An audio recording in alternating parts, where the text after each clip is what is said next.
Chapter 1. Endless Extraction, Corpse Touching. In a valley 10 miles north of Cheng Mountain, a bloody battle is unfolding. Thousands of disciples clad in white and green robes are engaged in chaotic combat, their battle cries reverberating throughout the entirety of Cheng Mountain. The stench of blood permeates every corner of the battlefield, saturating the earth in crimson. Countless corpses lie piled together, resembling small hills. Everyone, let us annihilate these scoundrels from the Divine Sword sect today. The treasures hidden within the Heavenly Mansion cave belong to our Cheng sect. If you wish to seize them, you must first step over our corpses. Come on, our disciples from the Divine Sword sect, fear you not. I shall fight to the death. At the edge of the battlefield, in an inconspicuous corner, a body, seemingly lifeless, suddenly trembles and gradually awakens. Listening to the thunderous cries of slaughter around him, Yun feels a wave of dizziness wash over him. Instinctively, he glances to the side, and in the next moment his pupils constrict in horror. Corpses, corpses.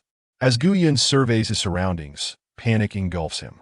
He realizes that the ground around him is littered with bodies and bloodstains. What is happening? Wasn't I just hit by a car? How could this be? In his moment of confusion, a warm current surges into his mind. Memories of the original owner flood back.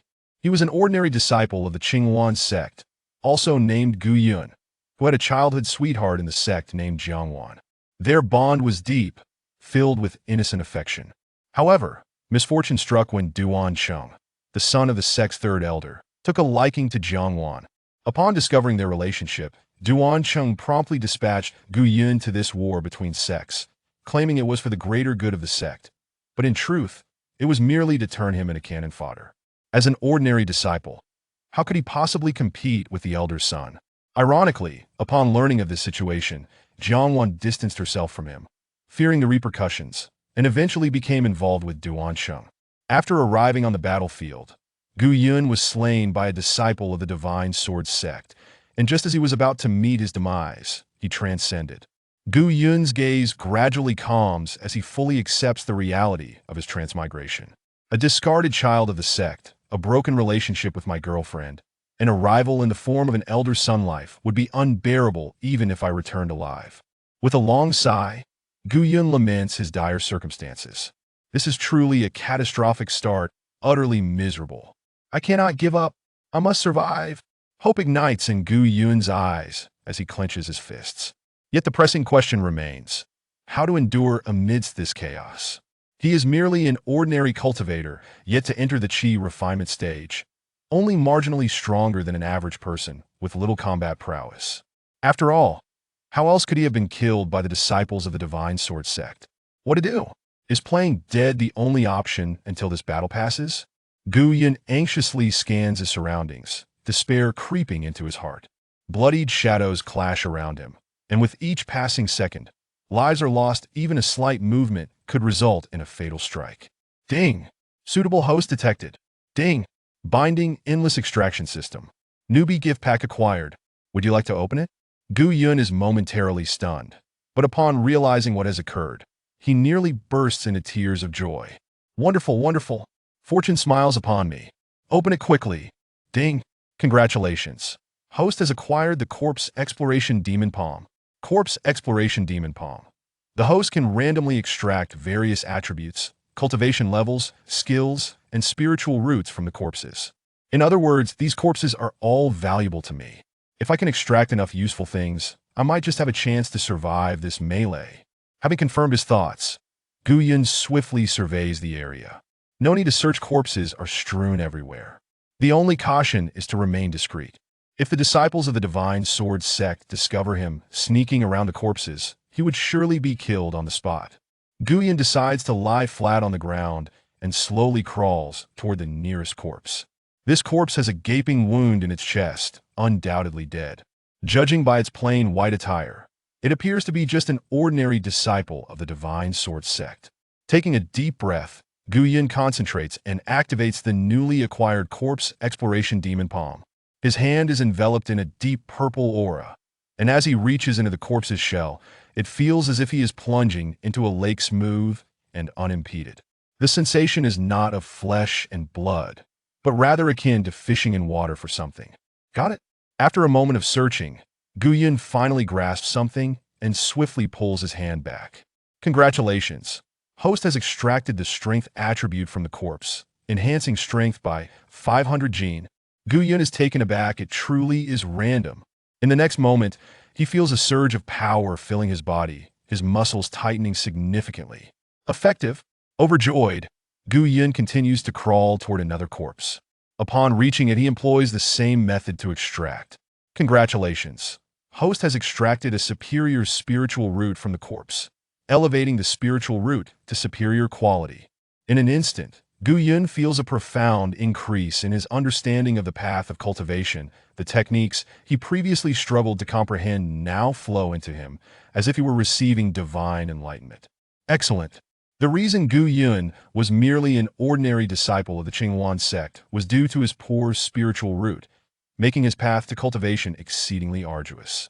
Having merely touched a corpse, his inferior spiritual root has now been upgraded to superior quality. This ability is truly extraordinary. If I could extract from the corpse of the strongest person in the world, would I not be invincible? Yun delights in his newfound power, but reality soon sets in. For now, he must remain cautious and continue extracting from corpses, otherwise he may not even know how he perished. Now is not the time for dreams. Yun persists, moving to the third corpse. My friend, I too am merely fighting for my life. I hope you will forgive my intrusion. Yun extends the corpse exploration demon palm into the corpse, and gradually, his eyes brighten. It's a technique. Congratulations. Host has extracted a technique from the corpse, acquiring the Shinier technique Golden Edge Palm, Realm. Entry level. Yun is astonished indeed. The level of the extracted technique corresponds to the level of the corpse in life. For instance, if the original owner had reached the Sword Immortal Realm, then what he extracts would also be of that level. Raising his palm, he concentrates. In the next moment, his hand is enveloped in a brilliant golden light. The golden light crackles with energy, resembling countless golden lightning serpents dancing around his palm. Ecstatic, Yun sets his sights on the next corpse. This corpse is notably different, dressed in far more opulent attire than the previous ones he had extracted from. Seems like an individual of some significance, at least a minor leader. Chapter 2. Breakthrough in Cultivation, Slaying Several. Charge! This group from the Cheng sect cannot hold out much longer. Kill them all? The treasures in the Heavenly Mansion Cave belong to our Divine Sword sect. A middle-aged man clad in luxurious white robes swings his long sword, his eyes fierce as he commands the surrounding ordinary disciples to press forward. This side is nearly cleared, we should. As the middle-aged man surveys his surroundings, his gaze suddenly sharpens, landing on a suspicious figure at the edge of the battlefield. It is Yun, busily extracting from the corpses. How strange! Haven't we wiped out everyone here? How is that person still alive, sneaking around among the corpses? Furrowing his brow, the middle-aged man seems to have an epiphany, a cold smile creeping across his face. Ah, trying to sneak away with some treasures from the corpses amidst the chaos. Are we? You shan't take a single thing belonging to the Divine Sword sect. With that, he charges directly toward Yun. Meanwhile, this person must have something valuable. I need to hurry. Thus far, Yun has not extracted anything that could significantly enhance his strength. He begins to feel anxious. Having spiritual roots and techniques is one thing, but without cultivation, he cannot ensure his survival. Something substantial, please. Suddenly, Yun hears a rapid, whistling sound behind him. Oh, I've been discovered. Yun inwardly curses, realizing he has finally caught someone's attention. He senses a menacing aura approaching from behind a presence he cannot contend with in his current state.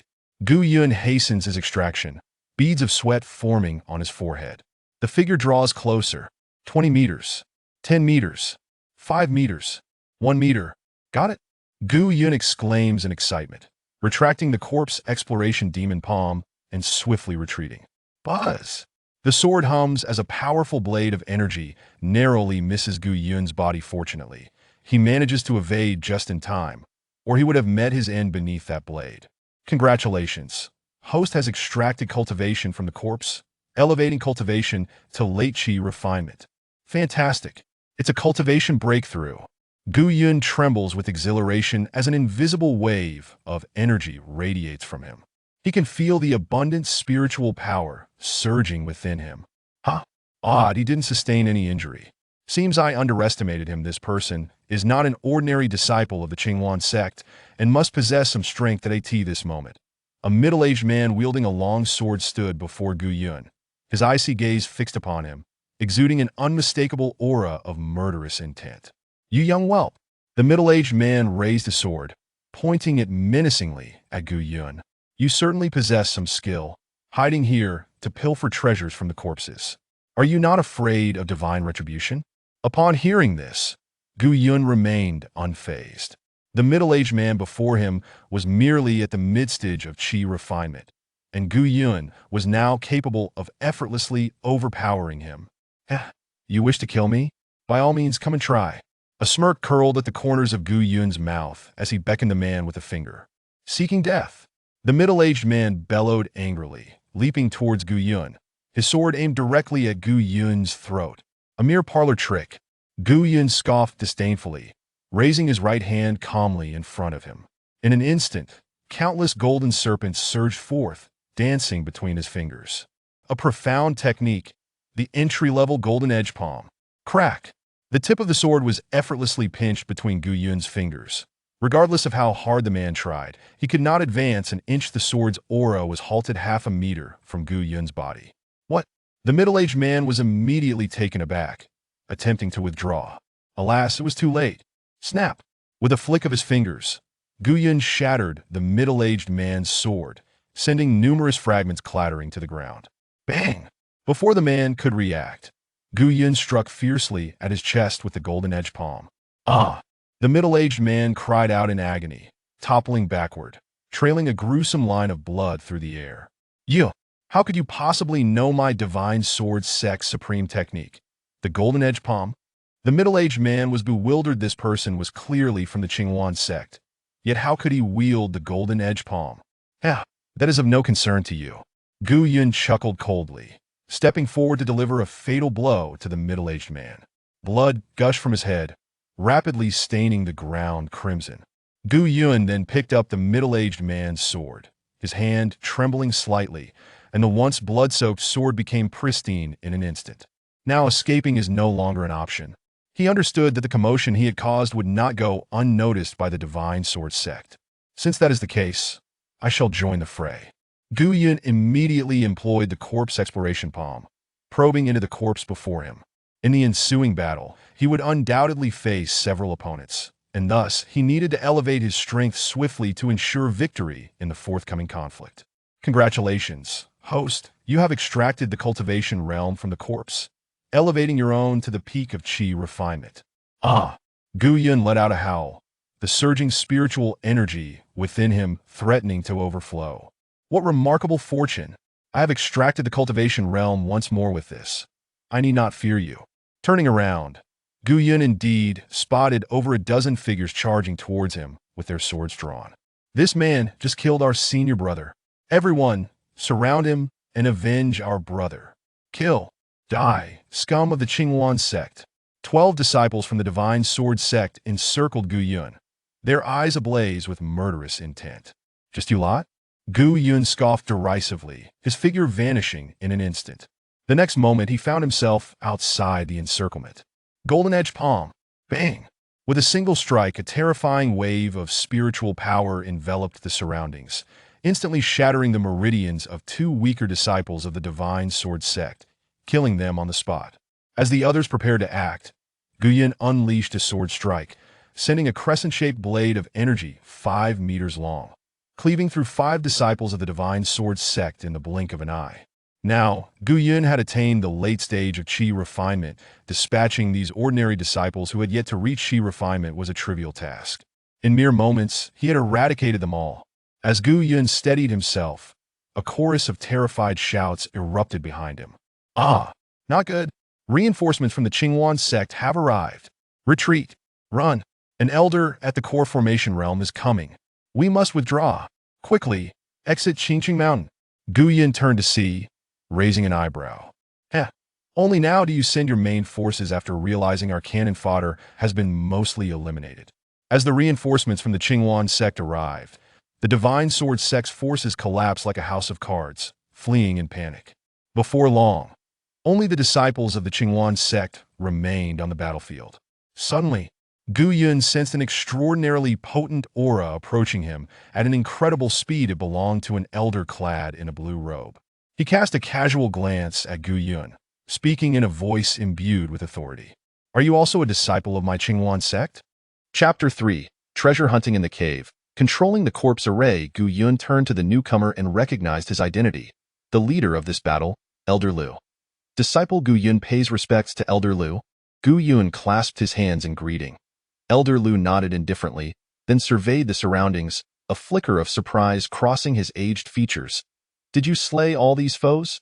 In truth, Elder Lu already had the answer in his heart. He had just witnessed the events unfold. The members of the Divine Sword sect attempted to ambush this young disciple, only to be met with fierce retaliation. Despite his tender years, the disciple's prowess was impressive. However, what puzzled Lu was that he had counted the members of their party before descending the mountain, and he had not noticed this formidable disciple. Indeed, Gu Yun admitted candidly. Good. Elder Lu laughed heartily. You have made significant contributions in this battle, vanquishing so many of the Divine Sword sect's rabble. Upon our return to the sect, I shall commend you, valiant disciples. Thank you, Elder. Gu Yun pondered for a moment before asking. When shall we return to the sect? At his words, Elder Lu fell silent for a moment. Very well, it doesn't harm to tell you. Gu Yun's heart stirred. Could it be that Elder Lu brought so many people down the mountain for a special mission? Before we descended, I mentioned that our purpose was to seek a treasure land known as Tianfu Cave. Do you remember? Lu glanced at Gu Yun. Indeed, I recall. Gu Yun nodded. Elder Lu continued. The so-called Tianfu Cave is actually a burial site of a celestial being. This celestial was immensely powerful, having attained the late Yuanying stage in life, and his tomb must surely contain great treasures. Our purpose in descending the mountain was precisely this. Unfortunately, the Divine Sword sect has also learned of this news, which led to our conflict. Do you understand now? Gu Yun's heart comprehended. It seemed Qingwan sect was indeed not one to act without substantial gains.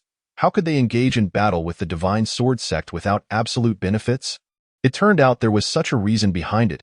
However, this enigmatic Tianfu cave was essentially the grave of that Yuanying elder, was it not? If they were to excavate a grave, could they not also encounter the remains of that Yuanying elder? With this thought, a bold idea emerged in Gu Yun's mind. Elder Lu, may I enter Tianfu cave? He ventured tentatively. Ha ha, Elder Lu laughed heartily. You wish to venture inside and claim some treasures for yourself? Do you? Very well. You have contributed greatly today, and it would be remiss of me not to grant you this request, lest it seem that the Qingwan sect does not reward merit or punish failure. Gu Yun's heart soared with joy. When shall we set off? Tomorrow.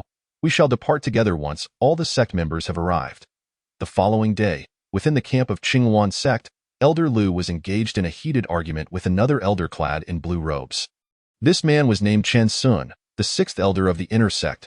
Gu Yun and the other disciples stood behind Elder Lu, sighing helplessly. What is there to argue about? We are all members of the same sect. Gu Yun murmured to himself, It cannot be helped. So many disciples from the outer sect have perished this time. Naturally, we must claim a larger share of the treasures found within Tianfu Cave. Elder Lu argued vehemently. Elder Lu, you err in your reasoning. Our inner sect also played a role in holding back the main forces of the Divine Sword sect. Otherwise, your lot would have suffered even greater losses. It is only reasonable that we also take our share of the treasures within Tianfu Cave, Chen Sun replied coolly. The two continued to bicker for a full hour, until they were both somewhat exhausted. Let us compromise. Once we enter the cave, aside from the treasures designated by the sect leader to be surrendered, any other treasures we find shall belong to whoever retrieves them first. How does that sound? Chen Sun proposed. Elder Lu pondered for a moment and found this method acceptable. Very well, let it be so. Gu Yun's heart leaped at the thought. This arrangement would afford him greater freedom of action within the cave. No longer needing to conceal himself, as dusk fell and golden rays of light bathed the forest, a grand door, steeped in an ancient and heavy aura, stood before Tianfu Cave. Elders Lu and Chen. accompanied by over 100 disciples of Qinghuan sect, stood before this imposing celestial cave, their eyes alight with excitement. Jiu Yun stood among the crowd, surveying everything around him. It seems there might be dangers ahead. Since ancient times, treasure-laden locations have always harbored perilous entities, and the Yuanying celestial being would undoubtedly have set up traps and hazards to prevent easy intrusion into his tomb. Everyone, prepare yourselves. Elder Chun and I will work together to open this door. Once inside, watch for traps beneath your feet, Elder Lu instructed solemnly. Yes. The disciples replied in unison. Elder Lu and Chun simultaneously shouted, unleashing their spiritual energies in a violent surge, directing two formidable waves of energy toward the cave's entrance. Bang! The heavy, solid door shattered in response, revealing an opening large enough for three to enter simultaneously. Let us proceed. Jiu Yun drew his sword, his expression vigilant, as he began to enter alongside the others. The interior of the cave was dim and devoid of light, illuminated only by the faint glow of several torches. What is on the ground? Suddenly, a disciple exclaimed, seemingly having stepped upon something dreadful. The others followed the torchlight to the ground, and they were immediately alarmed, cold sweat soaking their backs. The floor was littered with ominous white bones and dried, mottled bloodstains. Do not be afraid. Keep moving. Elder Lu urged. Before he could finish, a scream erupted from the rear of the group. Upon hearing the sound, the crowd turned to see their pupils dilate in horror at the sight before them. A skeletal corpse, having inexplicably risen, pierced the chest of a disciple with its sharp, bony fingers, blood spraying forth as the unfortunate disciple fell lifeless to the ground. Jiu Yun felt a surge of astonishment within. It was evident that obtaining treasures would not be so simple. The previously prostrate skeletons now stood upright, their hollow eye sockets fixated on the intruders who had trespassed upon their domain. Gu Yun glanced around, quickly estimating their numbers. There were at least 1,000 skeletons. The corpse controlling array. Elder Lu exclaimed, his brow furrowing. Everyone, fight, kill. The disciples immediately drew their swords and engaged in a fierce battle against the skeletal horde. The sounds of wind howling, anguished cries, and the clashing of blades resonated throughout the cavern. Jiu Yun pondered for a moment and retreated to stand beside Elder Lu and Chen Sun. Charging into battle at this moment was not a wise choice. Seeking protection was the better option. After all, the disciples of Qinghuan sect were flesh and blood, and how could they hope to gain the upper hand against the emotionless skeletal army? These skeletal soldiers fought without fear, sacrificing their own existence to claim wave after wave of Qinghuan sect disciples. As more and more disciples fell, the group found themselves in grave peril. Chapter 4. Supreme Bones, Corpse Soul Technique. Let us depart. This place is no longer safe, Elder Lu shouted, cleaving through a nearby skeleton with his sword. Where to flee? We're completely surrounded by these wretched creatures. Chen Sun gasped, his expression grave. Jiu Yun's mind raced.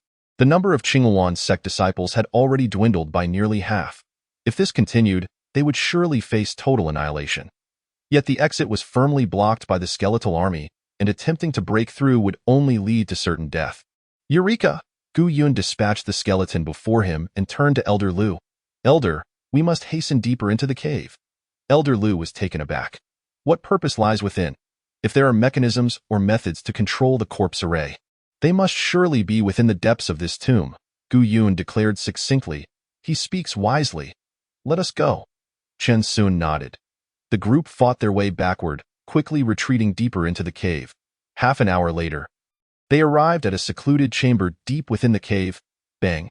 Elder Lu waved his hand to seal the tomb entrance, and the disciples of Qinghuan sect surged forward to barricade the door, preventing the skeletal horde from entering. Roar! Bang! The skeletons rampaged against the tomb door, their eerie howls chilling to the bone. If we cannot find a way out, we shall be trapped and perish at the hands of these skeletons. Chen Sun said, his brow furrowed. Jiu Yun took a deep breath, raising his torch to illuminate the chamber, and upon seeing the situation, was instantly astonished. Within the chamber, the spiritual energy was dense, and countless treasures, gold, silver, jewels, and magical weapons, were piled in every corner. At its center sat a desiccated corpse, poised upon a jade pedestal, its head bowed, exuding a foul stench. This is the hidden treasure of Tianfu Cave, the others having surveyed their surroundings, also realized that instead of seeking a means of escape, they had stumbled upon their true objective. Indeed, so many magical artifacts. This journey has not been in vain. Elder Lu could not contain his excitement, laughing heartily, even momentarily forgetting their perilous escape from the skeletal horde. Since we have come this far, let us first take these treasures away, and I am sure the secret to unraveling the corpse array lies among them. Whoever discovers it must report immediately, Chen Sun decisively declared, and the crowd exchanged glances before discarding their weapons, diving into a fray over the treasures piled before them. This was the water-sealed sword forged from the profound iron of the Eastern Sea, truly befitting the renowned Tianfu cave, where treasures of unparalleled value resided. It's a pill, a top-grade Qingwendan. It is said that consuming such a pill can allow one to directly break through a level in cultivation. Don't snatch, that spirit jade bottle is mine. A profound grade technique, splendid. Lu Yi and Chen Sun, shedding their elder personas, promptly joined the throng in the hunt for treasures.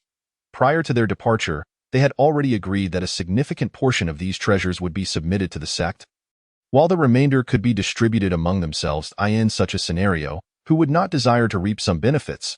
Such a fortuitous opportunity was indeed rare.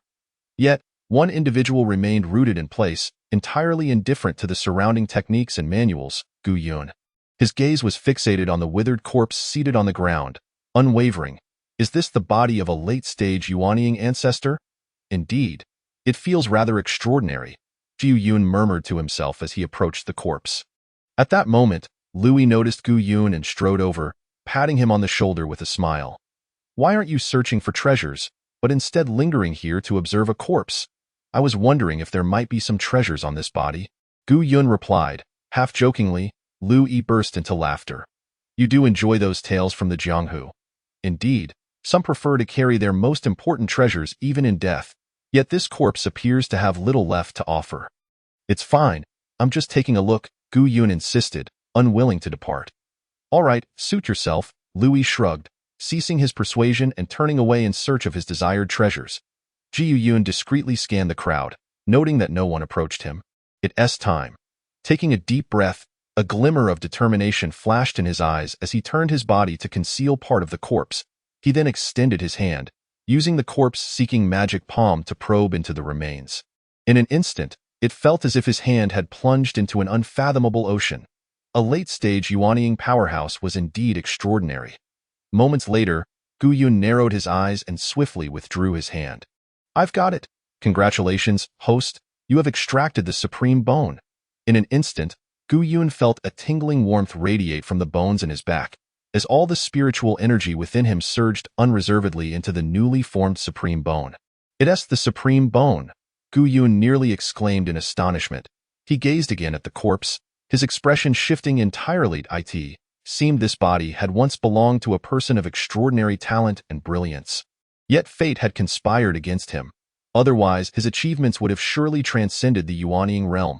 This supreme bone is now mine. Congratulations, host. You have extracted the Earth-grade technique. Corpse soul control technique, level, beginner. Gu Yun was taken aback, his heart soaring with joy, realizing he had not merely acquired one item. This corpse soul control technique was undoubtedly the method used by this Yuanying ancestor to set up the skeletal guardians within Tianfu cave. Thus, the impending crisis could be resolved. However, the pressing question remained. How to explain to everyone that he could now dismantle this skeletal control formation? It seemed he would need to devise a plausible explanation to avoid arousing suspicion. Half an hour later, the crowd bore mixed expressions, some faces alight with joy while others were clouded with concern. The joy stemmed from each individual having found treasures they desired, a bountiful harvest indeed. The concern arose from their failure to locate the mechanism or technique to dismantle the tomb's formation, leaving them trapped with no means of escape. Damn it, let us just fight our way out, Chen Sun declared with determination. Louis pondered for a moment, feeling the suggestion was rather reckless. Have you seen how many skeletal warriors are waiting outside? If we charge headlong, we might end up perishing here. The group exchanged glances, a wave of despair washing over them. Were they truly destined to die here? Chen Sun shook his head. Did you think all those treasures and weapons were obtained for free? We can use these treasures to fight our way out.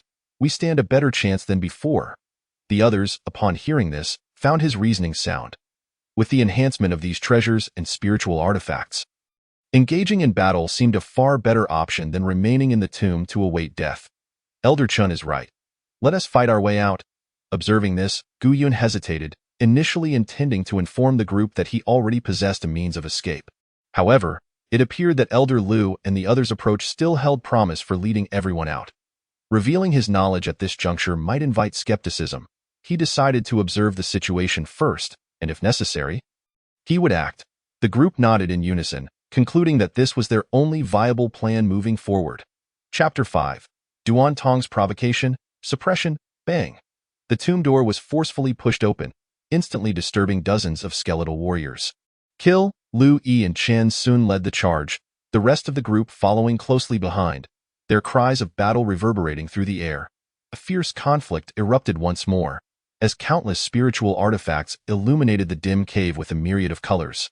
The waves of spiritual energy surging violently and continuously. Yet, any discerning observer could see that the two sides were not on equal footing.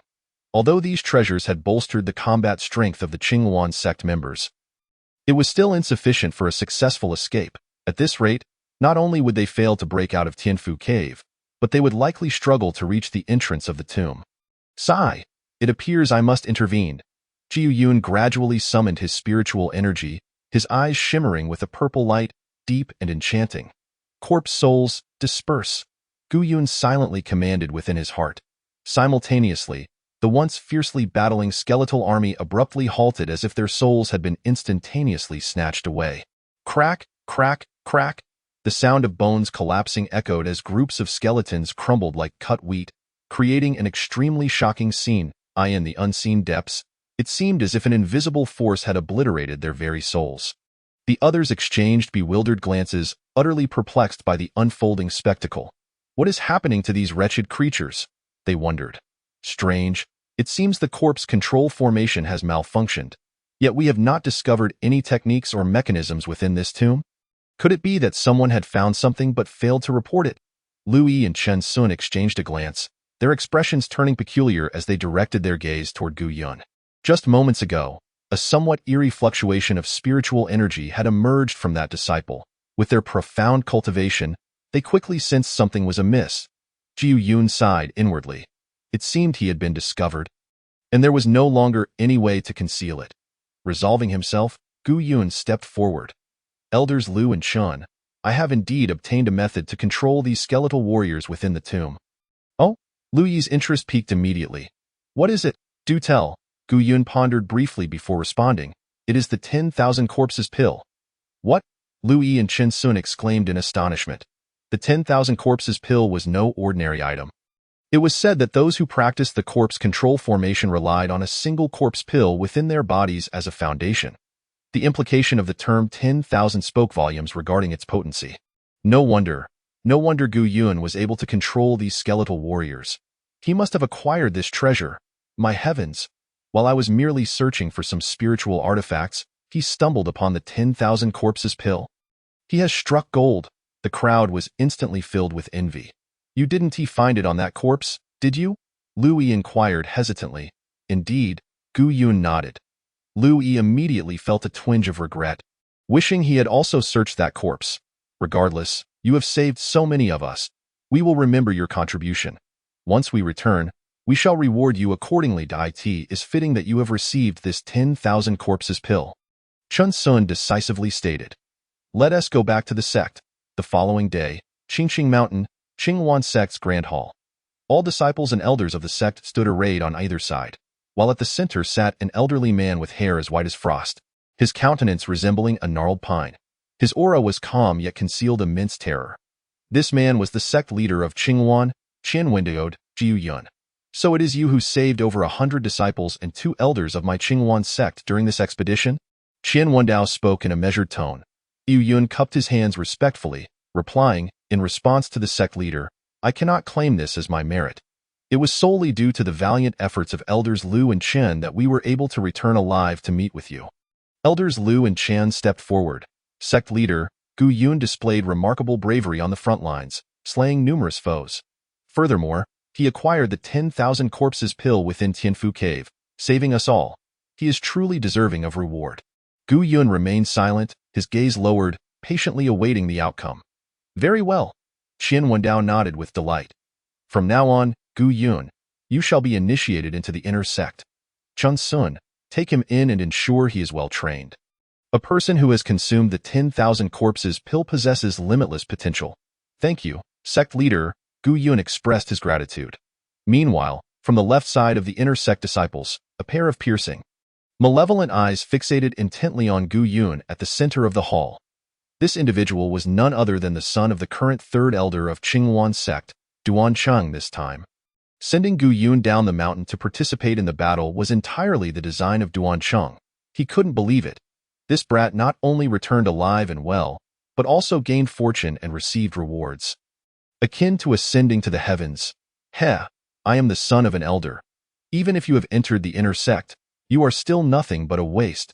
I shall temper your arrogance. A cold smile curled at the corners of Duan Cheng's lips. Subsequently, Qian Wendao discussed merits and rewards before ordering the assembly to disperse. Half an hour later, Gu Yun descended the mountain along the path, intending to return to the outer sect to tidy up his belongings before moving into the inner sect. At that moment, 5 disciples in green robes blocked his way. Gu Yun raised his gaze to see the visitors, and his expression instantly turned icy. Duan Tong? Duan Tong was known as Duan Cheng's most loyal lackey. A fact well known throughout the Qinghuan sect. Jiu Yun, how dare you return, being someone with ulterior motives towards the sect? Duan Tong sneered, his demeanor arrogant. Do not comprehend your meaning, Gu Yun replied, uninterested in engaging with him, attempting to leave. Stop, block him. At Duan Tong's command, the other 4 immediately surrounded Gu Yun. What? Private disputes within the sect are punishable. Did Duan Cheng send you to lay hands on me? Gu Yun scoffed. Presently, he truly regarded these few insignificant figures as beneath him, unworthy of even fetching his shoes. Ha ha ha, Duan Tong approached, saying, Duan Shixiang wants me to tell you not to think that just because you've ascended to an inner sect disciple that Jiang Shiji will take notice of you. A waste is still a waste. Keep your distance from Jiang Shiji, do you understand? Today, I shall teach you a small lesson. With that, Duan Tong struck out a palm towards Gu Yun. However, in the next moment, Gu Yun firmly grasped Duan Tong's hand. It hurts, let go of me, do you hear? Duan Tong yelled in agony. You seek death? Everyone, attack! The remaining 4 rushed forward, fists and feet flying. A bunch of trash, Gu Yun coldly snorted, unleashing his spiritual energy without reservation, sending the 4 flying in an instant. Gu Yun swiftly appeared before the panicked Duan Tong and raised his hand. Smack! A crisp sound echoed as Duan Tong's face turned red from the slap. A trickle of blood oozing from the corner of his mouth. Go back and tell Duan Cheng not to seek trouble with me again. I have no interest in Jiang Wan. If he wishes to toy with such a woman, let him be. She's beneath my notice. Understood? Chapter 6. Sect Duel. Duan Tong covered his stinging face, gazing at Gu Yun in terror. He could not fathom how this waste had suddenly become so formidable. His young master hadn't mentioned anything to him. Soon, the commotion attracted a crowd of sect disciples. The more, the merrier. Many recognized Duan Tong and began pointing fingers at him, relying on being Duan Cheng's top lackey. He had been bullying others, and now he finally faced retribution. Duan Tong felt utterly humiliated. Glaring at Gu Yun, Du Yun, you will pay for this. With a fierce remark, he left in disgrace, accompanied by his subordinates. Yet Gu Yun paid him no heed. His cultivation had already reached the pinnacle of the qi refining stage, possessing the supreme bone. To him, Duan Cheng was merely a clown. Time to collect the rewards for entering the inner sect. Gu Yun was in high spirits. As a newly promoted disciple, he could claim a set of inner sect robes and 10 foundation establishment pills. In the future, each month, inner sect disciples could receive 10 foundation establishment pills. With his cultivation at the peak of the qi refining stage, consuming these pills could allow him to break into the foundation establishment stage at any moment. However, the distribution of inner sect rewards was overseen by the third elder. And Duan Cheng was indeed the son of the third elder. Yuan hoped that Duan Cheng would be sensible. Otherwise, he wouldn't mind educating him on behalf of the third elder. Young master, I've been beaten. In the inner courtyard, Duan Tong cried, clutching his swollen face as he fell to his knees before a young man. The young man had a fair complexion, was handsome, but his expression was weary. Clearly a result of excessive drinking and debauchery. It was none other than Duan Cheng. Duan Tong, Duan Cheng frowned, his tone icy. Wasn't I clear in instructing you to deal with Gu Yun? It was that Gu Yun who struck me. Duan Tong wiped his nose, embellishing the tale. That guy said you were a waste, driven by lust. If it weren't for the third elder backing you, he would have torn you apart. Smash! Duan Cheng abruptly shattered the teacup in his hand, his expression darkening. Did he truly say that? Duan Tong's face lit up with delight. Gu Yun was finished now. Indeed. Duan Tong continued to embellish that Gu Yun also claimed Jiang Wan as his woman, demanding that you return her obediently, or else he would make you suffer. Good. Duan Cheng sneered coldly, fury bubbling within him. No one had ever dared to insult him so throughout his life. Gather your men. Follow me. With a wave of his sleeve, Duan Cheng led his 4 lackeys straight to the sect's treasure pavilion. Jiu Yun presented his inner sect disciple jade token, smoothly claiming his rewards and preparing to return to his residence to cultivate. Gu Yun, stop right there. A furious shout echoed as Duan Cheng stormed towards him. Seize him, break his legs. Without waiting for Gu Yun to speak, Duan Cheng waved his hand, and the 4 disciples behind him drew their swords and charged at Gu Yun. At the pinnacle of the qi refining stage, Gu Yun's expression grew serious as he retreated, dodging their attacks. These 4 were also inner sect disciples, their cultivation comparable to his, making them formidable opponents. Gu Yun hastily drew his long sword to confront them. The unsurpassed sword technique was unleashed, the most basic sword technique of the Qing Wan sect, accessible to all entry-level disciples. Buzz, the sword hummed. Its cold light flickering in an instant. The 4 were unable to gain the upper hand against Gu Yun. The commotion attracted a sizable audience of disciples. The sect forbade fighting. Did these individuals not fear the law enforcement hall's punishment? It is Duan Cheng's men, I see. They are truly riding on the coattails of power.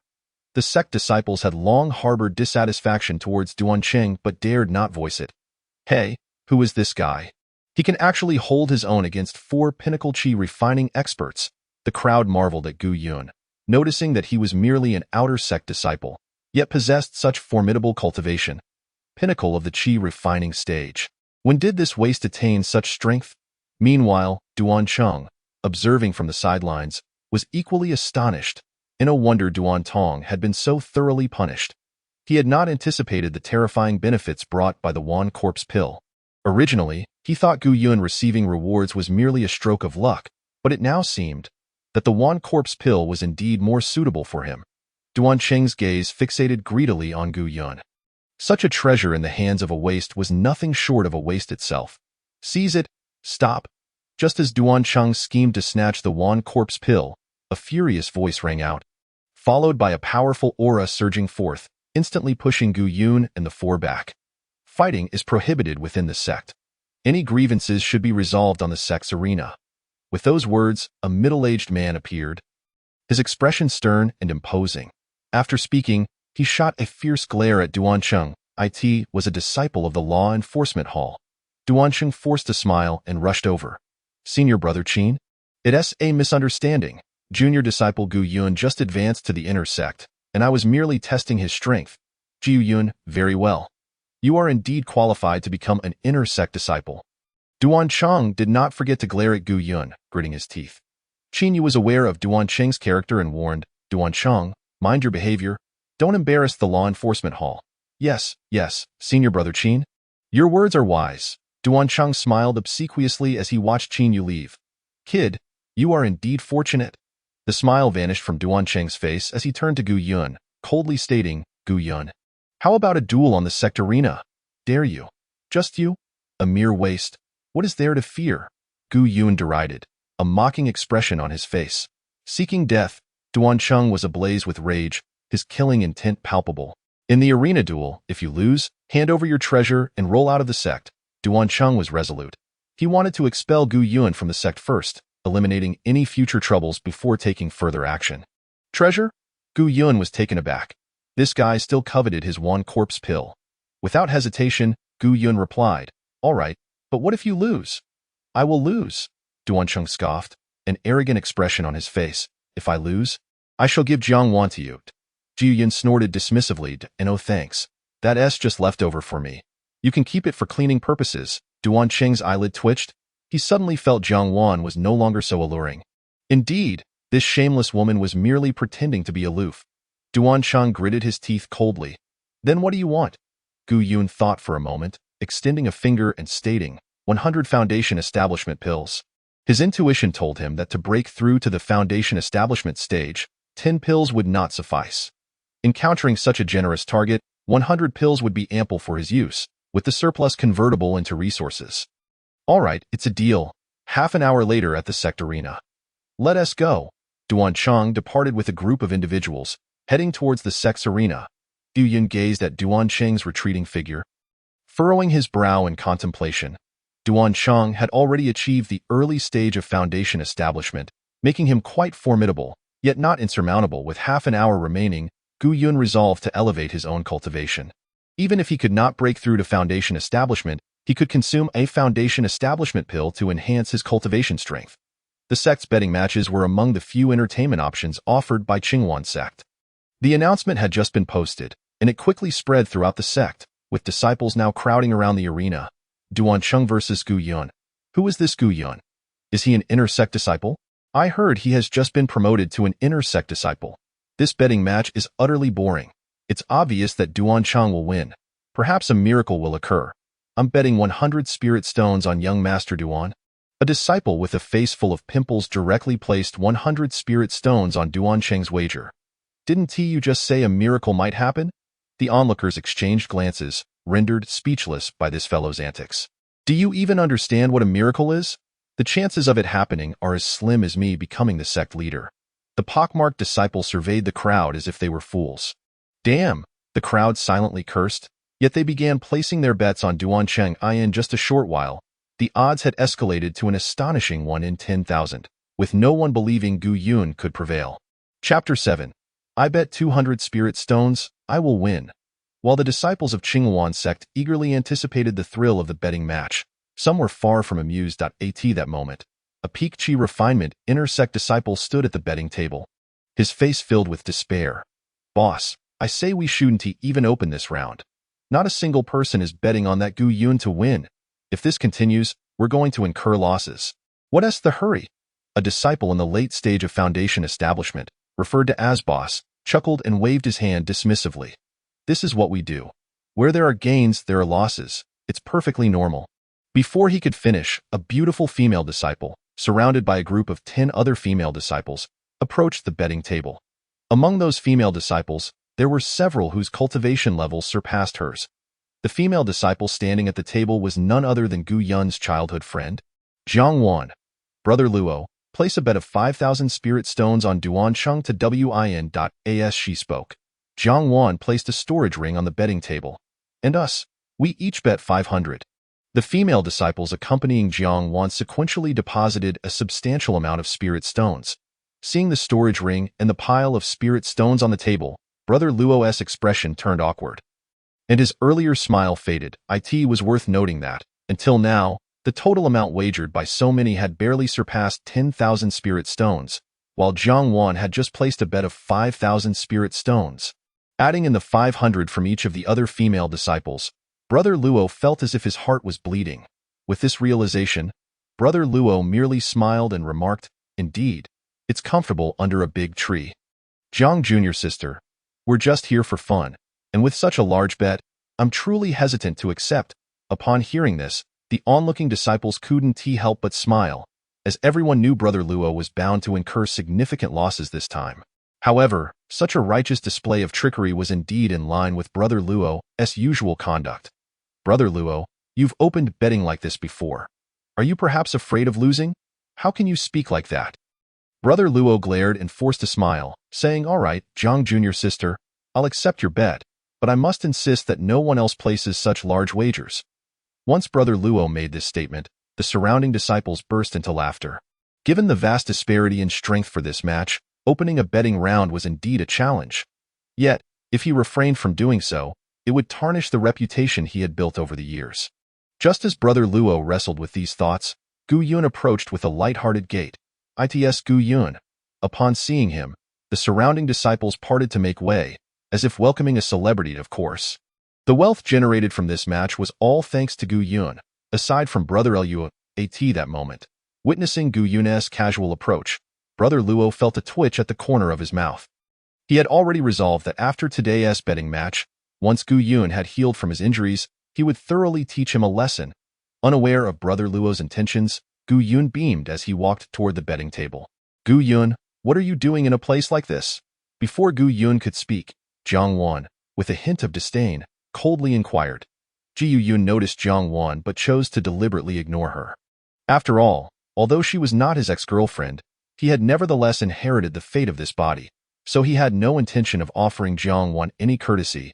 I'm asking you a question. Gu Yun, is this kind of place somewhere someone like you can come? Are you calling me?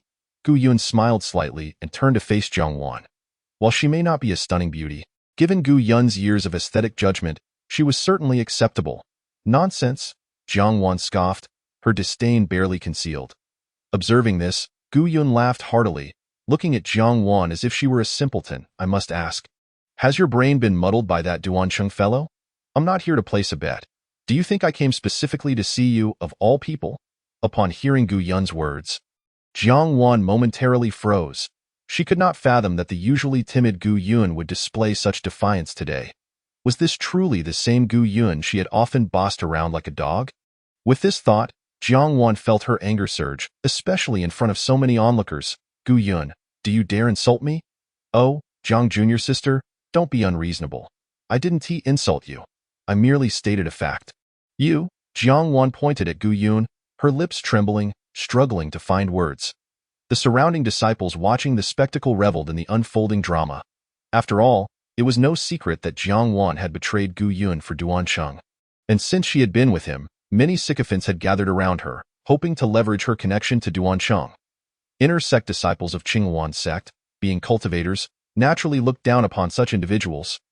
But due to Duan Cheng's status, they refrained from voicing their opinions. One of the Peak Foundation establishment female disciples, standing next to Jiang Wan, sneered and patted her on the back, saying, Jiang Jr. sister, why bother with such a person? Gu Yun, I initially thought you were challenging Duan Cheng for the sake of Jiang Jr. sister, and I considered you a man. I never expected you to be this kind of person. Placing bets? I see you're only trying to back Duan Cheng to win and make some money. It's truly shameful. Hearing this, Gu Yun remained unperturbed, merely glancing at Jiang Wan with a smile. The old adage holds true. When you throw garbage into a heap, the flies will naturally swarm. Jiang Wan, do you still take pride in being surrounded by these flies? At critical moments, can they even offer you a word of support? I thought you were surrounded by sycophants. Turns out they're just a bunch of toads. Harmless yet annoying. Little brat, you're courting death. The Peak Foundation establishment female disciple's expression darkened, her aura gradually intensifying. Enough! As tensions escalated, Brother Luo let out a cold snort. Fan Jr. sister, you know we can't engage in fights here, right? If you truly wish to throw fists, we can always open another betting match. I am more than willing. Humph. Out of respect for Brother Luo, I'll let this slide for now. The female disciple surnamed Fan, realizing the gravity of the situation, dared not continue her reckless behavior. After all, while Brother Luo appeared harmless, he was one of the strongest inner sect disciples, or else he wouldn't have the authority to run a betting match. Little brat, don't get cocky. You wanted to place a bet, so go ahead, but I fear you'll be beaten to a pulp by Duan Cheng. It's laughable to risk your life over a few spirit stones. You needn't worry about that, Gu Yun chuckled as he produced 200 spirit stones, placing them on the table. Brother Luo, I bet 200 spirit stones that I will win. Chapter 8. Are we determining the victor right from the start? What? Gu Yun actually dared to wager on himself? The moment Gu Yun set down the 200 spirit stones, the surrounding disciples erupted in disbelief. In a way, this Gu disciple is merely at the peak of Qi refinement. Where does he find such confidence? Let us not forget, he is about to duel with Duan Cheng, right? Who wouldn't he want to win? Besides, just a few days ago, he was at the mid-Qi refinement stage. Perhaps he encountered some fortuitous event. Even if he had some luck, this is a bit too arrogant. Isn't it? The onlookers buzzed with speculation, but the consensus remained largely unchanged. Few held faith in Gu Yun's victory. After all, Duan Cheng was at the foundation establishment stage. Even if he were merely at the early stage of foundation establishment, The difference in cultivation was monumental, a chasm that was nearly insurmountable. Observing the 200 spirit stones laid out on the table, Brother Luo couldn't help but lick his lips. Impressive, Gu disciple. You certainly possess courage, Brother Luo jest artem. Y grana czy perzagrana, Jocko pazukiwax y to cii dragi. Niemo imi strasi w asnij godno ci. Prada? Tak. Syscttesowa. Brother Luo za mia sigo no I skin jiao. Nya chadzi 0202, esowa guyun go por cy. Lex 02, iguyan postawi dwi si kamini dutchwich, koaz naxa, on mo strasi nij. Jednak guyun by w tej chwili niko razarowani. Poxt ko zamiers a postawi sistko, rizikaj si wistki swoj kamini dukao. Ale neok sekiwani okaza osi, ejego poprzednik byr ni bitakim, nie maj cym ani jednego kamienia. Tedwi si kamini dutchowich to jedni tu, ko przapadkos nalas pogsas przesikowania pobajoiska kilka dni temu. Jeden posiek dla niego by o2, I jednym, tu obstoi przesokoniemu, by tilko guyun, yc ilo postawinik kamini nie mia a juznaksenia, poniwa kurs by ju ustaloni. Jednak stoj caobok jongwan. Syscttesowa. Zblad ai puchwilio deswa asi. Guyun, nie muses by tak zio liwi. Jack m yprzys owi. Ludzi d du wyscych cell w. To jest duan shao, a kim tai jest, prziznij, mia epun sccz si na zun trz. Ale to tilko chwilowi fart. W pornaniu z duan shao, zazbid z shabnad ni studni. Oh, guyun odpowiedzia obochtni, z lekim umichum, a nas ni odds w kirunko arni sekti. Wid si jego lexawa si podij si, jiangwan jesks bardzij sizes ocia, ale puchwili za mia a si. Ha, nitras poxni si tazak ad, zobax, jak di yugo mos by araganki, padrujij stroni, arena sekti by a Jews at oxona, duan chung sta nasini. O taxij si go uxniwi bilai p and iantis jasmu. Was nij, poxes wakizi shinjiamin, wilu uxni w chaya oy udzia, ale nie mili takij mo liwa ci. Teras, mog siagal de tze si tibit, moglis aspakoi swoj pragnini. Cho winik by ju du przwodzenia. Wilu 1 trznych uxni w chaya o zobaxi, jaki umij tno ci maduan chung. Bracy, koest disho time guyun. Czy by sukamirsi? Przisi starsi bracia z pra dostwa ju go kroni. On itak cheki sta du pajadinku z brat m duan. Przisi brat duan jes sinum trzesiego starsego, mysi. Inawet uxniwi w pa owi budawania podstalmog z nim si zmirzi. Uxniwi z du zax li gio no diskutawa, patr cwg ar na duan chung. Iniux tilko umichin sii poker cigow da. To tilko plaki, 2, imog si zmirzi. To tilko kilka wimi and cios w, nika w poziomok jest zbyt wilka, nie da sij takatus niwaloa. Jak tengu yun, kt ri na cicc edipu chi, cheki walksi z duan chenjium? Myc2, ux poker cigowi zamilk. Taki rozmoiemo na by os isi wsc zai. A na arani duan chung mia zimni umich. Zaz ju primin? Aguyan ysie pajawi. Mylco time. Duan chung spadrza na uxni wz prodostwa seed cych obak arni I powiedzia. Bracy, zaz ju min, aguyun nie pajai. Abawium si, esi prz strasi. Coz winikium, nye speech si, brat duan, tuj umij tno ci przuri saj umij tno ci bratagu, yc naturalni powaninin demu y sej zesu na przygotowani. Poxikaji jesks pi minute. Je li bratgu ysi nie pajai, teddy podaj mimi d sizj. Skadzam siz tumsdanium. K sik ust duan chung uni siwgr, leko sk adage cd oni wuk oni. 2. Chego pragn, to wanie ta odpawid uxnia z prodostwa. Je li guyun nie pajai si du tejpori, to zapun si prezestrasi. Zekaj si naniego, mg pakaza swoj wielkodu no, mylco time. Duan chung nie mg paustrazima umi echu. Wscy wids, eta zak ad na arani to nie arti 2 tubes duriapawida. W momentsi, gdy duan chung chaya y korzista tio kazj, by na y na guyuna kilka etikitek. Gos guyuna rozleg si liniwi. Tiums gromadzini podarin otsin si. Aguyun zoyd oni wuk oni. Kieraj csiw stronarni. Tatai, brat Duan. Myla im, e2 tak meyer dzed. Gu yun pawiedzia. Match crk przd sob, kos brayo. E Duan chung zij rzytnz bami. Ch opsi. Skoro ju persist e. Tachimu nie wadzis na sin. Checkum. A wybich ci wistkizi by. Zobax, cz wynadal b zish mgsi odgrua. Na tesowa guyun nie odpowiedzia. Tilko uni esperwi, wigl di c na obaj da. W nast nej twili skoxi wgr. El dudge c bespo rednio na aranid. Cza technica. Kiti uxniwi zobixili, jack guyun skaxi na aran. Ich oxi si siroko otwerzi y. Ka dym gzawa y. Icho guyun tilko skoxi. Tajego technica by Anise Weikel Zawan Sawana. Nya by A to Nick Nadzwick Sajogo. Ale Rizatko Spotica si to u uxni w na edipichi. Wid c. Jack uxniwi na dole sakakawani. Guyun tilko potajemni poker cigiao. Ta technica by a jedni effectum presesicawania pabajoiska. To paprostu yumij tno leko ciaa. Wynik duwyik xenia. A nie adnapawa na technica. Duan chung nie by times eskoxini. Tilko spodgerza na uxniazi prodostwa. Payuziskani u odpowiedzi, umichin sii pawiedzia. Guyun, na prod nie spodziwa si, etai. Uxniu na edipichi, wis ca duo. Guyun skriziwi usta. Bracy Duan, Zamir Zaswalksi, czyi nie, je li nie.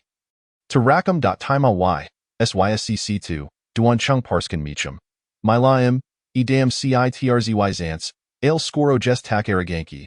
To nie mijmi zaze, ebdu uaperzawaji. Myc2, zanim gu yun zdy area goa. Duan chung uderzi pi ci prosto w tours guyuna. To by tiger fist. Gdy tilko duan chung wiperwadzi cios. Zt dobieg yo krzikis domenia. Duan chung od rezu y zawan so wanj techniki pi ci. To naprod bezeln. Ale niemo na tego tak uj. Nawet lubij si kr likayu uacaej swojij siy. Buduj si podsta imaj natural sioko o transistive funt w. A w pachiniu z tiger fist. Jeden cios ma si presenajmij seedmia set funt w. Ta bitwa, abawium si. Irostrazigni wynik, bum. Nye zdy ywscy doko czy zdania. Na arani rozleg si ogromni hook. A wheel skitchuk sin exampno oxi. Jakbiju widzia y tragicsni los guyuna. Rozdia 9. Duan chung si wykofuge, guyun gestasystem? Res z jednim go and ym. Kurs na arani ys bsiw powiters. Ale 2, ko wscy ochikawali, e guyun wiskiksi z kmer korzu. Nie mia omiejska. Nya moi by, brat duan nie zdua rozbi guyuna jednim siasem? Mylis, escczyt to papiero figurki? Patchers uwa nie. Zrak wisist kick uxni w scoopy si na arani. A gdy kurs opad. Guyun nie tilko nie by rani.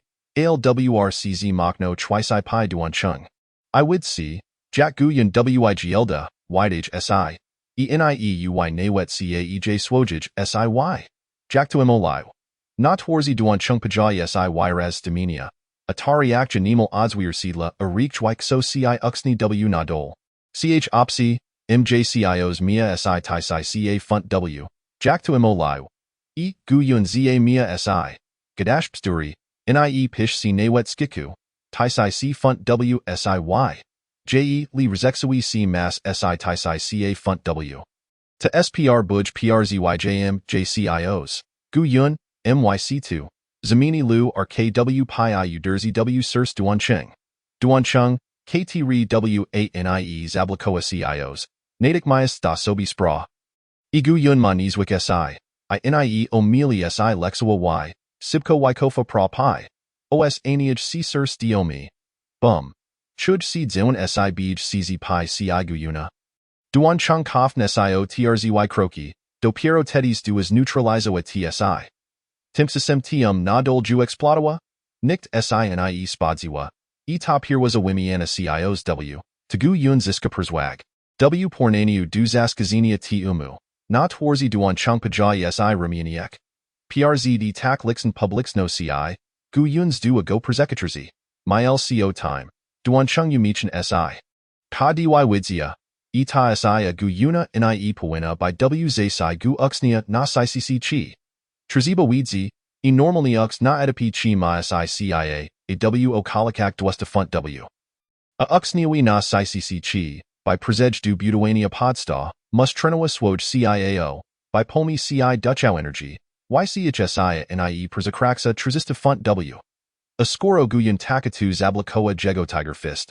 To jego si a cia amusia a winosi ko najmnij sedum set, ozium set funt w. My LCO time. Duan chung by jesks bardzijas determinawani, by zdobimo liwa ci guyuna. W nasnej chwili. Duan chung prezesta si prezequila I jednim ruchim palka z pir sienia ycign pi siostopo.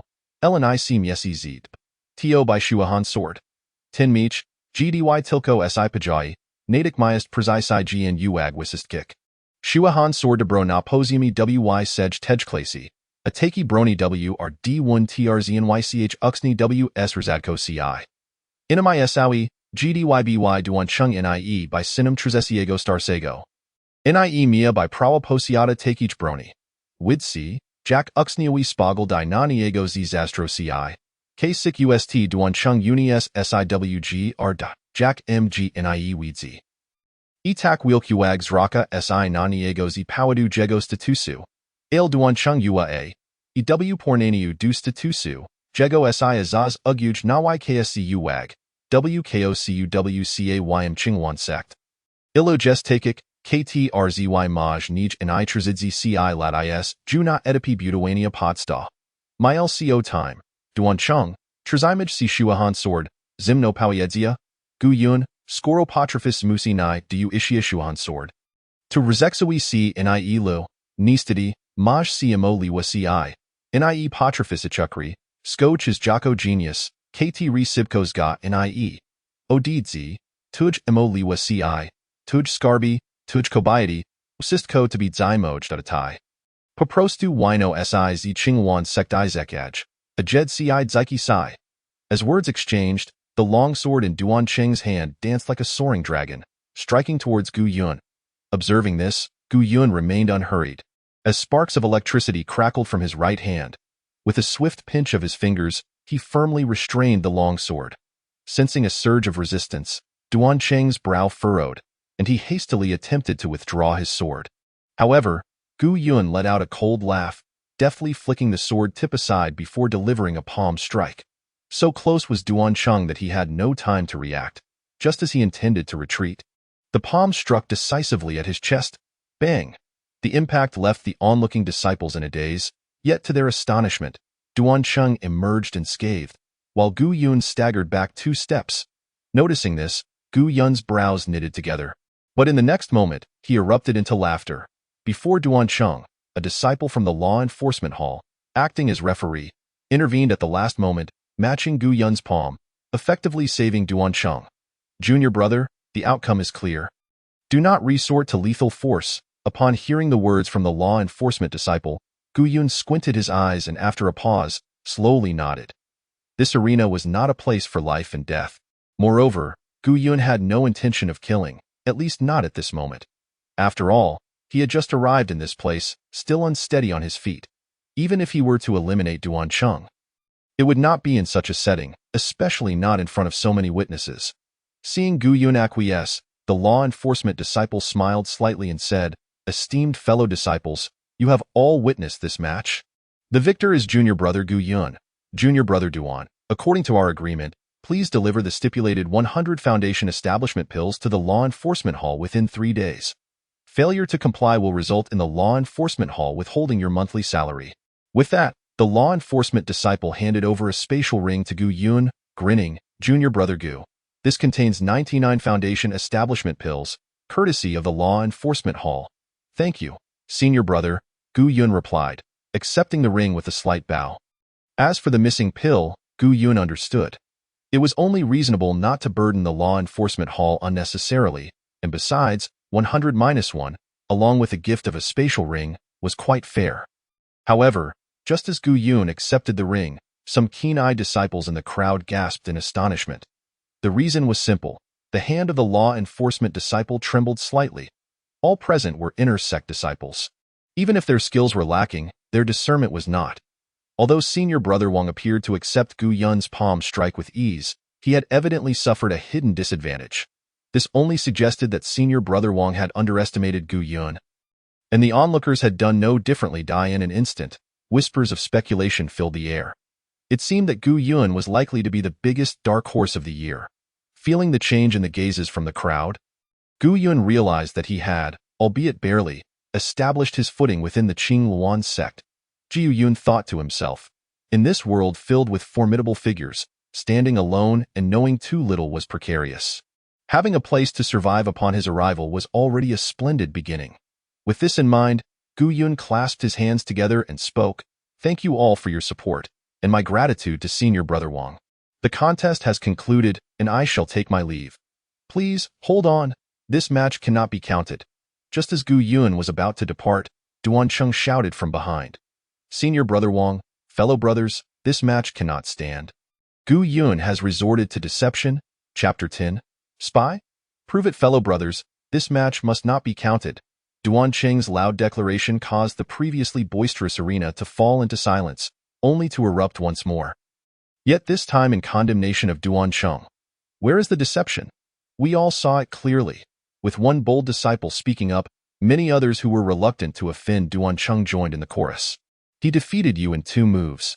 Do you think we are blind? Do you think you can act recklessly just because of Elder San? Humph. Hearing the murmurs, Duan Cheng glared fiercely at the crowd, and they fell silent, save for a few disciples of higher cultivation levels who continued to whisper among themselves. Observing this, Senior Brother Wang from the Law Enforcement Hall furrowed his brow and coldly addressed Duan Cheng. "Junior Brother Duan, what do you mean by this?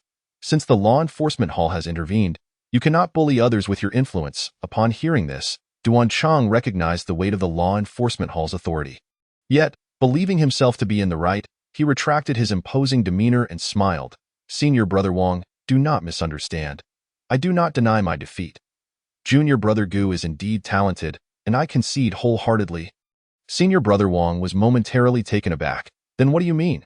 With a cold smirk, Duan Cheng replied, "Senior Brother Wang, I claim this match invalid because Gu Yun is not truly one of us in the Qingwan sect.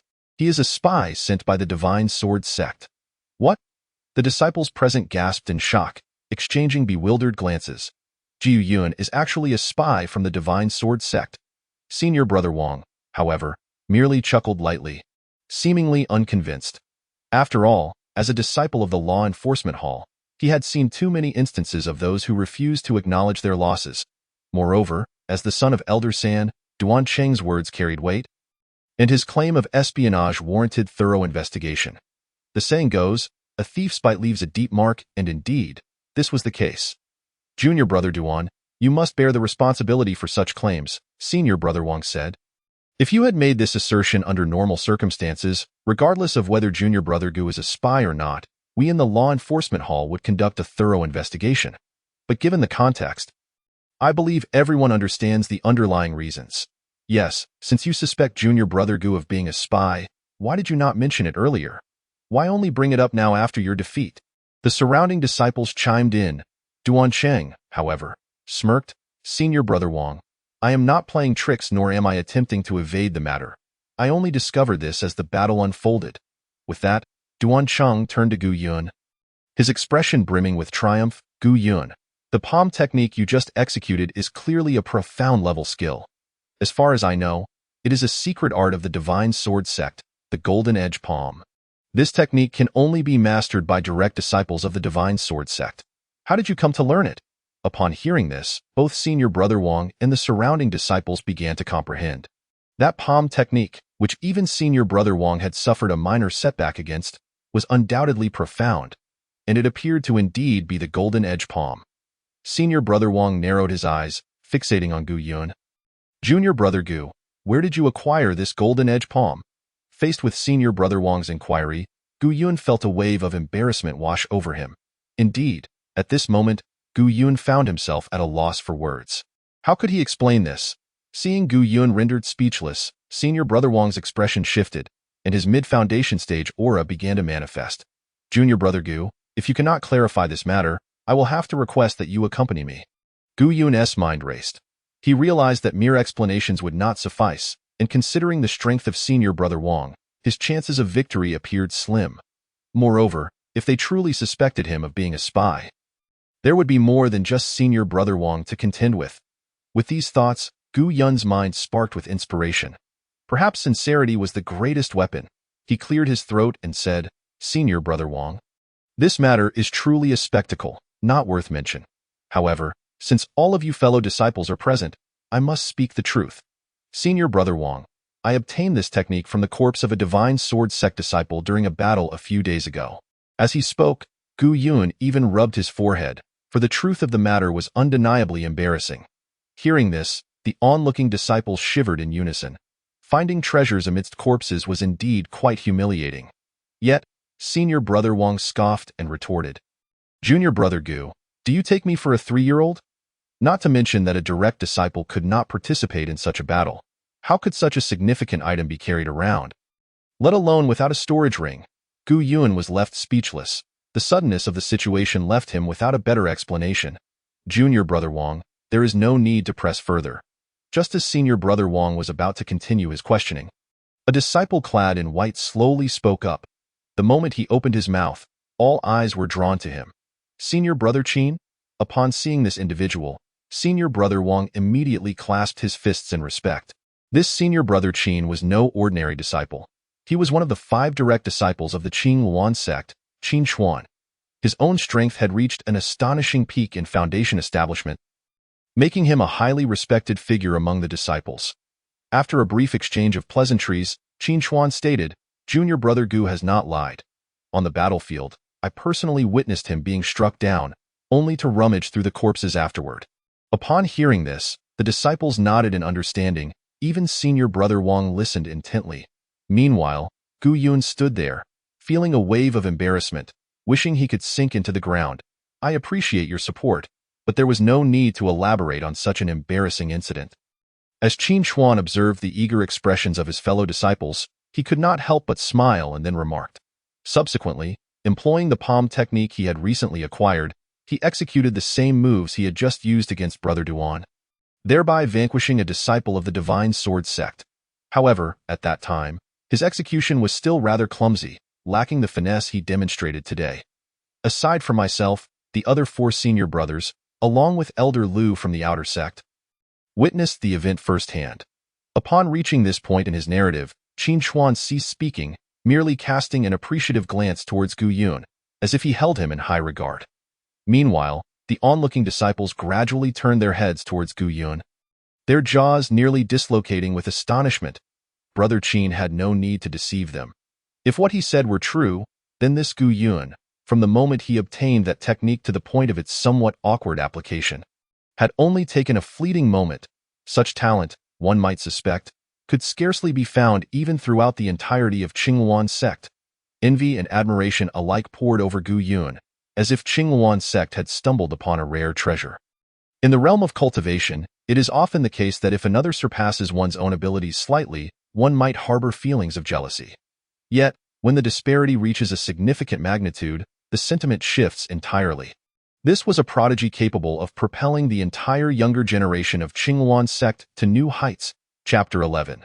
The difference money makes contrary to the envious gazes of his fellow disciples. The more these disciples looked favorably upon Gu Yun, the deeper the hatred in Duan Cheng's heart grew. What talent was this? Merely a stroke of luck, a mere coincidence of fortune that should have rightfully belonged to him. Duan Cheng. Yet, at this moment, it seemed no one cared for his thoughts. Instead, Brother Wang turned to Duan Cheng and inquired, Brother Duan, with Brother Qin speaking on this matter, do you have anything further to add? At these words, although Duan Cheng felt dissatisfied, he understood the futility of persisting in this matter and could only nod in acquiescence. I see. My apologies for my earlier abruptness. He then cast a cold smile towards Gu Yun, remarking, Brother Gu, it is indeed a cause for celebration that Qing sect has produced such a genius as yourself. However, I must offer a word of caution.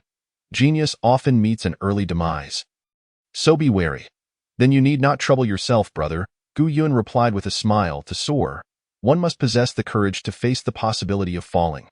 Otherwise, one is but a flower sheltered in a greenhouse. They may appear resplendent, yet when confronted with a gust of wind or rain, they are left with nothing but withered branches and fallen leaves. Wouldn't you agree, Brother Duan? With that, Gu Yun let out a hearty laugh, clasped his fists in salute to the gathered disciples, and exited the arena on stage. Duan Cheng's face bore an expression so dark it seemed it could drip water. The mockery directed at him was almost too blatant to bear. Equally grim was Jiang Wan, who watched from below. She could hardly fathom that the Gu Yun who had previously ranked at the bottom of the outer sect could now so effortlessly defeat Duan Cheng.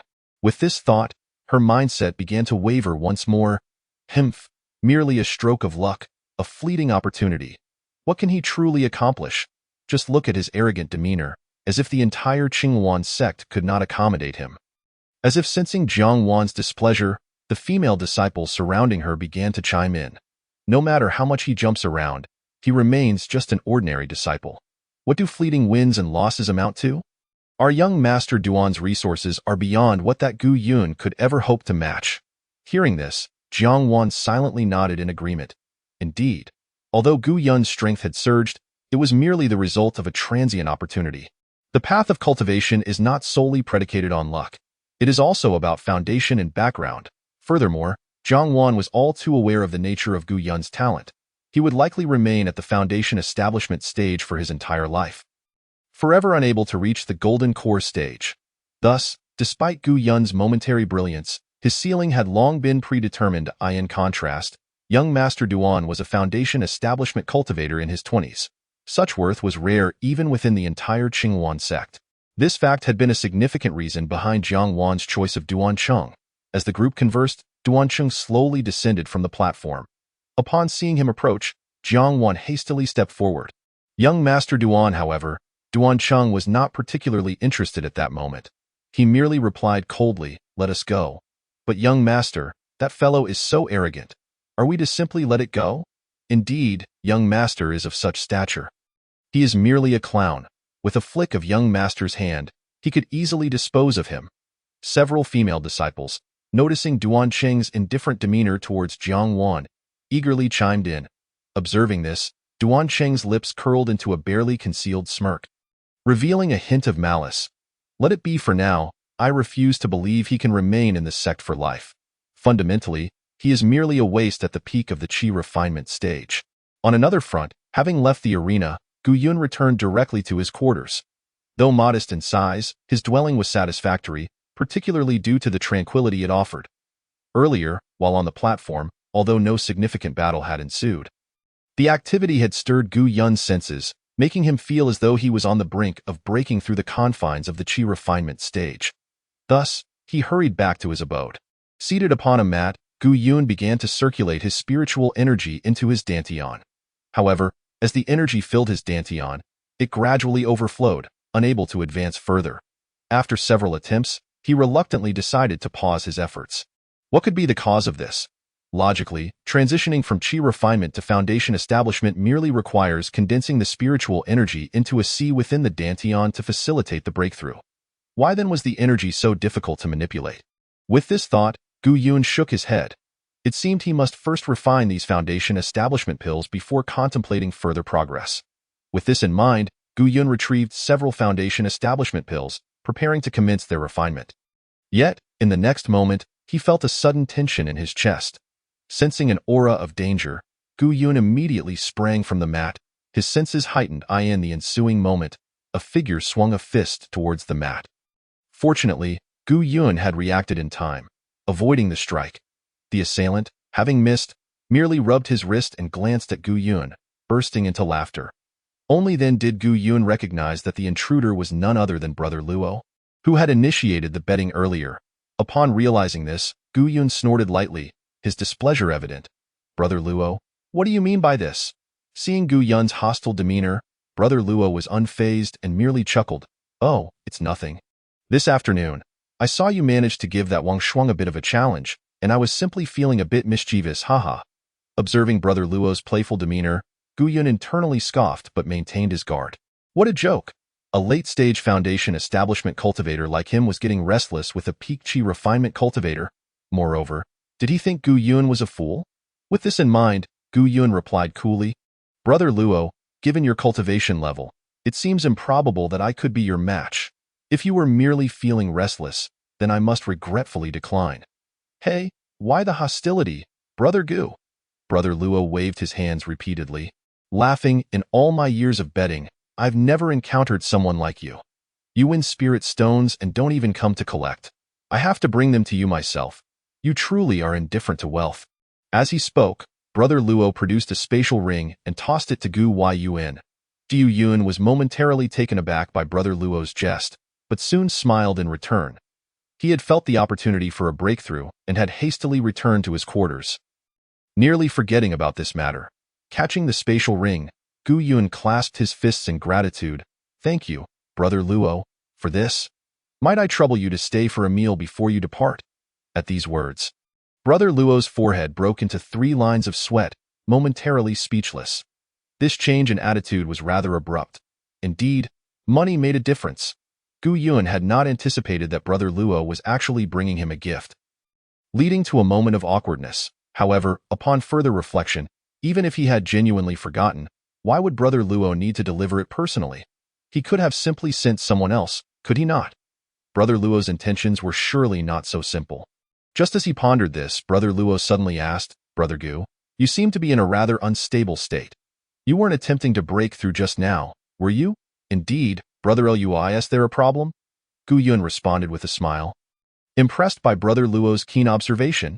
In contrast, Brother Luo clicked his tongue, taking a moment before saying, not just a problem. It seems you're about to make a grave mistake. Chapter 12. The Boundaries of Spiritual Energy. A breakthrough, grave mistake. Gu Yun was momentarily at a loss for words upon hearing Brother Luo's comment. A breakthrough was simply a breakthrough. What kind of nonsense was this? Seeing Gu Yun's bewildered expression, Brother Luo face-palmed, looking at him with a half-smile. I must ask, Brother Gu, please do not tell me that the technique you are cultivating is of the low-grade yellow tier? Brother Luo had discerning eyes. Indeed, I am cultivating the low-grade yellow tier Daodong Sutra. Upon hearing Gu Yun's words, Brother Luo's lips curled into a polite smile, his expression frozen in disbelief that, of course, this was not entirely Brother Luo's fault.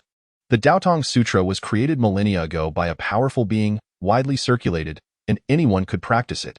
Even a 3-year-old child could recite a few lines. However, the drawback was that this technique could only be cultivated up to the Qi refinement stage. It was not that one could not continue cultivating beyond this stage, but rather that the method itself lacked any means to break into the foundation establishment stage. It is not fair to blame Gu Yun. When he traversed to this realm, his predecessor had already cultivated such a pedestrian method. After a moment of silence, Senior Brother Luo finally spoke. Is it truly the case that Gu Shidi cannot even obtain a single mid-tier yellow rank technique? Furthermore, you have reached the pinnacle of Qi refining solely by relying on the Dao Sutra. Feeling the scrutinizing gaze of Senior Brother Luo upon him, Gu Yun shuddered with an unsettling sensation. As if he were a woman under such scrutiny. Shaking his head to dispel these errant thoughts, Gu Yun smiled and replied, it has nothing to do with the sect. Rather, I have a particular affection for this Dao Sutra, which is why I have yet to change it. I see. Observing the knowing expression on Senior Brother Luo's face, Gu Yun clicked his tongue and joked, how would I know why my predecessor did not practice a more advanced technique? Just concoct a reason at random. By the way, Senior Brother Luo, from what you just said, it seems my method of breakthrough has some issues. Of course, Senior Brother Luo retorted, his eyes wide with disbelief. It is not your fault. Your low-tier technique lacks the method for foundational establishment. Since we are both disciples of the same sect, there is no need for me to keep secrets, especially since this is not classified information. To transition from Qi refining to foundational establishment, one must first refine a substantial quantity of foundational establishment pills. Firstly, these pills can rapidly assist you in condensing spiritual energy. Secondly, they can strengthen your dantian. Gu Yun nodded earnestly at Senior Brother Luo, nearly reaching for a notebook to jot down the information. Indeed, with the presence of a system, matters such as techniques, methods, weapons, and realms were trivial. Yet, knowledge remains the most precious of all. Noticing Gu Yun's attentive response, Senior Brother Luo continued with a smile. Once prepared, your spiritual energy will become exceedingly ethereal. What you must do is channel this energy into your dantian, compressing it repeatedly until the density of the spiritual energy within your dantian increases, ultimately transforming it into a vast ocean of energy. This lays the foundation for foundational establishment and ensures a continuous flow of energy within your body. Now I understand. Upon hearing Luo's explanation, Gu Yun felt a sudden clarity. In a wonder he experienced such a strong sense of obstruction when channeling spiritual energy into his dantian. It was all about compressing the energy. Understood. Thank you, senior brother Luo. Gu Yun expressed joyfully, cupping his fists in gratitude. I shall take advantage of the momentum and attempt my breakthrough without further ado. Please, there is no need for formality. As fellow disciples, we ought to assist each other. With that, senior brother Luo nodded and turned to leave. As senior brother Luo departed, Gu Yun excitedly settled back onto the meditation mat, ready to refine the remaining foundational establishment pills. Meanwhile, outside, senior brother Luo slapped his forehead, exhaling a sigh. Wait, how did I end up outside? Hadn't he finished discussing the important matters? With a slight smile, he pondered. Since Gu Yun is currently attempting a breakthrough and I have some time on my hands, I might as well check on him. If things are as I suspect, then my trip here won't have been in vain. With that thought, senior brother Luo turned back towards the room. However, upon entering, he was utterly taken aback. How many foundational establishment pills has this kid refined in one go? Is he jesting? Most people refine a few at a time, then proceed one by one. But he? This is reckless. At that moment, Gu Yun was wholly absorbed in his breakthrough and remained oblivious to senior brother Luo's return. Instead, he felt the abundant spiritual energy coursing through him, as well as the significantly strengthened stability of his dantian, which filled him with excitement. So this was the missing piece. After all, my earlier hesitation stemmed from fear of overextending my dantian. With the support of these 100 foundational establishment pills, I am confident the chances of success will increase significantly. Ding! The host's spiritual energy has reached its limit. The system presents two breakthrough methods. 1. Ordinary breakthrough.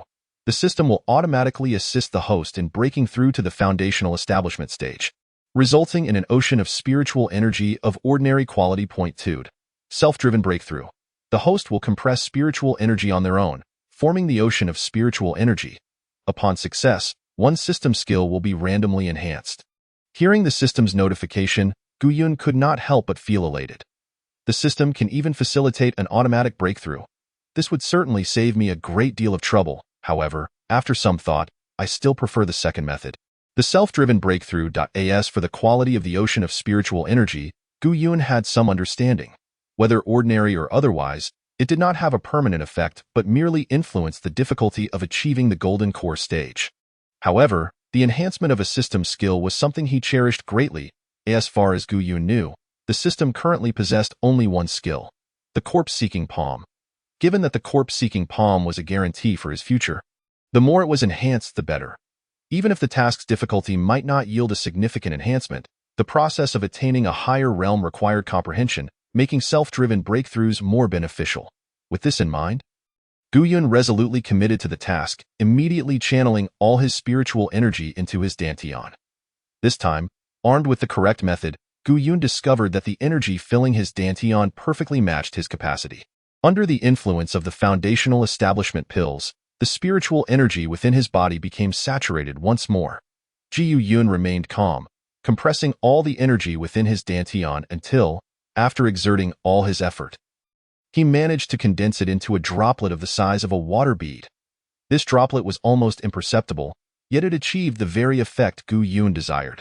Feeling that he had successfully taken the first step, Gu Yun wasted no time in repeating the process. After numerous iterations, his dantian was unable to hold any more, and the droplets of spiritual energy coalesced into a vast lake-like expanse. Had he succeeded? Filled with excitement, Gu Yun barely had time to celebrate before his brow furrowed. The ocean of spiritual energy within his dantian began to surge violently. Chapter 13. Breaking through to foundational establishment. Sensing the turmoil within his dantian, Gu Yun felt as if the ocean of spiritual energy was on the brink of collapse, threatening to scatter at any moment. Should the energy disperse, it would surely lead to an explosive rupture of his dantian, rendering him utterly incapacitated. Simultaneously, As the foundational establishment pills continuously absorbed spiritual energy, Gu Yun's body began to struggle under the pressure.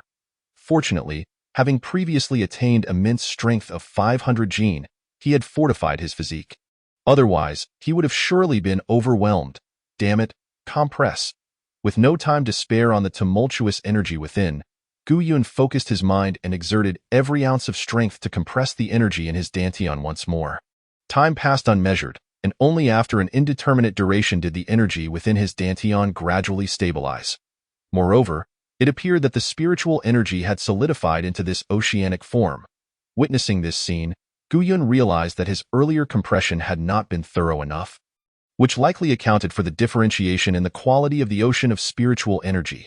Now, with 2/3 of his dantian's capacity freed, Gu Yun replicated the process. After countless iterations of refinement, the ocean of spiritual energy in his dantian had completely taken shape. At this point, there was still some space left in his dantian, yet upon attempting to compress the energy further, it seemed he had entered a new phase, one that could not be achieved merely through compression. It was at this moment that the ocean of spiritual energy within his dantian surged once more, releasing a massive amount of energy that filled Gu Yun's entire meridian system. Gu Yun felt a tingling sensation, as if his meridians were being gently reformed. Simultaneously, the system's notification chimed in. Congratulations, host, on breaking through to the foundational establishment stage. The corpse-seeking palm has been enhanced, unlocking the supplementary skill, Tian Palm.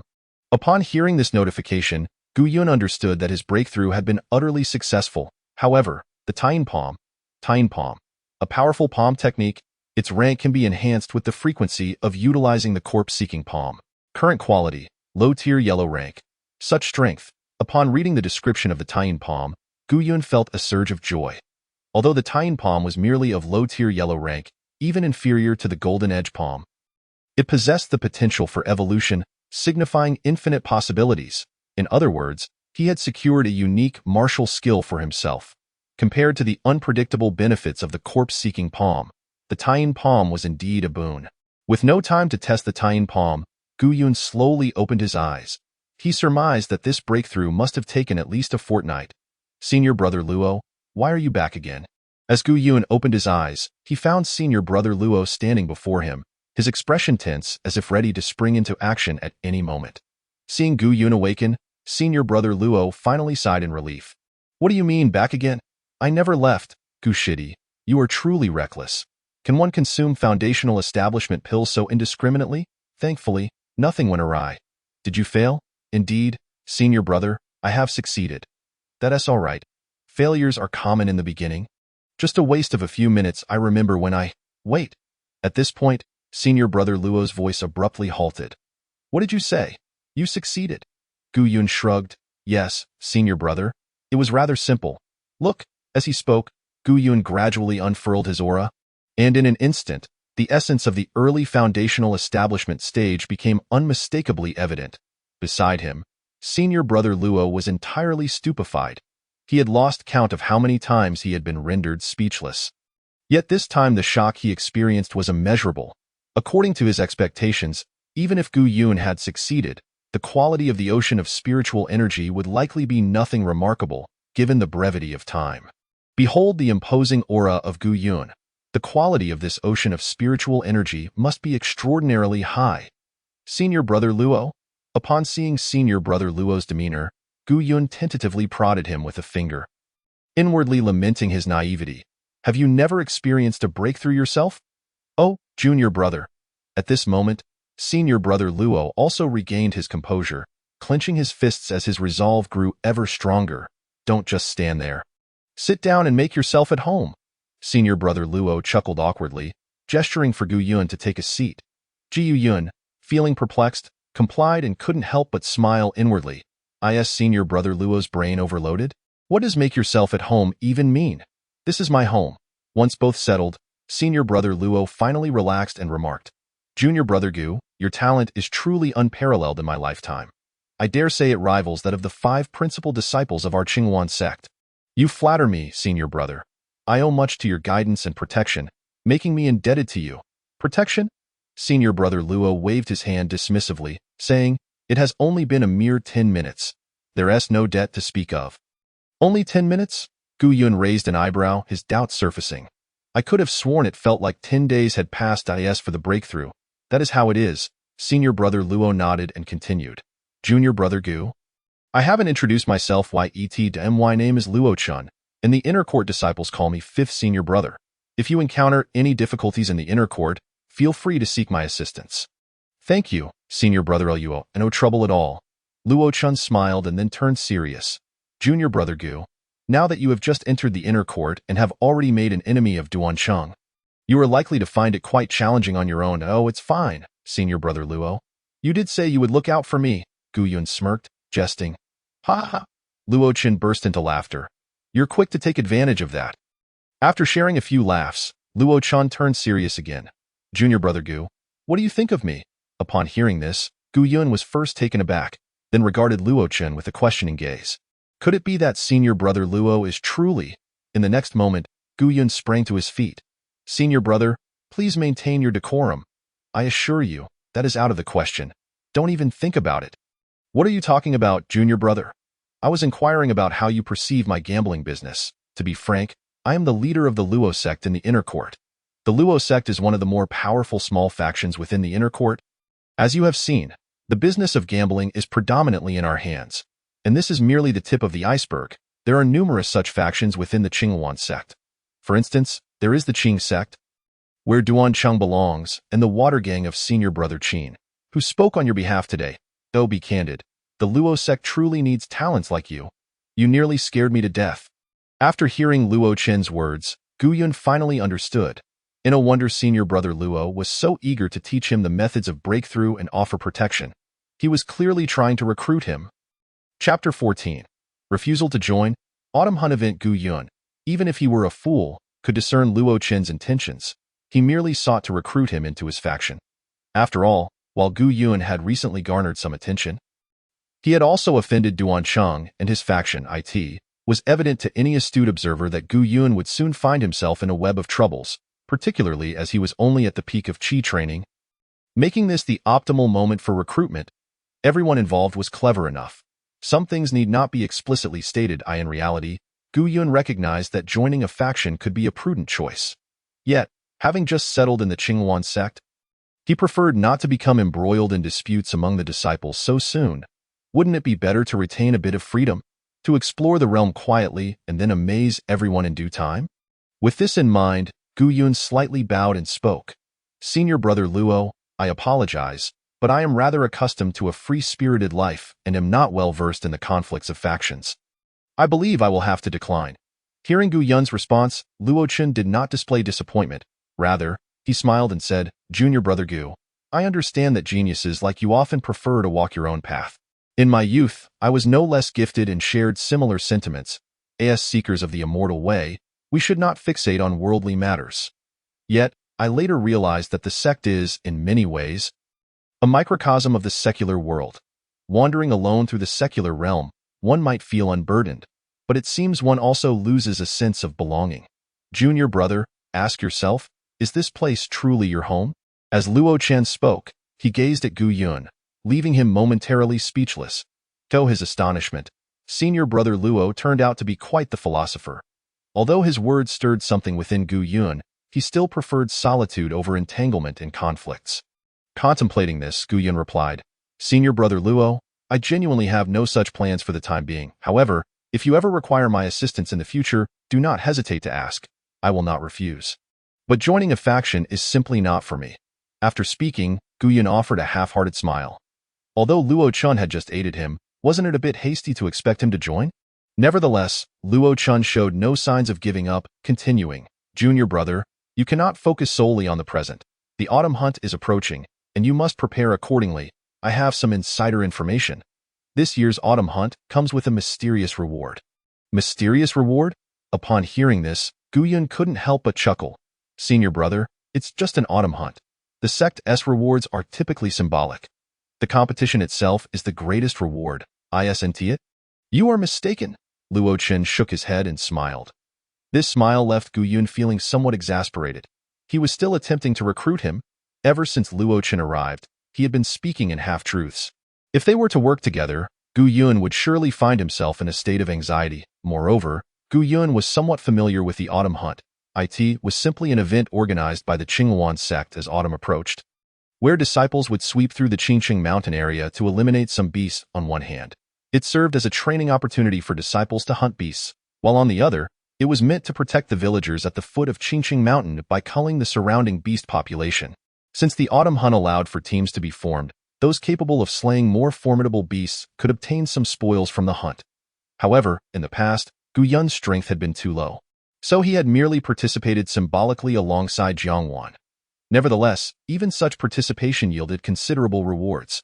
Typically, the sect offered only some spirit stones or pills as rewards for the autumn hunt, merely as a gesture of encouragement. After all, there needed to be a balance among the beasts. If the disciples of the Qinghuan sect competed too fiercely, it would disrupt that balance. Seeing the expression on Gu Yun's face, Luo Chan smiled slightly and added, "Junior brother Gu, as far as I know, this year's autumn hunt is just 10 days away. Do you remember the Qingyu Beast King?" Of course, Gu Yun nodded. Wasn't it slain by the sect master? He had some recollection of the Qingyu Beast King. A terrifying creature at the peak of the third tier, on the verge of evolving into a fourth-tier beast, reigning over the Qingqing mountain and commanding countless beasts within its domain. For decades, neither the Lord of Qingqing nor the major factions had been able to contend with it. However, 10 years ago, for reasons unknown, the sect master Qian Wendao risked his life to slay it atop Qingqing mountain. This act elevated the Qinghuan sect, previously just one of many first-rate factions, to a position of prominence, becoming the foremost sect in the eyes of the villagers around Qingqing mountain. That same year, the city of Qingqing held the autumn hunt to celebrate the elimination of this threat, and various sects followed suit, leading to the evolution of this grand event that takes place every autumn across all sections. Now, as Luo Chan brought up this old tale, Gu Yun couldn't help but entertain a bold thought. Senior brother Luo, could it be that this year's autumn hunt will feature the sect master offering the Qingyu Beast King's core as a reward? Are you dreaming, my friend? Luo Chen shot Gu Yun a look of exasperation. Although the Qingyu Beast King was merely half a step into the fourth tier, it had completed its evolution and was just a step away from solidifying its realm. To my knowledge, the Qingyu Beast King had truly condensed a genuine fourth-tier core. Such a rarity has not been seen in over 100 years on Qingqing Mountain. Do you think it would be offered as a reward for the autumn hunt? That would be a joke. Indeed, Gu Yun nodded in agreement. If that were the case, it would hold little allure. However, Luo Chun, noticing Gu Yun's lack of interest, spoke with a hint of mystery. Junior brother, while there may not be a core, there is indeed a complete beast carcass. After the core was extracted, the sect master and the elders found little value in the remaining carcass. After some deliberation, they decided it would be more beneficial to reward it to us disciples. You must understand that the bones of a fourth-tier demon beast, when utilized as auxiliary materials, possess the potential to forge weapons and magical artifacts of the profound grade. Should fortune favor the endeavor, moreover, the essence of its blood can significantly enhance physical strength. It can be stated that such rewards, if genuine, would rival the merits of the inner sect competition held every decade. As Luo Qian continued to expound passionately, Gu Yun found himself unable to absorb a single word. The allure of profound-grade weaponry and the essence of blood paled in comparison to his singular focus on the demon corpse itself.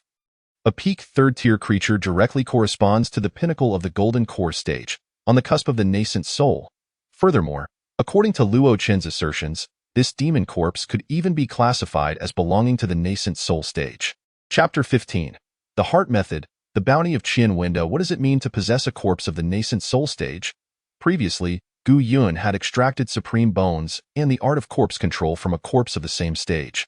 Even should this corpse merely be a pseudo-nascent soul, Gu Yun firmly believed the resultant extraction would not disappoint. Most crucially, these remains of the demon beast might also be crafted into puppets via the art of corpse control. With this thought, Gu Yun swallowed hard.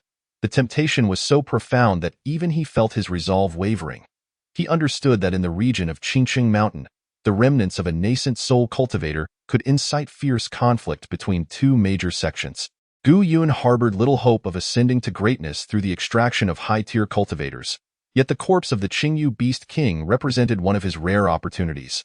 Noticing the gravity etched upon Gu Yun's countenance, Luo Chen recognized that the latter was indeed intrigued. After all, Luo Chen had discerned Gu Yun's dire financial straits.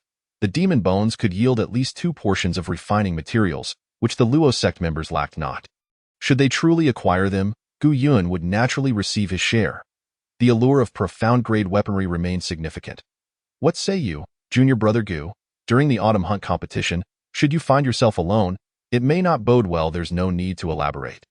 Luo Chun interjected, his hand raised earnestly. Senior brother Luo, I confess to being quite tempted by the corpse of the Qingyu Demon King. Allow me to deliberate, and tomorrow I shall seek you out with my decision. Regardless of my choice, I reiterate, should you require anything, do not hesitate to ask. Very well. Hearing this, Luo Chun nodded with a smile. Now that Gu Yun had shown interest, the matter was nearly settled. However, junior brother, fret not overmuch. Our Luo sect harbors no disputes with other factions. Including you and me, there are merely 4 of us in total. Contemplate this thoroughly. I will await your response. With that, Luo Qin and Gu Yun exchanged nods before parting ways. Once Luo Qian had departed, Gu Yun clenched his fists, reveling in the newfound strength that accompanied his foundational establishment. To his astonishment, achieving the foundation establishment stage had fortified his meridians considerably, reflecting upon his transformation. Gu Yun found himself in awe. Prior to his confrontation with Duan Cheng, he had only possessed a 50% chance of victory. Despite his seemingly effortless triumph in the morning, that had merely been a moment of surprise against Duan Cheng. Under ordinary circumstances, it would have been far from so simple. Now, however, Gu Yun felt confident that even without harnessing the might of 500 pounds or the golden edge palm, he could hold his own against Duan Cheng. Indeed, with his current prowess, even Wang, the senior brother of the law enforcement hall, would struggle to withstand a single strike from him. In contemplating strikes, Gu Yun recalled the Tian palm. Experimenting with a casual thrust, he was pleasantly surprised. This strike unleashed an ethereal force of extreme yin, subtly entwined with the surging spiritual energy. Although lacking an experimental subject to observe the effects, Gu Yun understood that this elusive extreme yin force would undoubtedly complicate matters for any opponent it penetrated. The efficacy of such a technique could easily rival that of an average mid-tier yellow-grade martial art. The system's offerings were indeed remarkable. Buoyed by this newfound joy, Gu Yun settled into a meditative posture. With daylight still remaining, he resolved to consolidate his cultivation in light of his recent breakthrough. Yet, scarcely had he seated himself when a sudden realization struck him. He was uncertain how to proceed with his training. According to the great Tao scriptures, the method of cultivation during the Qi refinement stage involved absorbing spiritual energy to enhance the strength of the body and dantian, laying a solid foundation. But what of the foundation establishment stage?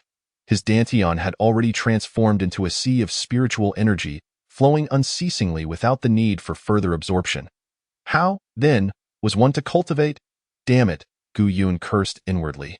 It appeared he was in dire need of a heart method, yet the system lacked a marketplace, and he possessed no corpses to examine. It seemed his only recourse was to pay a visit to the scripture repository of the Qingwan sect.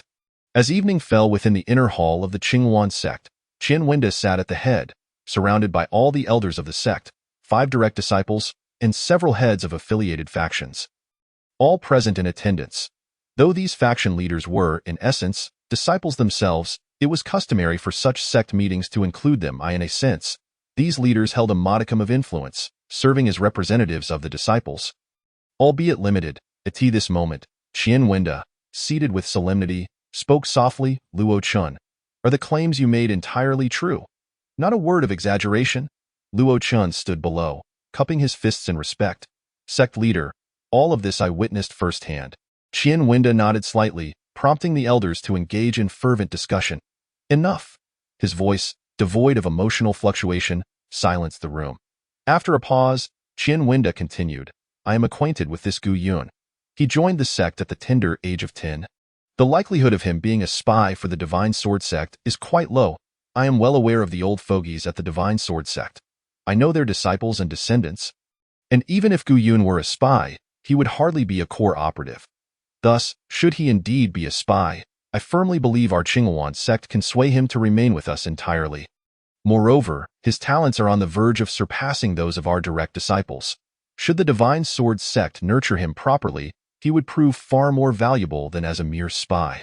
Therefore, let this matter rest. Elder 3, the grievances between Duan Cheng and him shall conclude here. Understood, sect leader. Elder 3, Duan nodded respectfully and fell silent. Qianwenda acknowledged him with a slight nod before turning his gaze to the direct disciples. Our Qingyuan sect has not seen such talent in nearly a decade. This child's future achievements may well exceed those of you present. If the opportunity arises, do extend your assistance, of course. Sect leader, junior brother Gu has already agreed to join our Luo sect. I believe, enough. Before Luo Chun could finish, Qin Chuan, who had previously spoken in Gu Yun's defense, interjected. I visited junior brother Gu this afternoon. While he declined our invitation to join the water faction, he did not agree to your proposal either. Senior brother Qin, do not sow discord, Gu Yun protested. All right. Witnessing the disciples bicker, Qianwenda felt a rare surge of youthful vigor and chuckled. If there are no further matters, let us disperse. Qin Chuan, remain. Yes, sect leader. The disciples and elders complied, taking their leave, leaving only Qianwenda and Qin Chuan. Once the others had departed, Qianwenda shook his head gently, producing a white pill from his ring and handing it to Qin Chuan. This is a corpse pill, an artifact our sect acquired by chance many years ago. It serves little purpose in storage. Since Gu Yun has encountered the opportunity of the 10,000 corpses pill, he will surely benefit from it.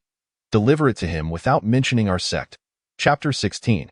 Harmonizing Heaven and Man. Upon seeing the white pill, Qin Chuan felt a surge of curiosity. After all, such an item was quite rare. Though its practical utility was limited, it was a concept he had only heard of. With few having ever witnessed such a thing, he could discern that Qianwenda was making efforts to attract Gu Yun. Stowing away the corpse pill, Qin Chuan grinned. It appears that master is indeed partial to me. Go on. Qianwenda waved him off, and Qin Chuan, perceiving the hint, exited the inner hall. Meanwhile, Gu Yun stood at the entrance of the scripture repository, his expression a tapestry of emotions. The heart methods contained within this repository were exorbitantly priced, and most were of the yellow grade. There were perhaps 5 or 6 tomes of the mysterious grade, but they were non-exchangeable, merely existing as ornamental tokens, only distributed as rewards during special occasions. Only one low-grade mysterious heart method was available for exchange, yet its price was ludicrous. Over 10,000 spiritual stones, and even adding a 0 would not suffice. Gu Yun merely sought a transitional heart method. For with the corpse-touching demon palm at his disposal, he might stumble upon a high-tier heart method at any moment. Thus, after careful selection, he chose a high-grade yellow heart method. However, upon reaching the registration desk with the guarding disciple, Gu Yun was informed that in addition to spiritual stones, he would also need to provide an additional 50 foundation establishment pills. After inquiring further, Gu Yun learned that inner sect disciples received a monthly allocation of foundation establishment pills. Yet some disciples had little need for them, while others were in dire need. Consequently, the foundation establishment pill had become a vital currency among the disciples of the Qingyuan sect, serving as an essential supplementary currency when acquiring resources from the sect. However, Gu Yun possessed no foundation establishment pills.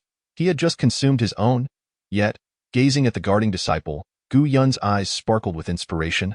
Junior brother, I find myself short of foundation establishment pills. Could you possibly sell me 50? The price is negotiable. Upon hearing these words, the Peak Chi refining disciple of the guard pavilion gazed at Gu Yun as if he were a fool, exclaiming, Brother, do you think my realm suggests I have surplus foundation building pills? I'm merely working here to earn some. With a resigned sigh, Gu Yun laid down his cultivation method, realizing he had to contemplate alternative solutions. Wait. Just as Gu Yun turned to leave, the disciple suddenly called out to him. What is it, junior brother? Do you have a way to acquire foundation building pills? No, I just thought you looked familiar. Hey, Gu Yun retorted with an eye roll. What good does that do? This scripture pavilion isn't your family business. Can you exempt me from the foundation building pill fees? While Gu Yun grumbled internally, the disciple suddenly shouted, You are Gu Yun. Ah, yes, that's me. Before Gu Yun could finish his sentence, the disciple exclaimed, You've broken through. My goodness, that was fast. Overwhelmed by the disciple's enthusiasm, Gu Yun quickly fled, yet along the way, he noticed numerous individuals pointing and whispering about him. Witnessing such a scene, Gu Yun felt as though a stampede of horses was galloping through his heart.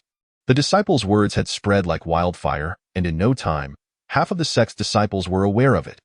Returning to his abode, Gu Yun found himself disinclined to cultivate, primarily because he was uncertain of how to proceed next. Under these circumstances, he could only seek assistance from the system. System, can you provide me with a cultivation method? Ding, this system is currently unable to provide directly. Then think of something, Gu Yun exclaimed in exasperation. Otherwise, what use are you to me? After a while, the system finally responded, Ding, detected a fragment of an immortal-grade cultivation method, the Great Tao Scripture. Would you like to spend one extraction point to complete it? Extraction point? Upon hearing the system's prompt, Gu Yun couldn't help but sigh. What is this extraction point? You never mentioned it before. Ding, extraction points are the highest currency of this system, obtainable only when the host independently breaks through their cultivation level. Current extraction points. One dot only by breaking through can I obtain them. Doesn't that mean I can hardly accumulate any? Gu Yun felt somewhat relieved that he hadn't automatically broken through. Contemplating the Great Tao Scripture, he realized it was indeed an immortal-grade cultivation method. There was a legend in the mortal realm that the ubiquitous Great Tao Scripture was, in reality, the first cultivation method of humanity, and all subsequent methods were derived from it. The original text had long been lost, leaving only fragments behind. However, most believed it to be a mere legend, while others subscribed to another version, which posited that it was created by a wise sage for the benefit of all humanity. Now it seemed that this legend might hold some truth. Wait a moment. Gu Yun suddenly recalled that when he obtained the Golden Edge Palm, it was also a fragment, and the system had completed it without asking for any points. System, are you trying to mess with me? Ding, only immortal grade or above cultivation methods require extraction points for completion. Now understanding the system's logic, Gu Yun resolved to take a chance, if that were the case. He could wait for a good cultivation method to come his way, and let the system complete it for free, especially since extraction points were so precious. That said, high-grade cultivation methods were exceedingly rare. And even fragments were not so easily encountered, especially an immortal-grade one. Complete it, ding, completion successful.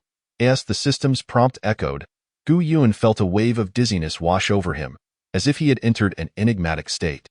Simultaneously, a beam of golden light shot up from Gu Yun, piercing the heavens. In his moment of disorientation, he sensed the flora and fauna around him emanating faint glimmers, as though a subtle connection had been established with them.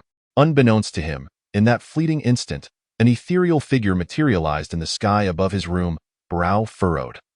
The moment this figure appeared, the aura of a perfected golden core was unmistakably apparent. It was none other than Qian Wandao, the sect master of the Qingwan sect.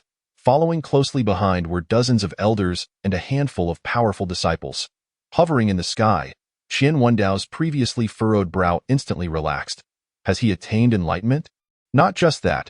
It appears he has transitioned from enlightenment into the realm of unity with heaven and man, the Grand Elder remarked, stroking his beard with a smile. Qian Wandao nodded repeatedly. To reach such a realm of unity with heaven and man is a rarity. Among thousands, few achieve it. This youth possesses extraordinary fortune. Could it be that heaven seeks to elevate our Qingwan sect? Congratulations, Sect Master. Chapter 17.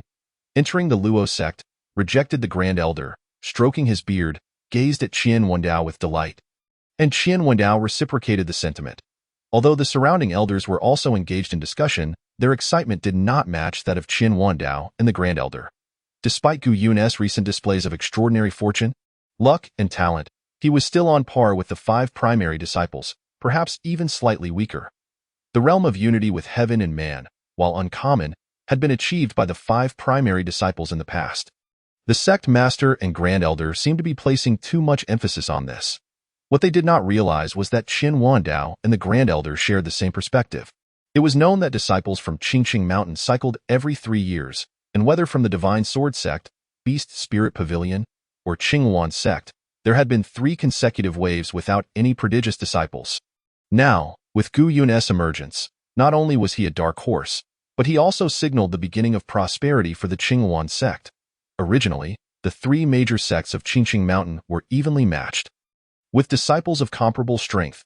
With Gu Yun as a variable, it was likely that the Qingwan sect's ranking in the upcoming sect competition would improve significantly. Considering the myriad benefits, it was entirely possible that they could become the foremost sect of Qingqing Mountain.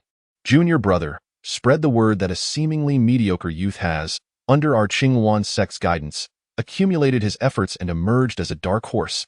Ha ha ha. The Grand Elder laughed heartily, revealing a meaningful smile. Brother, it is indeed thanks to you.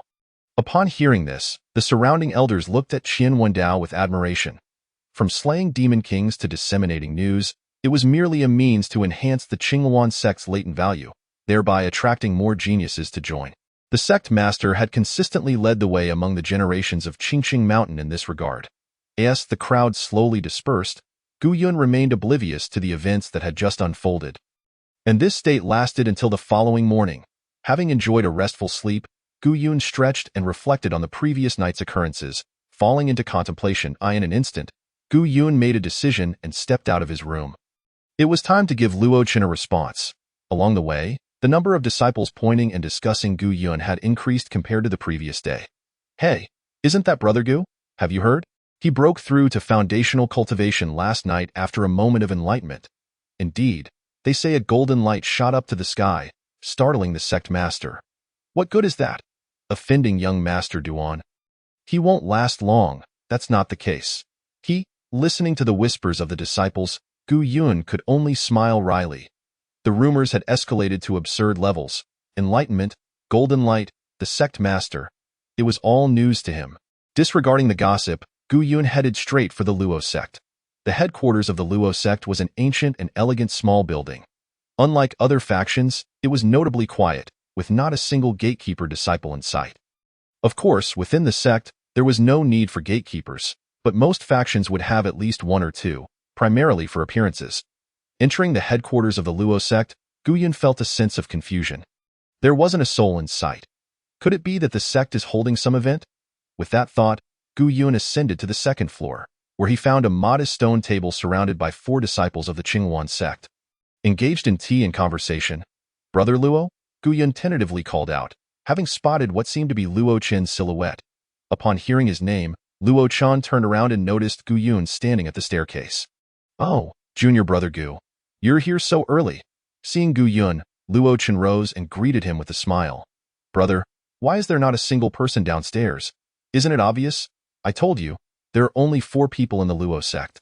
Luo Chen replied with a playful scold before adding, I was asking, Junior Brother Gu, what have you decided regarding the matter we discussed? Hearing this, Gu Yun smiled and replied, Brother Luo, I've given it some thought.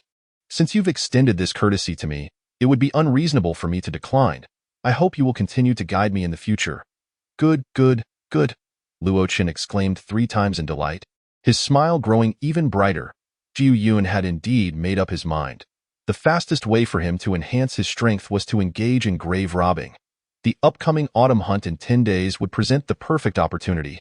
If I could have a teammate like Luo Chen, I cannot fathom how much stronger I would be compared to being alone. 5th brother, is this the Gu Shidi you mentioned? A female disciple inquired with a smile as she approached the stone table. Indeed. What do you think? How shameless silence, the female disciple retorted sarcastically, only to receive a playful kick and an eye roll from Luo Chen. Then, with a grin, Luo Chen continued, Gu Shidi, as I mentioned before. Our Luo sect consists solely of the 5 of us. The others are merely disciples working to earn spirit stones and cannot truly be considered part of our Luo sect and truth. When I established the Luo sect, it was merely a whim, a gathering of a few friends who wanted to engage in some business. This is Chu Qing, who essentially controls the herbal business within the sect. She is also my wife. Get lost. Chu Qing kicked Luo Chen playfully and added with a smile, Hello. Chu Qing waved her hand, and Gu Yun nodded in acknowledgement. This is Bai Yu, who is primarily responsible for the exchange of rare treasures within the sect. IVE met him. Bai Yu nodded slightly, and Gu Yun smiled in return. Bai Yu is one of the 5 direct disciples. He was present in the relics of the Yuan Ying ancestor. This is Kong Lin, the largest wholesaler of Foundation establishment pills in the sect. Humph. Kong Lin snorted lightly and nodded indifferently. Luo Shixiang, I understand now. The Luo sect is essentially a trading guild, isn't it? Not quite. Luo Chen shook his head and explained. Every faction engages in business. It's just that we've expanded a bit more than others. Speaking of which, Luo Chen turned to the 3 of them. Do we welcome a new member? I disagree. Before Luo Chen could finish, Kong Lin slammed his hand on the table and stood up with a stern expression. Seeing this, Bai Yu sighed. Old Kong, here you go again. Didn't we agree yesterday? What agreement? I simply do not agree.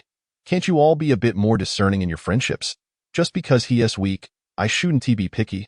Did you see how arrogant he was yesterday? He ridiculed and humiliated a female disciple to the utmost. What a piece of work! I absolutely refuse to associate with someone like him. Chapter 18. Making money together. Sit down. Faced with Kong Lin's reprimand, Luo Chen shouted angrily, his displeasure evident. You know the situation. Stop shouting, I'm telling you. Luo Shixiang. Before Luo Chen could finish, Gu Yun, somewhat awkwardly, clasped his hands and smiled. Why bother? For an outsider like me, creating discord among you all. Since Kong Shixiang does not welcome me, I shall take my leave. With that, Gu Yun chuckled lightly and turned to leave. However, Luo Chen hurriedly stepped forward and grabbed Gu Yun. Gu Shidi. Don Tigo, now that you're here, let us talk slowly. Exactly, the Luo sect isn't place you can come and go as you please.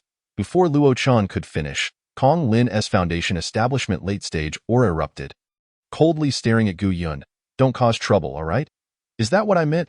Luo Chen sighed helplessly, but he noticed that Gu Yun's expression had also turned cold. Seeing this, Luo Chen could only shake his head. This matter had to be resolved by the two of them. Fortunately, Luo Chen understood Kong Lin well enough to believe he wouldn't do anything outrageous. Meanwhile, Gu Yun felt a surge of anger rising within him. No matter how good-natured he was or how much he respected Luo Chen, he could not tolerate such provocation. Kong Shixiang, what do you mean by that? Just because you disagree with my joining the Luo sect? Does that mean I cannot leave? Humph. I heard you had a bit of trouble with Wang Shuang using the Golden Peak palm yesterday.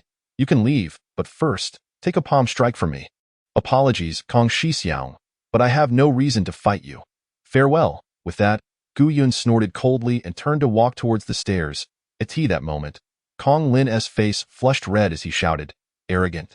As Gu Yun felt a rush of air behind him, he realized Kong Lin was making a move. At this point, Gu Yun could no longer care about preserving Luo Chen's dignity. His right hand extended, gathering a surge of extreme energy within his palm. Damn it, I owe Luo Chen a favor, but what does that have to do with you? With that thought, Gu Yun struck out, and his palm collided with Kong Lin's in a powerful clash. The impact sent a shockwave that even lifted the teapot from the stone table, but fortunately, Bai Yu was quick enough to catch it. Thud, thud, thud. Gu Yun staggered back 3 steps, his expression growing serious. Indeed, the foundation establishment late stage was not something he could handle at present. However, using the Tian palm for the first time brought him a hint of excitement. Just now, a trace of extremely weak Tian energy had entered Kong Lin's body through the spiritual energy. While it wouldn't cause significant harm, if Kong Lin persisted in being difficult, Gu Yun wouldn't mind making him uncomfortable. Simultaneously, Kong Lin also took a step back, a look of surprise on his face.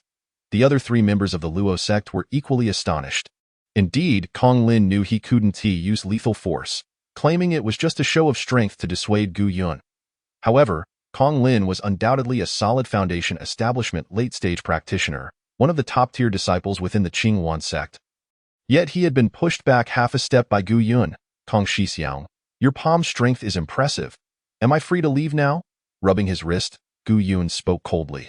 Seeing the others' amused expressions, Kong Lin's face flushed, and he remained silent, returning to his seat and finishing his tea in one gulp. Clang! He slammed the teacup down on the table and muttered, "This kid has decent strength. I'll consider him acknowledged, but as for your character, I cannot commend. Humph! Only willing to relent after suffering a loss, serves you right." With Kong Lin's concession, Luo Chen realized his attitude had shifted, and he couldn't help but tease, quickly joining Bai Yu and pulling Gu Yun back. "Gee, you shitty. You see, there's a bit of misunderstanding between you and Kong Shixiang. In truth, he is the best among us." Indeed, indeed, come, don't be like him. Sit down quickly, Bai Yu nodded repeatedly, and together with Luo Chen, they pressed Gu Yun onto the stone bench.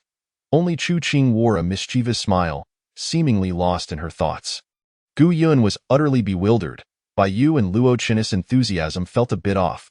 With the strength of the Luo sect, they could easily dominate the inner sect. They truly didn't need him. Or rather, his presence made no difference. Why were these individuals, aside from Kong Lin, so eager to recruit him? And looking at Chu Qing's smile, It was evident something was amiss. Contemplating this, Gu Yun couldn't help but ask, Luo Shixiao, what is the purpose of this? Regardless of my strength or influence, it seems I cannot bring any benefits to our Luo sect. Why? Upon hearing this, the 4 members of the Luo sect fell silent. After a pause, Kong Lin finally spoke. They want to use you as a scapegoat. What scapegoat? You're going to scare people away. Chu Qing shot Kong Lin a glare and kicked him, while Luo Chen chuckled awkwardly before saying, Gu Shitty, since we're all one family now, I want to keep anything hidden. Recently, we've been looking to explore some new avenues. We've nearly mapped everything out, but we lack manpower. We 4 are tied up, so we'd like to invite you. We'd like you to oversee our new venture into the pill business, by you added. So I'm to be the scapegoat. Upon hearing this, Gu Yun finally understood. The members of the Luo sect wanted to develop a new business, but they were all too busy, so they were looking for a new teammate. All the capable disciples within the Qinghuan sect were already occupied with their own affairs, which is why they had set their sights on the unexpected newcomer, Gu Yun. Do you shitty? Don't put it that way. We all make money together. Rest assured, we've prepared everything. You just need to oversee the operation. And come year end, we'll split the profits. You don't know this, but our Luo sect has a rule. Regardless of how much each person earns, we split it evenly at the end of the year. Even if this venture doesn't work out, you'll still be included in the profit sharing. Yes, there's no pressure on you. The group spoke in turns, offering sweet words, but Gu Yun couldn't shake the feeling that something was off about them. However, having already boarded the ship, he decided not to overthink. If things went awry, he could always withdraw later. With this in mind, Gu Yun inquired, so when do we start this pill business? No rush. Let us wait until the autumn hunt concludes. For now, focus on preparing for the autumn hunt. Once we achieve some results, 1T talent naturally come to us. As Gu Yun walked back, he began to understand that the initial preparations, including the launch, would undoubtedly be quite troublesome, and they were leaving everything to him. A wonder Chu Qing remarked that Luo Chan was shameless. Gu Shitty, where are you off to? Chapter 19. Mid-level second-order monster. Wind Wolf. Gu Yun was deep in thought when he suddenly heard someone calling his name from ahead. Upon raising his head, he was greeted by a familiar smile. It was none other than his senior brother, Qin, who had spoken up for him the previous day. Yesterday, Qin had sought him out, hoping to persuade him to join the water gang, but Gu Yun had declined the offer. Junior brother Gu, have you given any thought to joining the water gang? Qin inquired.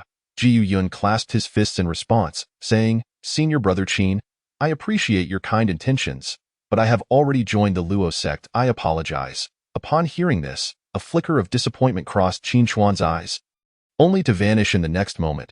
He then produced a white pill from his storage ring and handed it to Gu Yun. Gu Yun accepted the white pill, somewhat perplexed and unsure of its nature.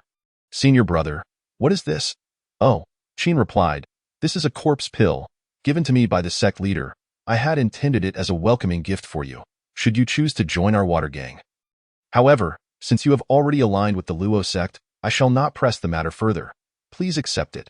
This seems inappropriate, Gu Yun protested. What's wrong with that? We are all fellow disciples. Accepting this corpse pill as a gesture of friendship is quite reasonable. Don't you think?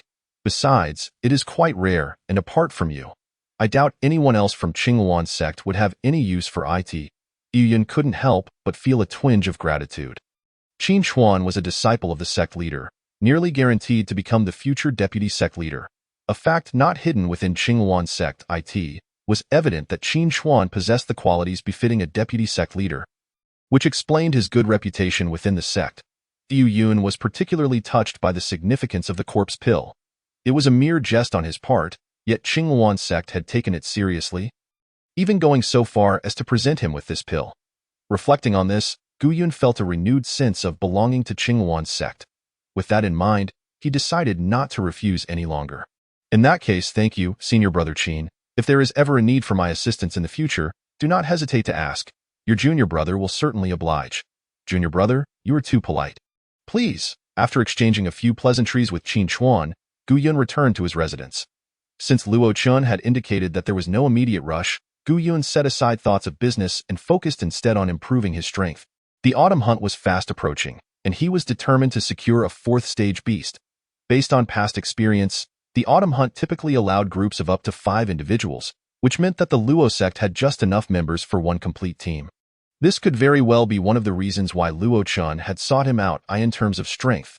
Apart from the 5 direct disciples who had reached the peak of Foundation establishment, the other formidable disciples, such as Luo Qin and Kong Lin, were only at the later stages of Foundation establishment. Thus, in terms of strength, Gu Yun's group had a chance to compete for first place, even though he had become the weakest link in the team. With 10 days remaining, Gu Yun needed to hasten his efforts to enhance his capabilities, lest he become a burden to his comrades. As for the final rewards and their distribution, Gu Yun was indifferent. All he desired was to get a feel for that 4th stage beast. Given his low cultivation level, he wouldn't mind if the body didn't belong to him. Thus, the immediate priority was to strengthen himself. With this determination, Gu Yun made his way straight to Qingqing Mountain, the entrance of Qingwan sect. A mid-stage Foundation establishment disciple was dozing off. Observing this, Gu Yun chose not to disturb him and walked straight out of the mountain gates. Generally speaking, Qingwan sect did not restrict the comings and goings of its disciples. They merely assigned one disciple to record entries and exits. The primary purpose of this was to keep track of disciples in case one went missing or encountered unforeseen circumstances. Ji Yun was simply looking to test the strength of the beasts on Qingqing Mountain and perhaps examine some corpses. As long as he remained unready, he would be safe, hence there was no need for registration. However, just as he stepped outside the mountain gate, several pairs of eyes were fixated on his retreating figure. These individuals were none other than Jiang Wan and a group of female disciples who were preparing to visit Qing Mountain City. Junior sister Jiang, Gu Yun sneaking down the mountain is certainly suspicious. Could he truly be a spy? One of them remarked. Not at all. Jiang Wan shook her head, her gaze gradually turning icy. From what I know, he is unlikely to be a spy. Her defense of Gu Yun stemmed not from favoritism but rather from their childhood friendship. As such, she was best positioned to ascertain whether he was indeed a spy.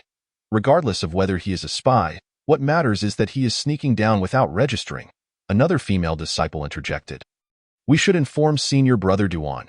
He has been waiting for an opportunity like this. Another female disciple chuckled. Why wait for Duan? That brat is merely at the initial stage of Foundation establishment. Even if he breaks through, just watch me. As Gu Yun traversed the mountain path, his mood was rather buoyant. The air within the mountains was refreshing, and the spiritual energy abundant. It was no wonder that Qingqing Mountain could breed such a multitude of beasts. Had it not been for the annual hunts conducted by the various sects, the beasts' sheer numbers could have easily overrun Qing Mountain City. Nevertheless, as Gu Yun continued his journey, he encountered a dilemma. He had yet to find a suitable target. After some contemplation, he realized that with his recent breakthrough to the Foundation establishment stage, ordinary first-stage beasts would have sensed his presence and fled. As for the second-stage beasts, he was still unable to contend with the more powerful ones. Come out, you beasts! I want to test my skills, Gu Yun thought, frowning that it felt as though a pair of sinister eyes were fixated upon him from behind. Sensing a looming danger, Gu Yun silently made his way toward a more open area. Eventually, upon reaching a spacious clearing, a shadow darted towards him like a swift wind. Fortunately, Gu Yun was prepared. He rolled to the side just in time as the shadow missed him. Crouching low, his hands shimmered with crackling golden light. Ready for whatever came next at that moment, he finally discerned that the swift shadow was a second-stage beast. Moreover, judging from its spiritual energy fluctuations, it was comparable to a mid-stage Foundation establishment human cultivator. A mid-stage wind wolf, the wind wolf, startled by its missed attack, turned back, and Gu Yun felt a tightening in his chest. Once fully grown, the wind wolf was a second-stage beast, and more importantly, it was a pack animal. If it called for its companions, it could spell trouble. Fortunately, the wind wolf chose not to howl for help, perhaps recognizing that it could handle Gu Yun alone. Realizing this, Gu Yun knew he had to finish the fight quickly to prevent the beast from summoning its allies. He prepared his stance, waiting for the wind wolf to initiate the attack, aiming for a decisive blow. However, wolves are cunning and treacherous creatures. Seeing Gu Yun remain still, it too held its ground, glaring at him with bared teeth as if to display its ferocity. Gu Yun remained unperturbed. He had all the time in the world to wear down this wind wolf. Less than half a stick of incense later, the wolf's patience seemed to have reached its limit as it lunged toward Gu Yun's face. Seeing this, Gu Yun couldn't help but smile. Indeed, a beast with such a short temper. With that thought, He raised both fists and charged directly at the Wind Wolf's head. A resounding clash echoed as Gu Yun's fists struck the wolf's skull. The Wind Wolf let out a pained yelp, flipping mid-air. Gu Yun seized the opportunity to prepare for a counterattack, while the wolf rolled to regain its stance, locking its gaze on him once more. Gu Yun, however, found himself retreating a few steps. This beast is stronger than I anticipated. Feeling the raw power of the beast, he silently rejoiced. Had he not previously honed his strength with the weight of 500 jin, he might have suffered a minor setback. I can't fight like this, Gu Yun mused, the corners of his mouth curling up. Every wolf has a distinct characteristic: a tough head, a hard tail, and a soft body. As he pondered this, the Wind Wolf charged again. Gu Yun remained calm, sidestepping the wolf's head and unleashing a punch imbued with golden energy toward the beast. The beast's agility paled in comparison to that of a human cultivator. And as the Wind Wolf found itself in midair, it had nowhere to escape. Gu Yun's punch landed squarely, sending the wolf hurtling 4 to 5 meters away, akin to a kite severed from its string. Seeing this, Gu Yun couldn't help but chuckle. The Golden Fist technique was a profound skill. After this strike, the Wind Wolf would likely be gravely injured, if not dead. Upon approaching the fallen beast, he confirmed that the Wind Wolf had indeed breathed its last. Not bad. I'm becoming increasingly adept with the Golden Fist technique, Gu Yun nodded, aware that luck played a part in this victory.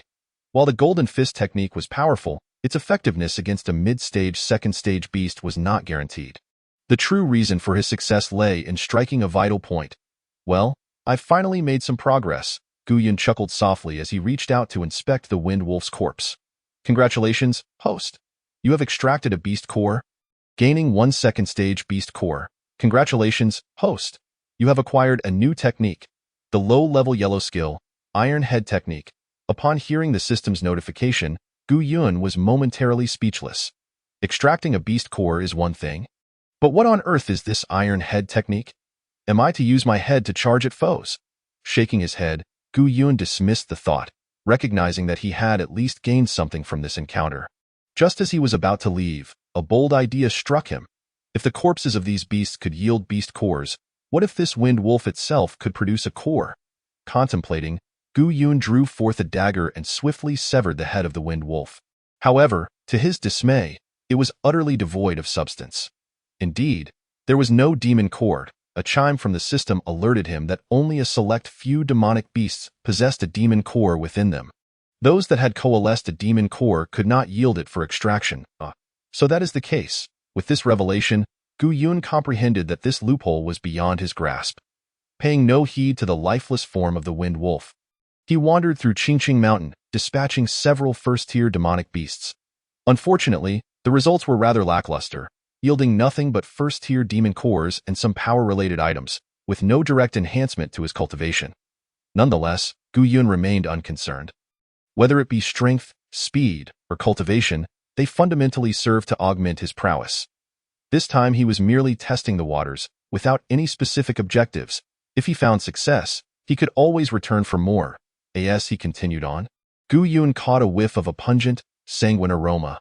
Furrowing his brow, he feared that a confrontation among demonic beasts was underway, one involving at least second-tier creatures.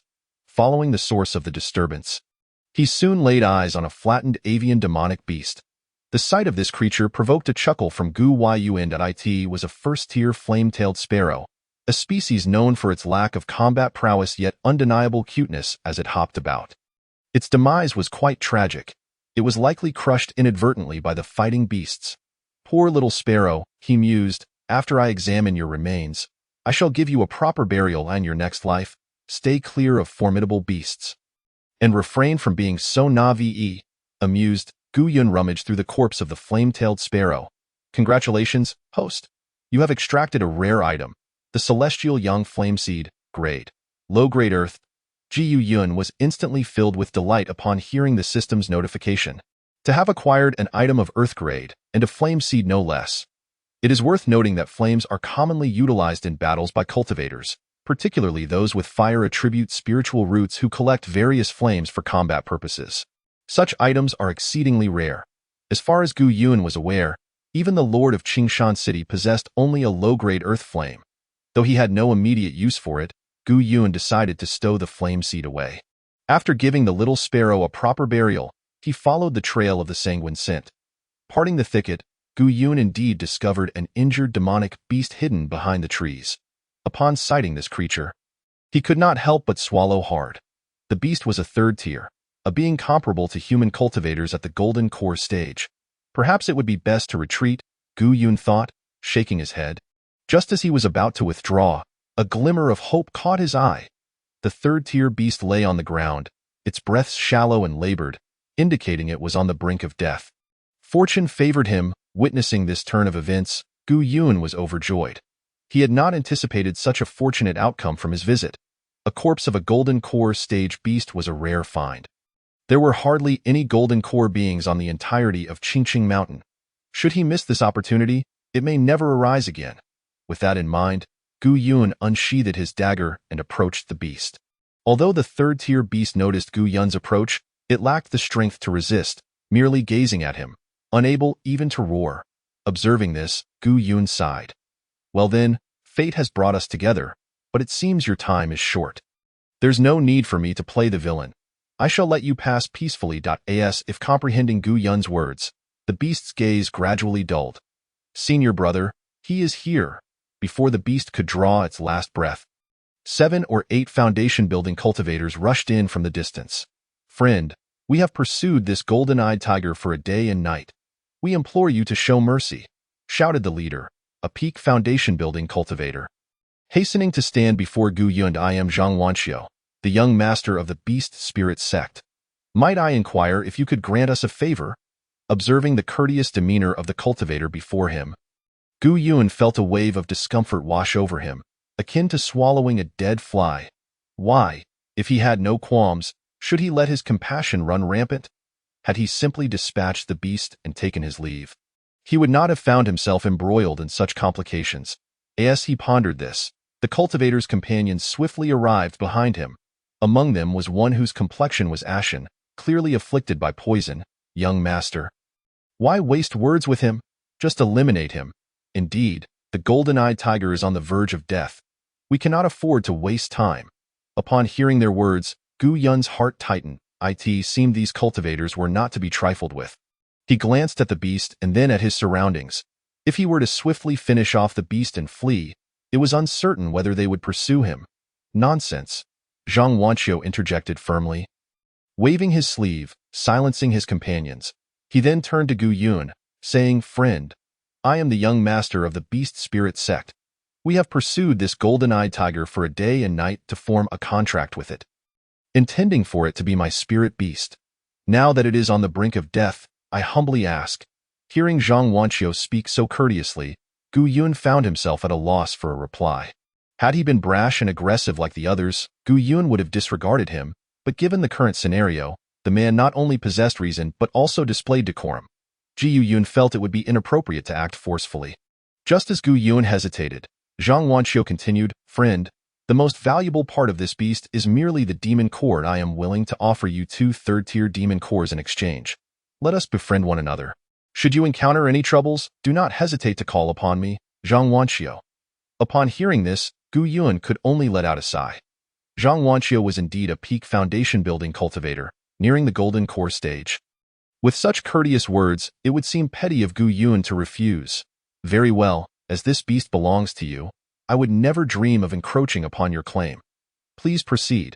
Gu Yun accepted the 2 demon cores, and Zhang Wanxiu's face brightened. Without further ado, he dashed to the side of the third-tier golden-eyed tiger. A surge of spiritual energy flowed into the beast, and its dwindling vitality began to revive. The members of the Beast Spirit sect were indeed extraordinary.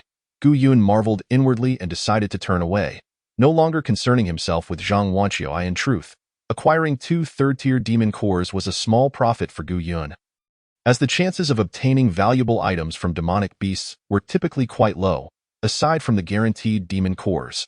Stop. Just as Gu Yun was set to depart, the previously boisterous cultivator coldly called out. You think you can just take our young master's 2 third-tier demon cores and leave? Leave the demon cores behind. Upon hearing this, Gu Yun's expression turned icy as he turned to face the foundation-building cultivator.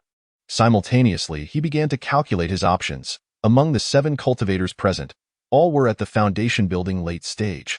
He certainly could not match them in a fight. However, he had just acquired an earth-grade flame. If unleashed, it might not incinerate them, but it would certainly provide him with an opportunity for retreat. With this thought in mind, Gu Yun considered whether he might catch one off guard and eliminate them before fleeing. Foolishness! One of the cultivators barked. Chao Shidi is in such a state, and you still have the gall to waste time here? Before Gu Yun could make a move, Zhang Wanqiu suddenly interjected, returning to the fray. The other cultivators looked upon him with expressions of relief. Young master, have you succeeded? Zhang Wanqiu nodded. Indeed, I have succeeded. To form a contract with the 3rd-tier golden-eyed tiger is a tremendous fortune. This friend has graciously allowed us this opportunity. We should be grateful rather than complicate matters. But no further discussion is necessary, Zhang Wanqiu sighed, turning to Gu Yun. Friend, we are but rough individuals who have spent our days amidst demonic beasts. I beg your pardon for our earlier conduct. We have pressing matters to attend to in the days to come. I shall pay a visit to the Beast Spirit sect, and I will surely express my gratitude. Until we meet again. With a glance, Zhang Wanqiu signaled to his fellow cultivators, who all clasped their fists in gratitude before preparing to leave. Gu Yun, recalling Qin Chuan, noted that Zhang Wanqiu, as a young master, possessed commendable insight. The two shared a semblance of character. With that thought, Gu Yun called out, Friend, please wait. At the sound of his voice, Zhang Wanqiu stumbled slightly, a flicker of surprise crossing his features. What is it? Friend? Seeing Zhang Wanqiu's reaction, Gu Yun could not help but smile. He had not anticipated such a simple phrase could carry such weight. Dismissing any jest, Gu Yun addressed the matter directly. Young master, it seems your companion may have been poisoned by the loose snake's venom. Indeed, Zhang Wanqiu replied earnestly. We must return to our sect post-haste. This poison is exceedingly potent and can only be resolved by a golden core elder. However, given your friend's current state, it seems he may not survive the journey back. Gu Yun shrugged. The Beast Spirit sect lay over 100 miles away. Even if these cultivators exerted themselves fully, it would take nearly an hour to reach their destination. Why then? It was likely the afflicted cultivator would have succumbed. What do you mean by that? Our young master has treated you with utmost respect, and yet you speak so callously. If Chao Shidi does not make it back to the sect, you shall accompany him on his journey. Stand down. The previously aggressive cultivator was about to act, but Zhang Wanqiu once again intervened, casting an apologetic glance at Gu Yun. Friend, it seems you possess an antidote? If so, name your price. I assure you, I will not hesitate to fulfill it. Greetings. Why such formality? Let us be friends.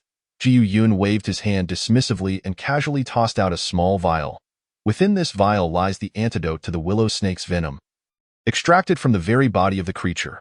This substance is akin to the corpse Dan in the hands of Qianwen Dao, sharing a similar nature. Zhang Wanqiu's retrieval of 2 demon cores already put Gu Yun at a profit. There was no need to take advantage of others without cause. Is this the Wan Du Dan? The group exchanged glances, seemingly paralyzed by astonishment. Teo used the Wan Du Dan to forge a friendship? Such sincerity is truly overwhelming. Thank you, fellow Taoist. Zhang Wanqiu clasped his fists together, as if fearing Gu Yun might retract his offer, hastily administering the pill. Upon ingestion, the color of Chao Shidi's face improved almost instantly. However, the pallor did not vanish but instead shifted to Gu Yun's countenance.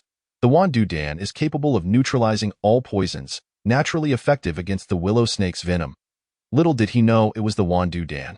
Had he been aware, he would never have given it away so casually.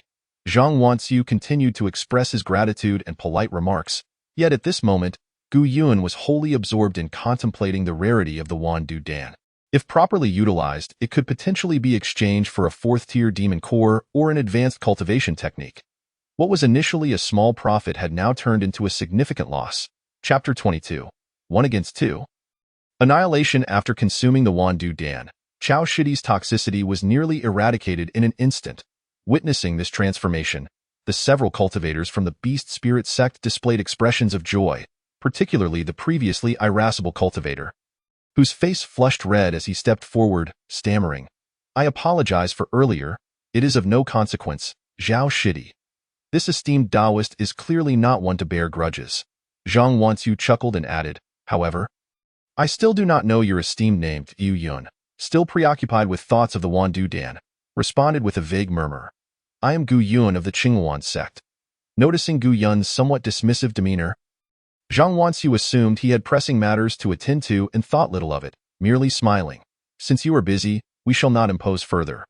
You are always welcome to visit the Beast Spirit sect when you have time. Farewell. With that, without waiting for Gu Yun's reply, the disciples of the Beast Spirit sect swiftly departed. Seeing the rapid retreat of these individuals, Gu Yun forced a smile. Hey, they just took one of my Wan Dan and left without a word. A little acknowledgement would have been nice. The disciples of the Beast Spirit sect were far too engrossed to hear him, and Gu Yun was well aware of this, letting out a sigh. Though he had suffered a slight loss, he did not mind too much. After all, he had saved a life, which counts as a good deed. Moreover, he had made a friend of a peak foundation-building young master. What's not to be pleased about? However, having missed the opportunity to capture the Golden Core Stage Golden-Eyed Tiger, Gu Yun now found himself lacking interest in other demon beasts. As night approached, it was almost time to return to the Qingwan sect. After all, wandering alone in the depths of the mountains at midnight could be quite perilous. On the path back to the Qingwan sect, Gu Yun effortlessly dispatched a few first-tier demon beasts. Yet he still felt rather indifferent while looting their corpses. It seemed he either needed to increase the quantity or enhance the quality. The corpses of first-tier demon beasts were still somewhat unremarkable to him. Just as he was nearing the Qingwan sect, Gu Yun slowed his pace, arriving at a relatively secluded spot. With a cold smirk, he addressed the figures lurking behind him. Enough! You have followed me all this way. Just a few steps more and we will reach the sect. If you do not reveal yourselves now, you may miss your chance. As his words hung in the air, silence enveloped the surroundings. After a few breaths, two Qingwan sect disciples emerged from the bushes. Ha! No wonder you were able to defeat Duan Xiao. Your perception is likely far superior to that of an early foundation-building disciple. Why waste breath? Let us take him down. Although the disciple spoke of attacking, the two slowly approached Gu Yun without any immediate intent to strike. Observing this, Gu Yun narrowed his eyes, calculating. These two disciples were both mid-foundation stage. While they may not be as formidable as Wang Shuang, the enforcer from that day, they were not far off. Although Gu Yun had recently broken through to foundation building, he had yet to engage in a serious battle and was uncertain of his true capabilities. However, one thing he was certain of, against these two inept foes, if he did not wish to fight, he could easily escape. With this thought, Gu Yun devised a plan. Esteemed brothers, I see that you are both disciples of the Qingwan sect. We have no grievances between us. Even if I have encountered some fortuitous circumstances, it would not warrant you two to resort to robbery. One of the disciples burst into laughter, responding with blatant disdain. Gu Shidi? Do you truly lack self-awareness? Do you not know who you have offended? You are with Duan Cheng. Gu Yun feigned surprise, taking a slight step back. The disciple, seeing this, grew even more arrogant. What you say may hold some truth, but the one truly seeking your life is not Duan Xiao. Wan Shimi has already promised us that whoever among us kills you will. Shut your mouth. The other disciple glared, swiftly kicking the one who spoke. Can't you tell he is trying to bait you? You only realize that now? Sharp-tongued. The disciple scoffed, revealing his foundation-building mid-stage aura. The night is long, and we wouldn't want him to escape. Right? The two Qingwan sect disciples exchanged glances, no longer wasting words, and charged directly at Gu Yun. Launching their attack in response, Gu Yun summoned his own aura, golden light swirling around his palms as he struck out to meet them. Having witnessed the might of the golden edge palm, the two knew of Gu Yun's recent breakthrough and did not underestimate him, responding with full force. Bang! As their fists clashed, dust billowed, and the three became entangled in a fierce struggle amidst the haze. Through this battle, Gu Yun began to gauge his current strength. Handling one mid-foundation stage cultivator was relatively easy, but facing two was somewhat taxing. Of course, this was without revealing all his trump cards. Considering this, Gu Yun summoned a swirling dark energy around his palm and gently directed it towards the two.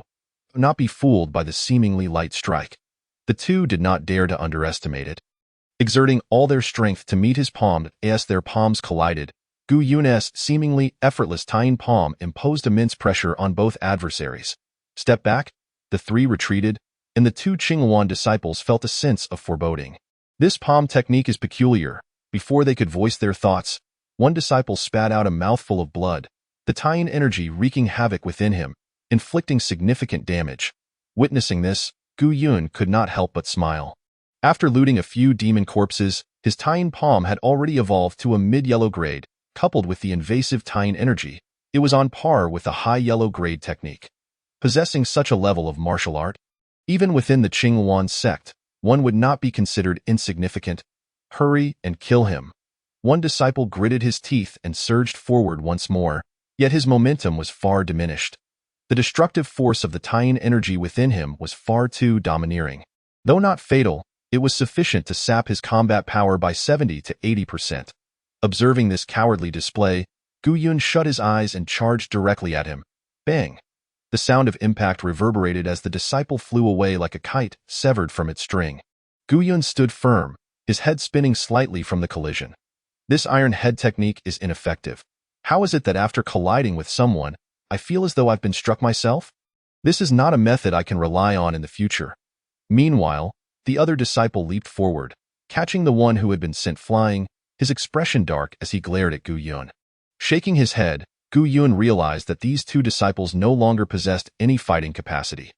The so-called cutting grass without removing the roots only leads to regrowth in the spring. Gu Yun hesitated momentarily before making his move. Being so close to the sect's entrance, it would be inconvenient to act here. Furthermore, these two ineffectual opponents posed no real threat to him. There was no need for him to resort to lethal force. Chapter 23. A Woman's Perspective. With this thought, Gu Yun retracted his aura and spoke coldly. You two, return and inform Duan Cheng. It would be wise for him to remain obedient. If I truly wish to kill him, I fear that even his father would struggle to capture me across this vast world. Get lost? The two disciples, realizing Gu Yun had spared them, were momentarily stunned before responding coldly. We shall remember today's events. Let us see how this unfolds. With that, one disciple seized the unconscious one and swiftly vanished. Brushing the dust off his hands, Gu Yun paid no heed to their threats, instead letting out a light chuckle as he made his way to the sect's entrance. Arriving at the entrance of the Qingwan sect, Gu Yun found himself in a state of amusement. The gatekeeper disciple who had been napping here earlier was still sound asleep. Heh, dear brother, Gu Yun teased, patting the disciple. Have you been asleep the entire time, or did you switch shifts and fall asleep again? What a troublesome hand. In the distance, the venerable Qian Window, with his flowing white hair and beard, let out a sigh and couldn't help but voice his thoughts on Gu Yun's clandestine departure from the sect, which he had followed closely. He was keen to ascertain whether Gu Yun was indeed a spy, especially given his sudden absence, which raised suspicions. However, throughout the subsequent events, ranging from the slaying of the Wind Wolf to erecting a grave for the little bird and forming an alliance with the Beast Spirit sect, Qian Window refrained from intervening. Instead, he developed a deep admiration for Gu Yun, recognizing that this young man was not only devoid of treachery but also possessed a level of decorum and consideration for his fellow disciples. Qian Window believed that he would undoubtedly achieve greatness in the future. Meanwhile, upon returning to his quarters, Gu Yun immersed himself in the training room, diligently practicing. Despite his recent journey, he had not gained any substantial enhancement. In fact, he had scarcely touched upon his cultivation. After his earlier tentative exchange with Kong Lin, coupled with his recent victory over the two lackeys of Duan Cheng, Gu Yun came to a realization. The disparity in realms was not easily bridged.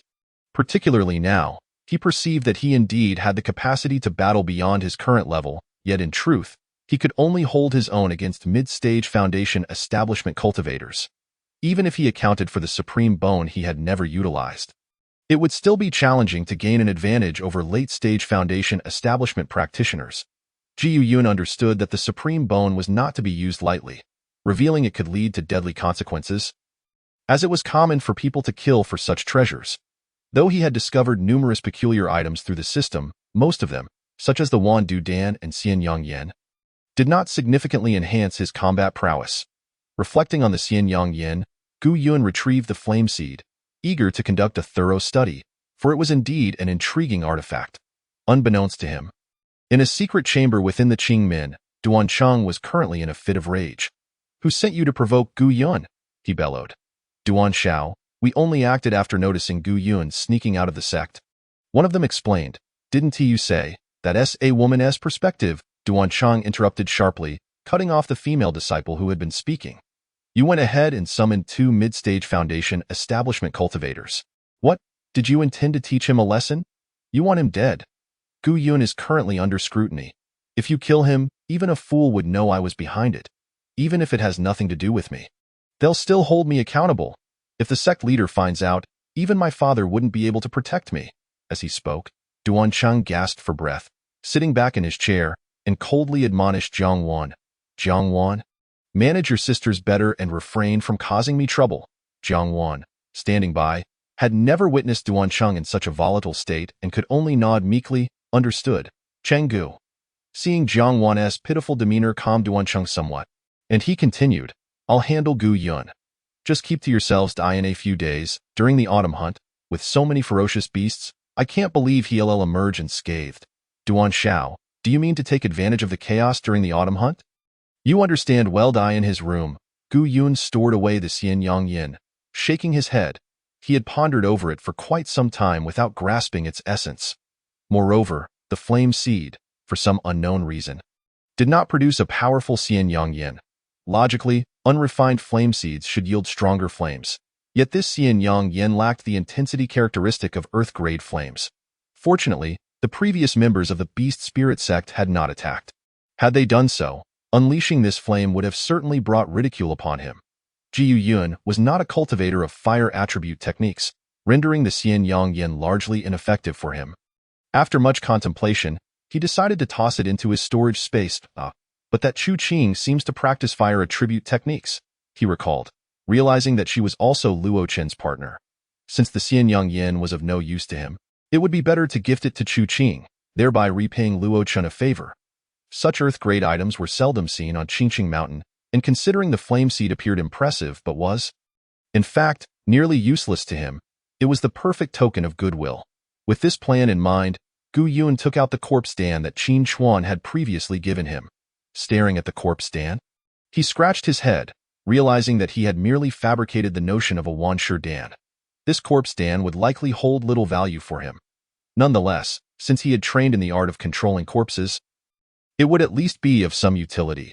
According to the teachings of the art of controlling corpses, cultivators who practiced corpse techniques would have their dantians coalesce into corpse dawn, but those who practiced the art of controlling corpses were exceptions. Instead, they could independently condense corpse dawn for various purposes. The primary function of a corpse dawn was to create corpse puppets, essentially transforming a corpse into a puppet that could be preserved and controlled indefinitely.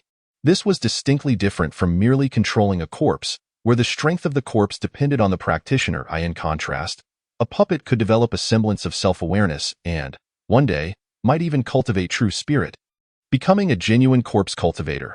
The corpse Dan in Gu Yun's possession likely belonged to a peak golden core practitioner in life, thus it was of high quality. He pondered the potential results of combining a peak golden core corpse Dan with the body of a 4th-tier demon beast and felt a surge of excitement. As he was lost in thought, a knock at the door jolted him back to reality. Upon opening it, he was surprised to find Duan Cheng standing there. Jiu Shidi, what brings you such joy? None of your business, Gu Yun replied coldly, attempting to shut the door, but Duan Cheng stopped him with a firm grip on the doorframe. What are you doing, Gu Shidi? I'm your senior brother. Won't you at least invite me in for a moment? There's nothing to discuss. If you have no business, please see yourself out, Duan Shixiao. I am quite busy. Seeing that Duan Cheng would not allow him to close the door, Gu Yun spoke icily. Yet, rather than being angered, Duan Cheng smiled and said, Gu Shidi, I know there has been a misunderstanding between us and my 2 friends today meant no harm. They merely wanted to help me vent my frustrations. I've already reprimanded them. You are the dark horse of our Qingluan sect, a rising star. I don't see you stooping to their level. Are you done? Gu Yun looked at Duan Cheng, feeling somewhat impatient. Duan Cheng, however, continued to smile. My father instructed me to turn enemies into friends. I've come to understand that there are no permanent enemies, especially among fellow sect members. If we cannot be friends, there is no need to remain adversaries. Is there? This is a precious scroll of the Gathering Spirit Array that I have cherished for a long time. It will greatly benefit your cultivation. Accept it, and we can put our past grievances behind us. Gu Yun couldn't help but chuckle at the sight of Duan Cheng producing the Gathering Spirit Array scroll. In terms of value alone, it could easily purchase Jiang Wan. However, there's no however. Jiang Wan is not my girlfriend, and besides, I hold no favorable impression of her. With this thought, Gu Yun smiled faintly and retrieved a second-tier demon core from his ring. Since you say so, then I shall offer this second-tier demon core as a token of my gratitude. Chengge, I'm rather poor, so I hope you won't look down on it. Of course not. Duan's eyes glinted with a hint of mockery. Though he quickly masked it, Jiu Yun was indeed a simpleton. Upon seeing the gathering spirit array, he genuinely believed that they could reconcile, even offering a return gift. Since the scroll of the gathering spirit array isn't consumable, I'll leave it with you for now. In a few days, I shall come to retrieve it. Once Duan Cheng departed, Gu Yun regarded the scroll in his hands with a cold smirk. Turn enemies into friends? What a fool's errand. Although Jiang Wan is not mine, and pushing me into battle has indirectly benefited me, others won't see it that way. The grudge of betrayal and the hatred of stealing a wife. If I could truly turn enemies into friends with him, I would be left with no means to navigate this world. Duan Cheng is undoubtedly scheming against me. Who knows what traps he might lay during the autumn hunt, since he has gifted me the gathering spirit array. I won't let it go to waste. Moreover, with so many people participating in the autumn hunt, who knows who might be fishing in troubled waters? Contemplating matters, Gu Yun chose to disregard them and instead delve into the intricacies of the spirit gathering array. To put it simply, this array involves arranging spirit stones in a specific manner to attract a substantial amount of spiritual energy. It requires little time to learn. After setting up the array, Gu Yun was eager to experiment with the profound techniques of the Grand Tao, curious about what it would be like to cultivate such practices. It is worth noting that, despite having reached the threshold of foundation establishment, Gu Yun had yet to formally engage in any cultivation. After a night of research, Gu Yun felt quite adept at the process. The foundation establishment phase entails reshaping and forging the already formed sea of spiritual energy until it solidifies into spiritual crystals, marking the entry into the mid-stage of foundation establishment. If Gu Yun were to maintain his current pace, achieving the mid-stage within 6 months would be commendable. He was cultivating an immortal-grade technique. Had it been a yellow-grade method, it could take a decade or more to break through, and no wonder many disciples of the Cheng sect are already in their 30s or 40s. That is considered a decent level of talent. For cultivators, lifespan is the least of their concerns. A foundation establishment practitioner can easily live for 300 to 500 years. At dawn, Gu Yun rose early, quickly consuming a snack sold by disciples of the Cheng sect before hurrying to the Luo Gate. Today's Luo Gate was bustling far more than yesterday, being the headquarters of a major faction, and several disciples engaged in trading spirit stones had set up stalls nearby. Upon entering the small building, Gu Yun headed straight for the second floor. Just as he ascended the stairs, he encountered Kong Lin, a member of the Luo Gate with whom he had previously clashed. Gu Yun hesitated, contemplating whether to feign ignorance. Kong Lin proactively greeted him. "Junior brother Gu, you've arrived," he said, his demeanor tinged with a hint of awkwardness. "Oh, senior brother Kong," Gu Yun replied, taken aback. Yesterday, Kong Lin had looked down upon him, yet today he was initiating conversation. As Gu Yun pondered this change, Kong Lin continued, "They are still upstairs. I have a matter to attend to." "Please, go ahead." Jiu Yun clasped his fists in acknowledgement and proceeded inside, only to find Luo Chun, Chu Qing, and Bai Yu watching him with mischievous smiles. "Why are you all looking at me like that?" Gu Yun inquired. "And what about senior brother Kong?" "Ha ha ha.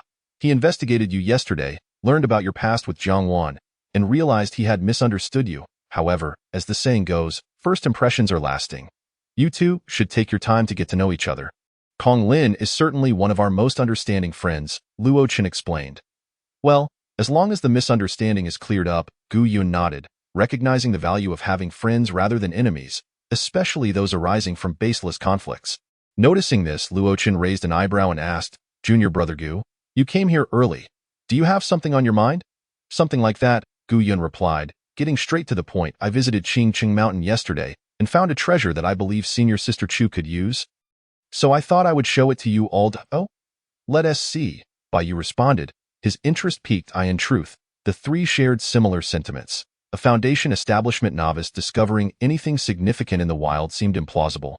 However, since Gu Yun was enthusiastic about presenting it as a gift, they felt it inappropriate to express disdain. Seeing their eager expressions, Gu Yun smiled slightly and produced the fire seed of the Xianying flame. As soon as it was exposed to sunlight, it ignited fiercely, resembling a blazing sun, and the room's temperature noticeably elevated. "Wow!" Luo Chen exclaimed, taken aback, while Bai Yu stammered, pointing at the Xianying flame.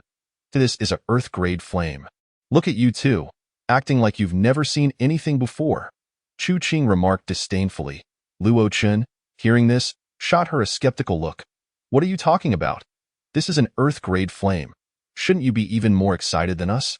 Chu Qing merely smiled and ignored him, turning to Gu Yun. "Junior brother Gu, you truly are something.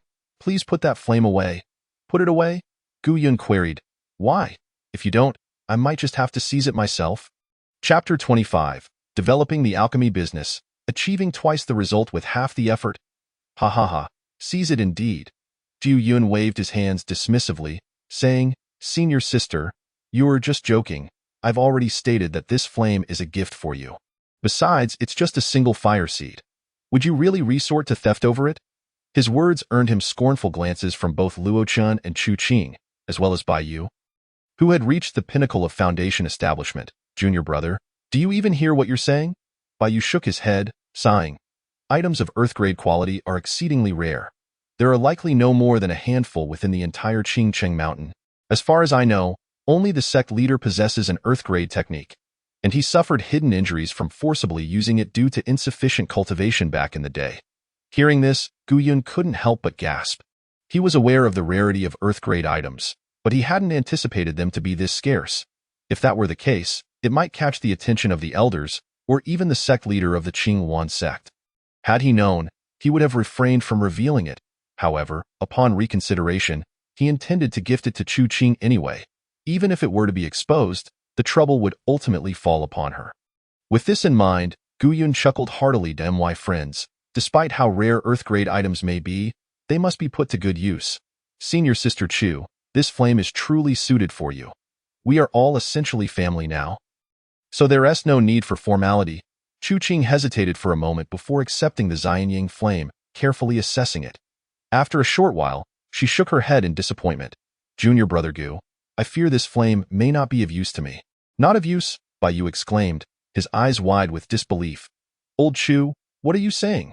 You, a fire attribute cultivator, can't use an earth-grade flame? Isn't that like a cat ignoring a mouse?" "Exactly," Luo Chen echoed, equally astonished by Chu Qing's assertion. Chu Qing sighed, saying, "You two really don't understand. While this flame is indeed earth-grade, it belongs to the gentle type. As cultivators of fire attribute techniques, we require a more domineering flame. I appreciate your kindness, junior brother, but I truly cannot utilize this flame. In that case, I cannot use it either," Gu Yun replied, feeling exasperated. "Senior sister, does this flame hold no value for you at all?" After pondering for a moment, Chu Qing slowly responded, "That may not be entirely true. I could extract a wisp of fire from it to enhance the potency of my own flames. However," as she spoke, she shook her head, prompting the three to sigh in unison, particularly Gu Yun. "If that is the case, I suppose I'll leave it at the Luo Gate as a good luck charm. Since I've joined the Luo Gate, I should contribute something to enhance our prestige." "That's not necessary," Chu Qing said with a slight smile, casting a sidelong glance at Gu Yun, which left him perplexed. "Junior brother, what kind of look is that?" With a smirk, Chu Qing replied, "Though this flame may not be of use to me, who says it can't be useful to you? While it may not serve well in combat, it is a rare gem for alchemy. Our Luo Gate is looking to expand its alchemy business. With this flame, your concocting of elixirs would surely yield remarkable results. Enough already." Gu Yun shook his head vehemently, his expression one of reluctance. "I've never even dabbled in alchemy. Theo learn it, just for this flame would be akin to picking up a mouse to open an internet safe." "Open what?" "Nothing," Gu Yun sighed, realizing they wouldn't understand the jest. That moment, the four of them turned their gaze toward the earth-grade flame, uncertain of what to say. Suddenly, as they furrowed their brows in contemplation, Gu Yun clapped his hands on the table and stood up. "Wait, we can't use it, but there are those who might." With a mischievous grin, he suggested, "Since we will need to recruit some disciples knowledgeable in alchemy as laborers anyway, why not host a small competition in the inner sect? Whoever emerges victorious can be brought in to assist us. Then we can gift them this flame. achieving a win-win situation. That's a brilliant idea. Luo Chen exclaimed, slapping the table and giving a thumbs up. You nodded in agreement. Indeed, junior brother, your commercial acumen is impressive. You truly have the makings of a businessman. Chu Qing also concurred. However, the reward of the Xianying flame may be a bit excessive. We could extract a few wisps of fire to serve as the prize. An earth-grade flame cannot simply be given away. Very well, I'll start spreading the word. Once the autumn hunt competition concludes, we can set the plan in motion. As for the Xianying flame, you should keep it for now. Junior brother Gu, focus on your cultivation these days, lest you end up hindering our progress. Just as Luo Chen finished speaking, a low voice echoed from the staircase, and they turned to see Kong Lin returning once more. Old Kong, what do you mean by that? You let out a sigh and said helplessly, we are all on the same side. What is the necessity of this? Kong Lin stepped forward, casting a cold glance at Gu Yun. It was Chu Qing, as a girl, who timely diffused the tension by changing the subject, saying, you've returned so soon. What exactly happened over there? What could possibly have happened? Kong Lin scoffed lightly. A few young members of the sword gang came to stir trouble at my venue, and I gave Tang Zichen a good thrashing. He has since become more compliant. Hearing Kong Lin's words, Gu Yun couldn't help but feel a bit surprised. He had heard of Tang Zichen, who was known as the 10th most formidable disciple among the inner sect, and also the foremost swordsman among the disciples of Qingwan's sect. The fact that Kong Lin could so casually discipline Tang Zichen indicated that this fellow was not merely ill-tempered, but also possessed considerable strength. While lost in thought, Kong Lin turned to Gu Yun and handed him a map. The location marked on the map was an ancient battlefield from 1,000 years ago. Did you not acquire the Wancherdan? That place is likely to benefit your cultivation. Jiu Yun accepted the map, momentarily bewildered. Luo Chen and the others, witnessing this, nodded in appreciation. Junior brother, see, I told you, old Kong is the finest person in our Luo sect. Stop talking nonsense, Kong Lin snorted coldly. Don't misunderstand. I'm concerned you might drag us down. With a stern warning, he continued, if you hinder us during the autumn hunt competition, there will be no place for you in Luo sect. Upon hearing Kong Lin's words, Gu Yun did not react, but focused entirely on the map before him. An ancient battlefield that has survived to this day must be a site of great power. Chapter 26, The Ancient Battlefield, a frenzy of corpse touching. Such battlegrounds are always cleaned up by someone. Just like the battlefield where Gu Yun first arrived in this world and fought against the Divine Sword sect, it was ultimately cleared by Qingwan's sect, leaving no trace behind. Ancient battlefields that have endured through time either resulted in the complete annihilation of both armies, or were the resting places of powerful cultivators whose remains no one dared to disturb. Nonetheless, one thing was certain. Since it was an ancient battlefield, there must be corpses. With this thought in mind, Gu Yun bid a simple farewell to his companions at Luo sect and set off towards the battlefield. The location indicated on the map was a staggering 500 miles away from Qingqing Mountain. It took Gu Yun the better part of a day to finally locate this battlefield. It was a valley, and merely standing outside, Gu Yun couldn't help but shiver twice. The area was thick with ominous energy, almost blocking out the sun, and before stepping into the battlefield, Gu Yun already sensed that there would be countless corpses within. However, upon entering, Gu Yun was taken aback to find the valley strewn with innumerable white bones. As he approached to examine them, he noticed that the belongings accompanying these bones had long since vanished, suggesting that countless cultivators had visited this place over the millennia. Yet none of that mattered. As long as there were corpses, Gu Yun had not come in vain. Casually reaching for a white bone, Gu Yun felt a prompt from the system. Congratulations, host. You have extracted strength attributes, increasing your strength by 5 pounds. Excellent. Hearing this notification, Gu Yun felt a surge of delight. Indeed, he could extract attributes. This one corpse had granted him 500 pounds of power. Just imagine the countless corpses scattered throughout this valley. Wait a moment. Suddenly, Gu Yun froze. He seemed to have missed that 100 mark. Was it just 5 pounds? What a joke. Reaching for another nearby corpse, Gu Yun tried again, only to find nothing.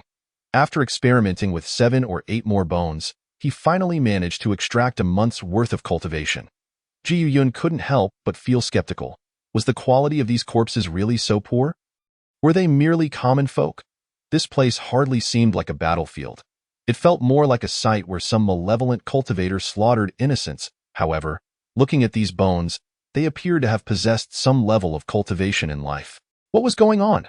This thought reminded Gu Yun of events that transpired in the ruins of the Yuaning ancestor. There, he encountered an endless sea of skeleton soldiers, much like these bones, from which he could extract nothing to at that time. He had touched 2 skeleton soldiers and yielded nothing, concluding that there was no value to be found and giving up. Could these bones be related to that Yuaning ancestor? Or perhaps they were akin to the skeleton soldiers he encountered in the ruins. To validate his conjecture, Gu Yun continued to touch the corpses while delving deeper into this ancient battlefield. The further he ventured inward, the denser the ominous energy became, and occasionally, he would glimpse 1 or 2 corpses of cultivators that had not yet decayed.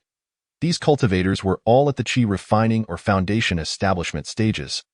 And upon examining some of their bodies, Gu Yun found the responses to be equally lackluster. Congratulations, host, you have extracted speed attributes from the corpse, gaining some experience related to body techniques. Congratulations, host, you have extracted a technique. Acquiring the advanced yellow grade technique, Eagle Claw technique. This won't do. The deeper I go, the more potent the ominous energy becomes. However, it feels as though this energy is particularly suitable for the Tian Palm and the soul manipulation technique. Sensing this, Gu Yun decided not to delve any further, as the returns from touching the corpses here were quite limited. With this in mind, Gu Yun located a clean stone and sat down, commencing the practice of the soul manipulation technique. To his astonishment, as soon as he activated the technique, the corpse energy and ominous energy within the valley surged towards him, as if being swallowed by a whale. After a day or 2 of cultivation, Gu Yun discovered that he had developed a faint connection with the corpse energy in the valley. With this newfound awareness, Gu Yun gradually extended this connection throughout the entire valley. Strangely enough, the bones within the valley seemed to come alive, their eyes glowing green as they rose to their feet. Unexpectedly, this journey had led him to master the art of corpse manipulation. As he began to control these bones, Gu Yun sensed that they had all been formidable beings in life, some even at the golden core level. It appeared that this was indeed a battlefield where the Yuaning ancestors had once fought. On that day in the ruins, Gu Yun had witnessed many disciples being slain by skeleton soldiers, many of whom had turned into the very same skeleton soldiers. Thus, Gu Yun continued to absorb the ominous and corpse energies within the valley. The valley to the north of Qingqing Mountain was already sparsely populated, and even the ferocious beasts were reluctant to tread here. Yet, for some unknown reason, over the past few days, hundreds and thousands of skeleton soldiers had emerged from the valley, attacking the surrounding beasts. As a result, by today, the nearby beasts had vanished without a trace. Within the valley, Gu Yun opened his eyes and exhaled a breath of foul air. Calculating the time, today should be the day of the autumn hunt competition. Over the past few days, Gu Yun had amassed considerable gains from both touching corpses and cultivating the soul manipulation technique. Not only had his Tian Palm advanced to the advanced yellow grade, but his soul manipulation technique had also reached a minor completion. More importantly, through the practice of the soul manipulation technique, Gu Yun's cultivation level had also improved. At this moment, although Gu Yun still stood at the early foundation establishment stage, he was not far from the mid-foundation stage. With his current cultivation, he should be able to contend with those at the late foundation establishment stage. While the odds may not be in his favor, he would no longer be a mere lamb to the slaughter. However, before departing, there was still one more crucial matter. Gu Yun rose to his feet, a faint smile gracing his lips as he made his way towards the deepest part of the valley. Having practiced the soul manipulation technique, every skeleton soldier within the valley served as his eyes. He was aware of the location of every remaining corpse in the valley.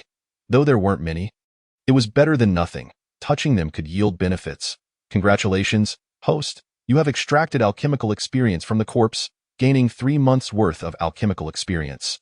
After touching a few corpses, Gu Yun couldn't help but feel a headache coming on. The returns from touching corpses were simply too unstable. Indeed, these were valuable items, but please, tell me, 3 months of alchemical experience. Gu Yun's previous incarnation at least understood how to concoct basic healing potions and other foundational elixirs. This extracted alchemical experience was so vague that it was even less coherent than the knowledge of his former self.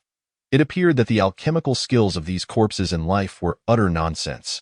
However, these were merely appetizers, Gu Yun did not feel discouraged.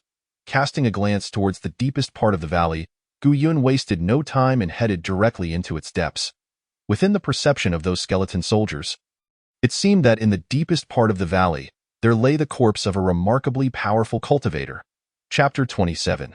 The autumn hunt competition officially begins. In the depths of the valley, Gu Yun gazed at the two corpses before him, taking a deep breath.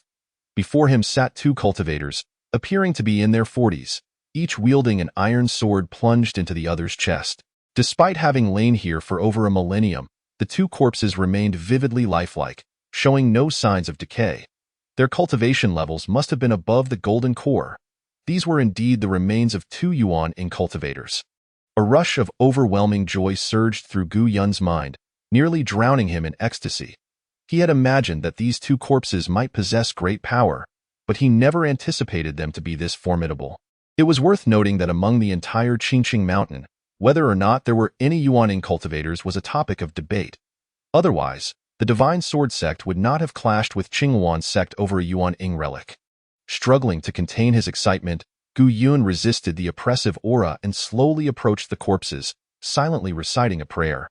Heavenly blessings, grant me the ability to extract cultivation levels. Grant me the ability to extract cultivation levels.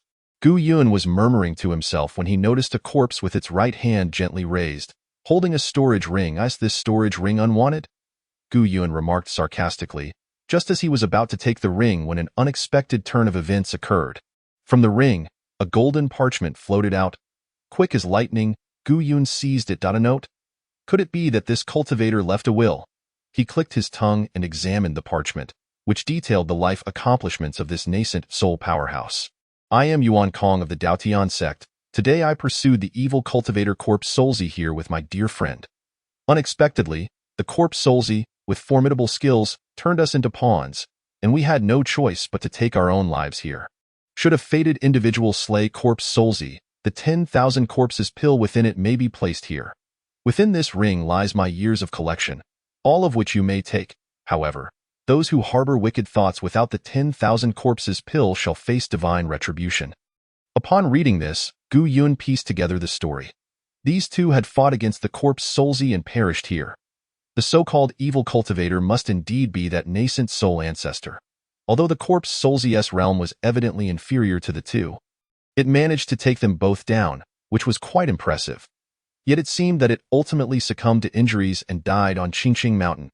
However, before its demise, it managed to construct a legacy, indicating it was significantly stronger than the two, yet they likely never anticipated that the corpse Solzi contained no 10,000 corpses pill, for the art of controlling corpse souls was not cultivated in such a manner. But then again, Gu Yun himself did not possess a 10,000 corpses pill. He truly had not expected it, merely a simple lie, and even now, he was lightly slapping his own cheek. Gu Yun did contemplate foregoing the ring and directly searching the corpses. But the issue was that these two corpses were enveloped by the last remnant of energy from their lives, remaining intact after a millennium. Without the 10,000 corpses pill to break the seal, it would be futile to attempt to search the bodies. Fortunately, it was not entirely hopeless. At least within the art of controlling corpse souls, there existed a method to refine the 10,000 corpses pill. Just in time, within this gorge, there were numerous corpses to experiment on. With that thought, Gu Yun activated the art of controlling corpse souls, and suddenly, the entire gorge was filled with a chilling wind, and an endless wave of corpse energy surged towards him. Gu Yun had absorbed most of the corpse energy here, and what remained was just right for refining the 10,000 corpses pill. As the corpse energy and yin energy continued to condense, a small white orb slowly formed within Gu Yun's dantian.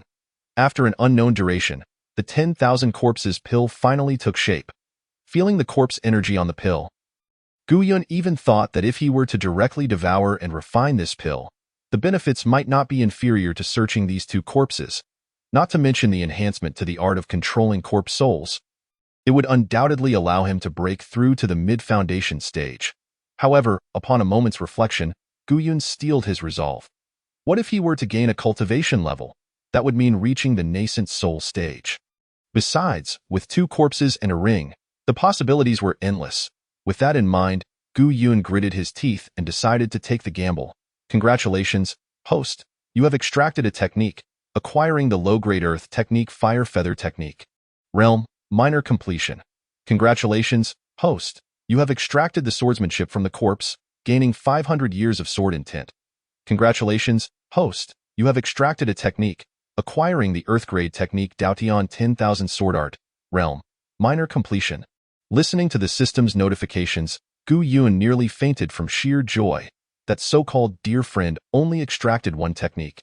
Yet this Daotian sect's nascent soul cultivator had managed to extract two treasures.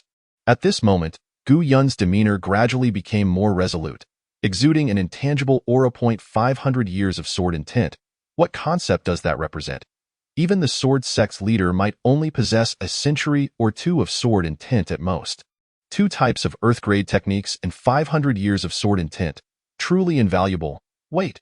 Realizing this, Gu Yun swallowed hard. Perhaps there was another surprise. With both sword intent and sword techniques acquired, if Gu Yun was correct, then what lay within the ring might be. Casting a glance, Gu Yun let out a hearty laugh. Sure enough, inside the ring, apart from some materials, there lay only a long sword, quietly awaiting its destined wielder as if traversing through millennia in search of the right one. At the Qingwan sect, the square was packed with people, every disciple brimming with excitement after a thrilling speech from Qian Wandao, standing proudly in midair with a smile. Just as Luo Chun had speculated, this year's Autumn Hunt competition would reward the first-place team with the remains of the Qingyu Demon King, alongside some symbolic prizes. Everyone was eager, awaiting the commencement of the competition, but only the 4 members of Luo sect exchanged glances.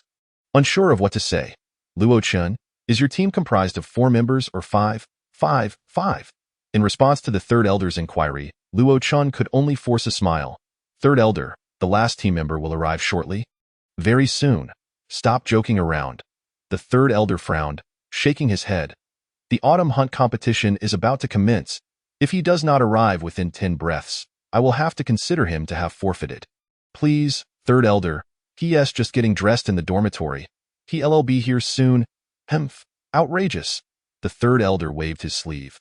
For such an important competition, not only did he not arrive early, but he hasn't even left his room yet? Does he think that because he has been in the spotlight recently, the entire Qingwan sect must accommodate him? No, third elder, that wasn't my intention. Luo Chun felt helpless. Who knew why Luo Chun was still not here? Enough chatter, there are 5 breaths left. Humph, that kid wouldn't he dare not show up, right? If he doesn't it's still the 4 of us competing for the top 3, just like every year. Brothers, I'm not late, am I? Before Kong Lin could finish his sentence, a voice called from afar, and before anyone could react, Gu Yun had already landed in front of Luo Chun, just in time. You nearly made me anxious. At the same time, Qian Wandao, still hovering in the air, slowly spoke. The time has come. The Autumn Hunt competition officially begins. Chapter 28. The Autumn Hunt begins, a small test of strength with Qian Wendao's voice fading. All Qingwan sect disciples shouted in unison and scattered in all directions. The 5 members of Luo sect, however, did not rush to depart. Do you shitty? You truly have a knack for timing. If you had arrived a moment later, you would have missed this grand event. Indeed, it seems you had a bountiful harvest at the ancient battlefield.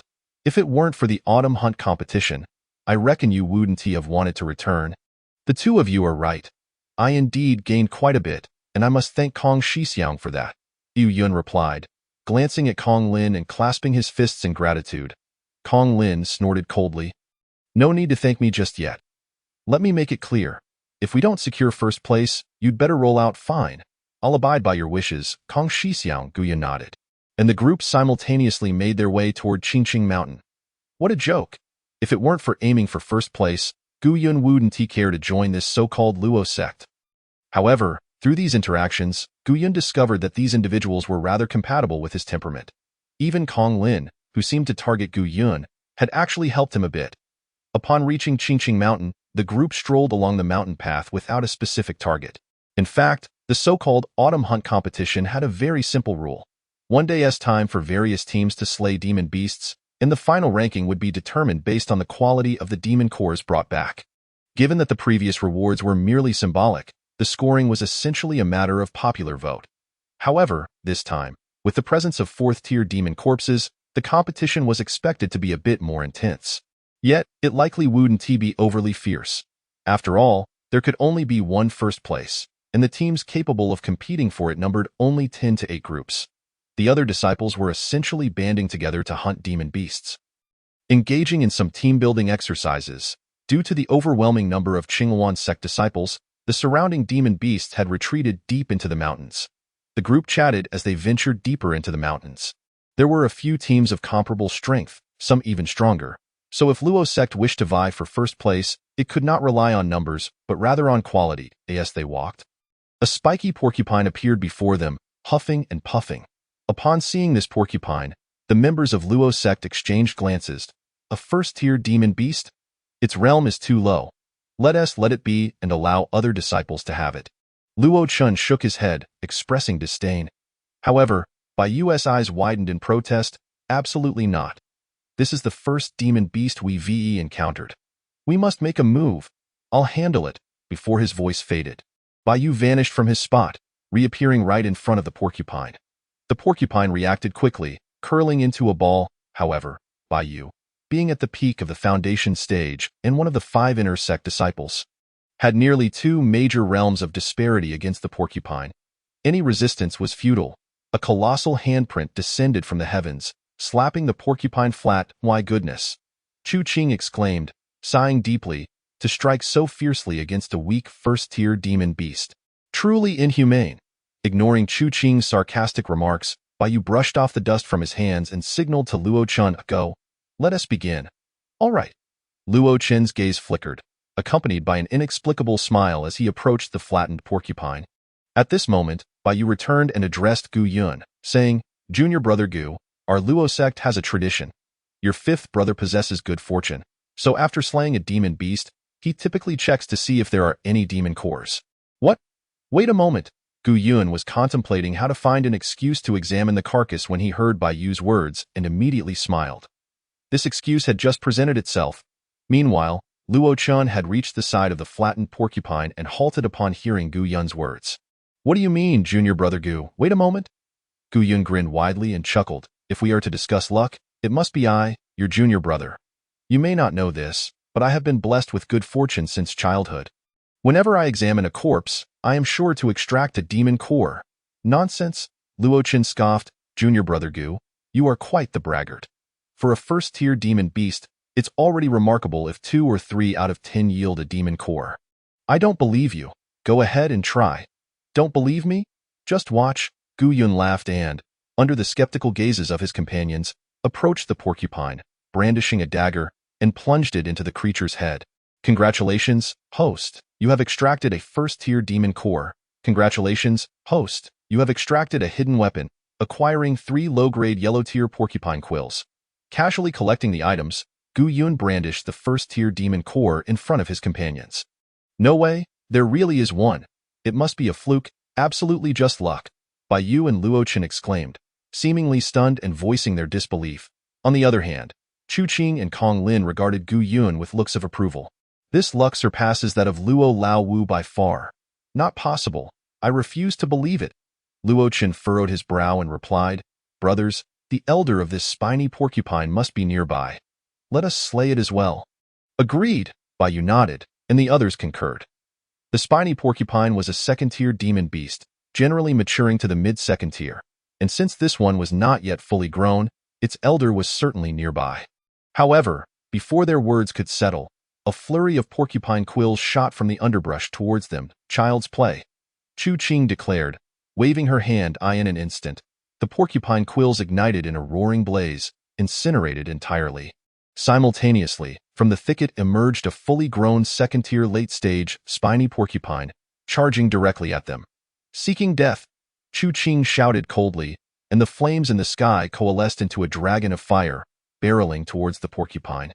With a thunderous crash, the second-tier beast, renowned for its defenses, lay defeated on the ground, reduced to charred remains.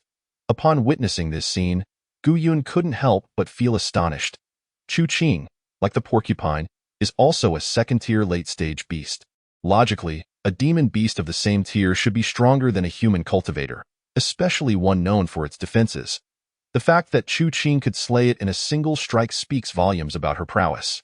"Junior brother Gu, I owe you my gratitude. After absorbing a trace of the celestial yang flame, my innate flame has evolved significantly. It is now the high-grade Xian tier. What? Luo Chen and Bai Yu exclaimed in unison. Weren't you at the low-grade Xian tier before? How did you evolve so much all at once? Chu Qing shrugged. I don't know, but in my understanding, the celestial yang flame is of the earth tier. Even a fragment of it is not to be underestimated. Moreover, being a functional type naturally enhances the quality of my flame.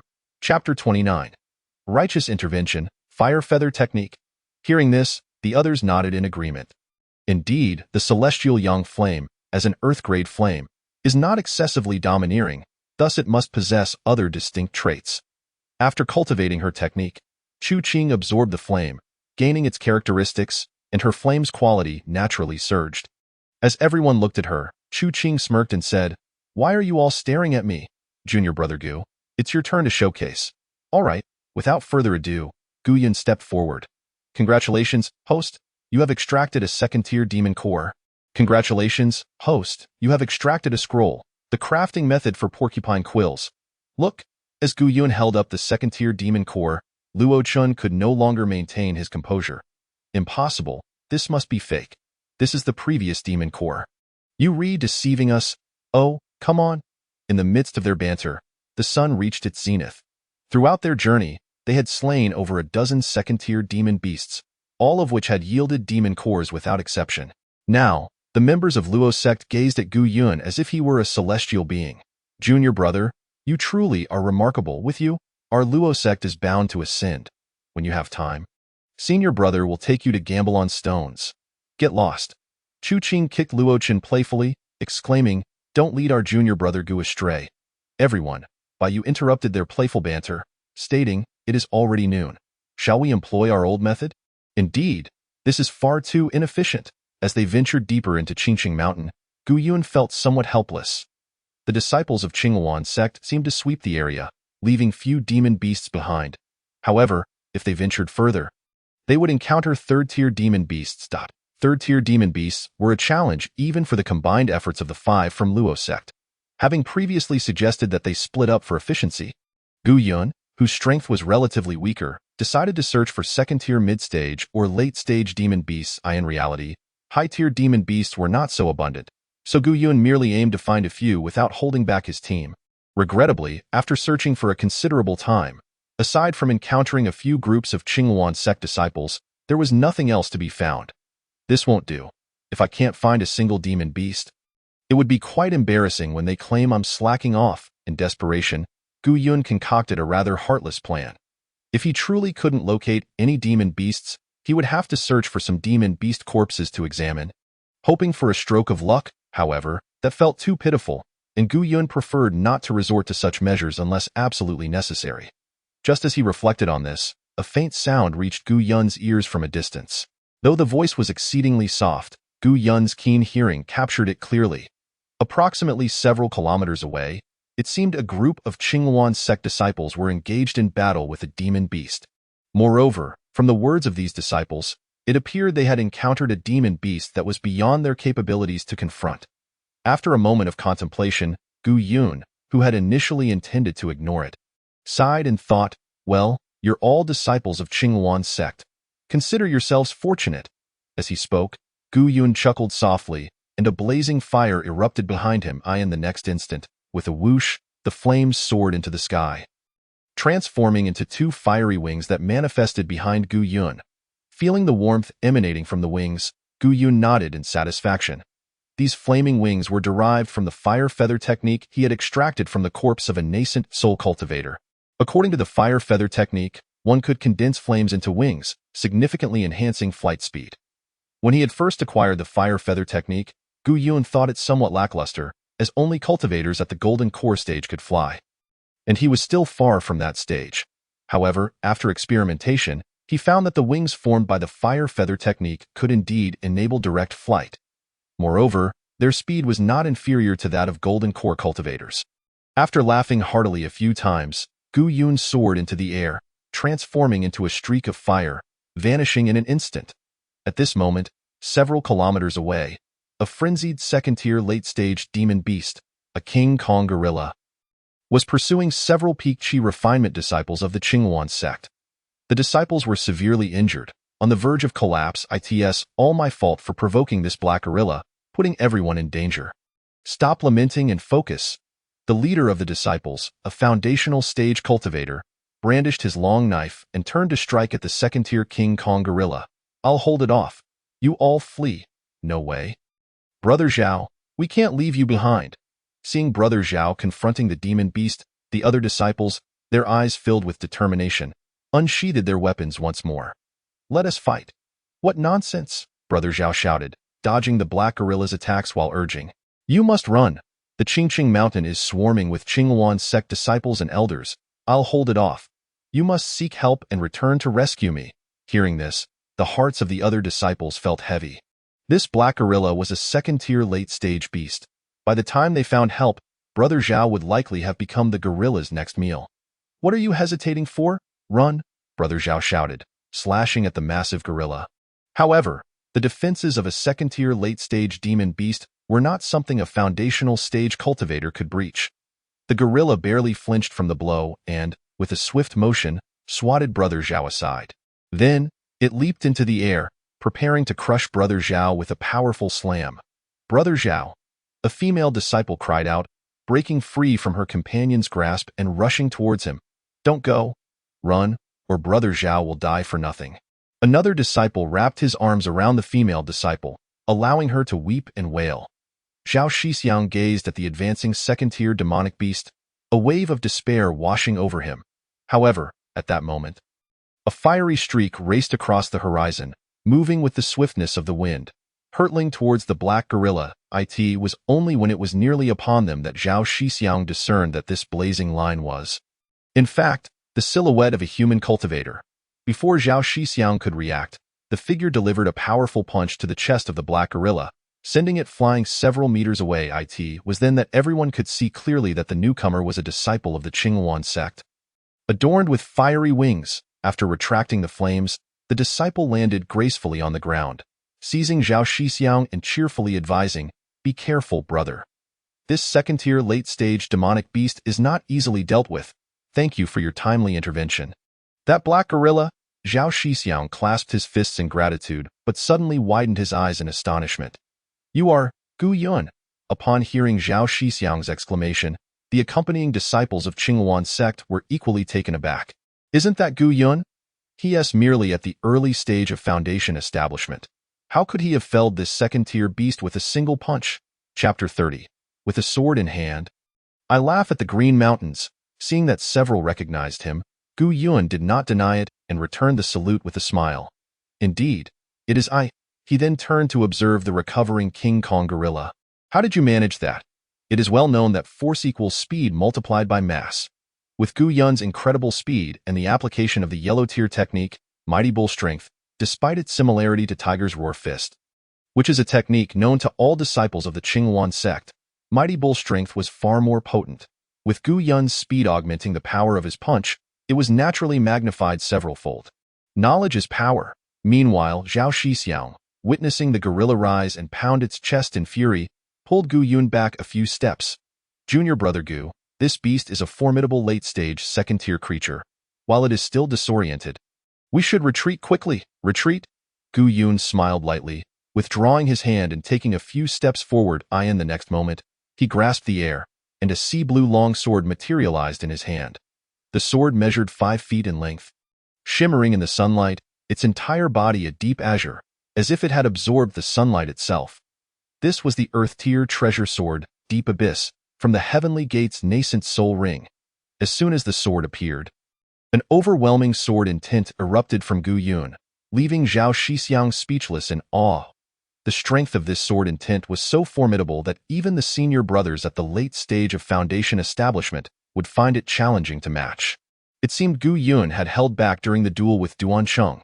At this moment, Gu Yun, sword in hand, slowly approached the enraged King Kong gorilla. Vast seas and azure waves plunge into the abyss. The blue bird reflects the moon illuminating the vast sky. Emerald peaks cast reflections beyond the clouds. With a sword in hand, I laugh at the Green Mountains. As the 4 lines of the sword incantation left his lips, Gu Yun vanished from sight, only to reappear behind the King Kong gorilla. A drop of blood fell from the tip of the sea blue longsword as Gu Yun relaxed his grip, and the deep abyss sword slowly dissipated. The King Kong gorilla collapsed with a thud. At that moment, everyone could finally see the dozens of deep sword marks etched into the creature's body, revealing bone beneath the surface.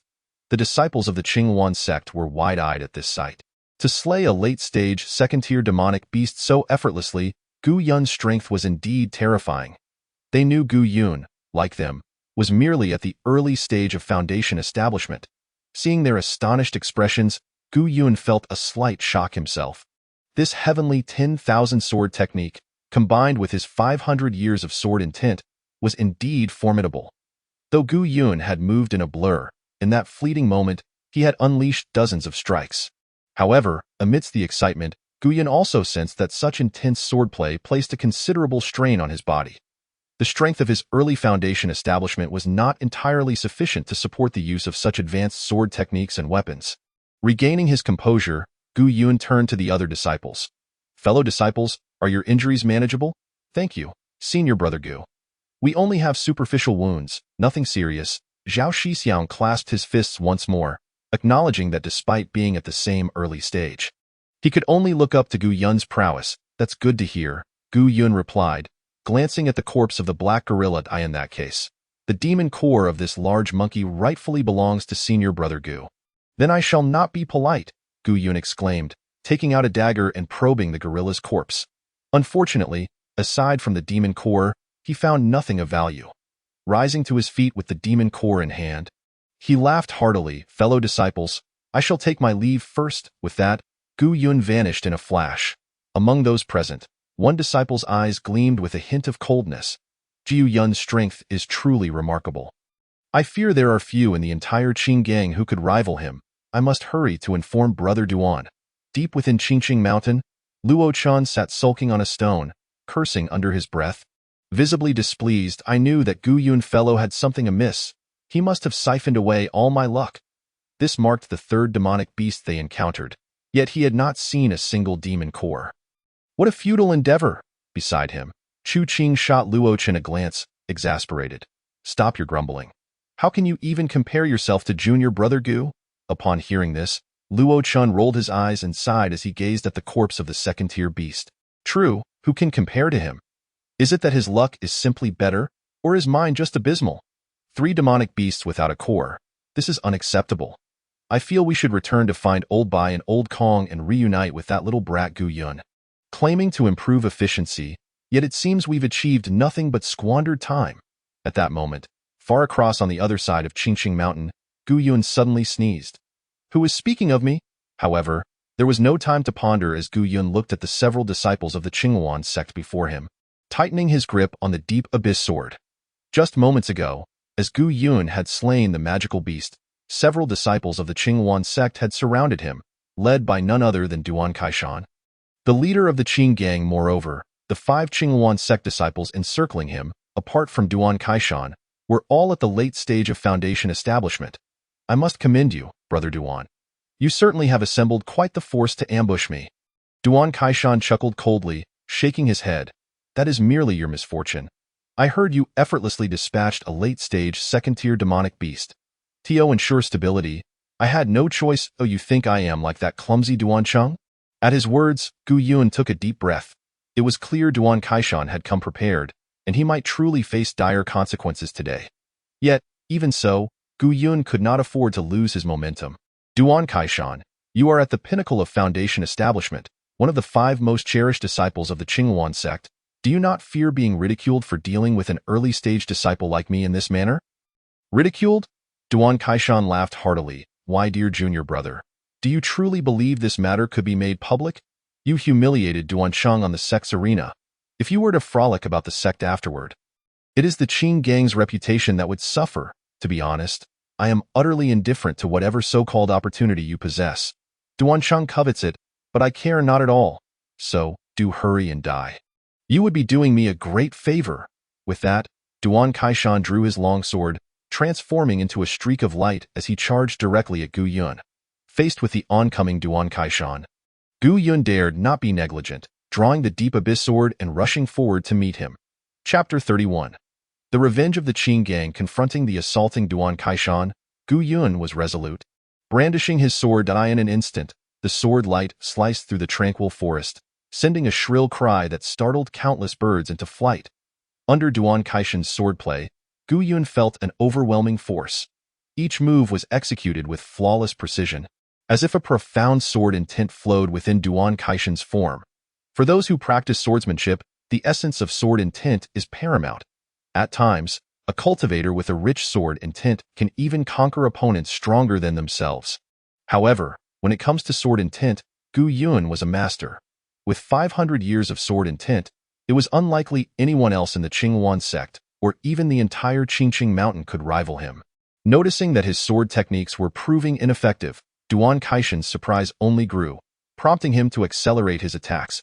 Jiu Yun, in turn, responded with equal skill, and their blades danced in a flurry of light, resembling a shimmering silver net, prompting admiration from the surrounding late-stage Foundation establishment disciples.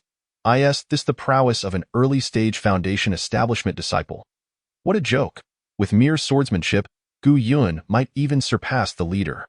The whispers of the group fell upon Duan Kaishan's ears like nails on a chalkboard. He was one of the 5 most esteemed disciples, and while he may not match the swordsmanship of Tang Zichen, to be overshadowed by this mere boy was intolerable. Upon reaching this point, Duan Kaishan no longer held back. A surge of sword energy erupted forth, slicing through the air like a bolt of lightning, aimed directly at Gu Yun. Realizing there was no way to evade the attack, Gu Yun could only raise his Qinyuan sword to shield himself.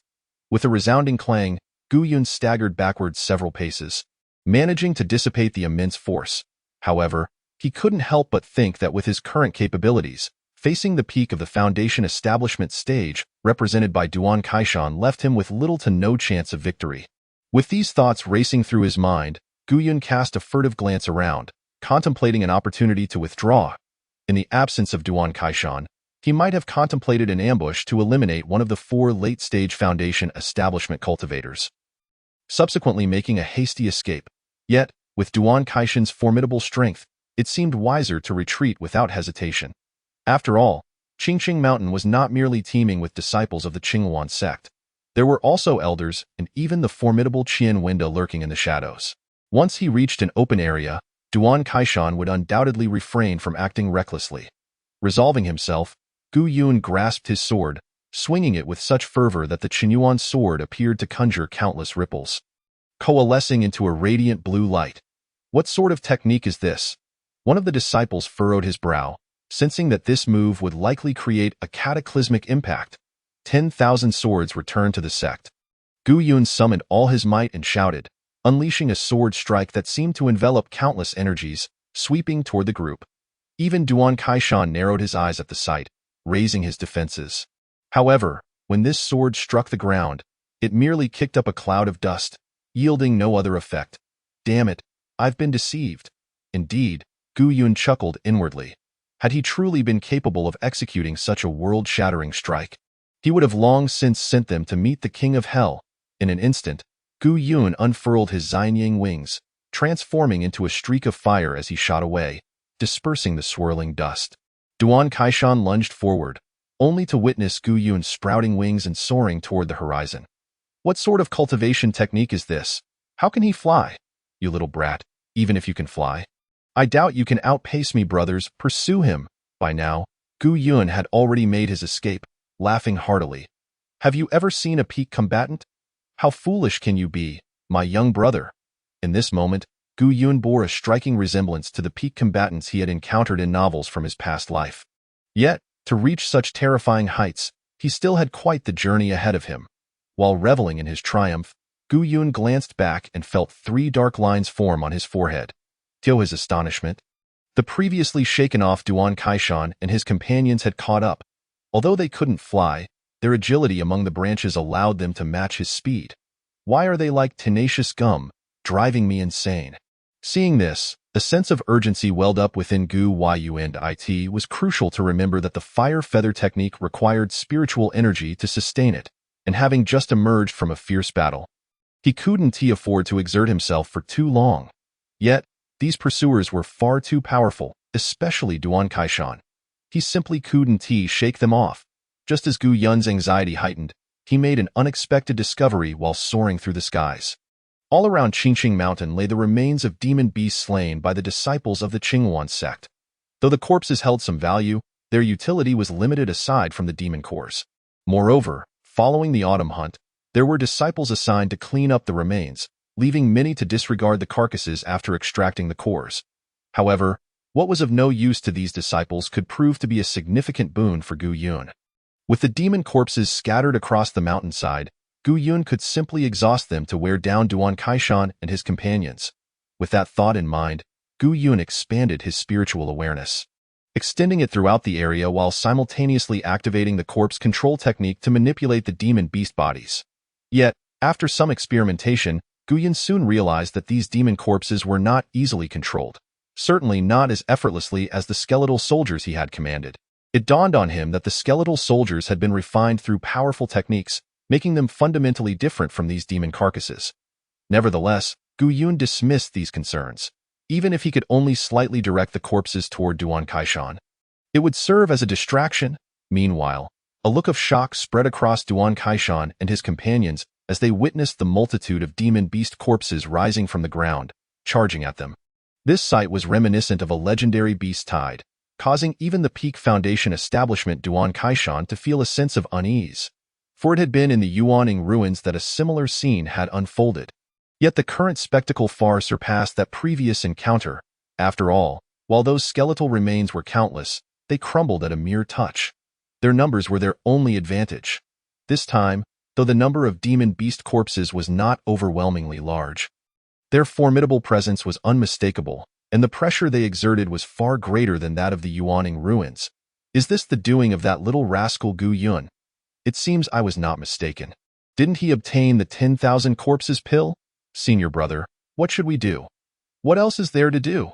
Duan Kaishan snorted coldly, barking. With so many demon beasts, not to mention us, even elders at the Golden Core stage would struggle to handle this. Swatting away a first-stage demon beast's corpse, Duan Kaishan's expression shifted drastically. Something is off with these demon corpses. We've been deceived, Duan Kaishan barked sharply.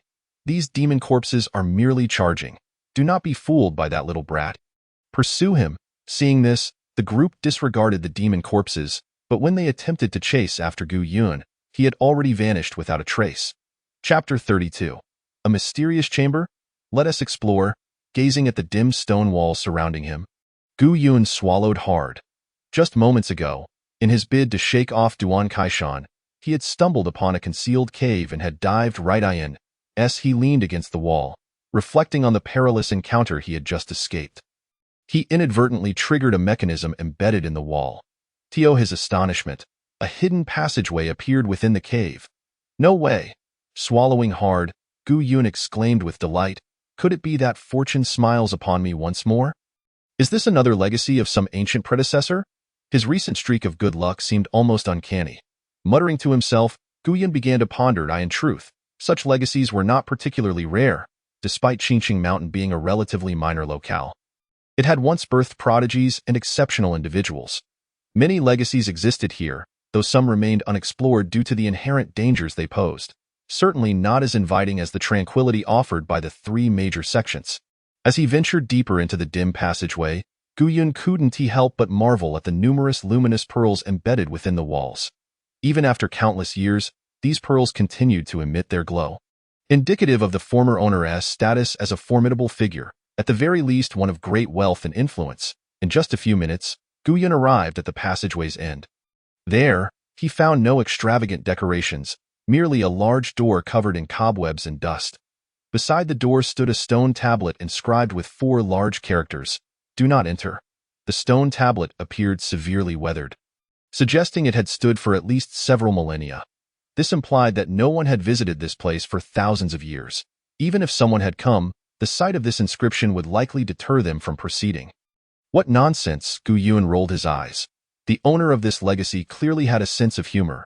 Though not enter. And yet they used the word please. It was almost as if they believed that the mere presence of this sign would keep the cautious at bay. Yet, with such a notice, who wouldn't he be tempted to explore further? With a sly smile, Gu Yun waved his hand. dispersing the cobwebs and dust from the door before pushing against it with all his strength. He had anticipated that such a heavy door, after so long, would be difficult to budge, but to his surprise, it opened with the ease of foam. Beyond the door lay a chamber nearly 300 square meters in size. Upon entering, Gu Yun was momentarily speechless. No wonder the sign read, "Do not enter." This chamber contained nothing but a few luminous pearls embedded in the walls. Nothing else. What am I even here for? Gu Yun grumbled, but just then, the heavy door behind him slammed shut with a resounding bang. Ignoring the closed door, Gu Yun surveyed the chamber, deep in thought. Perhaps there was more here than met the eye. After all, the cave outside had initially seemed empty, yet it had concealed a mechanism. With that in mind, Gu Yun began to search the chamber. However, after thoroughly scouring the space for over 10 minutes, Gu Yun found nothing of interest. Perhaps this truly was merely a secluded retreat for some ancient predecessor? With that thought, he decided to cease his search. Remembering this chamber might serve as a secret base for himself in the future, Gu Yun felt it was a decent option.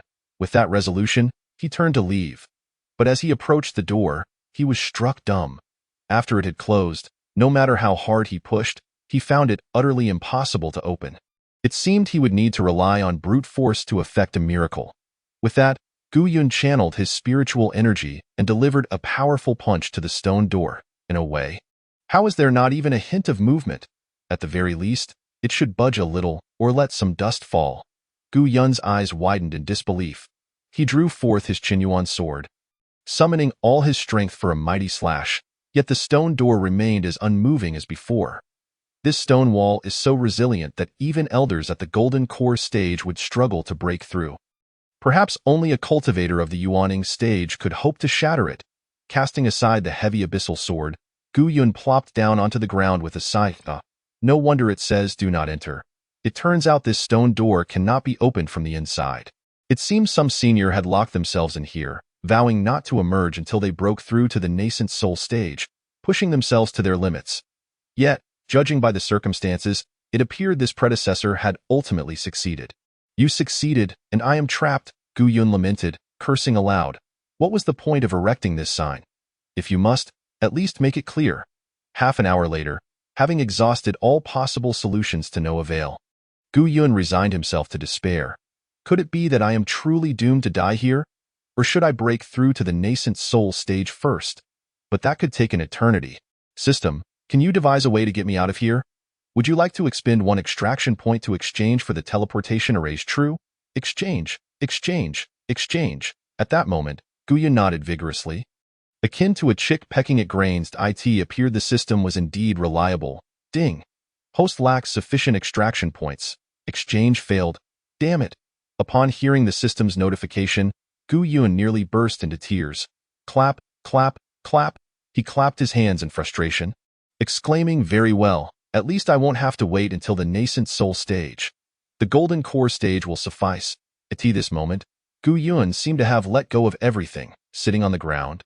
Fortunately, the spiritual energy here was abundant. After all, it was a secluded chamber for cultivation. Just then, he noticed the stone door stir slightly. Feeling the movement, Gu Yun sprang to his feet, but the stone door fell silent once more. Am I hallucinating? Have I truly been driven mad? Creak. Before Gu Yun could finish his thought, the stone door opened a crack, a beam of light flooding Ian. The next instant, the door swung wide open, revealing 4 figures standing at the entrance of the chamber. "Jiu Shidi, you truly are here." Luo Shixiao. Upon seeing the 4 members of the Luo sect, Gu Yun felt tears welling up. "What brings you here?" Bai Yu chuckled, responding, "We just witnessed the commotion caused by the beast corpses on Qingqing Mountain and felt it was related to you." "Ah, yes," Luo Chen chimed in. "We sensed you might be in danger. So we followed your trail. We didn't expect to find you here," Chu Qing added. Hearing this, Gu Yun felt as if he were reuniting with long-lost kin. Smiling wryly, "Brothers, you finally arrived. What happened? Were you in danger?" "Shidi? And where exactly is this place?" The 4 from Luo sect exchanged remarks, observing their surroundings as they entered the chamber. Hey, hey, don't come in," Gu Yun's eyes widened as he shouted, but before he could finish, the stone door of the chamber slammed shut with a resounding thud. Chapter 33. Alchemy? Fire control? I want them all. Watching the door close with a loud bang, Gu Yun felt as though his heart had been sealed shut as well. You all, Gu Shitty, it seems like there's nothing here. What are you doing in this place? What am I doing here? Gu Yun chuckled bitterly. This door can only be opened from the outside, not from within. I'm trapped here, to be precise. We are all trapped here now. What? Luo Chen exclaimed incredulously. Why didn't you say so earlier? If only you had let me speak. Gu Yun gritted his teeth, suppressing the urge to strike Luo Chen. You fools, seeing you all gives me hope. I told you not to enter, yet here we are, trapped together. As he spoke, Gu Yun sat down as if he had lost all hope. Bai swallowed hard, responding awkwardly, Gu Shitty, you can't be serious? Why don't you try it yourself? Gu Yun retorted. Hearing this, Bai chuckled lightly and pushed against the stone door, but it remained immovable. It seems we must force our way out. Shitty, your realm isn't high enough. Let me show you how it's done. Half an hour later, Luo Chun, Chu Qing, Bai and Kong Lin were slumped on the ground, gasping for breath. This won't do. It seems breaking in is futile. Luo Chen panted while waving his hands. If it comes to that, let us search for another way out. Now you think of that. Gu Yun scoffed, but Luo Chen smiled apologetically. Shitty, look, the situation has unfolded.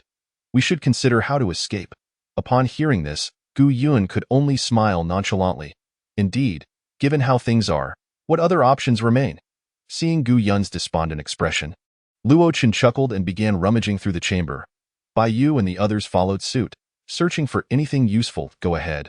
I've searched for half an hour without finding anything. I don't believe you will. Just as Gu Yun finished speaking, Chu Qing suddenly exclaimed, What is this? Everyone turned to see Chu Qing pressing against the wall. Before they could react, the chamber erupted with noise. Several large doors suddenly rose from the surrounding walls, pouring forth countless scrolls and herbs, leaving the group stunned. What is going on? Bai Yu's eyes widened. Luo sect deals in medicinal materials. With so many herbs, isn't this a windfall? Not to mention the scrolls, which clearly contain high-level techniques. As the group reveled in their discovery, another hidden door on the opposite wall thunderously swung open. Following the sound, they found that the hidden door revealed not treasures, but a mummified corpse. What the hell? Upon seeing the corpse, Gu Yun felt a surge of excitement. With so many treasures here, surely the corpse must have something valuable. Since the corpse had appeared, a way out must soon follow. Let us take a look, Luo Chun suggested, and the others nodded in agreement. As they approached the corpse, they noticed a stone tablet standing beside it. Is this the stone tablet immortal? What stone tablet immortal? Chu Qing asked, puzzled. Luo Chen chuckled, a tablet outside. Another one in here. Doesn't he that make it the stone tablet immortal? You're insane. Just as Chu Qing mocked Luo Chen, Kong Lin read the inscription aloud. I am Yao Yin, a 5th grade alchemist. Should a fated individual arrive at this place, learn my legacy, and you may leave. The chamber is filled with countless medicinal materials and formulas, all yours to claim. Yao Yin, upon hearing Kong Lin, Bai Yu seemed taken aback. It is said that Yao Yin was a reclusive alchemist of Qingqing Mountain. I can't believe he passed away here. His alchemical skills are renowned throughout the Northwest. Who would have thought we could inherit his legacy? Wow, is this not a case of wishing for something and having it come true? Luo Chen exclaimed, just as I wanted to venture into the medicinal business. This inheritance comes to us. Little Shitty, you truly are our sect's lucky star. Ha ha ha, Gu Shitty, mastering this alchemy will surely elevate our business. What will it elevate? Chu Qing rolled her eyes at them. You really think mastering alchemy can be done overnight? In my opinion, to truly grasp such alchemical skills, it would take at least a decade. After 10 years, who would even remember our business? While Chu Qing and the others debated, Gu Yun had already approached the corpse. Though the deceased had only reached the golden core stage in life, they were a 5th grade alchemist, a true prodigy.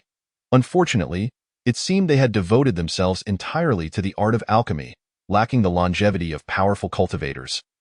Leading to their untimely demise, a 5th grade alchemist is someone even spirit-severing experts would regard with respect. As Gu Yun contemplated this, he reached out and took hold of the corpse. Congratulations, host, you've extracted the alchemical experience from the corpse, gaining 1,000 years of alchemical knowledge. Current alchemy level, 5th grade. Congratulations, host, you've acquired the technique, gaining the Earth-grade technique Yao Yan's fire control, proficiency, minor success. Looking at the rewards he had obtained, Gu Yun felt a sense of relief wash over him. According to the inscription, as long as he mastered the fire control technique, he would be able to leave this place, and it seemed he had already learned it. However, the fire control technique was intriguing. It appeared to have been invented by Yao Yan himself, lacking a proper name. Enough of your prattling. Why not hasten to study this alchemical technique? Gu Yun interjected. Fortunately, Gu Shidi also possesses the Xianying flame. If we all master it, it would be advantageous for us all, guys. Just as Chu Qing was lecturing the others, Gu Yun spoke up, brothers, I just examined the scrolls from that senior. The alchemical and fire control techniques seem quite straightforward. I believe I have mastered them. What? You mastered them? Upon hearing this, Luo Chun leaped up, exclaiming, What did you say? We were all struggling to comprehend it like it was a foreign language, and you've learned it in just a few minutes? Well, I can't claim to have mastered everything, but I grasp about 70 to 80% of it, Gu Yun replied. As his words fell, Luo Chun and the others widened their eyes, staring at him in disbelief. You all don't believe me? Gu Yun smiled faintly, and a celestial flame erupted forth from his hand. In the next moment, the celestial flame soared from Gu Yun's grasp, transforming into a fiery dragon that danced and twisted within the confines of the secret chamber. As the temperature within the chamber escalated, the massive door suddenly swung open with a thunderous crash. Chapter 34. Escape from the secret chamber, preparing to withdraw. With the door's abrupt opening, a slight smile crept onto Gu Yun's lips. He had merely approached this endeavor with a sense of experimentation, yet the door had opened with such ease it seemed he had overthought the situation. This so-called fire control technique, once grasped even partially, was sufficient for his departure. Evidently, the tomb's master had indeed intended to leave behind a legacy rather than truly hinder those who ventured inside. Well, my brothers, am I not reliable? Gu Yun exclaimed cheerfully. Let us pack up these treasures and depart. With the secret door now ajar, Gu Yun's spirits were lifted, and he spoke with an upbeat tone. However, no one responded to his enthusiasm. Noticing the silence, Gu Yun turned to look back, only to find 4 individuals surrounding the stone tablet, each clutching a scroll and gazing at him with mouths agape. Seeing their expressions, Gu Yun's smile faltered in his preoccupation with escaping. He had overlooked the need for a performance. The fire control and alchemy techniques had left everyone bewildered, yet he had mastered them so swiftly. It was indeed a bit implausible. Nevertheless, having reached this juncture, Gu Yun decided to abandon the pretense altogether and shifted the topic instead. What are you all staring at me for? Let us gather these items. There is so much here. I can't possibly pack it all alone. Hurry, let us get moving. Though Gu Yun urged them, the others remained motionless. Instead, Luo Chun stood up, squinted his eyes, stroked his non-existent beard, and scrutinized Gu Yun with a discerning gaze. Something is off? You're not quite right. After being hidden for so long, he had finally uncovered Gu Yun's secret. At this, Luo Chen, with a hint of amusement, shook his head while looking at Bai Yu and the others. Upon hearing this, Gu Yun's smile diminished by half. Could it be that Luo Chen had discovered something while he was searching the corpse earlier? Just as he was pondering this, Luo Chen continued, We're all baffled by this fire control technique. Yet you've learned it so quickly? Humph, Gu Shidi. I suspect you mastered it before we arrived and pretended to be trapped just to lure us in. What a ruse! Enough already, exclaimed Chu Qing, delivering a kick that sent Luo Chen sprawling. I thought you had something significant to say. If not, then just be quiet. Seeing the fierceness of Chu Qing, Gu Yun felt a wave of relief wash over him. He had feared that Luo Chen had truly discovered something. The analysis he presented was utterly nonsensical. Meanwhile, Bai Yu nodded with a smile, adding, Indeed, old 5, you were just envious of Gu Shidi's talent. IVE witnessed his prowess firsthand on the battlefield. Bai Gu, please, don't say another word. I beg you, Gu Yun interjected, rushing forward to cover Bai Yu's mouth. Bai Yu was also present that day, and judging by his words, he was likely to recount the tale of flipping corpses and feigning death, much like Qin Xuan. Though this was hardly a secret, or perhaps had become a classic tale, it was still best left unspoken. Enough, enough. Bai Yu pushed Gu Yun away but immediately resumed, Gu Shidi, with such remarkable talent, why were you not discovered during your years in the outer sect of Qinghuan? Hearing this, Gu Yun sighed dramatically, adopting a melancholic expression. Every family has its troubles. Let us not dwell on it. It must be about that Jiangwan, right? Bai smiled knowingly, if I'm not mistaken. You two were childhood sweethearts. I suspect you concealed your talents to prevent her from feeling inferior, biding your time for the right moment. Enough, enough.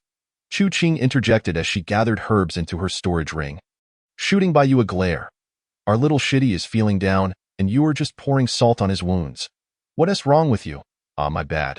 I won't mention it again, Bai sighed, shaking his head as he joined the packing effort. In contrast, Gu Yun, though feigning sorrow, felt an inner sense of delight. Why interrupt him? Let him continue. With such an imaginative mind, if he had a few more friends like this, he could save so much energy and effort in concocting lies. Meanwhile, as Chu Qing collected the herbs, she inquired, by the way, Gu Shitty, you haven't told us what happened earlier. Oh, it was nothing much? Gu Yun shrugged. That Duan Kaishan guy sent 4 late-stage Foundation establishment folks to ambush me, and I just ran around until I ended up here. What? That scoundrel Duan Kaishan? Bayu's eyes widened in disbelief. He dared to lay a hand on my brother?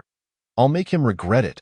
With his meager skills, had it not been for the fact that his uncle is the 3rd elder, he wouldn't even qualify as a direct disciple, Luo Chen remarked, his brow furrowing. Did you engage him in battle? So, the sword marks outside were left by Duan Kaishan? I thought it was that Tang Zichen fellow. It seems that after a few days' absence, Duan Kaishan's swordsmanship has improved significantly. I can still sense a faint hint of sword intent lingering. Sword intent? Could it be that his swordsmanship is already comparable to Tang Zichen? Kong Lin inquired, puzzled. Fat chance, Bai scoffed disdainfully. Let me tell you, Tang Zichen is merely at the late stage of Foundation establishment. Once he breaks through to the peak stage, he could easily take down 10 of Duan Kaishan. Don't worry, Gu Shitty. It's no big deal if his swordsmanship has progressed. When we return, we'll find an opportunity to deal with that scoundrel. Sounds good. I've been wanting to settle the score with those from the Qing gang for quite some time. Kong Lin nodded enthusiastically. As they chatted, the various herbs, techniques, and medicinal pills in the secret chamber were quickly gathered, leaving no trace behind, not even the remains of the former master. Upon emerging from the cave and basking in the sunlight once more, the 5 members of the Luo sect felt invigorated, each wearing a contented expression. With the spoils from this medicinal flame relic, I find the corpses of those 4th-tier beasts rather less enticing. Luo Chen remarked, glancing at the others. Shall we withdraw? We can return to discuss our plans for the alchemical business. I agree. Since our weapons are all of the mysterious grade, the beast corpses hold little significance now. You fellows truly have no sense at all. As they conversed, Chu Qing shook her head, exasperated. What about our other member? Gu Shitty doesn't even have a weapon. What is wrong with trying to secure one for him? If we pass up this chance at a 4th-tier beast, how will you find him a mysterious grade weapon later? Chu Shiji. What do you mean by mysterious grade weapon? Chapter 35. The Invincible Beast, the Purple Lightning Bear. As soon as Chu Qing's words left her mouth, Luo Chun, Bai, and Kong Lin all turned slightly crimson. How could they have overlooked this matter? Yet Gu Yun merely smiled faintly, reaching into the void to summon the Deep Abyss sword into his hand.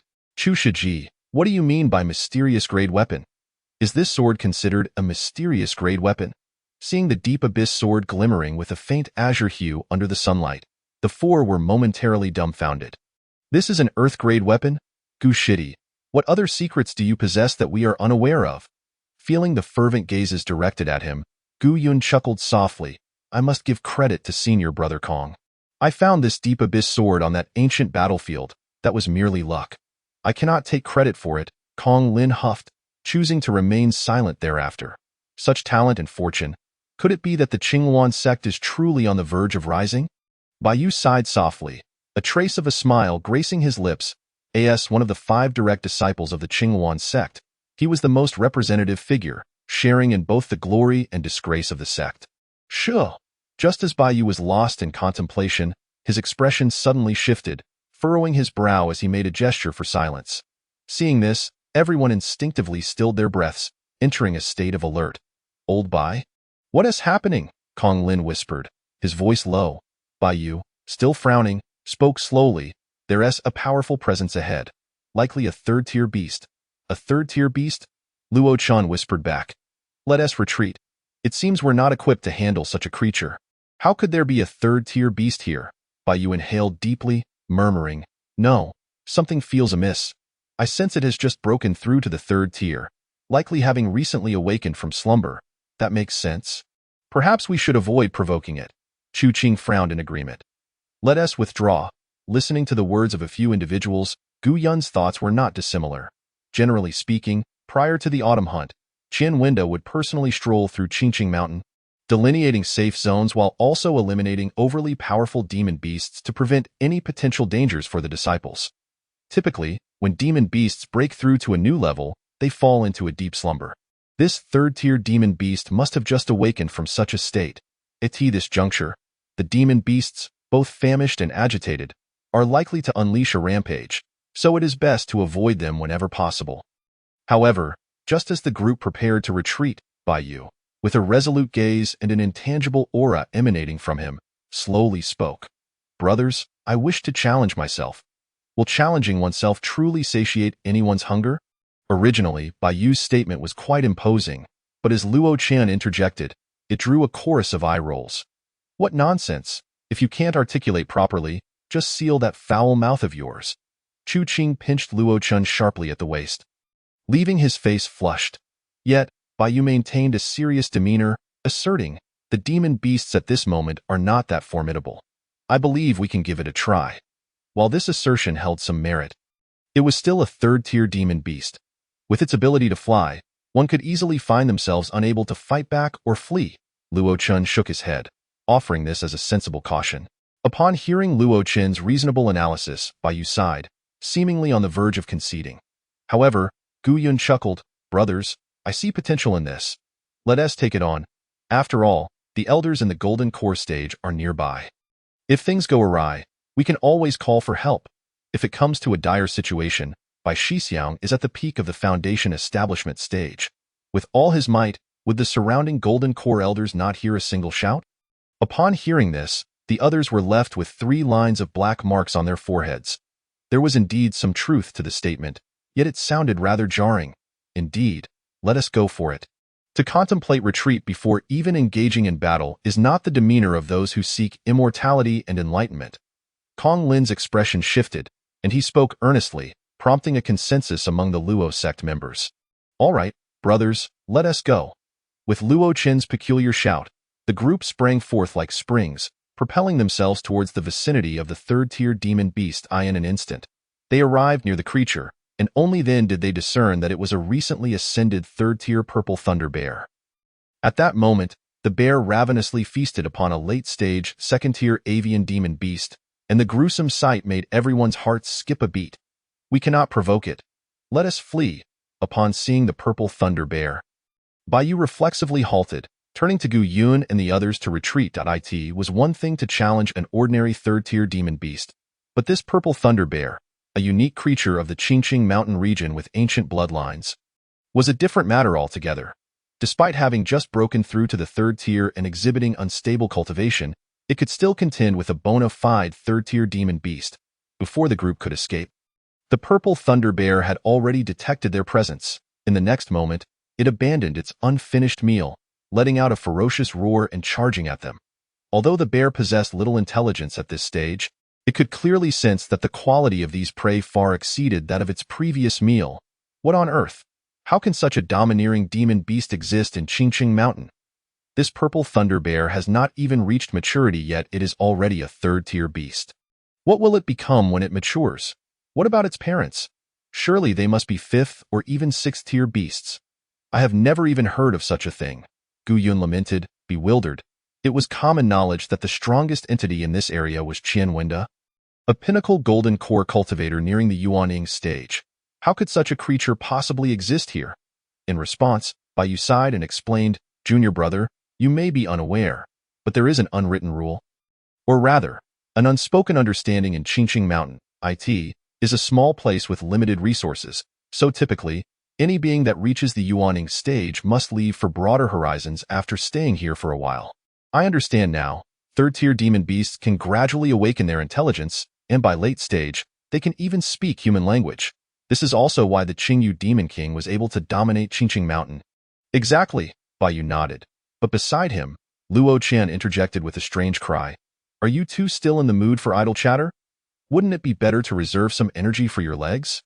No sooner had he finished speaking than the purple thunder bear leapt into the air, transforming into a bolt of purple lightning, hurtling toward the group. Boom! With a thunderous crash, the purple thunder bear landed heavily. Roar! Following that was a low growl, one that could likely be heard across the northern expanse of Qingqing Mountain. Brothers, there's no escaping now. We must fight. Chapter 36. Encircling the Great Bear, the Supreme Bone revealed. Gazing at the imposing purple thunder bear blocking their path, Baiyu sighed and shook his head gently. In that case, we can only fight with all we have. Everyone, with that bear's roar, the nearby Golden Core elders have surely taken notice. We can hold out until they arrive. Gushidi, your cultivation is somewhat lacking. Try to stay behind us and run at the first opportunity. Before Baiyu could finish, a figure beside him brandished a sword and charged toward the Great Bear. Among them, only one person wielded a sword. Junior brother, don't! Luo Chen shouted, but it was already too late. The purple thunder bear sensed the overwhelming sword intent and its body swelled in size. Instantly reaching 3 zhang in height, with a casual swipe, it sent Gu Yun flying. Gu Shidi, Baiyu bellowed, only to see Gu Yun tumbling through the air.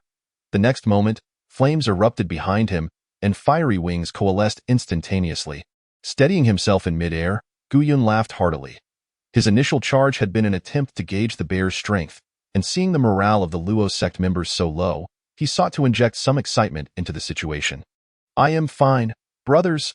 Let us take it on. Good. Witnessing Gu Yun's safety and the emergence of his fiery wings, the morale of the Luo sect soared. Baiyu smiled slightly, brandishing his exquisite spear and soaring upward with a whoosh. Meanwhile, Chu Qing ignited flames in both hands, lifting off the ground.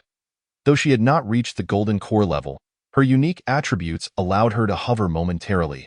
Luo Chen, with a flick of his hand, caused the surrounding trees to sway, shedding countless leaves. As the leaves fell, they swirled through the air. Is this what attributes spiritual root? Gu Yun's eyes brightened. Such exquisite control. This guy Luo Chen is impressive. Before Gu Yun could finish his thoughts, Kong Lin let out a low growl, and a tremendous force erupted from his body. A power-type cultivator? It seems Kong Lin has also been concealing his strength. With Baiyu taking the lead, Gu Yun and the others surged forward, engaging in battle with the purple thunder bear. In an instant, sword lights flared, flames filled the sky, and purple lightning crackled as the 5 members of the Luo sect launched a fierce assault. Yet the great bear became even more frenzied. What none of them anticipated was that despite the bear's towering 3 zhang height and seemingly cumbersome form, it was worthy of its name, Purple Lightning. Its every movement was swift and ferocious. Gu Yun unleashed a flurry of sword strikes in midair, but the bear's eyes flickered as it enveloped itself in arcs of purple lightning, shattering Gu Yun's sword energy one by one. Seizing the opportunity, Kong Lin charged in like a bull, swinging his heavy fist high and crashing down. Boom. The force of his strike kicked up clouds of dust, although the bear blocked it with one arm. Kong Lin, as a late-stage Foundation establishment cultivator with an earth attribute spiritual root, had already reached the pinnacle of his strength. When his fist landed, it felt as though he and the earth itself were sandwiching the bear in between. Taking advantage of the bear being momentarily stunned, Baiyu thrust his spear, piercing through the bear's abdomen with a swift side slide. Simultaneously, Chu Qing in the air commanded the flames to bombard the bear. Accompanied by the countless leaves manipulated by Luo Chen, swirling into a fiery dragon that crashed into the bear. Under the combined efforts of the 5, the purple thunder bear found itself somewhat at a loss. With a mighty roar, dozens of arcs of purple lightning erupted from its body, and its overwhelming aura shattered the joint assault, sending Chu Qing, Luo Chen, and Baiyu sprawling. In the next instant, the bear swung its paw, causing Kong Lin, who had been airborne, to be similarly flung aside. At this point, the bear seemed particularly drawn to Kong Lin, sprinting madly toward him. Its forepaws crackled with lightning, descending upon Kong Lin like a mountain. Kong Lin spat out a mouthful of blood, but bore an exhilarated expression. Planting his feet firmly on the ground, it was as if he drew strength from the entire mountain, launching his fists with great force. Boom! With a resounding crash, the bear's forepaws were deflected, but Kong Lin was sent flying. The power of this third-tier demon beast was indeed terrifying. However, the bear appeared unwilling to relent, dashing forward like a bolt of lightning. Its paws crashing down once more. The onlookers could see clearly that this time, the bear's strength seemed to have multiplied several times. "Old Kong!" Chu Qing shouted, unleashing torrents of flames from her hands. Using the force of the flames to propel herself, she soared toward Kong Lin. At this point, it was no longer a matter of whether they could win.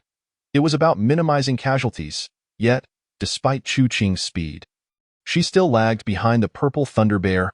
Moreover, the distance between the bear and Kong Lin was alarmingly close. The journey of Chu Qing is yet to reach its halfway point, but the great bear's massive paws have already come crashing down. "Old Kong!" Chu Qing screamed, and where the bear's paws struck, a thunderous explosion ensued. Boom, boom, boom, boom, boom. In the sky above, concealed in the shadows, Qian Wenda's lips curled into a slight smile. It seems he need not intervene for the time being. Under the bear's paws, in the midst of Kong Lin's astonished gaze, Gu Yun raised his arms, steadfastly holding up the formidable paws. The ground around them trembled, creating 5 deep craters under the force of their clash. The sheer terror of a third-tier monster unleashing its full strength is truly astounding. As the dust settled, a radiant glow emanated from Gu Yun's back, exuding boundless power that enabled him to bear the weight of the bear's paws as if they were a mountain. It was indeed the supreme bone. At that moment, Qian Wenda's eyes widened in shock. According to legend, among billions, only one fortunate individual emerges with the supreme bone. Those who possess it are renowned figures across the entire continent. This young man possesses the supreme bone. Surely, he is destined to become a dragon among men in the future. How splendid! How splendid indeed! In stark contrast to Qian Wenda's admiration, Gu Yun, however, spat out a mouthful of blood. The disparity of an entire realm is insurmountable. Even with the supreme bone, he finds it difficult to withstand the bear's might. Kong Lin, positioned behind Gu Yun, felt a tumult of emotions swirling within him. He could hardly fathom why this young man, merely at the early stage of Foundation establishment, would risk his life to save him. "I say, Brother Kong, don't be too moved yet. Should we not retreat?" Gu Yun managed to utter with great difficulty, but before he could finish, Chu Qing swept past like a gust of wind, snatching Kong Lin away. Gu Yun, too, swiftly retreated, his hands flailing. "Brother Bai, the bear's weakness lies in its chest." As he withdrew, Gu Yun shouted. Upon first contact, he had already discerned a purple crystal embedded in the bear's chest. This crystal must be the bear's Achilles heel. Chapter 37. United Efforts to Slay the Giant Bear. Upon seeing the crystal, Gu Yun concluded that it was indeed the weakness of the purple thunder savage bear. The reason was simple. Mature purple thunder savage bears do not possess this crystal on their chests. This implies that as they mature, the crystal gradually disappears or becomes absorbed into their bodies. All creatures have an innate tendency to seek fortune and avoid misfortune, thus naturally protecting their vulnerabilities. "Understood, junior brother." Hearing Gu Yun's prompt, Baiyu let out a wild laugh, and his spear radiated golden light, shooting forth like a bolt of lightning toward the purple thunder savage bear. Is that the Breaking Heaven Spear technique? Old Bai truly knows the Breaking Heaven Spear technique. Upon witnessing this display of power, Luo Chun smacked his thigh and laughed heartily. It is said that the Bai family possesses a secret Earthgrade technique. A well-kept secret, but the various families of Qingqing Mountain regarded it as a mere joke. The head of the Bai family is merely at the mid-stage of Golden Core, and even if they truly possess this technique, they would scarcely be able to protect it. Who would have thought that today they would witness it in Baiyu's hands? However, just as the onlookers were wide-eyed, eager to witness the spectacle, the purple thunder savage bear let out a deafening roar, its sonic wave abruptly halting Baiyu's advance. Immediately after, the great bear swatted Baiyu aside, along with his spear. Luo Chun was about to cheer. But upon seeing this scene, he felt utterly deflated. The gap between the Foundation establishment and Golden Core stages is simply too vast. Of course, this is also due to the overwhelming strength of the purple thunder savage bear. Had it been any other third-tier monster, it would have surely been reduced to a corpse under their frenzied assault. No, it's futile. Even getting close is a problem. This bear's strength is simply too formidable. "Brothers, I will hold it off. Let us retreat separately," Baiyu shouted. but Gu Yun smiled and shook his head. Brother Bai, what are you saying? I can run fast. If anyone is to hold it off, it should be me. Besides, who says we have to retreat? As he spoke, Gu Yun's entire being exuded a sword intent, his robes billowing without wind, as he hovered in midair and slowly declared, Brother Bai, I am confident I can hold it for 3 breaths of time. Do you think we stand a chance? 3 breaths of time? Bai Yu laughed heartily. That is more than enough. Even a single moment would suffice. Good. Gu Yun chuckled lightly, and the heavenly sword technique surged into motion. At that moment, the deep abyss sword floated before him. One hand formed a seal before his chest, while the other traced a semicircle, causing the deep abyss sword to manifest dozens of blades encircling him. 10,000 swords technique, heaven sealing 3 styles. With a low shout, the dozens of deep abyss swords transformed into countless blades, surging toward the purple thunder savage bear at Gu Yun's command. Upon seeing the multitude of flying swords, the purple thunder savage bear gathered its strength and unleashed countless bolts of lightning to clash against the sword stream. In the next moment, like a torrent, the rain of swords broke through the lightning strikes, landing upon the great bear. The bear, in pain, flailed its arms, attempting to disperse the sword rain. Yet the rebounding deep abyss swords converged around it. In merely 2 or 3 breaths, the countless deep abyss swords formed a grand array, encircling the purple thunder savage bear. Buzz! With a sound akin to a sword's lament, the sword array emitted an invisible force that suppressed the purple thunder savage bear on the spot. At this moment, the bear struggled desperately to break free but found itself utterly immobilized. Now, everyone good. Bai Yu recognized the opportunity and responded. His spear, infused with boundless energy, aimed directly at the purple crystal on the bear's chest. Whoosh! The spear was hurled with such speed that it was nearly imperceptible. Roar! In the next moment, sensing the impending threat to its life, the purple thunder savage bear let out another furious roar, releasing a torrent of purple lightning that shattered the sword array. Immediately after, the great bear clasped its paws together. A surge of powerful purple energy erupted between its paws, ensnaring Bai Yu's spear and preventing it from advancing even an inch. Ah, what a pity! Gu Yun sighed softly. He had managed to suppress the bear for at least 4 or 5 breaths, but due to the initial collaboration being somewhat unpolished, they had wasted precious time. Otherwise, the battle would have concluded by now. Yet, opportunities are fleeting, and this round seemed to revert to the starting point. At this moment, Bai Yu gritted his teeth, seemingly still maintaining control over the spear's forward momentum. And the bear was likewise entrenched. Though it had caught the spear, it could only desperately clamp down on it, unable to execute any other actions. Brothers, let's ignite the fire for him. Go? Luo Chen and Chu Qing exchanged glances, and the fiery dragon, intertwined with flames and leaves, coalesced once more, striking the spear. Gu Yun, witnessing this, burst into laughter.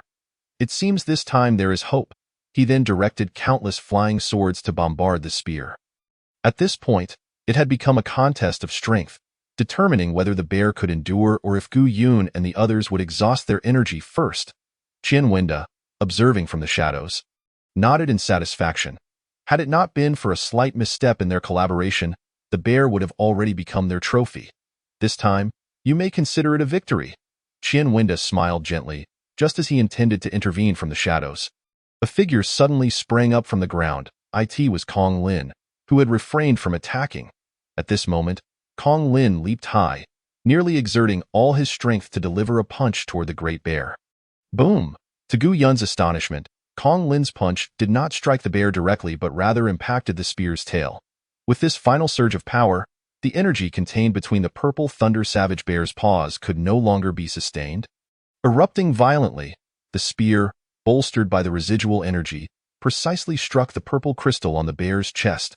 Crack! With a crisp sound, the purple crystal shattered, causing the purple thunder savage bear to immediately slump, as if its entire cultivation had been reduced to ashes along with the crystal. Under the subsequent barrage of the fire dragon and the myriad swords, the purple thunder savage bear fell to the ground without a single cry of despair, its breath extinguished. Did we win? Luo Chen gazed at the thoroughly defeated bear, unable to conceal his joy, speaking with a hint of disbelief. Of course we won. Such a pathetic monster could never be a match for the 5 of us. Bai Yu chuckled, turning to Gu Yun. But this time, we owe it to junior brother Gu for sealing the bear, buying us precious time. Old 5, bringing this little junior brother into the fold was indeed a wise decision. This autumn hunt has truly been a delightful experience for our Luo sect, Brother Bai. You flatter me.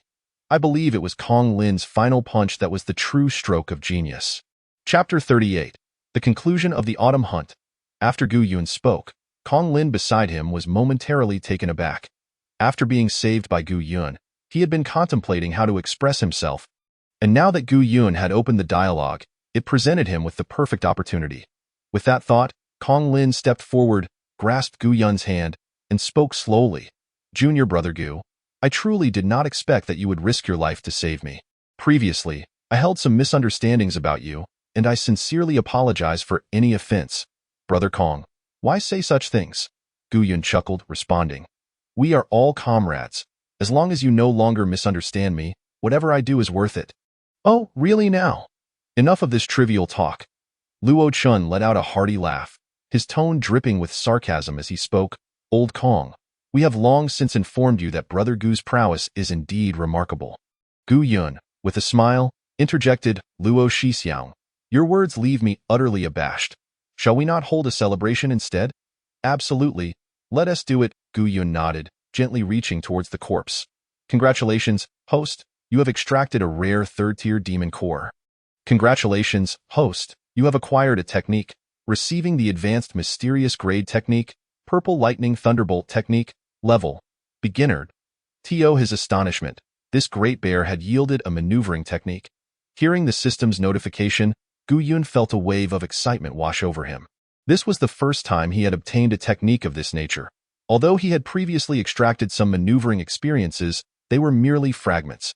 However, this purple lightning thunderbolt technique not only allowed for movement as swift as a lightning flash, but also facilitated the accumulation of power during agile maneuvers. Once successfully charged, it would enhance the strength of the next attack. Moreover, a trace of purple lightning would intertwine with the attack, amplifying its destructive capability.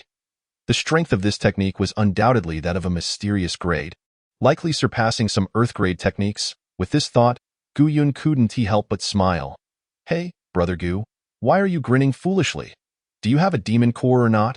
Upon hearing Chu Qing's inquiry, Gu Yun quickly regained his composure. Feigning mystery as he produced the demon core. Brothers, take a look at this. Wow, there really is a demon core. Examine it closely. Gu Yun brought the demon core closer, eliciting gasps of astonishment. This, it's actually the grand prize. The group eagerly seized the demon core, examining it with fervent interest, nodding repeatedly. The demon core emanated a faint trace of purple lightning, occasionally crackling with sound. Generally speaking, only a minuscule number of demon cores possess attributes and auras of the demon beasts, and such cores can only emerge from beasts with ancient bloodlines. Even among such beasts, the occurrence of such a demon core is exceedingly rare. Brothers, who among you can make use of this demon core? Bai Yu suddenly posed the question, holding the demon core. Yet, the group exchanged glances, shaking their heads. Although this item was valuable, none of them could utilize it. Observing this, Bai Yu nodded gently. In that case, I shall arrange for its distribution. That's reasonable. Chu Qing slightly agreed. Bai Yu was indeed engaged in the trade of rare treasures, making him the most suitable custodian for it.as evening fell, in the square of the Qing Wan sect. Qian Wandao and the elders hovered in midair, with several elders counting the heads.as in previous years. Many disciples returned injured, but essentially, no one was left behind. After tallying the numbers, Qian Wandao briefly summarized the event, emphasizing the importance of cohesion, and declared the autumn hunt competition officially concluded. Next came the moment to tally the results of the autumn hunt competition, an annual event humorously dubbed the Boasting Conference by the disciples. After all, the rewards of the autumn hunt were largely symbolic and thus, the ranking mattered little. When discussing the number of demon beasts their teams had slain, there was a tendency for exaggeration. Master, our team managed to slay 13 peak second-tier demon beasts this year and acquired 2 peak second-tier demon cores for your review. 13 peak second-tier demon beasts? That seemed a tad exaggerated. The disciples below erupted in murmurs and laughter. That's not entirely fair. After all, brothers Gu and Zhao are direct disciples, making their team the strongest among all. That's not right. Do you think peak second-tier demon beasts are as common as cabbages? Qian Wendao was well aware of the nature of the autumn hunt, so he didn't pursue the truth behind their claims, simply nodding with a smile. Indeed, indeed. Master, our team also had a significant harvest today. Although we only slew 7 peak second-tier demon beasts, we managed to obtain 4 peak second-tier demon cores for your examination. Duan Kaishan produced 4 fresh demon cores, a hint of pride on his face. And no matter how grand your claims, if you cannot produce evidence, they amount to nothing. Duan's team also performed admirably, Master, besides the 4 peak second-tier demon cores. We also have a core on the verge of breaking into the 3rd tier. This demon beast was in the process of forming its core, and we exerted tremendous effort to encircle and eliminate it. Qin Xuan, seemingly irked by Duan Kaishan's arrogance, presented his own spoils as well, on the verge of breaking into the 3rd tier. Indeed, beyond mere cultivation, luck is also a part of strength. Observing Qian Wendao's satisfied expression, Qin Xuan laughed heartily. For this autumn hunt, he likely would wear the crown once more. Ahem. Look at that Navi expression of yours. You're overjoyed by a core that's merely on the verge of breaking through to the 3rd tier? You raised an eyebrow and stepped forward. Seeing this, Qin Xuan retorted with a hint of sarcasm. I say, old Bai, are you jealous of my luck and strength? Not to worry. If you hand over Brother Gu from Luo sect, I shall gift you the 4th tier demon corpse as a trade. What do you say? At this, the disciples below erupted into a clamor. Isn't that the Gu Yun who defeated that brat Duan Cheng just a few days ago? Brother Qin is willing to trade a 4th tier demon corpse for him? It seems Brother Qin holds this fellow in high regard. Meanwhile, Bai shrugged nonchalantly, responding, that's of no concern to me. I am not the sect leader. Ask old Luo. As he spoke, he stepped forward, smiling as he addressed Qian Wendao. Master, our Luo sect encountered not a single peak second-tier demon beast this year. What? As these words left his mouth, the disciples below erupted in disbelief. Impossible! Luo sect didn't acquire a single demon core. The 4 major teams were always strong contenders for the championship each year. Bai, hearing the whispers below, allowed a slight smile to cross his lips as he produced the 3rd-tier demon core. However, we did slay a 3rd-tier demon beast, the Purple Lightning Grim Bear. Here is its demon core for your review. Chapter 39, Qing Yu Qi Refinement Technique. The moment Bai unveiled the demon core, the entire Qing Yuan sect fell into a stunned silence. A 3rd-tier demon beast? How could that be? Even Brother Gu and Brother Zhao's teams, consisting of 2 peak foundation establishment cultivators, would only be able to flee upon encountering a 3rd-tier beast. Moreover, that was the Purple Lightning Grim Bear. As a creature native to the Qingqing mountain region, infused with ancient bloodlines, its might required no further elaboration. Not to mention a 3rd-tier Purple Lightning Grim Bear. Even a peak 2nd-tier one would demand 4 or 5 peak foundation establishment cultivators to manage. Wait, Bai, how can you boast more than I do? Brother Gu's voice shattered the silence. I admit that my claim of slaying 13 peak 2nd-tier beasts was slightly inflated, but yours seems to be a bit far-fetched. Hearing this, Bai chuckled lightly, shaking his head. Old Gu, your concerns about my boasting are secondary. This 3rd-tier demon core speaks for itself. Indeed, it is indeed the core of the Purple Lightning Grim Bear. Qian Wendao stroked his beard thoughtfully. Moreover, it is a fresh core. If there are no objections, this year's Autumn Hunt Championship belongs to Luo sect. Hooray! With this proclamation, many disciples below leapt up in jubilation, celebrating their triumph. Although they were not members of Luo sect, they worked for them, thus feeling a sense of shared glory. After a brief award ceremony, the elders and disciples of Qing Yuan sect dispersed, leaving only Qian Wendao and Qin Xuan. Once back in their quarters, Qin Xuan finally asked, Master, what was it that you wished to discuss with me? Qian Wendao, seated comfortably, smiled as he replied, Qin Xuan, I have noticed your keen interest in that Gu Yun. Of course, Qin Xuan replied with a grin, didn't you mention I should pay more attention to the young disciples of our Qing Yuan sect? Indeed. Qian Wendao nodded appreciatively, adding, today on Qingqing Mountain, I discern that Gu Yun harbors a significant secret. A significant secret? What is it? Qin Xuan pressed for details. After a moment's reflection, Qian Wendao continued, this young man, Gu Yun, possesses a supreme bone and extraordinary talent. He has remained hidden for years, yet he is destined to become a remarkable figure of his generation. What? Master, Are you saying that Gu Yun possesses a supreme bone? Indeed, Qian Wendao affirmed. Qin Chuan, you must cultivate a good relationship with this lad. In the days to come when you lead the Qing Wan sect, he may very well be your greatest ally. Understood, master. Qin Chuan nodded earnestly, then suddenly revealed a carefree grin. However, master, I have no desire to lead the Qing Wan sect. The world is vast, and I wish to explore it. Besides, you are on the cusp of achieving the nascent soul stage, shining brightly at this moment. Should I become the sect leader, it would be hundreds of years from now. We shall cross that bridge when we come to it. Listening to Qin Chuan, a hint of affection crossed Qian Wendao's face, though he discreetly shook his head. That evening, Gu Yun and his companions gathered at the Luo sect headquarters. Gazing at the corpse of the Qingyu Demon King in awe, wow, is this truly the Qingyu Demon King? The beast of the Yuan Ying level, a legendary existence indeed, proves to be no trifling matter. Even in death, its aura remains overwhelmingly potent. What does it matter? No matter how formidable, it was ultimately dispatched by the sect leader, wasn't it? Luo Chen sneered, as if the Qingyu Demon King had been slain by his own hand. Yet, the carcass of the Qingyu Demon King is undeniably terrifying. Upon its chest lies a gaping wound, an arm's length in size, and even after 10 years, two energies continue to intertwine within it. How shall we handle this great bird? I propose we refine some essence blood. The few of us could benefit significantly from it. Alternatively, we could resort to our old method and leave it with me. Bai Yu and Luo Chun were deliberating on how to deal with the demon beast when Gu Yun, seizing the moment while their attention was diverted, stealthily approached and touched the body. Congratulations to the host for extracting a cultivation method from the corpse, acquiring the Qingyu Qi refining technique. Upon hearing this notification, a subtle smile crept across Gu Yun's face. Although he had not heard of this technique before, he was aware of some pertinent information. The true form of the Qingyu Demon King was that of a Qingyu Dragon Hawk, which, in terms of strength, surpassed even the purple lightning fiend bear. This was primarily due to the ancient feathered and dragon bloodlines coursing through its veins, which endowed it with an innate cultivation method.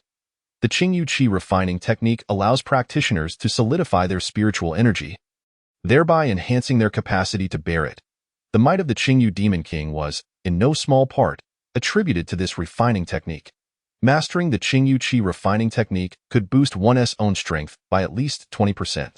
After much effort in slaying the great bear and obtaining this fourth-tier demon corpse, the endeavor proved most rewarding. Gu Shidi, what do you think? Sure. I shall heed your words, upon hearing Luo Chan call his name. Gu Yun nodded with a smile, having been preoccupied with thoughts of the Qi refining technique, completely oblivious to what Luo Qian had said. However, now that he had touched the corpse, he was indifferent to how to proceed. By the way, Lao Wu, I've been busy these past few days and haven't kept up with your side of things. How goes the alchemy business? Kong Lin suddenly inquired. Luo Chen nodded, smiling as he replied, it's mostly prepared. I even reached out to some disciples skilled in alchemy. But now that Gu Shidi has received Master Yaoyan's legacy, we ought to make contact. Bai Yu lamented, are you trying to wear Gu Shidi out? What's the rush? That's precisely my intention. Huh. Gu Yun's eyes widened in surprise. Luo Chen laughed heartily, responding, what I mean is, we still need to recruit more people, but we must also introduce some unique elixirs. I wonder how far you can research on your end, Gu Shidi. I will go back and study it, Gu Yun contemplated. After all, he had yet to examine these recipes. Although he possessed the level of a fifth-tier alchemist, without practical application, Gu Yun could not confidently guarantee results. All right then, let us each return to our respective homes. Jiyu Shidi, once you develop one or two of our Luo sect's unique elixirs, we will officially launch. Okay, Lao Wu, these next few days, make sure to reach out and refine a batch of elixirs for contingency. After discussing their future plans, they dispersed. As Gu Yun returned home, he discovered a note affixed to his door. What is this? With a hint of curiosity, Gu Yun tore off the note and suddenly burst into laughter. This so-called note was, in fact, a challenge letter. No way, what is the meaning of this? Why challenge me when there is no grievance or enmity? Chapter 40. Facing a challenge, core ranking. Casually tossing the challenge letter aside, Gu Yun shook his head and entered his abode. Although somewhat fatigued, he had no intention of resting immediately. Fire Feather Technique, Dao Tian 10,000 Sword Technique, 500 Years of Sword Intent, Abyss Sword, 5th tier alchemy, fire control technique, purple lightning thunder decision, Cheng Yu Qi refining technique. Within a single day, Gu Yun had gathered such a plethora of exquisite treasures and high-tier techniques. He truly needed to digest them thoroughly. Moreover, the members of the Luo sect were eagerly awaiting his good news. With that thought, Gu Yun rummaged through an indeterminate number of scrolls he had scavenged from the secret chamber. Examining each one meticulously, among the thousands of scrolls were records of the alchemical master's lifetime collection from the Yao family. The value of these scrolls likely far exceeded that of the so-called 5th tier alchemy. However, if Gu Yun were to learn them one by one, he would surely take an eternity. After perusing 2 recipes, Gu Yun ultimately surrendered. These alchemical recipes do not guarantee proficiency just by reading. Knowing them does not equate to being able to concoct them. Hence, it is often said that alchemy is a costly endeavor. To master all these recipes requires not just skill but also substantial financial resources. Otherwise, one might as well deplete Chu Qing's entire fortune. Fortunately, among these recipes, 1st and 2nd tier elixirs only accounted for 70%, precisely the types Gu Yun currently needed, alleviating a considerable burden, that barely solves anything. I can't even finish reading them. With that thought, Gu Yun simply gave in. System, could you lend me a hand? If I were to dedicate myself to studying these recipes, it would likely take me a decade or 2 to achieve any meaningful results. Ding! You have learned 1,433 types of alchemical recipes. With the system's notification, Gu Yun's mind buzzed as if flooded with a vast ocean of knowledge. The knowledge of over 1,000 recipes overwhelmed him momentarily. After around 10 minutes, Gu Yun finally shook his head, realizing that indeed, there is no such thing as a free lunch. Glancing down at the ground, he saw that all those recipes had vanished, evidently absorbed by the system. However, Gu Yun felt a tinge of delight. After the system's enlightenment, he found that operating these recipes felt as if he had been born with the skill, devoid of any awkwardness. Moreover, he possessed an encyclopedic knowledge of various elixirs. Wonderful! This is the sensation I sought. Contemplating, Gu Yun deliberated on what types of elixirs to showcase as the flagship products for the grand opening. After much thought, he finally settled on 3 types: the Returning Heaven Pill, the Spirit Gathering Pill, and the 10,000 Gold Pill. The Returning Heaven Pill and the Spirit Gathering Pill served as healing and energy restoration elixirs, respectively. Both were unique creations of Yao Yan, significantly superior to similar products available on the market.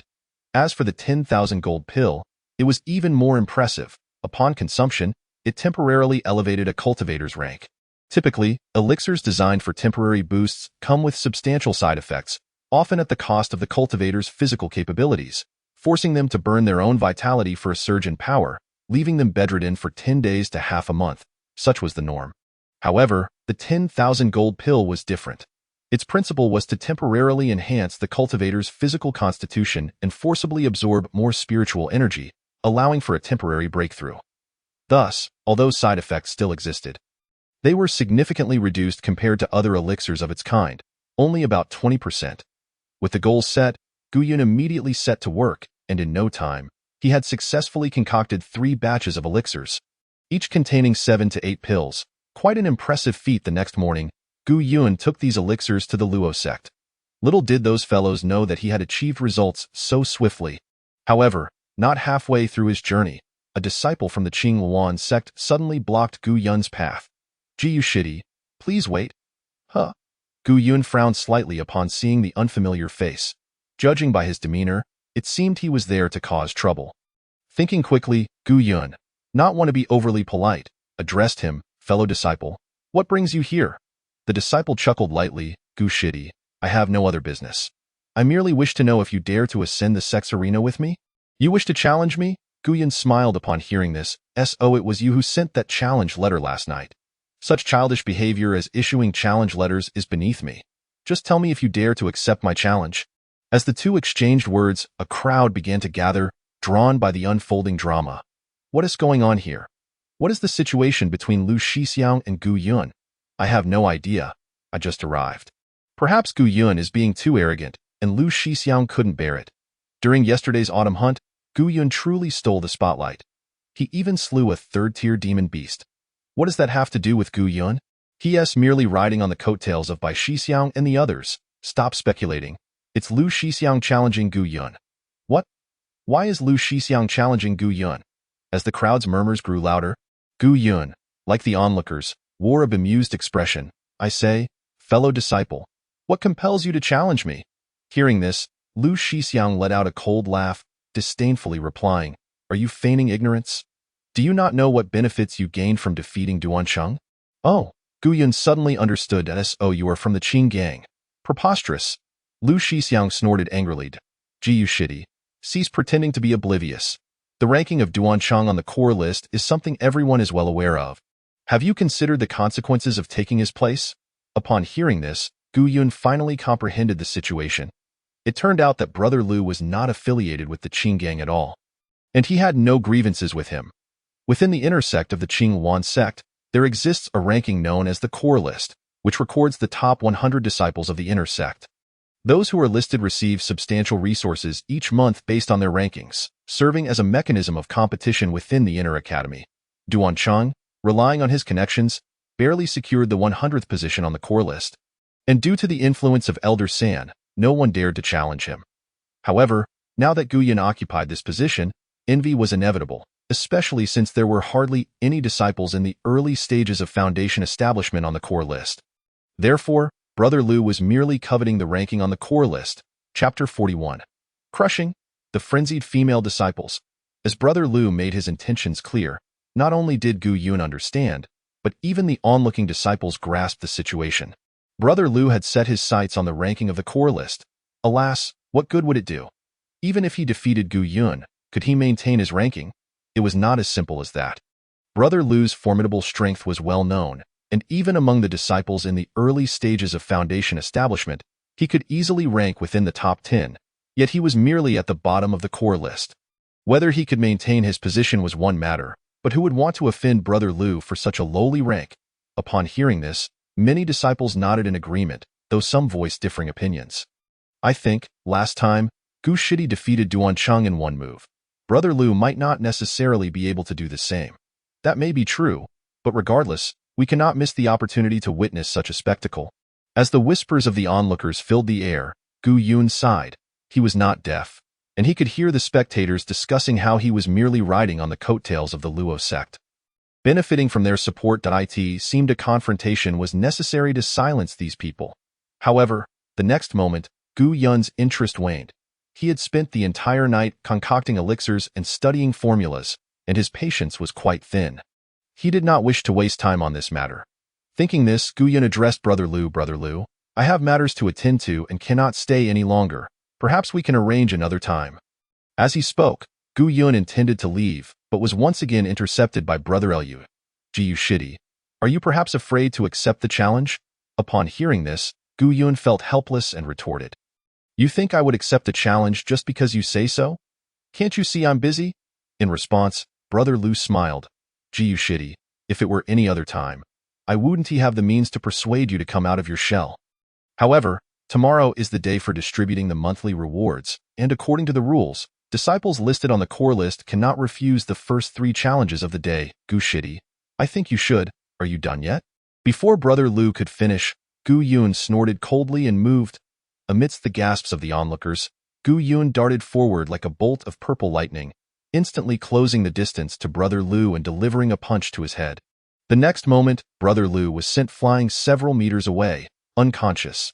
Glancing at his fist, Gu Yun felt quite satisfied. The power of the purple lightning thunder technique was indeed formidable. This punch did not even utilize any special techniques. It was simply a straightforward strike. Had Gu Yun's strength truly reached such a level? My goodness, he could easily contend with disciples in the mid-foundation establishment stage. No wonder Brother Bai and Brother Qin fought so fiercely. It turned out Gu Yun was this powerful. Everyone, listen to me. Jiu Yun raised his hands to silence the murmurs of the gathered disciples. Seeing that all eyes were on him, Gu Yun helplessly spoke. I understand that many of you are dissatisfied with my presence on the core list, eyeing my position and wishing to take my place. Go be honest. I also did not wish to be on this so-called list. Today, taking advantage of your voices, I would like to say this. I wholeheartedly welcome any challenges. If someone manages to defeat me, I would be quite relieved. As he said this, Gu Yun glanced at the unconscious Brother Lu and chuckled lightly. However, let's not waste time on such weaklings. I bid you farewell." Just as Gu Yun was about to turn and leave, a female disciple suddenly emerged from the crowd, shouting, "Gu Shidi, please wait." Upon hearing this, Gu Yun turned to look at the female disciple. She was a cute, petite girl in the mid-foundation establishment stage, and no one would expect her to possess such formidable strength. "Senior sister, may I ask what else you need?" The female disciple grinned and approached. "What senior sister? Just call me your wife. You were so impressive just now. Could you share your contact information?" Gu Yun was taken aback by her words. "What do you mean, wife? Do I even know you?" However, before Gu Yun could respond, several other female disciples rushed forward. "Wang Qiu, you pervert. He's my husband." "Nonsense. He's clearly my husband." Watching these female disciples tugging at him, Gu Yun rolled his eyes and activated the purple lightning thunder technique. Swiftly making his escape, he dashed to the headquarters of the Luo sect, finally exhaling a sigh of relief. My goodness, that was terrifying. Is there such a vast difference between the outer and inner sects? Shaking his head, Gu Yun entered the Luo sect headquarters. However, upon reaching the third floor, a smile crept onto Gu Yun's face. Bai Yu, Luo Chun, Chu Qing, and Kong Lin were sprawled across the chairs, with an abundance of food and drink still remaining on the table. Seeing this, Gu Yun shook his head, picked up a stick from somewhere, and gave each of them a light tap on the head. "What are you all doing?" With a swift strike, the four of them sat up, frowning as they looked at Gu Yun.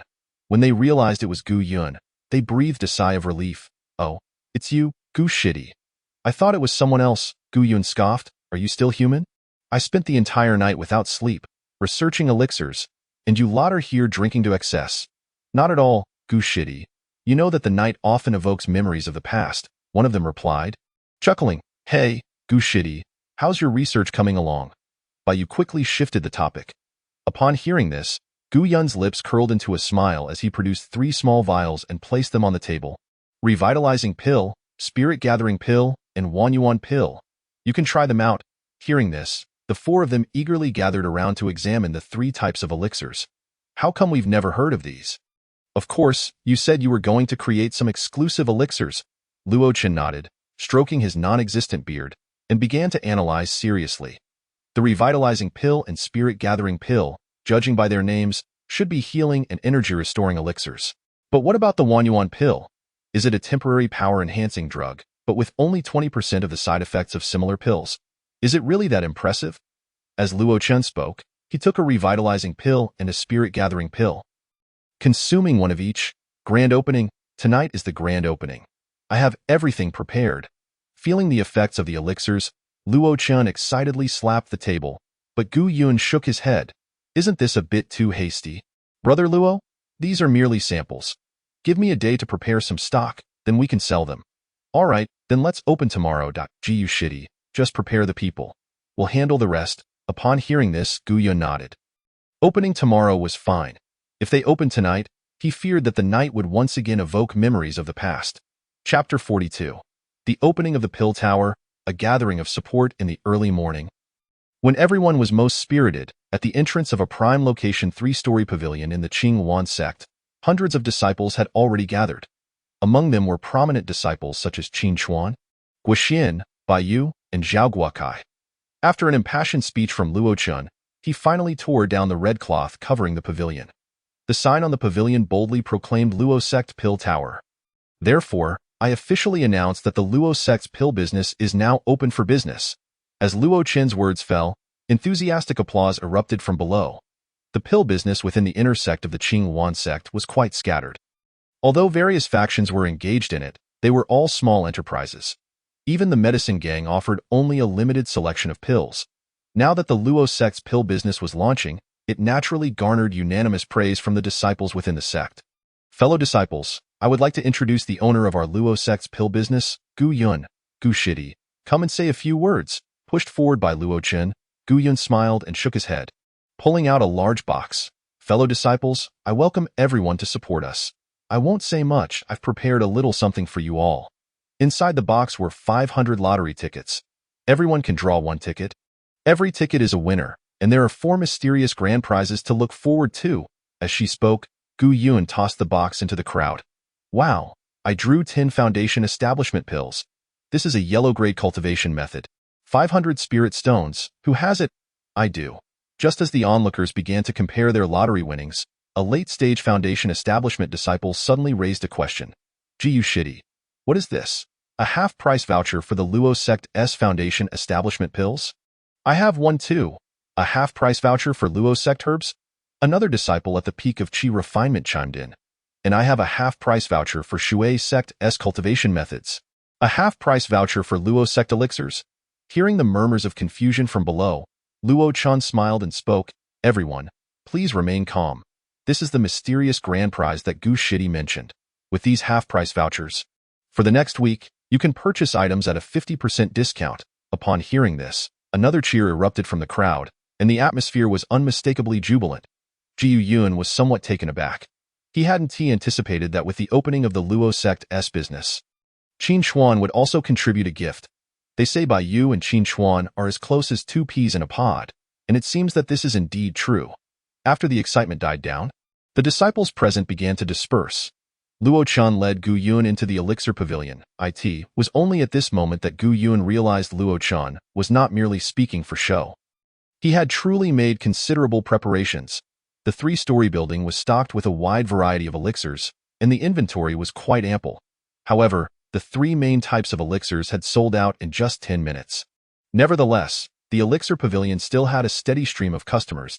As Luo Chan greeted the patrons, he introduced the disciples working in the pavilion to Gu Yun. Although the disciples were merely there for work, the positions of manager, cashier, and servers were all present. Jiu Yun even felt that as long as he provided a good supply of elixirs, he could easily take on the role of a hands-off manager. While Gu Yun was chatting with Luo Chan and the others, a disciple suddenly entered from outside. This disciple had a clear objective. He headed straight for Gu Yun, causing the others to raise their eyebrows in surprise. Luo Shixiang, Chu Shiji, Kong Shixiang, Bai Shixiang. Business is booming. Quan Shitty, what an enthusiasm. Have you come to show your support? Luo Chen laughed heartily, shaking hands with the newcomer. Old Gu, this is Quan Qing, a disciple of Elder Qi. Do meet him. Hello, hello. Gu Yun shook his hand in greeting. Jiu Yun had heard of Quan Qing, a disciple of the inner sect's Elder Qi.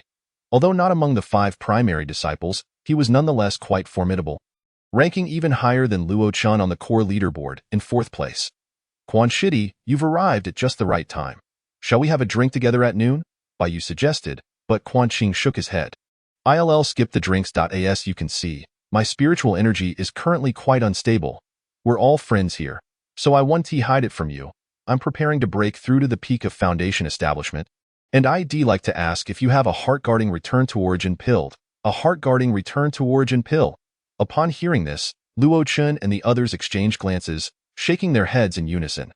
They had never even heard of such a pill. The group looked towards Gu Yun, their hearts sinking. If Gu Yun was also unable to refine it, they would fail to satisfy a customer on the very first day of business, which would tarnish their reputation. Noticing the looks directed at him, Gu Yun narrowed his eyes slightly. He had never heard of the heart-guarding return to origin pill before, but he could indeed refine it now. However, this pill was a unique creation of a renowned figure from the Yao family. It shouldn't be so well known. How was it that Quan Qing was aware of it? With that thought, Gu Yun smiled. Yao Yin had been one of the most famous figures of Qingqing Mountain for thousands of years, so it was not surprising for him to leave behind some recipes and pills. Quan Shixiang, you may not believe it, but I can indeed refine that pill. Excellent, Quan Qing replied, his satisfaction evident. Jiu Shitty? I've only heard of this pill. If you can provide it, I'm willing to offer 10,000 spirit stones. No need for that, Gu Yun said with a slight smile. If you truly desire it, you may take it for 2,000 spirit stones. How refreshing. I'll come to collect it tomorrow, Quan Qing exclaimed, bidding farewell after exchanging pleasantries with the Luo sect members. Following that, the Luo sect members entertained their guests, while Gu Yun chose to remain in the elixir pavilion to begin refining the heart-guarding return to origin pill, along with other elixirs. 500 returning heaven pills and 500 gathering spirit pills had sold out in just a matter of minutes. Gu Yun hadn't anticipated such a high demand, so he decided to produce more, especially since it was a critical time for their opening. For an entire day and night, Gu Yun lost track of how many elixirs he had refined. Just as he was about to take a break, a knocking sound came from outside the alchemy room. Upon opening the door, he found the disciple responsible for introducing elixirs in the pavilion. Luo Shixiang, we have a problem. The disciples from the law enforcement hall have come to investigate and are planning to seal our elixir pavilion. Seal the elixir pavilion? Gu Yun replied, puzzled. Does the law enforcement hall even have the authority to seal an elixir pavilion? That is true, but they claim that our elixirs have harmed someone, so they need to temporarily suspend sales until the matter is resolved. Chapter 43. The test from the Cheng gang. As Gu Yun hurried downstairs with the disciple, he finally encountered the so-called disciples of the law enforcement hall. 3 Late-stage Foundation establishment disciples, appearing to be in their 40s, were accompanied by a pale, spiritually depleted early-stage Foundation establishment disciple, standing on the first floor. Seeing this, Gu Yun approached them with a smile, clasping his fists. Are you perhaps the seniors from the law enforcement hall? May I ask why you wish to seal my shitty elixir pavilion? The leader of the law enforcement hall, Su Chengqian, spoke coldly, devoid of any emotion. You must be Gu Shitty. I am Su Chengqian, the deputy leader of the law enforcement hall. It's not a matter of sealing it outright. This disciple, Li Shitty, came to us and claimed that consuming your Luo sect elixirs has harmed his health. The law enforcement hall cannot ignore this matter. Until it is clarified, you may not be able to sell any elixirs. Listening to Su Chengqian's words, Gu Yun nodded slightly. His response was neither biased nor unreasonable. It was a rational approach. Furthermore, sending a deputy leader to address the situation showed respect towards the Luo sect members and the seriousness of the matter. However, Gu Yun felt a headache coming on. Of the elixirs in the pavilion, only 3 were refined by him. The others were sourced by Luo Qin and crafted by others. He had no idea whether there were any issues with them. With that in mind, Gu Yun smiled and asked, This senior, did you experience any issues after consuming our elixirs? Of course. The early-stage Foundation establishment disciple shot Gu Yun a fierce glare, scoffing, Do I look like I'm suffering from something else? Although Gu Yun felt a twinge of dissatisfaction, he did not show it. Instead, he continued to inquire, May I ask what symptoms you experienced after taking the elixir? After all, the efficacy of elixirs depends on absorption and refinement, as well as the timing of consumption. If our elixir is indeed problematic, I assure you, I will not evade responsibility. Su Chengqian inwardly nodded at Gu Yun's words. It was quite clear that he was suggesting the issue might not necessarily lie with their elixir pavilion. However, prior to this, Su Chengqian had already assessed the disciple's condition and believed it was indeed caused by the elixir. He just didn't know which one, the disciple replied in a somewhat foolish manner. Didn't you see? After taking your elixir, I was fine yesterday, but today I woke up feeling completely drained and in pain all over. What is more, I can't even sense any spiritual energy. If this persists, I'll be rendered useless. Upon hearing this, Gu Yun's eyes narrowed, and he suddenly felt that something was amiss, though he couldn't quite put his finger on it. Rubbing his head, he thought long and hard, finally managing to suppress his anger and let out a deep sigh. How had he not realized before? This person wasn't genuinely facing an issue. He was simply stirring up trouble. With that thought, Gu Yun asked, So, did you consume our pavilion's 1 yuan pill before experiencing these symptoms? That's right. The disciple nodded. It was the 1 yuan pill. Upon hearing this, the expressions of the onlookers, both the workers in the pavilion and the 3 law enforcement hall disciples, turned peculiar. The grand opening of the elixir pavilion had been widely advertised. These law enforcement hall disciples had even attended the event. Who in Qingluan's sect didn't know that the 1 yuan pill was the pavilion's signature elixir? Designed to temporarily boost one's strength, every cultivator knew that such enhancement elixirs came with side effects. At this moment, Su Chengqian was inwardly gritting his teeth. Why hadn't he asked what elixir had caused the issue? Realizing this, Su Chengqian was at a loss for how to backtrack. Thankfully, he had been relatively polite upon arrival, or else he would have been made a scapegoat. Just then, Gu Yun spoke up again. Su Shixiang, what do you think of this? Hearing Gu Yun initiate the conversation, Su Chengqian found an opportunity to step down and rebuked the early-stage disciple. What did you consume? Don't you know? Are you trying to use the law enforcement hall for your amusement? Brother Su, my disciple stammered and faltered in the face of Su Chengqian's fury. Unable to bear the pressure, Su Chengqian let out a cold snort and reprimanded. Are you not a member of the Qing gang? Have your gang leader provide me with an explanation, or else, even if he is a direct disciple, I will not let this matter rest. As he spoke, Su Chengqian clasped his fist towards Gu Yun and said, Apologies for the disturbance. Brother Gu, I take my leave. With that, He swept away with 2 disciples from the law enforcement hall. Observing the remaining Qing gang disciple, Gu Yun smiled gently and asked, "So, fellow sect member, do you require assistance in returning?" The disciple quickly waved his hands and left in a dejected manner. Once the disciple departed, Gu Yun found a place to sit and shook his head in silent contemplation. It appeared that this was yet another scheme concocted by Duan Kaishan. Su Tangzhu was quite discerning. As he had unhesitatingly thrown Duan Kaishan under the bus, perhaps, in circumstances where overt expressions were not feasible, this could be seen as Su Chengqian's way of establishing connections. While Gu Yun was lost in thought, Luo Chun and Bai Yu burst into the room in a flurry. "Su Chengqian, you dare to stir trouble for me?" Luo Chen bellowed, only to realize that within the pill tower, aside from Gu Yun and a few working disciples, there was not a soul in sight. "Stop shouting, Brother Luo. Su brother has long since departed." "Departed?" Luo Chen huffed. "Seems he fled rather swiftly. What on earth happened? Did someone come to disrupt us?" Bai Yu suddenly inquired. "A minor issue? All resolved by me." Following Gu Yun's explanation, the two finally grasped the situation. Who would have thought that scoundrel Duan Kaishan intended to stir up trouble, yet inadvertently helped us promote the Wan Yuan Dan? "Promote?" Bai Yu asked in confusion. "How does this count as promotion?" "Of course it does." Luo Chen chuckled. "What is the main selling point of our Wan Yuan Dan? It boasts fewer side effects compared to other similar pills. While other pills leave one bedridden for days or weeks, he could still come here to create a ruckus. He merely suffered some stagnation of spiritual energy. Doesn't that count as promotion?"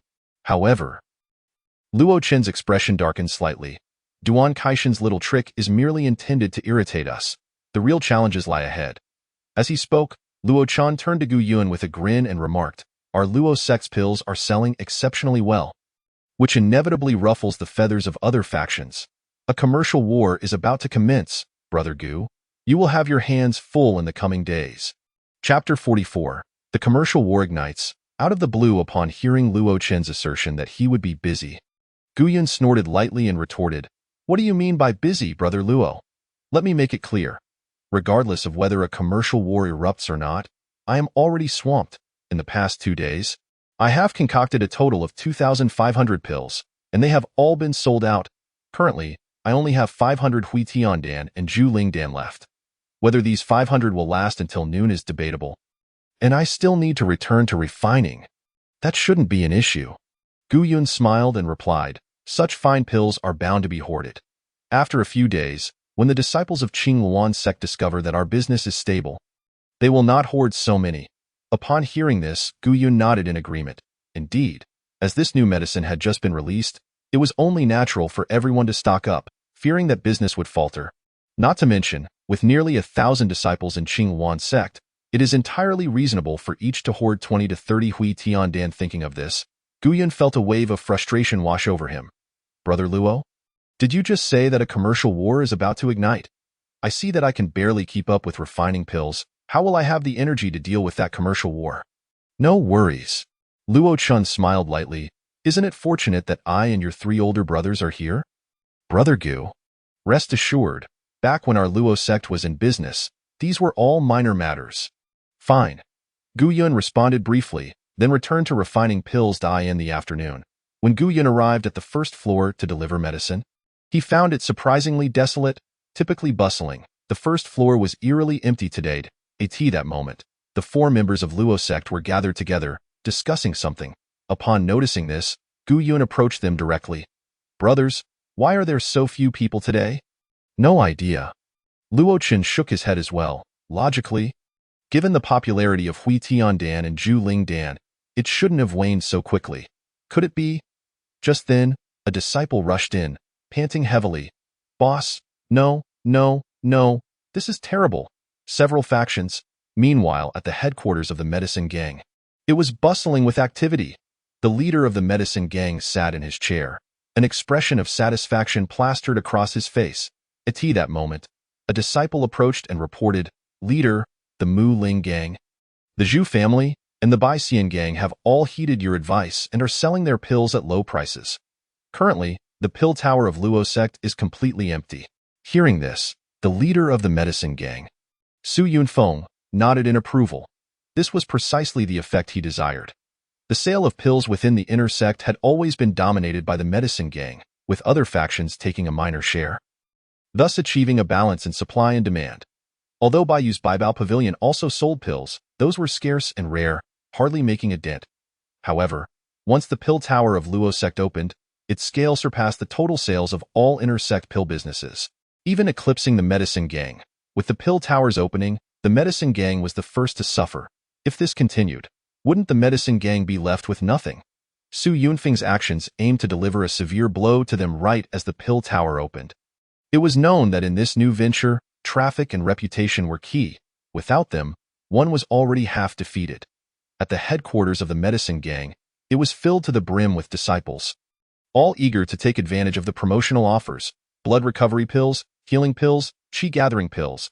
These were essential for everyone. Although the Hui Tiandan and Zhu Dan were effective, they simply couldn't compete with the low prices of the medicine gang's pills. The other factions selling pills were also teeming with people, making the opening of the pill tower seem almost insignificant. It was known that recovery pills were only purchased under two circumstances.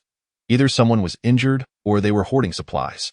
As long as the disciples of Qing Luan sect had enough healing pills stocked up, no matter how great the pills at the pill tower were, they simply wouldn't sell. Watching the thriving crowd, Su Yunfeng's inner joy was evident. Leader, this is bad. Just as Su Yunfeng reveled in the buying frenzy of the disciples, a qi refinement disciple stumbled into the entrance of the medicine gang, shouting, "This is terrible! The pill tower of Luo sect has just released 3 new types of pills, all of which assist in cultivation, as well as body refining and solidifying meridians. Not only that, but they are offering all pills at a 20% discount. When calculated, the Hui Tiandan is even cheaper than our blood recovery dan. Moreover, they are distributing coupons. For every purchase of pills, one can receive a coupon worth 1/5 of the purchase amount, which can be used at other Luo sect stores and even at the Watergang Scripture Pavilion. With discounts this significant, aren't they just selling pills at a loss?" Upon hearing the disciple's exclamation, Su Yunfeng's teeth ground in frustration. How could he allow such news to be shouted at the entrance? This was practically directing the disciples on where to buy their medicine. Who let such a fool in? How did this idiot, Lao Lu, join the medicine gang? No, wait. Realizing this, Su Yunfeng suddenly understood that the disciple shouting at the entrance wasn't even one of their medicine gang members. They had been tricked. Indeed, upon hearing this news, the throng of disciples eager to purchase pills surged back towards the pill tower. Other factions experienced the same phenomenon. Watching the bustling pill tower, Luo Chen erupted into hearty laughter, his expression utterly delightful. "Well, brothers, how about that? Did we not execute this handily? These younger factions wish to engage in a commercial war with us, yet they are still too naive. They ought to inquire about who holds the most wealth on Qingqing Mountain. I, Luo Gu, have been in business since I was 5, and with all the business acumen I've accumulated over the years, I will outmaneuver you." Listening to Luo Chen's triumphant words, the members of Luo sect nodded in agreement. The Luo family had always been the largest commercial family on Qingqing Mountain, and indeed, they could not be compared to those who relied solely on face and strength to sustain their business. "Lao Wu, you truly outshine the rest. Your cunning tricks are remarkable. Indeed, people are already saying that 70% of the business in the inner courtyard lies in the hands of Luo sect." The group happily praised Luo Chen, while Gu Yun sat aside, occasionally rolling his eyes. "What is it, Brother Gu? You seem less than thrilled." Bayu raised an eyebrow and chuckled. "This pill tower is your business. You should be overjoyed." "Joy? What joy?" Gu Yun retorted with irritation, rolling his eyes. "While you all celebrate, who is going to refine pills for me? Honestly, Brother Luo, you casually mentioned 6 unique pills. Even a draft horse and a production team wouldn't work this hard." "Brother disciple, rest assured, your senior brothers will be here with you. You refine the pills, and we will fetch you water and fuel. Won't that be just fine? Get lost." Gu Yun chuckled and scolded a few times before finally adopting a serious tone. "I believe we ought to cultivate a group of our own alchemists. Otherwise, if I were to practice alone, I truly wouldn't be able to manage." Indeed, Kong Lin nodded foolishly. Jiyu Shidi is not a beast of burden. Besides, even if we were to treat him as such, it would still be overwhelming. Upon hearing Kong Lin's words, Gu Yun's expression brightened. Kong Shixiang, I can't quite discern whether you are speaking in praise or in reproach. Hee. Kong Lin chuckled innocently and replied, Of course, it is praise. What I mean is, the alchemy competition we discussed earlier should be prioritized. That's a tall order. Luo Chun shook his head at this remark.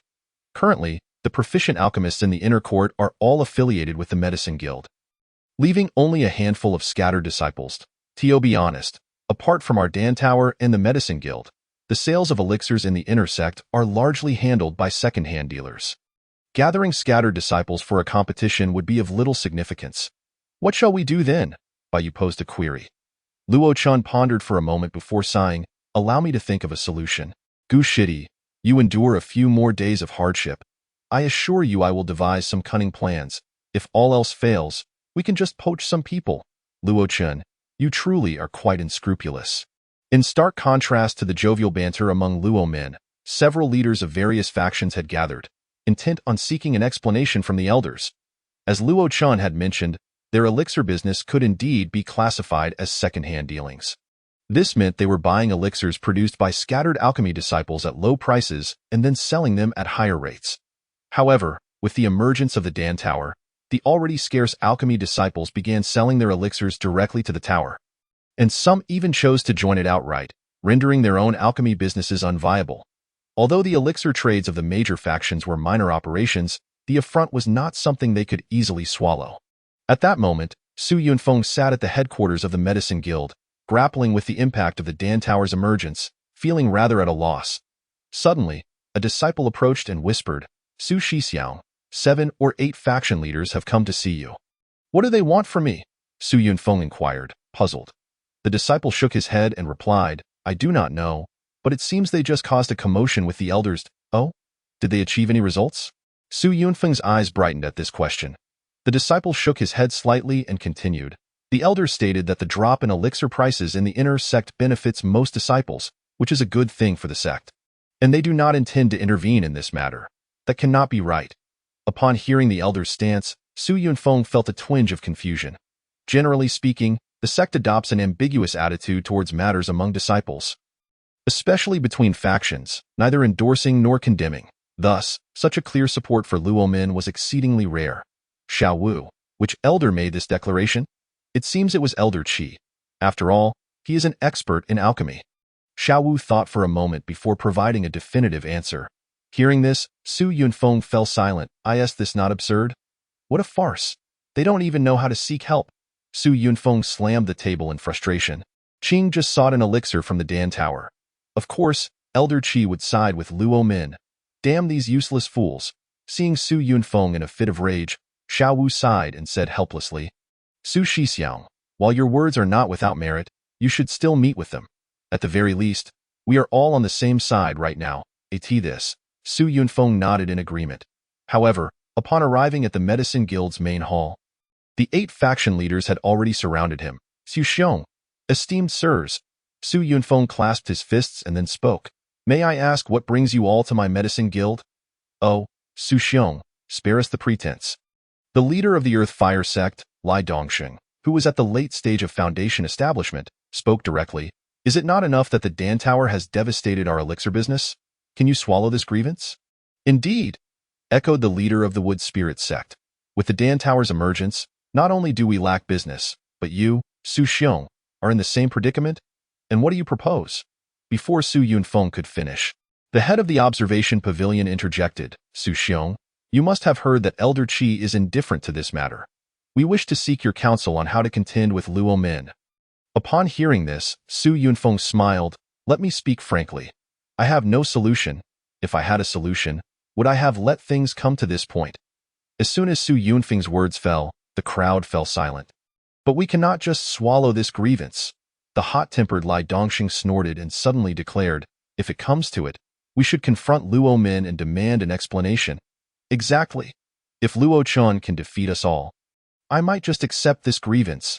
As Lai Dongsheng's words echoed, many leaders voiced their agreement. This scene caused Su Yunfeng to shake his head in disbelief. These brutes, do they have any skills beyond fighting? Esteemed sirs, please reconsider. Su Yunfeng interjected to halt their fervent discussion. If we attack Luo men, our chances of victory are slim. Though they may only have 5 members, 3 of them are among the top 10 core experts. While we do have our own top 10 talents, Luo Min also has Bai Yu and Qin Chuan, and I refuse to believe that Qin Chuan would remain indifferent. So what? Leader Zhu Li of the Zhu family replied coolly. They have personal disciples. Do we have no allies? Did Duan Kaishan not agree to lend a hand? We can also approach senior brother Gua. We need not fear them. Enough, enough, enough. Listening to the cacophony of voices, Su Yunfeng felt overwhelmed. With so many of us, what would winning against Luo Min accomplish? Since you all insist on seeking my counsel, then heed my advice just this once. Upon hearing this, the crowd turned their attention to Su Yunfeng. Su Xiong, do you have a plan? Su Yunfeng nodded, albeit reluctantly. Given that the Dan Tower has opened, we can no longer operate as we did. Why not make a decisive move? Tomorrow, I will personally visit the Dan Tower to meet that Gu Yun and assess whether his alchemy skills can truly sustain such a large enterprise. As the words fell, everyone nodded in agreement. What was the purpose of going to the Dan Tower? Naturally, it was to compete with Gu Yun in alchemy. Su Yunfeng's alchemy skills might not be the absolute best in the entire Qingwan sect, but he was undoubtedly unparalleled among the disciples. It's settled. Humph. If Gu Yun loses tomorrow, let him bow out of the elixir business. In Chapter 46, Support for the Kong Family. Inside the alchemy chamber of the Dan Tower, Gu Yun was diligently refining a new type of elixir. Although he had already prepared 2 days' worth of stock, he still wished to produce a little more just in case. At this moment, the scattered elixir liquid in the cauldron was slowly condensing, and a fragrant aroma began to waft through the air.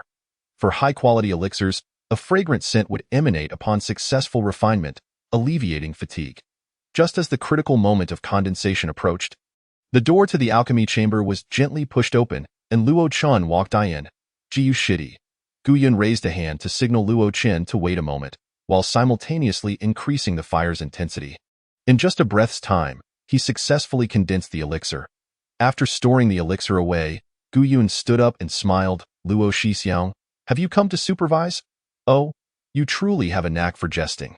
Noticing Luo Chen's lack of interest and serious demeanor, Gu Yun frowned and asked, Luo Shixiang, has something gone awry with the Dan Tower's business again? Or have the memories of the past resurfaced for you? Damn you. Luo Chen shot him a glance, but did not linger on the matter.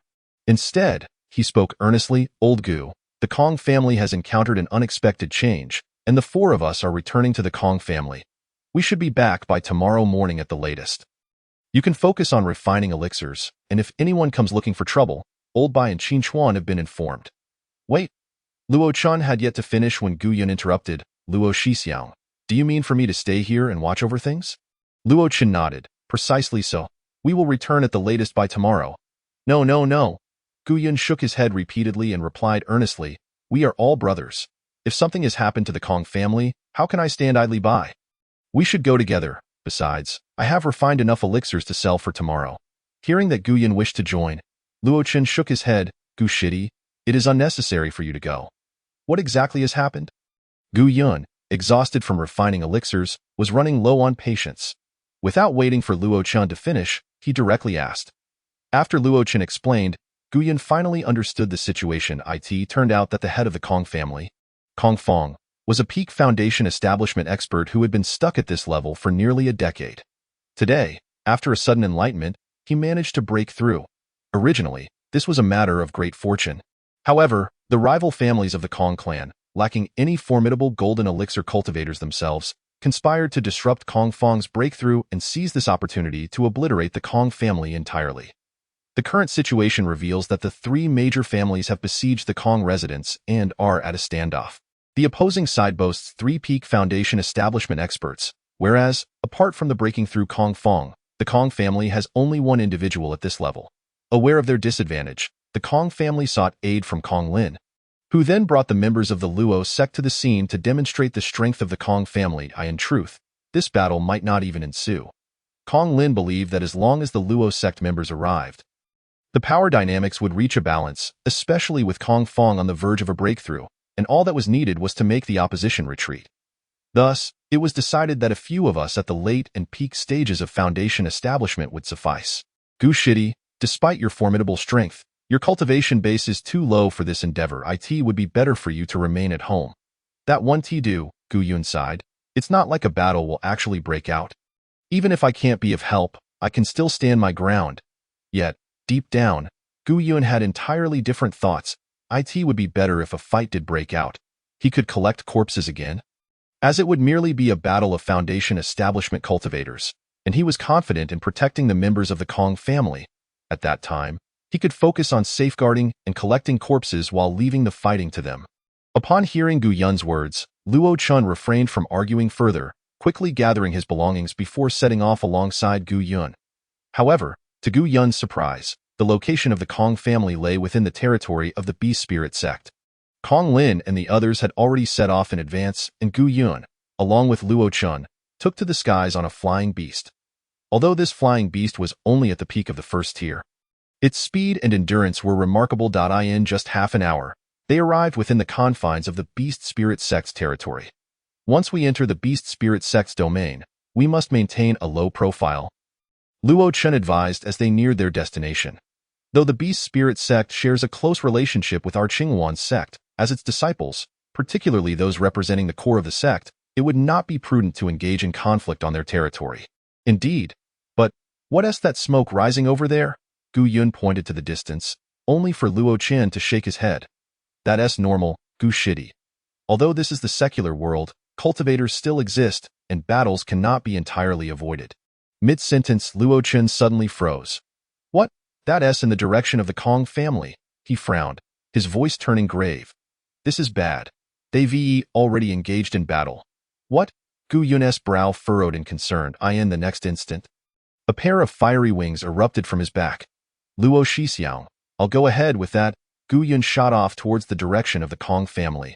Though he had previously suggested he hoped for a fight, it was merely idle talk. If a battle truly erupted, the Kong family would be outnumbered 3-1. Even with the assistance of the Luo sect, their strength would still fall short. At this moment, chaos reigned within the Kong family. Despite Kong Lin and Chu Qing being at the late stage of Foundation establishment, their contributions paled in comparison to the combined forces of the three families. Meanwhile, Baiyu was single-handedly holding off the leaders of two families, while Baiyu, as a sect disciple, was theoretically stronger than secular cultivators. The leaders of those two families wielded their clan's resources and were seasoned veterans. At present, Baiyu was holding his ground, but achieving victory within 10 moves was utterly impossible. At that moment, the head of the Wang family was locked in a fierce struggle with the Kong family's elder. Yet other cultivators from the Kong family were far less fortunate. Although the Kong family was comparatively stronger than the three families, they could not withstand the combined assault. Bang! With a powerful strike, the head of the Wang family sent the Kong elders staggering back. Forget about those Kong cultivators. Charge in and find that old man Kong Fong.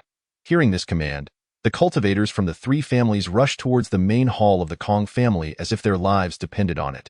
Boom! The three cultivators joined forces and pushed back Kong Lin, while dozens of mid and early Foundation establishment cultivators surged forward. Seeing them about to invade the main hall, Kong Lin roared, ready to fight back? When suddenly, a fireball descended from the distance like a meteor. Chapter 47. A dominant strike, advancement of spiritual roots, boom. Amidst the gazes of all, a fireball rapidly descended onto the battlefield, crashing at the entrance of the main hall. Dozens of disciples had no time to react before being sent flying.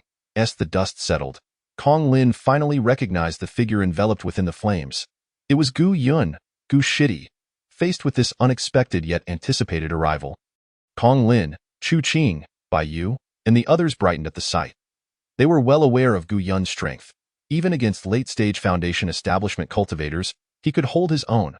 With Gu Yun's arrival, Luo Chun should not be far behind. The high-level combatants of both sides were now nearly equal in strength. Most importantly, Gu Yun's presence was a tremendous morale booster for the Kong family, which would greatly enhance their fighting spirit. Just a mere early-stage Foundation establishment cultivator. Brothers, let us go and cut him down. On the battlefield, a cultivator from the Li family shouted, and only then did the others realize that the flamboyant Gu Yun was merely at the early stage of Foundation establishment. Instantly, more than a dozen early-stage cultivators surged towards Gu Yun. Seeing the approaching crowd, Gu Yun shook his head slightly, and the Shen Yuan sword silently manifested in his hand, a wave of sword intent permeating the air. Whoosh! With a sound of sword chanting, a scar etched itself into the ground 3 meters in front of Gu Yun. Cross this line, and you shall die." Witnessing Gu Yun's imposing aura, many cultivators retreated in fear, hesitant to advance. Pathetic. An early-stage foundation establishment cultivator has you all so terrified. At that moment, a bald man in the late stage of foundation establishment stepped forward, wielding a long blade with a fierce expression. "Quickly find Kong Fong.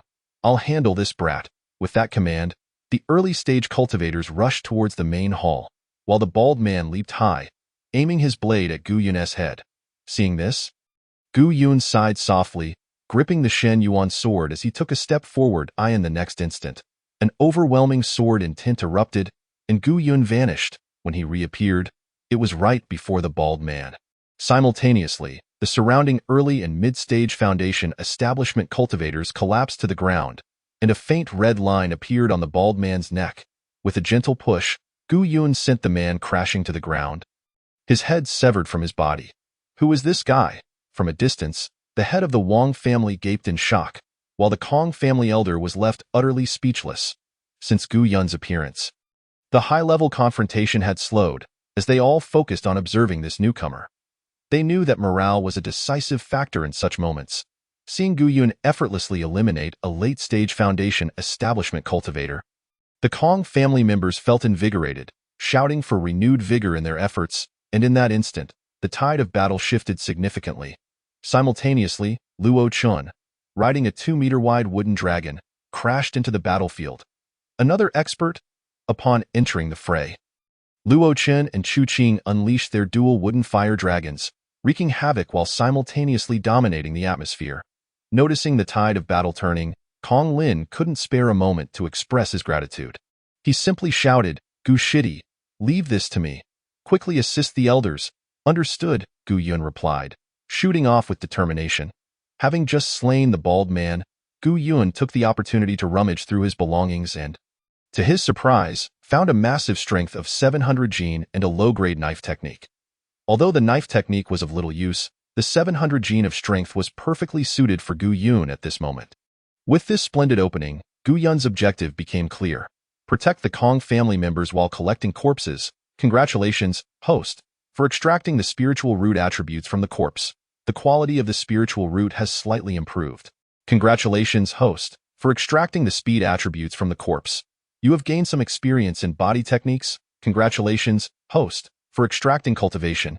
You have gained a year's worth of cultivation. Ugh, this feels terrible. Gu Yun silently cursed in frustration. After all that effort, the cultivation he extracted was from a mid-stage Qi refinement cultivator and barely elevated his own level. After slaying a mid-stage foundation establishment cultivator, Gu Yun was pleasantly surprised when he extracted again. Congratulations, host, for extracting the fortune from the corpse. Your fortune has slightly improved. The extraction of corpses can even yield fortune? He mused, if I could extract more, wouldn't I be blessed with good fortune? As he thought about this, a smile crept onto Gu Yun's face. This notion of fortune was enigmatic, but its practical expression was simply luck. Having extracted fortune, wouldn't the probability of obtaining valuable items in future extractions significantly increase? However, this fortune would likely not improve much since the attributes extracted were related to the deceased's strength in life. This fellow had been directly slain by him, so how fortunate could he truly be? With this in mind, Gu Yun dismissed any disdain. After all, in this battlefield, quantity was what mattered. As he continued to search the corpses, Gu Yun's gains became increasingly bountiful. This time, his harvest in terms of mid-tier items should be the highest yet. As Gu Yun pondered, the system suddenly transmitted a notification. Congratulations, host. You have extracted the spiritual root from the corpse, and the quality of the spiritual root has slightly improved. Ding. The quality of the host's spiritual root has broken through its limits. Advancing to the Earth-grade spiritual root, attribute, none. With the system's announcement, Gu Yun felt a surge of warmth throughout his body, as if his meridians had been further expanded. The space within his dantian had also significantly increased, and the sea of spiritual energy appeared to have become more solidified. More importantly, the quality of the spiritual energy within Gu Yun's body had doubled. The upgrade of the spiritual root could enhance one's strength? Gu Yun gasped in astonishment. He had never even heard of an Earth-grade spiritual root. In his memory, the highest quality of a cultivator's spiritual root was the upper-grade spiritual root. among the upper-grade spiritual roots. Those with certain attributes were referred to as superior-grade spiritual roots. As for earth-grade spiritual roots, there was no record of them, but of course, in a small place like Qingqing Mountain, it was not surprising to lack such records. But Gu Yun was utterly unaware that an enhancement of the spiritual root could also bolster one's strength. Moreover, this comprehensive enhancement of foundational power was simply illogical. With Gu Yun's current strength, he could easily defeat a mid-stage foundation establishment cultivator without even employing his earth-grade techniques or weapons. With this thought in mind, Gu Yun couldn't help but inquire, "System, could you explain to me why my strength increases alongside the upgrade of my spiritual root? Isn't the spiritual root supposed to determine one's potential?" Returning to the host, the enhancement of the spiritual root does not directly lead to an immediate increase in strength, the system replied. Then what is the explanation? Please provide a complete answer. Returning to the host, the Great Tao Scripture determines the efficacy one can exhibit based on the quality of their spiritual root. Given that the host has invested extraction points, this system has automatically aligned the host's physique and spiritual energy to the optimal state for the Great Tao Scripture. Chapter 48. Where will you go? Farewell, Zhang Wanqiu. I understand now. With the system's clarification, Gu Yun grasped the concept. It turned out that the threshold for cultivating the Great Tao Scripture was indeed the spiritual root. Cultivators with different spiritual roots would experience varying efficiencies and states while practicing the Great Tao Scripture. No wonder the Great Tao Scripture was on the verge of being lost. It was because no one could fully harness its capabilities, leading to its abandonment, and because he had utilized extraction points on the Great Tao Scripture. The system would provide corresponding services related to it. It seemed that extraction points were indeed worth their value. At this moment, Gu Yun was in high spirits. Not only had his spiritual root upgraded, but the Great Tao Scripture had also advanced alongside it. What could be more exhilarating than such tangible strength? With renewed vigor, Gu Yun began to search corpses more frequently, now fully aware of the benefits. Extracting from the corpses of high-level cultivators indeed yielded unexpected rewards, but even low-level cultivators, when accumulated, could produce qualitative changes. In fact, it could be more profitable than searching the corpses of golden core or nascent soul cultivators. As such opportunities were rare in all of Qingqing Mountain. Meanwhile, on the battlefield, it seemed that the top-tier combat was reaching a conclusion. The patriarch of the Kong family, slightly weaker than the head of the Wang family, was now exhausted after a series of battles, while the head of the Wang family remained considerably stronger. Although the Wang family patriarch had won the battle, he did not immediately seek the name of the Kong family's elder. Instead, he joined the fray alongside Bai Yu. Initially, Bai Yu and the heads of the Li and Sun families held the upper hand in their battle, but with the entrance of the Wang family patriarch, Bai Yu found himself struggling. "Damn it, you old bastards are bullying me, right?" Faced with the relentless attacks from the trio, Bai Yu spat out a mouthful of blood, laughed maniacally, and with a flick of his spear, a radiant white light enveloped him. He had merely come to lend a hand, but since they were pushing their luck, he had no choice but to unleash a bloody rampage. As he spoke, Bai Yu released his spear, transforming it into countless motes of white light, while a white magical array rose beneath him. "Not good. It's an earth-grade technique. Quickly dodge," the elder of the Wang family shouted. And the three swiftly retreated, raising their defenses. From a distance, Kong Lin observed and shouted sternly, "Old Bai, don't overexert yourself. Just hold them off in the midst of battle." Bai Yu appeared to have not heard Kong Lin's warning, instead wearing a devilish smile. "Dodge? If you could dodge, would it still be called a trump card?" As he spoke, within the magical array, an energy spear ascended. What kind of spear technique is this? It's so domineering. Gu Yun felt the intense pressure emanating from Bai Yu's side, and he couldn't help but be astonished. Hearing this, Chu Qing sighed. It's that broken spear technique again, but it seems to be the final move of the legendary Broken Sky Spear technique. Once unleashed, it would inflict 1,000 points of damage to the enemy while causing 800 points of self-harm. And it was unavoidable. Is it really that powerful? Luo Chen's eyes widened as he looked at Chu Qing, giving her a thumbs up. "Wife, you really know a lot." Unfazed by Luo Chen's teasing, Chu Qing narrowed her eyes, her aura surging as if she was ready to intervene and save Bai Yu at any moment. "As far as I know, this move is named Where Will You Go?" Before Chu Qing could finish her sentence, Bai Yu roared from a distance, hurling the energy spear with all his might. In the next moment, The energy spear transformed into a beam of light half a meter in diameter, charging directly towards the three patriarchs. Meanwhile, Gu Yun scratched his head. This name sounds familiar. This technique also seems quite recognizable. However, before Gu Yun could ponder further, the beam of light was already bearing down on the three patriarchs. Stop! Just as the beam was about to strike the three patriarchs, a booming voice echoed. Instantly, a figure appeared in front of the three family heads, their hands sweeping through the air, erecting a massive golden array before them. Boom! With a thunderous explosion, the figure, along with the energy array, was pushed back over 2 meters by the beam. And it finally came to a halt as the light dispersed. Friend, why must you go to such extremes? Who is it? Baiyu snorted coldly, struggling to see the figure through the billowing dust. I am Zhang Wanqiu of the Beast Spirit sect. Since this battle is taking place within my sect's territory, may I ask if you could spare the Beast Spirit sect some face? Baiyu? Old Zhang? As the dust settled, Zhang Wanqiu spotted Baiyu, momentarily taken aback. How come you are here? Zhang Wanqiu asked, somewhat amused yet perplexed. In response, Baiyu chuckled lightly. I wanted to ask you, old Zhang, as the young master of the Beast Spirit sect, you must have arrived long ago. Why have you only just made your move? Speak. Are you planning to take sides? No, no, no. Zhang Wanqiu hurriedly waved his hands. Laughing, I was just on my way to your Qinghuan sect. I passed through here and sensed your overwhelming energy, which is why I came. Humph, as long as you're not taking sides, that's all that matters. Baiyu snorted dismissively. Seeing Zhang Wanqiu arrive, the four families, Kong, Wang, Sun, and Li, immediately clasped their fists and greeted him. We pay our respects to the young master. Zhang Wanqiu nodded lightly and then spoke. You are all families under my Beast Spirit sect. Why must you fight to the death? Disperse, but young master. The Wang family patriarch attempted to speak, but Zhang Wanqiu shot him a piercing glare. Seeing this, the Wang family patriarch immediately took a few steps back, not daring to utter another word. Soon, the three families retreated, while Gu Yun seized the moment to search several more corpses. I have learned the cause of this matter, but I didn't expect it to escalate so much that even you would come. Baiyu said with a bitter smile. He, too, had not anticipated that a conflict would arise. By the way, old Zhang, you just mentioned you were heading to our Qinghuan sect? Indeed, Zhang Wanqiu nodded.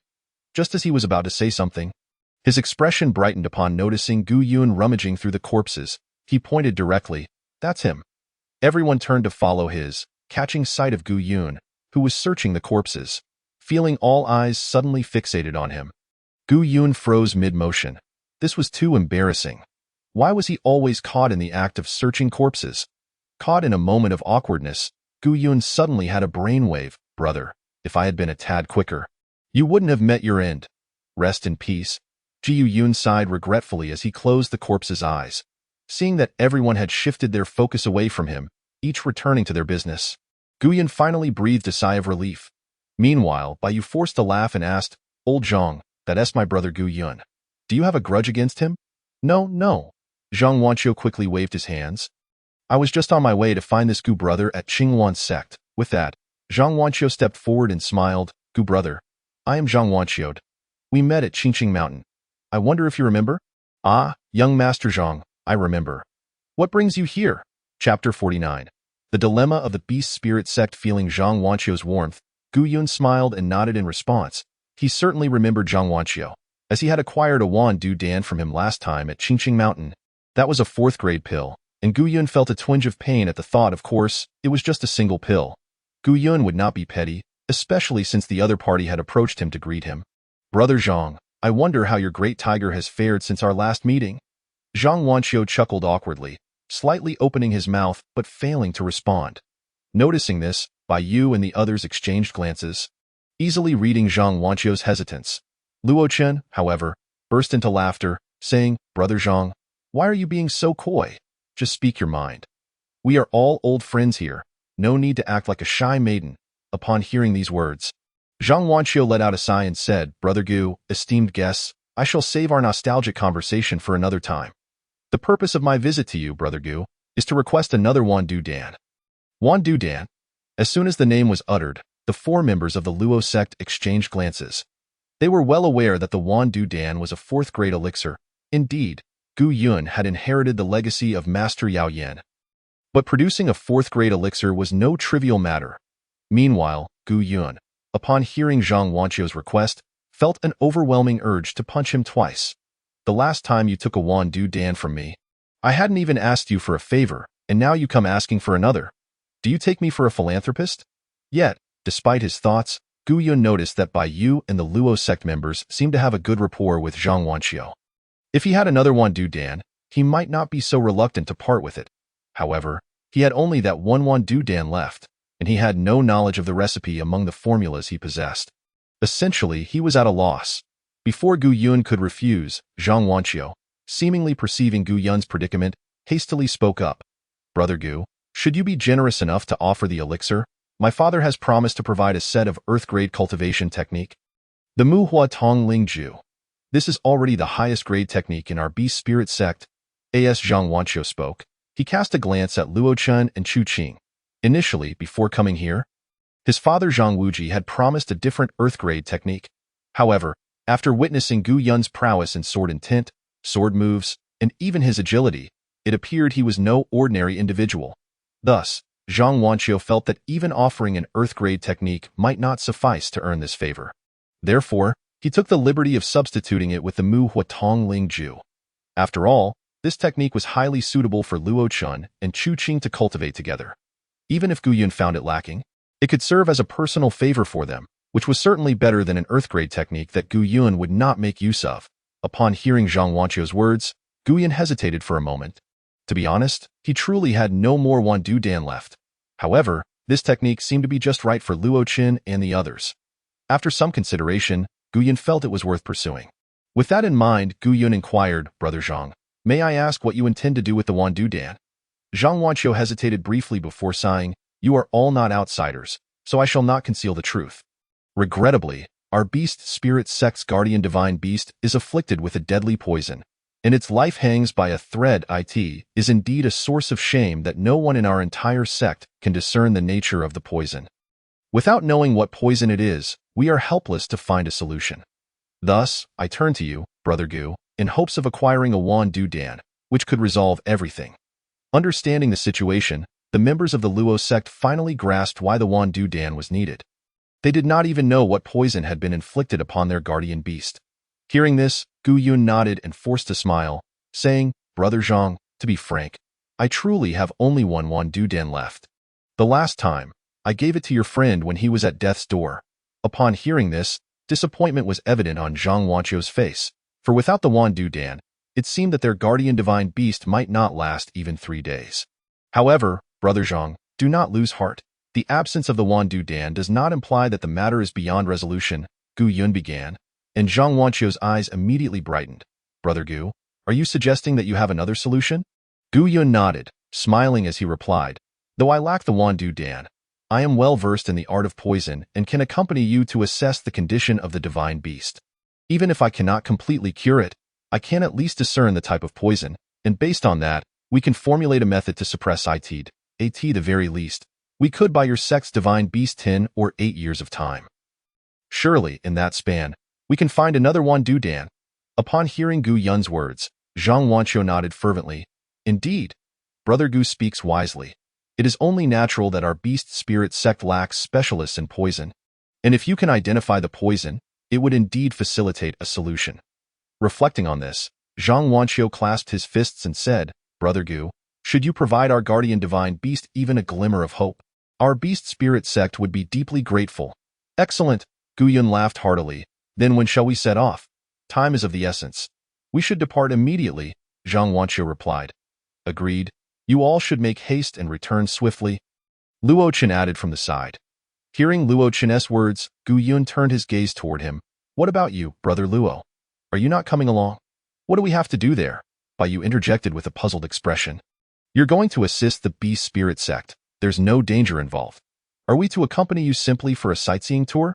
The beast spirit sect has a close relationship with our Qingwan sect. They are formidable allies. Additionally, Old Zhang and we share a bond of brotherhood. You can rest assured and go, Old Gu. With Bai Yu's assurance, Gu Yun felt relieved. Truthfully, he feared exposing something about himself and being forcibly detained by the beast spirit sect. which would lead to unnecessary complications. Riding atop the back of the golden-eyed tiger, Gu Yun took in the scenery of the beast spirit sect. The golden-eyed tiger was remarkably swift, and it wasn't long before they arrived at the entrance of the beast spirit sect. The beast spirit sect was comparable in size to the Qing Wan sect, but every disciple possessed their own innate spirit beast. Thus, although the number of disciples in the beast spirit sect was the least among the three sects, their strength was by no means inferior. Within the sect, statues of divine beasts stood tall at various locations, showcasing an impressive feng shui layout. Noticing Gu Yun's interest, Zhang Wanqiu smiled and explained, "Brother Gu, look, this is one of our beast spirit sect's unique features. These divine beast statues are remnants from our ancestral guardian beasts, and they still harbor the power of those legendary creatures. Should we face an invasion, these dormant statues will awaken, serving as our last line of defense." "Oh, I see. Quite impressive." As Zhang Wanqiu elaborated on the divine beast statues, Gu Yun was not surprised. It was well known that such statues were the hallmark of the beast spirit sect. However, he continued to marvel at the feng shui arrangement. Though Gu Yun wasn't particularly knowledgeable on the subject, he had some understanding from his past life, albeit limited to casual conversations. Yet before he could appreciate the scenery any longer, the golden-eyed tiger landed, and the sect master of the beast spirit sect, Zhang Wuji, was already waiting there. "Father." Upon seeing Zhang Wuji, Zhang Wanqiu greeted him. Noticing his son's relaxed demeanor, Zhang Wuji felt reassured. "Wanqiu, did you manage to obtain the Wandu Dan?"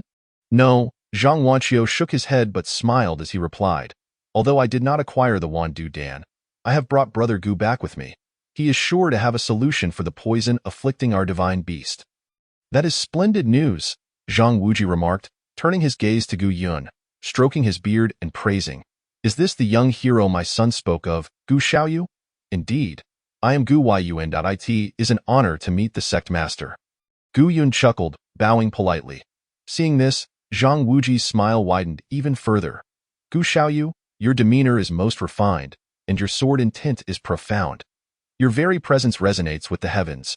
You must be a person of great talent and humility. My son is fortunate to have such a friend." "Father, what are you saying? I invited him to assist us. Please don't make it sound as though you were selecting a bride for me. He is, after all, a young man. Such a charming young man must surely be a boy."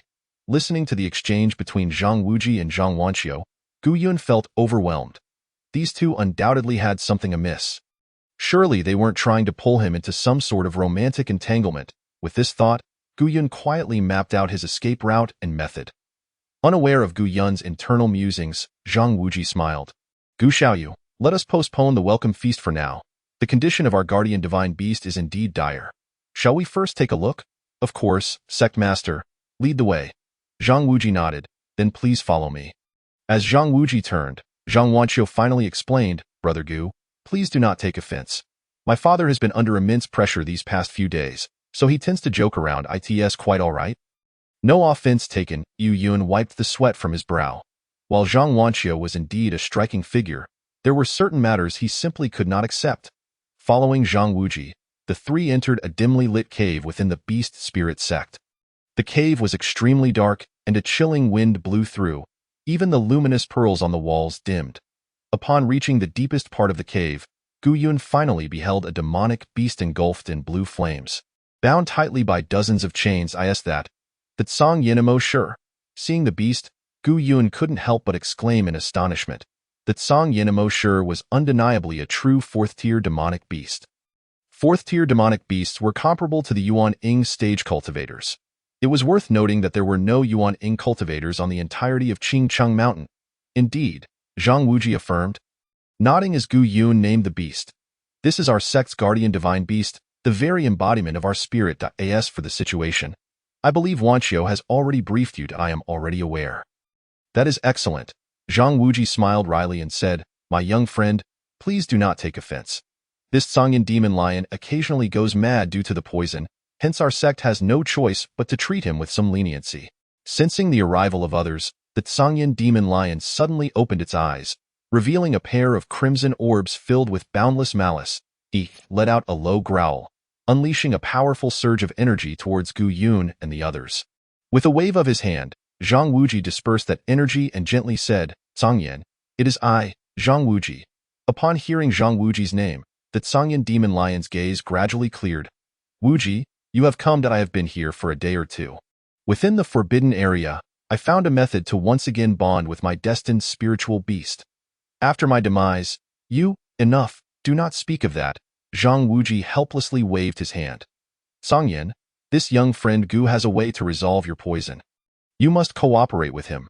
Listening to this, the Sangyan demon lion ceased to speak and instead laid down, resembling a lamb awaiting slaughter.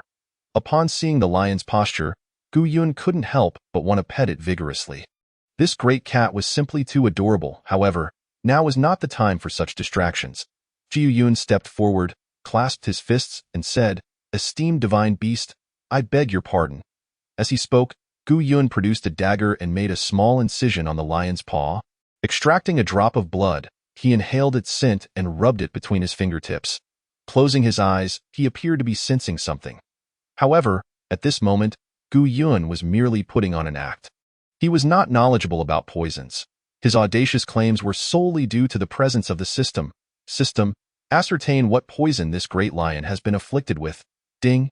Replying to the host, the Sangyan demon lion has been infiltrated by corpse energy. During its breakthrough to the Yuaning stage, the energy erupted. It is not a poison.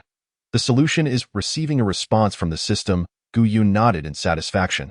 Seeing Gu Yun smile and nod, Zhang Wuji seemed to grasp a glimmer of hope. Young friend Gu, can you discern what poison Sangyan is afflicted with? Gu Yun's expression grew serious as he sighed. Sect leader, I have indeed discerned. This esteemed divine beast is not poisoned. Rather, it has been residing for an extended period in an area heavily infused with corpse energy, resulting in its infiltration. Logically, this energy should not affect much. But when the divine beast attempted to break through to the fourth tier, the energy erupted. Now, I fear it may be beyond saving.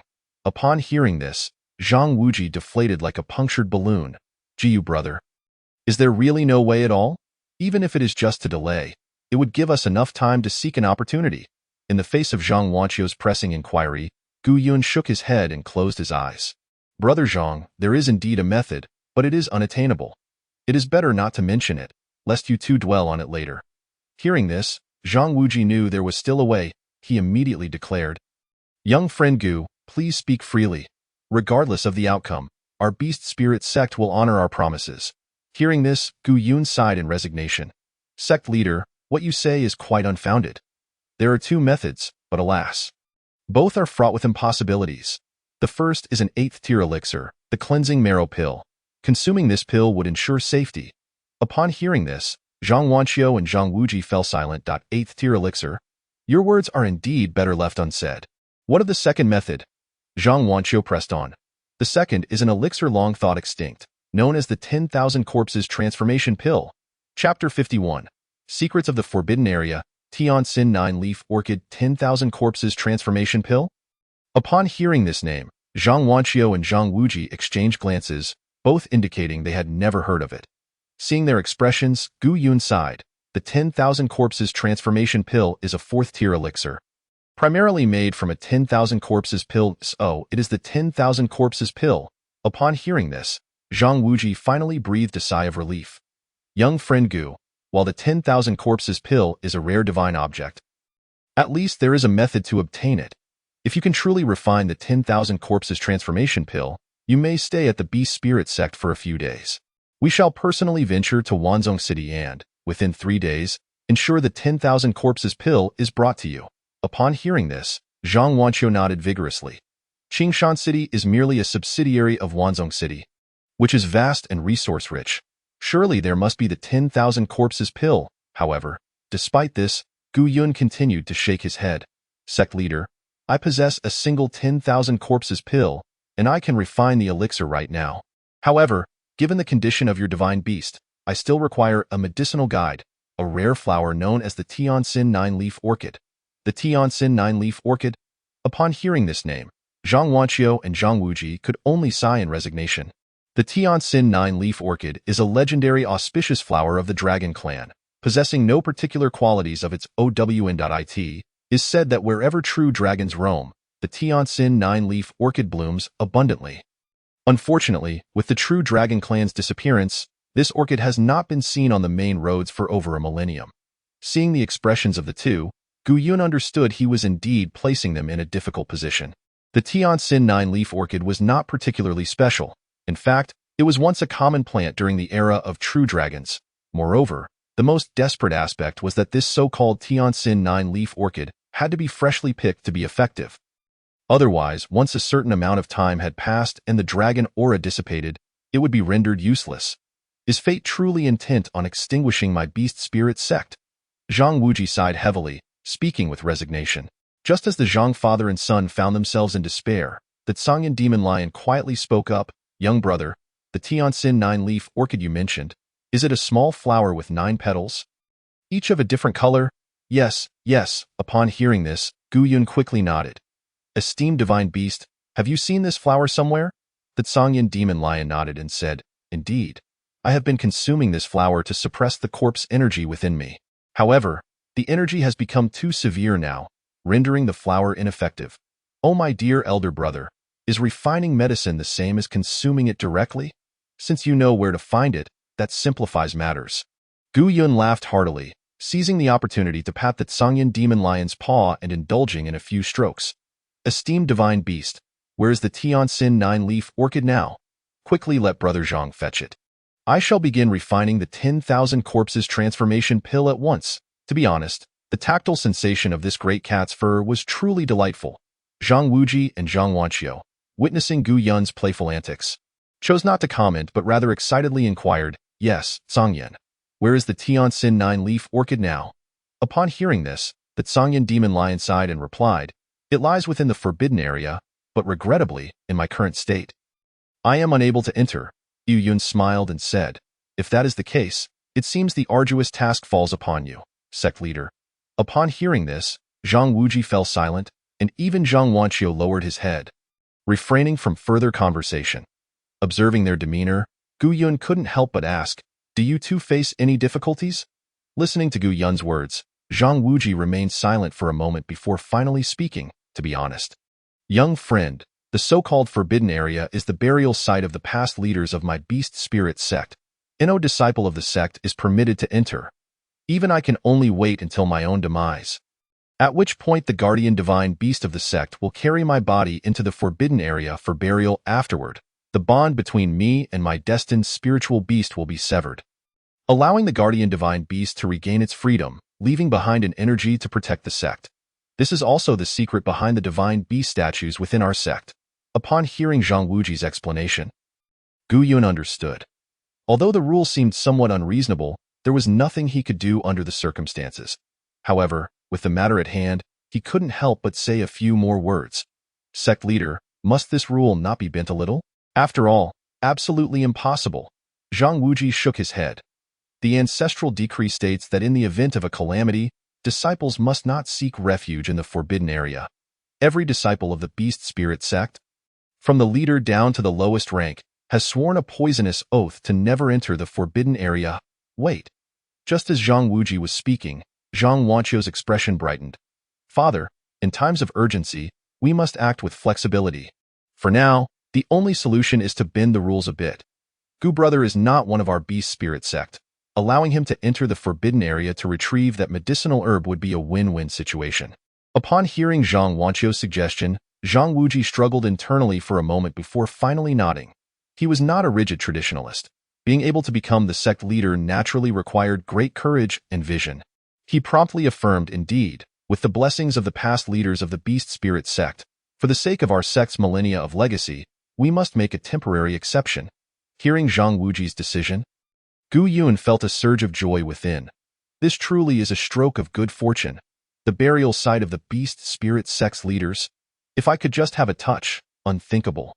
Just as Zhang Wuji made his decision, the Sangyan demon lion resolutely interjected, "Wuji, I absolutely cannot agree to this. As the sect leader, you should be aware that within the forbidden area lies an earth-shattering secret. You may not know what it is, but I do. Under no circumstances should anyone step foot into the forbidden area. I would rather relinquish my life than allow anyone to tread even an inch into that place." Zhang Wuji, hearing the Sangyan demon lion's words, momentarily found himself at a loss for words. After a pause, he could only smile bitterly. "Sangyan, I fear this is not the time for your stubbornness. Qingshan City and the Divine Sword Sect are eyeing the Beast Spirit Sect with great hostility. If you were to leave just like that, I too would suffer immensely.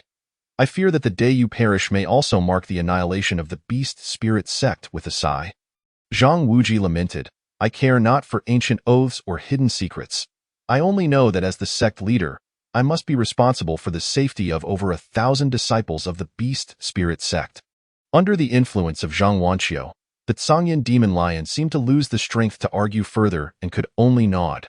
Very well, young brother, I have no power to stop you now, so you may proceed. However, before you enter, you must swear a solemn oath. The secrets within the forbidden area must never be disclosed. Otherwise, I shall take my own life here and prevent you from entering. Chapter 52. The Corpse of the True Dragon. Faced with this compromise proposed by the Cangyan demon lion, both Zhang Wanqiu and Zhang Wuji expressed their agreement. On the other hand, Gu Yun, observing the Cangyan demon lion's resolute stance, realized that this oath was indeed unavoidable. It is essential to understand that in the world of cultivators, there exists the heavenly Tao overseeing all. Such oaths cannot be taken lightly, lest one face dire consequences. Gu Yun did not intend to blurt out secrets indiscriminately, but this compromise weighed heavily on his conscience. Thinking thus, Gu Yun silently inquired of the system, please devise a solution. Ding. The system announced, 30 seconds of immunity from the oversight of the heavenly Tao has been granted. The host may freely swear the oath. Reassured by the absence of future consequences, Gu Yun extended his right hand and declared, very well. I swear that I shall never speak of the secrets within the forbidden area to any being. Otherwise, he enumerated various dreadful repercussions, leaving Zhang's father and son momentarily stunned. Jiu Yun truly knew how to negotiate. He was genuinely committed. Observing this, the Cangyan demon lion ceased its insistence and spoke, young brother. This matter is of great significance, and I can only resort to this strategy. Once you enter the forbidden area, you will surely discover the whereabouts of the Tianxin nine-leaf orchid. As the Cangyan demon lion was unable to move, Zhang Wuji and Zhang Wanqiu led Gu Yun to a place shrouded in mist. Young friend Gu, we have now arrived at the forbidden area of the Beast Spirit Sect. Upon hearing Zhang Wuji's words, Gu Yun furrowed his brow. Standing at the entrance of the forbidden area, he could already feel an overwhelming aura of death, along with a profoundly potent dark energy. This place was the resting ground of generations of sect leaders. A certain level of dark energy was to be expected, but the deathly aura here was excessively dense. Could it be that the Beast Spirit Sect conducted some sinister rituals, sacrificing countless souls each year? Unable to comprehend, Gu Yun decided to set his thoughts aside. As long as he could enter the forbidden area, he would uncover the truth. Moreover, he only needed to focus on finding his own corpse. The matters of the sect were not his concern. Just as he was pondering this, Zhang Wuji spoke again, young friend Gu, I have never entered this sect's forbidden area, and thus cannot provide you with much information. I cannot predict the dangers within or what treasures may lie there. However, if you happen upon any rare and precious items, feel free to take them. It would not be in vain for you to have come. Listening to Zhang Wuji's words, Gu Yun raised his eyebrows, finding a newfound respect for him. He had not anticipated Zhang Wuji's grand perspective. Though it was merely an empty promise, this generosity had indeed earned him considerable goodwill. Without further ado, Zhang Wuji formed seals with his hands, causing the dense fog to part slightly. Under the gestures of the two, Gu Yun stepped inside. As Gu Yun entered, Zhang Wuji grasped the air. Conjuring 3 incense sticks that ignited spontaneously, he placed the incense on the altar and began to chant, May our ancestors bless this unworthy descendant, Zhang Wuji, as he disturbs their eternal slumber in order to protect the foundation of the Beast Spirit Sect. Beside him, Zhang Wanqiu shook his head, uncertain whether this decision was right or wrong. Meanwhile, Gu Yun emerged from a lengthy passage into a vast cemetery. Upon witnessing this graveyard, Gu Yun could not help but exclaim. To his astonishment, there was not a single corpse in sight. Or rather, the ancestors of the Beast Spirit Sect had all been laid to rest. Observing this scene, Gu Yun felt as though he had swallowed a dead fly. The disparity between expectation and reality was simply too great. One would think that only after death would one be brought here by a beast. No rational person would imagine that a beast would tend to their grave. Moreover, for cultivators, being buried was not a necessity. Many preferred to leave their bodies intact after passing. Even if Gu Yun were to act unscrupulously, he would not stoop to exhuming corpses. That was a matter of principle. Yet, with events having unfolded thus, lamenting was futile. Gu Yun resolved to search for the Tianfu nine-leaf orchid. At least this trip had not been entirely in vain. The heavy aura of death in the cemetery would surely allow him to break through to the initial stage of foundation building after refining it with the corpse soul manipulation technique. Wait! Feeling the overwhelming deathly aura, Gu Yun shook his head in disbelief. There should only be a handful of buried corpses here. Logically, the aura of death should not be this intense. It must be noted that the deathly aura in this forbidden area was far denser than that in the ancient battlefield he had previously encountered, indicating it had accumulated over years. If he could locate the source of this aura, it might also be a treasure. With this thought, Gu Yun ventured deeper into the forbidden area. However, the further he went, the stronger the oppressive force became, to the point where Gu Yun struggled to endure it. Reluctantly, he released some sword intent to counteract the pressure, but he understood that such a formidable force must surely guard a treasure deep within the cemetery. Upon reaching the innermost depths of the forbidden area, Gu Yun was left utterly dumbfounded. Above him, coiled a massive serpent, thousands of meters long. The aura of this serpent was as deep as the ocean, rendering its realm indiscernible. How could such a terrifying being exist within the forbidden area? Gu Yun murmured to himself, retreating cautiously. What a joke! A mere glance from this creature could obliterate him. He felt as insignificant as an ant. It was prudent to withdraw while he remained unnoticed. Upon closer inspection, Gu Yun realized that although the serpent appeared vividly alive, it seemed to be deceased. The endless aura of death emanating from it confirmed this fact. Since it was dead, Gu Yun felt no fear. Instead, excitement surged within him. My goodness, such a powerful corpse. If I can absorb its essence, wouldn't I soar in power? Even if I fail to grasp its essence, acquiring anything from it would ensure my journey was not in vain. This corpse might very well be the greatest opportunity he had encountered thus far. Determined not to squander this chance, Gu Yun unfurled his fiery wings and soared towards the corpse. As he approached, he discovered that the serpent bore 2 horns on its head and 4 legs, each with 5 claws. Realizing this, Gu Yun plummeted to the ground. Lying there, Gu Yun's mind raced. Such overwhelming wealth had seemingly fallen into his lap. This was no mere serpent, but a true dragon. No wonder the Tianfu nine-leaf orchid could be found here. Even in death, this true dragon still exuded an aura of draconic power. Seemingly unwilling to waste a moment, Gu Yun, heart racing, took flight once more, offering a respectful bow before extending his trembling hand toward the true dragon's remains. Chapter 53. The Battle of 10,000 Years Ago. Fishing in troubled waters, a wave of dizziness washed over Gu Yun, and when he opened his eyes again, it felt as though he had been transported to another realm. He found himself amidst a battleground thick with the smoke of war. Countless human and beast clan cultivators were locked in a fierce struggle against a horde of black monsters. Is this an illusion?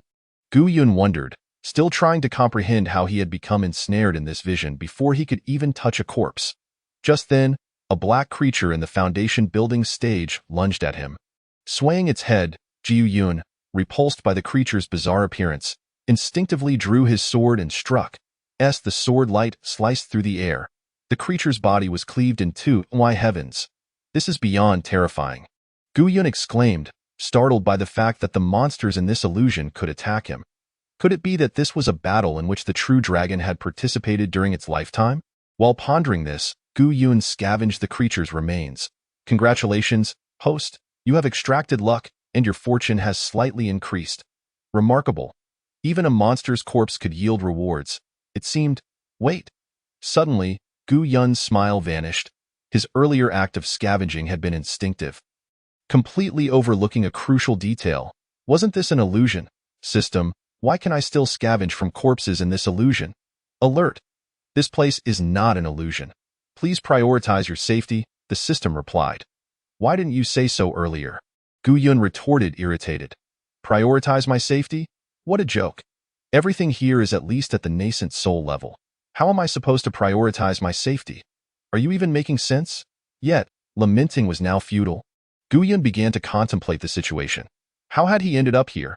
Legends say that the true dragon clan possesses a gift for traversing time. Could it be that the true dragon had transported him to the past? Is this the so-called great secret?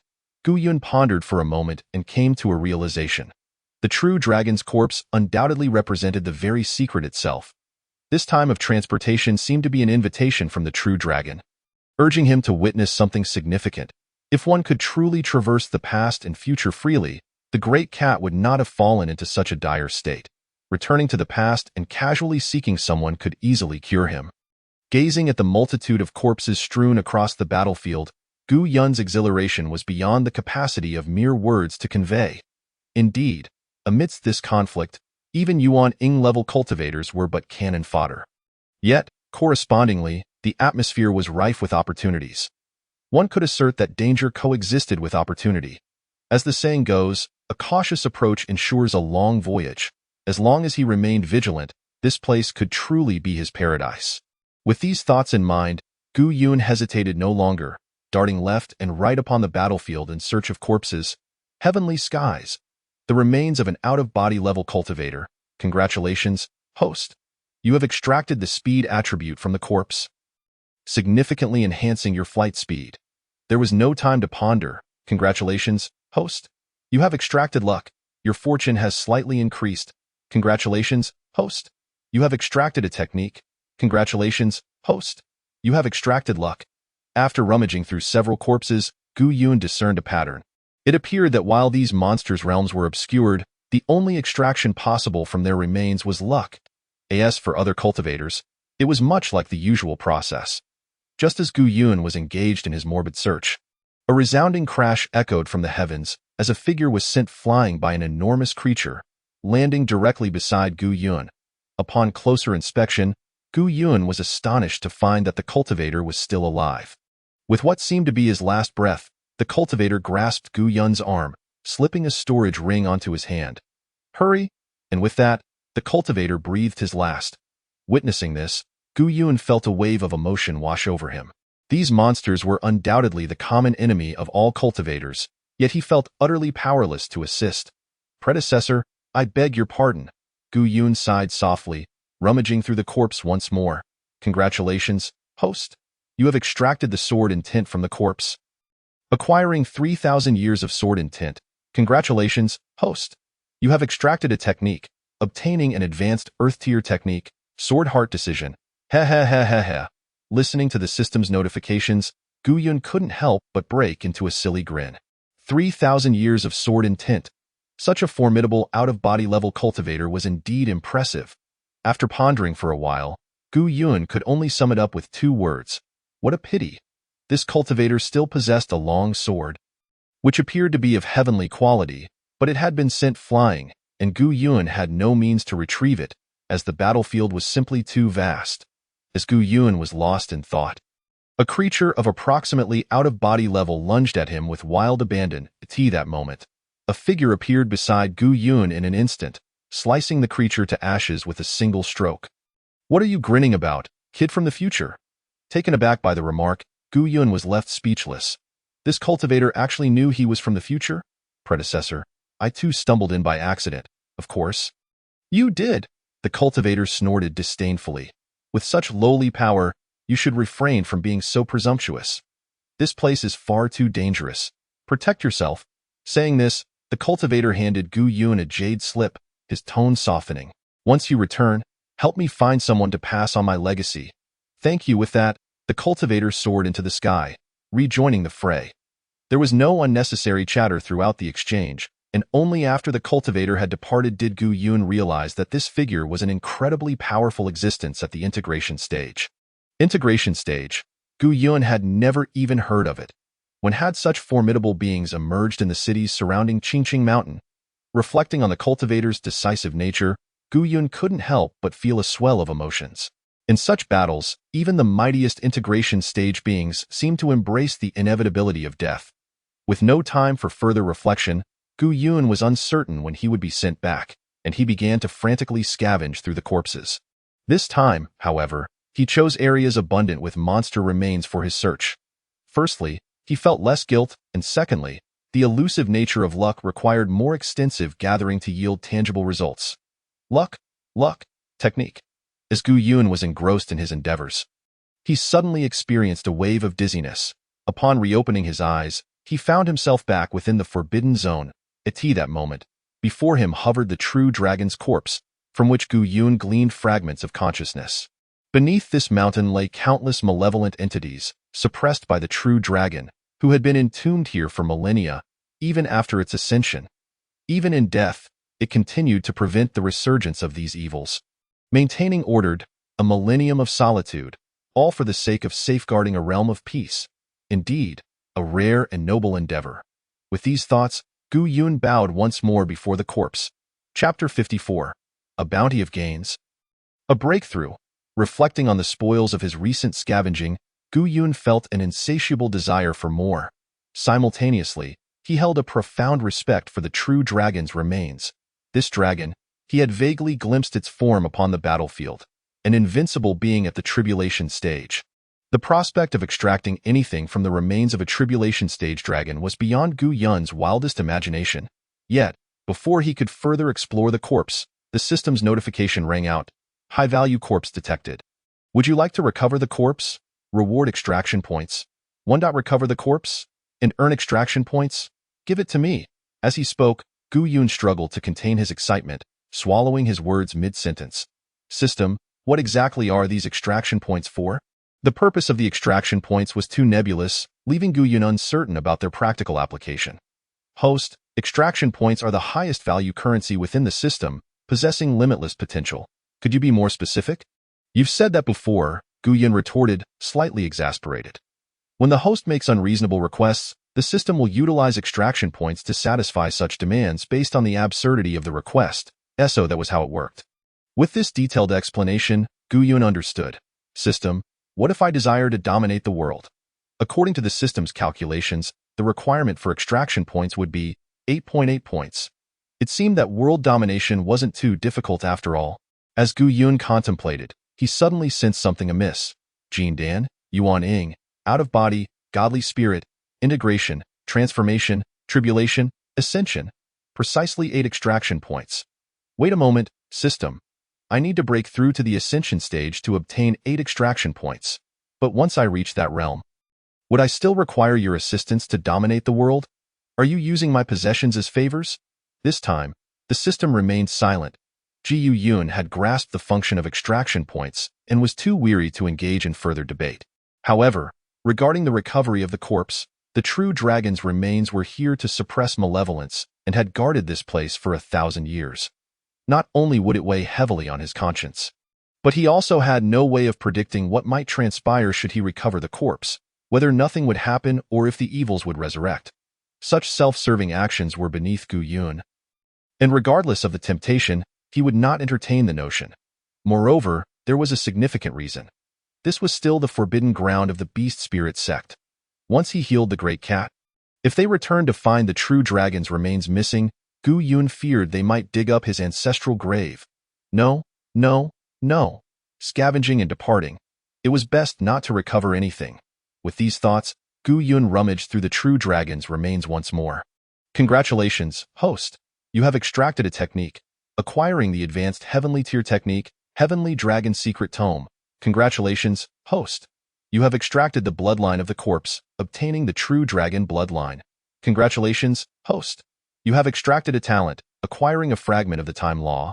Detected that the fragment of the time law is beyond the host's comprehension. The system has automatically refined it. Upon losing the fragment of the time law, you have acquired an eternal sanctuary. Listening to the dazzling rewards from the system, Gu Yun momentarily found himself at a loss. After a while, he clenched his fists tightly and let out a fervent roar. Incredible! The value of this tribulation stage corpse was indeed staggering. He had even extracted a heavenly tier technique. Though he was uncertain of its utility, it was still a heavenly tier technique. Additionally, there was the true dragon bloodline and a fragment of the time law. A fragment of the law, such a term suggested it was no ordinary item. As he contemplated, Gu Yun retrieved the eternal sanctuary refined by the system. The name sounded like a mere room. However, in reality, this so-called eternal sanctuary was a small ring. As he probed his consciousness within the ring, Gu Yun instantly vanished from sight, in a flash. he found himself in an extraordinary space, or rather, a secret chamber. This chamber was not large, yet it was not small either, encompassing a little over 100 square meters. To Gu Yun's delight, the flow of time here was only 1% of that outside. What a treasure! With a smile curling at the corners of his mouth, Gu Yun realized that this eternal sanctuary was essentially a time chamber. Although the concentration of spiritual energy within this time chamber was not particularly high, making it less suitable for cultivation, it was undoubtedly the best choice for alchemy, comprehension of techniques, or breakthroughs in realms. Even if he could only conceive of these applications for the time being, it was more than sufficient. Upon returning from the eternal sanctuary to the forbidden zone, Gu Yun took out a necklace from his storage ring and donned the ring around his neck. It looked rather appealing. After admiring it briefly, Gu Yun wasted no more time and descended to the ground, where the true dragon's remains lay beneath a profusion of celestial heart nine-leaf orchids. Just inhaling that aura left him feeling invigorated. With a casual pluck, Gu Yun seated himself and commenced the refinement of the 10,000 corpse transformation pill. Though this pill was classified as a fourth-tier elixir, Gu Yun's current prowess enabled him to concoct it with ease on the battlefield. He had acquired a wealth of alchemical experience, reaching the level of a sixth-tier alchemist, and had also gathered numerous formulas. As time gradually passed, the pill began to take shape. After a full half-hour, the 10,000 corpse transformation pill was finally completed. He placed the elixir into a small vial and, after gathering several blossoms of the heavenly heart nine-leaf orchid, prepared to depart. Now that he possessed the true dragon bloodline, he could easily preserve these rare flowers. Remaining here served little purpose. It was best to swiftly deliver this elixir to the great cat and perhaps indulge in a clandestine stroke or two later. As Gu Yun chuckled to himself, he suddenly halted. Truth be told, the corpse energy of this forbidden area emanated entirely from the dragon's remains, which was not particularly beneficial for the graveyard. While it was neither wholly detrimental nor advantageous, the great cat needed to cultivate here. Would it then absorb the corpse energy and summon him back later? What a farce! He might not even know where he would be at that time. Contemplating this, Gu Yun resolved to eradicate the corpse energy entirely. Seated on the ground, he began to absorb the corpse energy from the forbidden area using the corpse manipulation technique. As Gu Yun drew in the energy, the density of the corpse energy in the forbidden area gradually diminished, leaving only a faint trace behind. Yet Gu Yun remained unperturbed. After a full hour had elapsed, he finally refined all the remaining corpse energy. Buzz! Abruptly, Gu Yun opened his eyes, and a surge of power erupted from him. The hour spent had been entirely dedicated to breaking through his cultivation level. He had succeeded. The strength of the mid-foundation stage was indeed formidable. With these hidden cards up his sleeve, he was no longer relegated to mere escape should he face Duan Kaishan. Outside the forbidden area, Zhang Wanqiu and Zhang Wuji stood calmly, seemingly unperturbed despite the passage of 2 hours. Alchemy was a time-consuming endeavor, especially when it came to fourth-tier pills. Zhang Wuji had mentally prepared himself to wait an entire day if necessary. Suddenly, Zhang Wuji's expression shifted. He has emerged. He has emerged. Zhang Wuji murmured, a hint of resignation in his voice. At that moment, Gu Yun stepped out from the thick mist. Upon seeing Gu Yun's emergence, Zhang Wuji felt an overwhelming sense of helplessness. Gu Yun had spent an exceedingly brief period in the forbidden area. How could he possibly have refined the so-called 10,000 corpse transformation pill in such a short time? Fourth-tier pills were not so easily concocted. Alchemists were not specialized professions but rather skills every cultivator must master. Although some individuals possessed greater talent and thus focused on alchemy, like Zhang Wuji, he could barely concoct 1 or 2 types of fourth-tier pills, yet each refinement typically required 1 or 2 days. Gu Yun's prompt return indicated either a failure in his alchemical attempt, or that the heavenly heart nine-leaf orchids within the forbidden area were far too scarce. As Gu Yun approached, Zhang Wuji smiled and inquired tentatively, "Young friend Gu, how did your task fare?" His inquiry was rooted in courtesy, but Zhang Wuji also harbored a glimmer of hope that Gu Yun might have prepared to refine another pill upon his return. Gu Yun, however, merely smiled and produced a white pill from his robes, presenting it to Zhang Wuji with a grin. "I have not disappointed you, sect master. This is the 10,000 corpse transformation pill."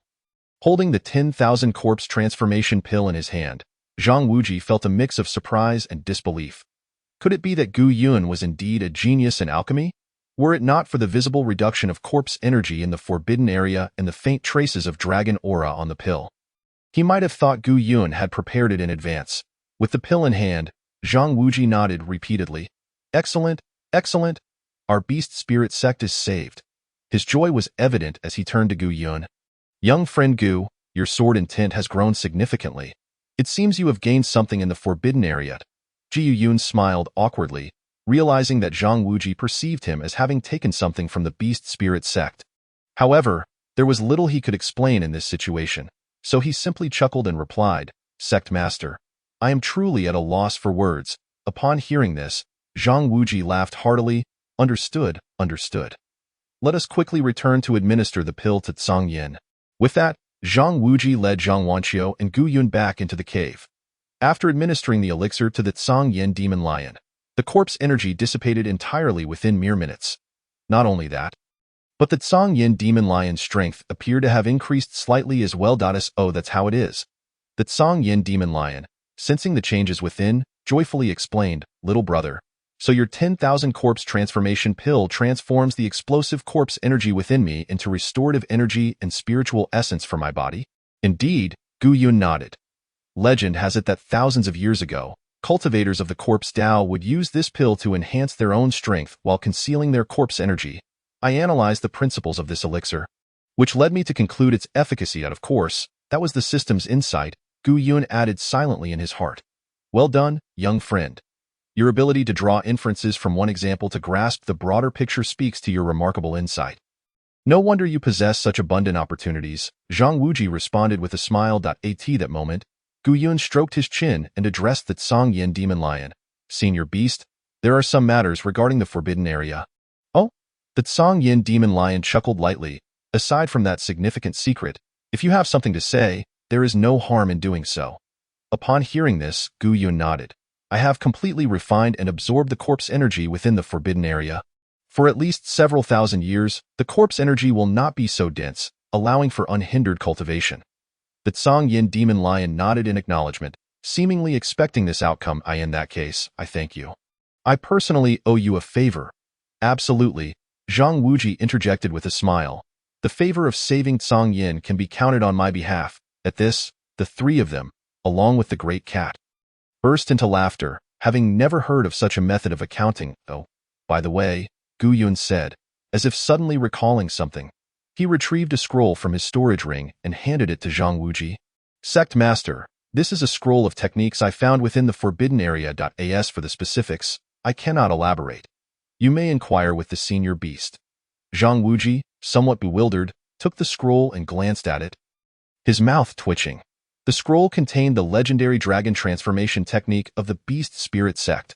This technique had supposedly been lost for millennia and was the most crucial method of the beast spirit sect. However, Zhang Wuji had only heard of it.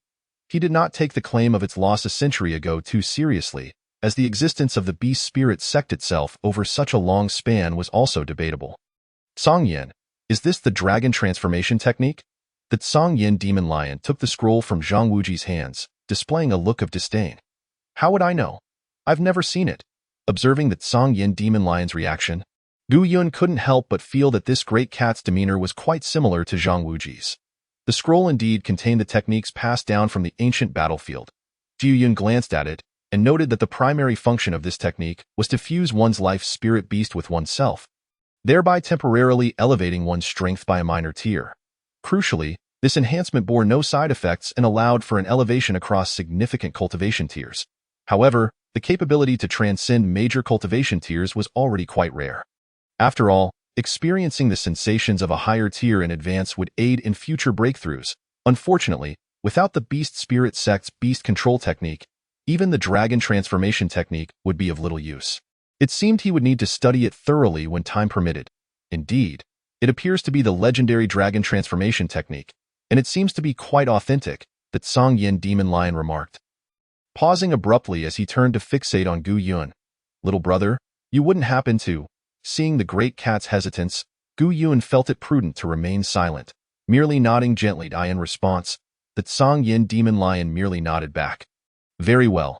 According to legend, only those with great wisdom, insight, and fortune can encounter such opportunities. Little brother, your future prospects are boundless. Thank you, senior.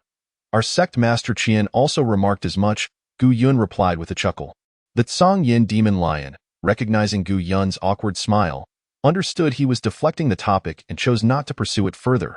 Instead, he turned to Zhang Wuji and said, Wuji, do not overthink it. This young brother has not taken a single thread from our beast spirit sect. As for other matters, it is best not to inquire too deeply. Upon hearing that Tsang Yin demon lion's words, Zhang Wuji erupted into hearty laughter. Tsang Yin, I recall when you first entered the forbidden area, I had to cover your mouth to keep you from divulging its secrets. Now it seems you fear I might ask. As he spoke, Zhang Wuji turned towards Gu Yun and smiled, saying, My young friend Gu, I had intended to keep you as a guest for a few days to express my heartfelt gratitude. However, with the return of the dragon transformation technique, my mind is in turmoil, and I fear I may not be able to attend to you properly. That's quite all right, Sect Master, I have matters to attend to. So I shall take my leave while you are busy. No, my young friend Gu, I did not mean to send you away. Upon hearing this, Gu Yun nearly burst into laughter, thinking to himself, is there truly no such intention? You might as well have explicitly told me to leave. Nevertheless, Gu Yun genuinely wished to return and see how the pill pavilion was faring. Unbeknownst to him, it was already afternoon, and he suspected that his meager concoctions had long since sold out. Sect Master, I am not being polite. I truly have matters to attend to. Gu Yun sighed with a wry smile. Has Brother Zhang not informed you? I did not come from the Qingwan sect. I was brought back by them from outside. I must hurry back to my sect. Upon hearing this, Zhang Wuji let out a sigh of resignation and said, Very well, my young friend. After this tumult, I shall certainly pay you a visit with generous gifts. Late autumn, escort my young friend Gu back to Qingwan sect. Yes, father. The two, just as they had arrived, mounted the golden-eyed tiger and set off towards Qingwan sect. Brother Gu, I truly thank you this time. The beast spirit sect owes you a great favor. Ha. Why engage in such pleasantries? Gu Yun remarked, a smirk playing on his lips. How can you be so cheerful while owing someone a favor? Just as they were about to exit the territory of the beast spirit sect, Zhang Wuji suddenly descended from the sky, blocking the path of the golden-eyed tiger. At that moment, Zhang Wuji exuded an aura of peak golden core cultivation, radiating an imposing presence. Young friend Gu, take care. Seeing Zhang Wuji approach with such intensity, Gu Yun felt a sense of foreboding. Is this fellow about to unload his grievances on me? Sure enough, without waiting for Gu Yun to inquire, Zhang Wuji sneered, Young friend Gu, within the forbidden grounds of my beast spirit sect, did you acquire something of great value? Gu Yun's heart sank, but he still spoke politely, Sect Master, there is nothing of the sort. Matters within the forbidden grounds are not for me to discuss. Though he spoke these words, Gu Yun deeply regretted not reclaiming the true dragon when he had the chance. At that moment, Zhang Wuji suddenly burst into laughter. Then why the haste to depart? As he spoke, a storage ring flew from Zhang Wuji's hand into Gu Yun's possession. This is the technique promised by my son. Along with some modest compensation, consider it an apology for my inadequate hospitality. In the future, our sect shall prepare a substantial gift. Upon hearing this, Zhang Wanqiu's eyes nearly bulged out. Are you out of your mind? Scaring my friend for no reason. Get lost. Zhang Wuji laughed heartily. Little rascal. Is that how you speak to your father? With a slight bow, Zhang Wuji addressed Gu Yun. Please, my young friend. Sect Master, please. In the midst of their conversation, the sect master vanished without a trace, leaving Zhang Wanqiu and Gu Yun standing face to face in an awkward silence. After a while, Gu Yun was the first to break the silence. Brother Zhang, the sect master. Gu Yun had a plethora of unprintable words on his lips, but ultimately refrained from voicing them. Sigh, Brother Gu. My father has been under pressure for too long. It is only natural for him to be in good spirits and jest. Zhang Wanqiu said, offering a weak smile to mask the awkwardness. Gu Yun felt a wave of frustration. Zhang Wuji certainly had his quirks, joking when in a foul mood and still jesting when in a good one. At that moment, Gu Yun truly wanted to tell Zhang Wanqiu, Your father is unwell. As Gu Yun made his way back to the sect, the inner disciples of Qingwan sect were in an uproar. At that moment, outside the pill pavilion, there were layers upon layers of disciples, numbering in the hundreds. Among them were the leaders of 7 inner sect factions, including Su Yunfeng, the head of the Medicine Guild. The 4 members of the Luo sect stood at the entrance, confronting them. Luo Chun could hardly believe that they had just returned from the Kong family, and early in the morning, these individuals had come knocking. Luo Chun, hurry and bring Gu Yun out. Otherwise, we will demolish your pill pavilion. Do you believe me? Wang Chong, who do you think you're talking to? Come on, everyone, let us see what you've got. Stop, stop, Kong Lin interjected. Grabbing Gu Yun, who was rolling up his sleeves to retaliate, and chuckled, everyone. Junior brother Gu has gone out and has yet to return. It would be quite difficult for us to locate him at this moment. How about you come back tomorrow? Nonsense. The head of the Guanhai Pavilion snorted coldly. You Luo sect monopolizes all the business within the inner sect. Are you planning to dominate the pill trade as well? Leaving us to starve? Exactly, sneered Lai Dongsheng, the head of the Earth Fire sect. Kong Lin, don't waste your breath. Either we fight to the death today, or let Gu Yun come out and compete with Head Su in alchemy. Fight to the death, Lai Dongsheng. Have you forgotten how Chu Qing defeated you? You think you can just challenge me? As Luo Chen cursed, he was held back by Kong Lin, who firmly restrained him, preventing him from kicking anyone. If you are dissatisfied, come at me together. Let us see who can walk away today. Seeing Luo Chun making a scene, Su Yunfeng frowned, clasping his fists. Brother Luo, your antics are futile. With senior brother Bai and senior brother Qin here, even if we band together, we cannot match them, and I admit that. Even if senior brother Qin does not intervene, if it comes to a real fight, we still cannot win, and I acknowledge that as well that I am here today to resolve this peacefully. Please have junior brother Gu come out. Upon hearing Su Yunfeng's words, Luo Chen frowned, and the members of the Luo sect, along with the onlookers, also exchanged glances of concern. Originally, these factions had come to stir up trouble, but in Su Yunfeng's words, it seemed as though the Luo sect was using its power to oppress them. Leaving the various heads of factions in a predicament, junior brother Su, you need not say such things. Jiu Yun is not here. You might as well return and await my news. There is no might as well. You should return and wait for news. Bai Yu, with a stern expression, gazed at Su Yunfeng and the other leaders, speaking coldly. Seeing this, Su Yunfeng narrowed his eyes and, after a moment, smirked. Very well, brother Bai. Since you say so, I have no further objections. However, I fear that after today, the news of the Luo sect's coercive tactics and monopolization of inner sect business may spread uncontrollably. Everyone, we shall take our leave. Did I permit you to leave? As the 7th chapter unfolds, Gu Yun returns, and a contest of wits ensues over alchemy. Just as Su Yunfeng and the others turned to leave, a voice filled with authority resonated from nearby. In the next moment, a figure descended from the sky, wearing a slight smile. Jiu Yun. So you truly were not in the inner sect. Gu Yun chuckled. Of course. Do you think our Luo sect brothers would deceive you? Upon Gu Yun's return, the members of the Luo sect, along with Qin Xuan, as well as the numerous factions and Su Yunfeng, felt a weight lift from their chests. These 7 factions and Su Yunfeng had stirred up such a ruckus merely to challenge Gu Yun to an alchemical contest. To put it plainly, these faction leaders had confidence in Su Yunfeng's alchemical skills. It could be said that within the entire Qingyuan sect, aside from the 7th elder, if Su Yunfeng claimed to be second in alchemy, no one would dare to assert themselves as first. Even Quan Qing, a disciple of the 7th elder, fell short when compared to Su Yunfeng's alchemical prowess. Meanwhile, the members of the Luo sect had unwavering faith in Gu Yun's abilities. Though they knew Gu Yun had only recently begun learning alchemy, the 4 members of the Luo sect inexplicably felt confident in him. If pressed for a reason, they could only attribute it to Gu Yun's extraordinary talent. Believing his alchemy skills would surely be commendable, the onlooking disciples, witnessing Gu Yun's descent and the golden core beast soaring towards the main hall, began to murmur among themselves. Is it true that Gu Yun has returned from outside the sect? Of course, did you not know? The 5 brothers of the Luo sect left the sect last night for reasons unknown. 5 brothers? But what about brother Gu? Do you think junior brother Gu will really compete with senior brother Su in alchemy? Who knows? He probably wouldn't dare. Senior brother Su's alchemical skills are praised even by the 7th elder. Listening to the surrounding discussions, a smile spread across Su Yunfeng's face, clearly relishing the favorable opinions leaning in his direction. Yet Gu Yun, with a grin, remarked, Senior brother Su, I understand now. You wish to challenge me in alchemy, correct? What is with gathering so many people? Humph. Su Yunfeng scoffed. Junior brother Gu, if your pill pavilion's business continues to flourish, it seems the medicine guild might have to disband. Very well, let us compete. I have no objections, Gu Yun replied, smirking. However, I believe there is no need for anyone to withdraw from the alchemy business.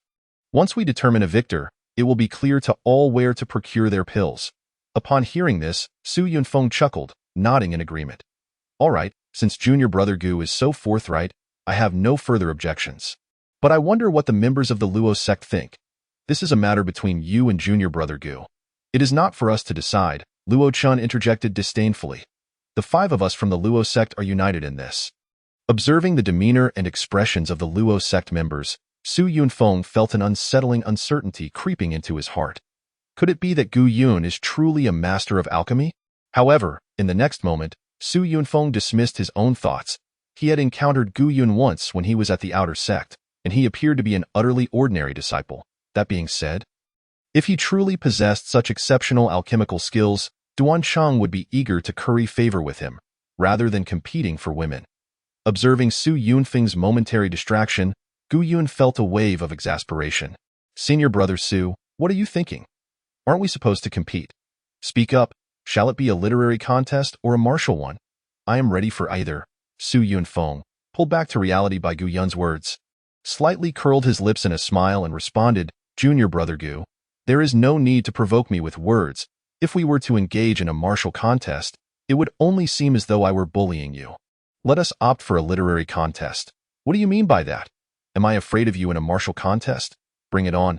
Hey, old Gu, calm down. No need for violence. Get lost.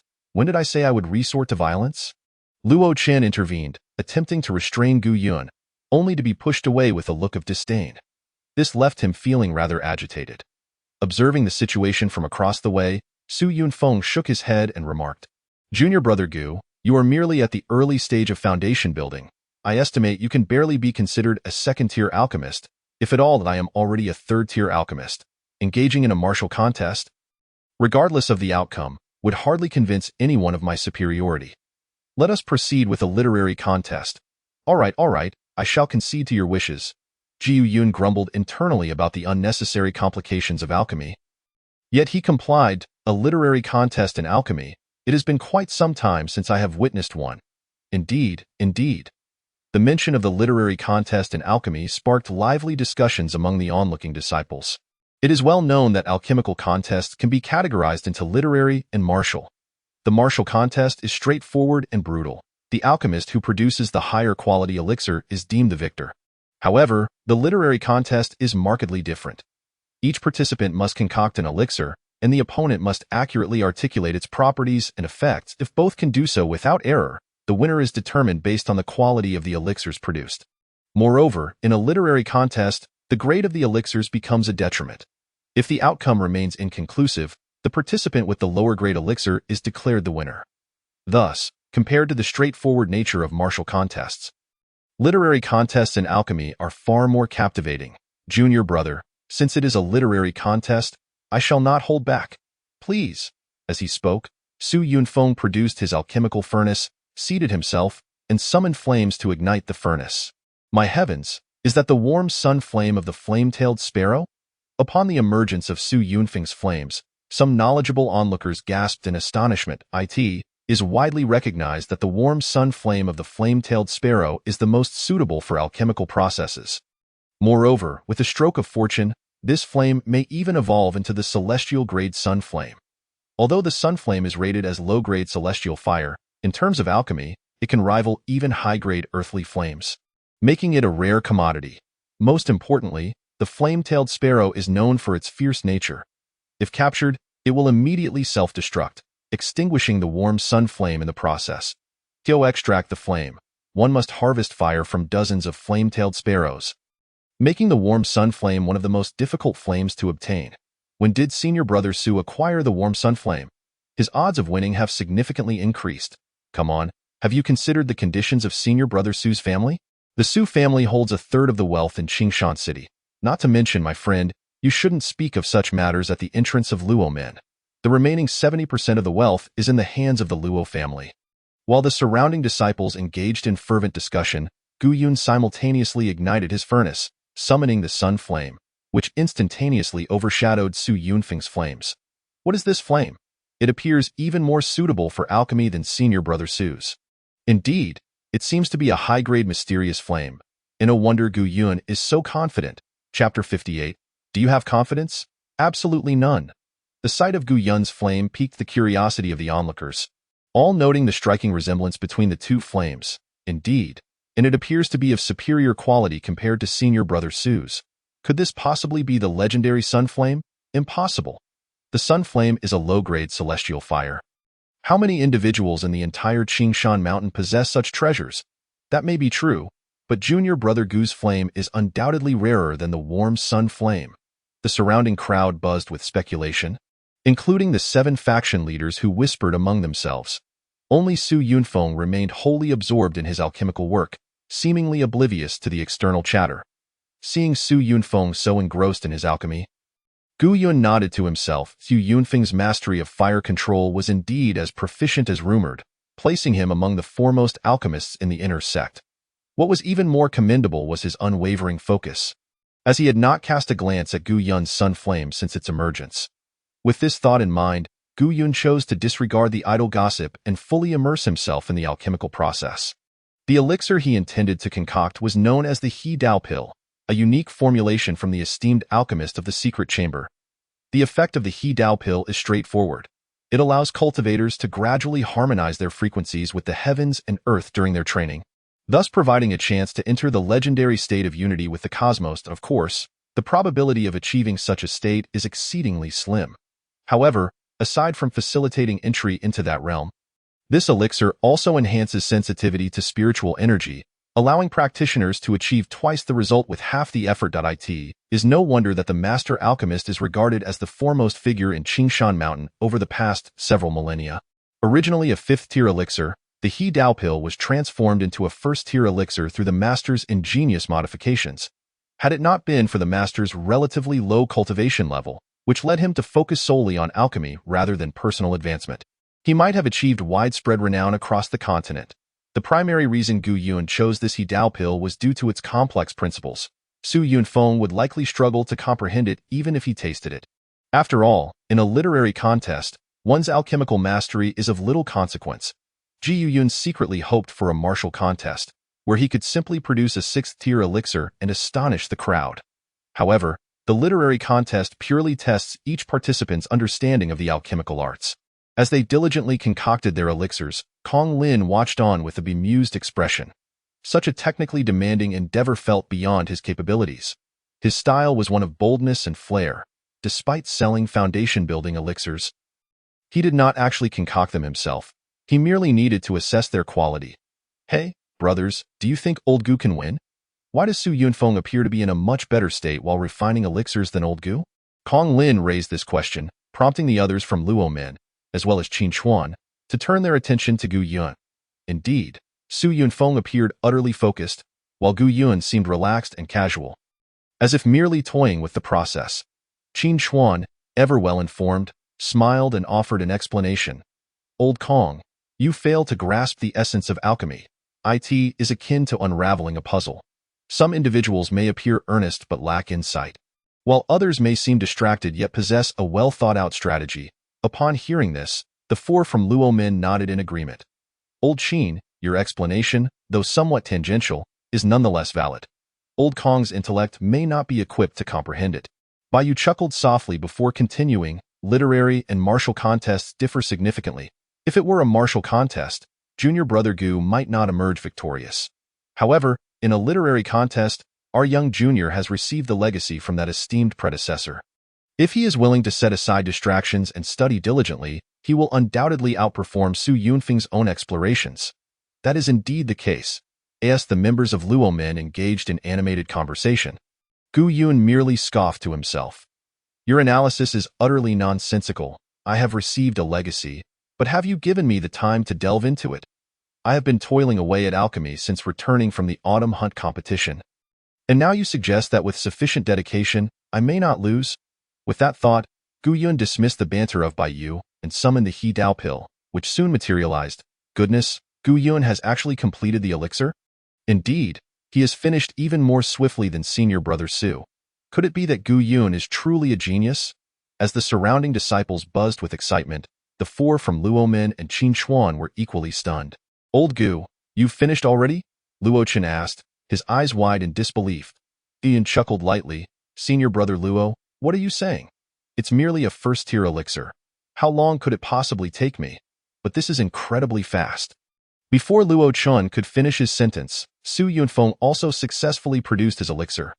Leader Su, you have also succeeded. Seeing the lively conversation among Luo men, the 7 faction leaders were eager to maintain their momentum. Upon witnessing Su Yunfeng's success, they all gathered around him enthusiastically. Wow, Leader Su, the quality of your elixir is astonishing. Indeed, it is bound to surpass the Gu Yun. Yes, let him see what we are capable of. As Su Yunfeng looked at the 7 leaders who surrounded him, he was momentarily taken aback, yet he responded to their enthusiasm with a light smile. Junior brother Gu, I have successfully produced my elixir. It seems you have as well? Indeed, senior brother Su, I too have completed my elixir. Shall we compare? Certainly, Su Yunfeng nodded, and the two exchanged their elixirs, observing them closely. After pinching off a bit of powder from the elixir, Gu Yun inhaled its scent and then refined a trace of powder, smiling faintly. Is this it? Completely at a loss, beads of sweat trickled down his forehead. Although Gu Yun had no understanding of what sort of medicinal pill this was, he could not afford to appear weak in demeanor. He feigned confidence on the surface while secretly praising Su Yunfeng, recognizing him as a master alchemist of the inner academy. Despite having thousands of formulas swirling in his mind, not one bore any resemblance or connection to this particular pill. Logically speaking, Gu Yun had faith in his own concoctions, and Su Yunfeng might not necessarily discern his He Dao Dan, especially since it was a crystallization of the efforts of a venerable predecessor and not something easily recognizable. Lost in thought, Gu Yun maintained an air of mystery, pretending to be knowledgeable. Hey, old Gu, are you confident? Luo Chen suddenly leaned in, lowering his voice to inquire. A slight smile tugged at Gu Yun's lips. Rest assured, brother Luo, I have absolutely no confidence at all. I haven't the slightest clue what he has concocted. I knew it. Luo Chen's lips twitched before he burst into hearty laughter. All right, old Gu, I knew you were fine. Come on, tell him what this medicinal pill is. No, no, no. My realm surpasses that of brother Gu. I should speak first.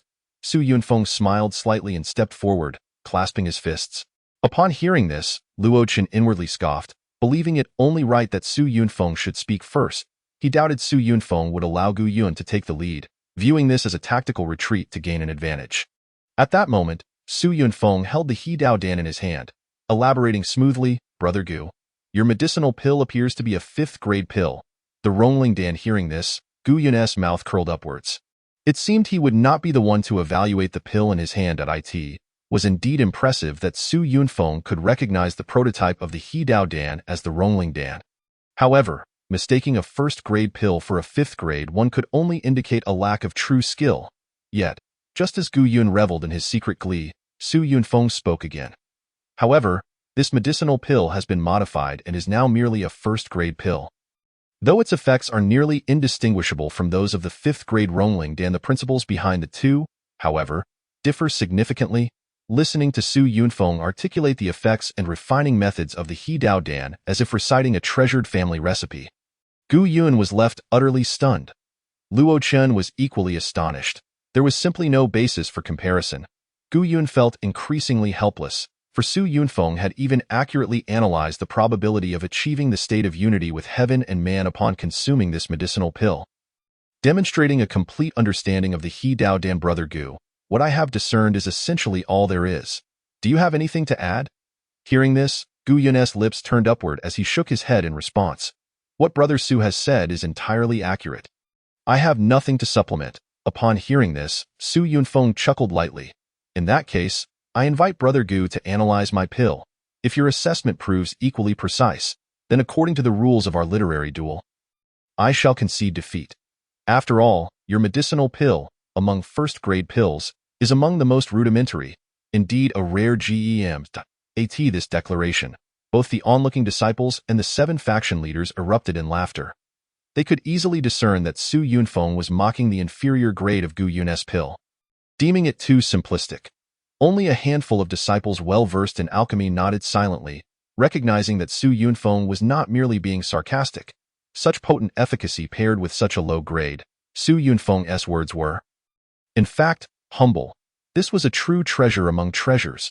However, Gu Yun could not find amusement in Su Yunfeng's commendation. The more he praised, the more it indirectly underscored his own capability. No, he thought, losing face was not an option. For the sake of Luo Min and his new superior, he would have to apologize for his shortcomings. As this thought crossed his mind, Gu Yun silently urged, "System, get to work. Quickly analyze this medicinal pill in my hand."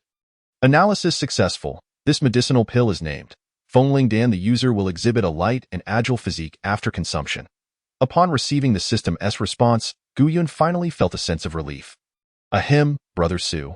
While I may not know the name of this pill, it is true that upon consumption in the midst of Luo Chen's despairing gaze, Gu Yun revealed the effects, refining methods, and principles of the Fengling Dan, leaving all present in stunned silence. Only Luo Chen buried his face in his hands, his discomfort growing as Gu Yun elaborated. At that moment, Luo Chen felt a desire to strangle Gu Yun. Brother, you said you didn't know. Why are you rambling on?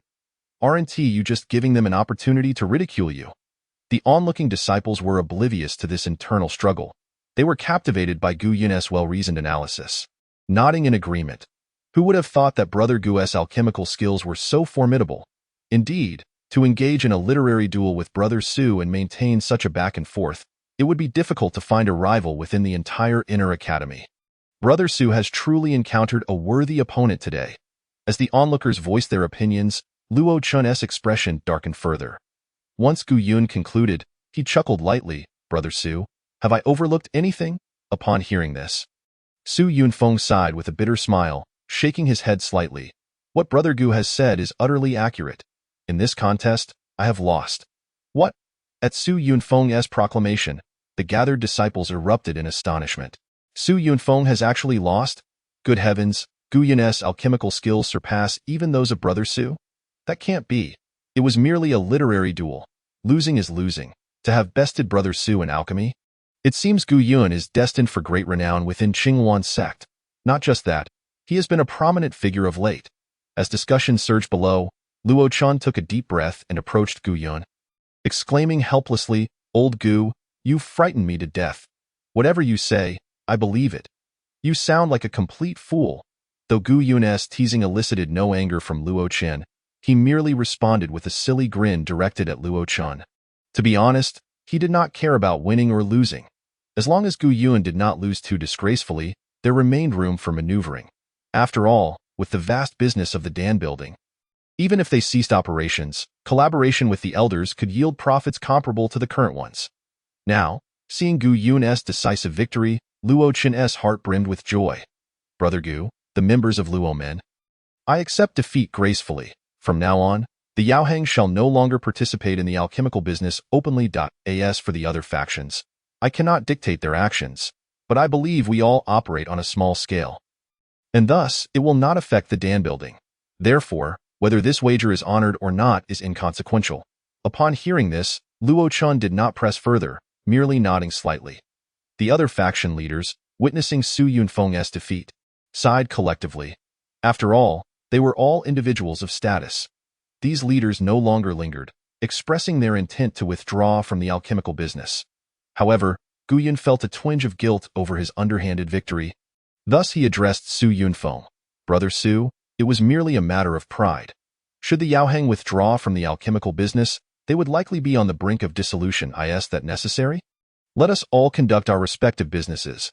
We at Luo Min certainly do not wish to monopolize the entire market. Indeed. Hearing Gu Yun's words, the members of Luo Min nodded in agreement. Especially Luo Chen, whose heart was elated. Little did he expect that Gu Yun would so adeptly learn such a skill.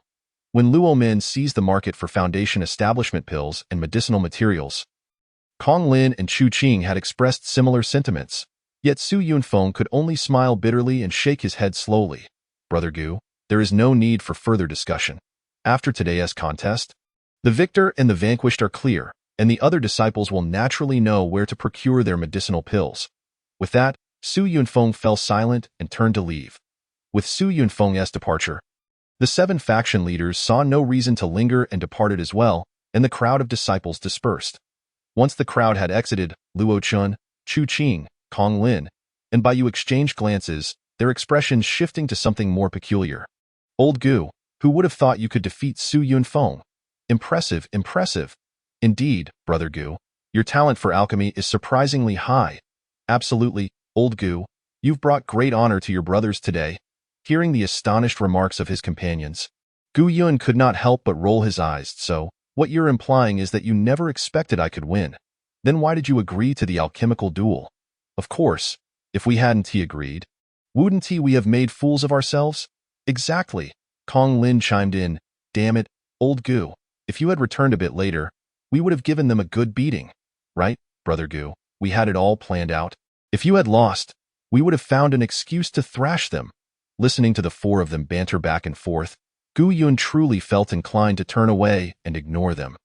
By the way, Gu Yun suddenly remembered, retrieving the scroll of the wood and fire communication technique and handing it to Luo Chun.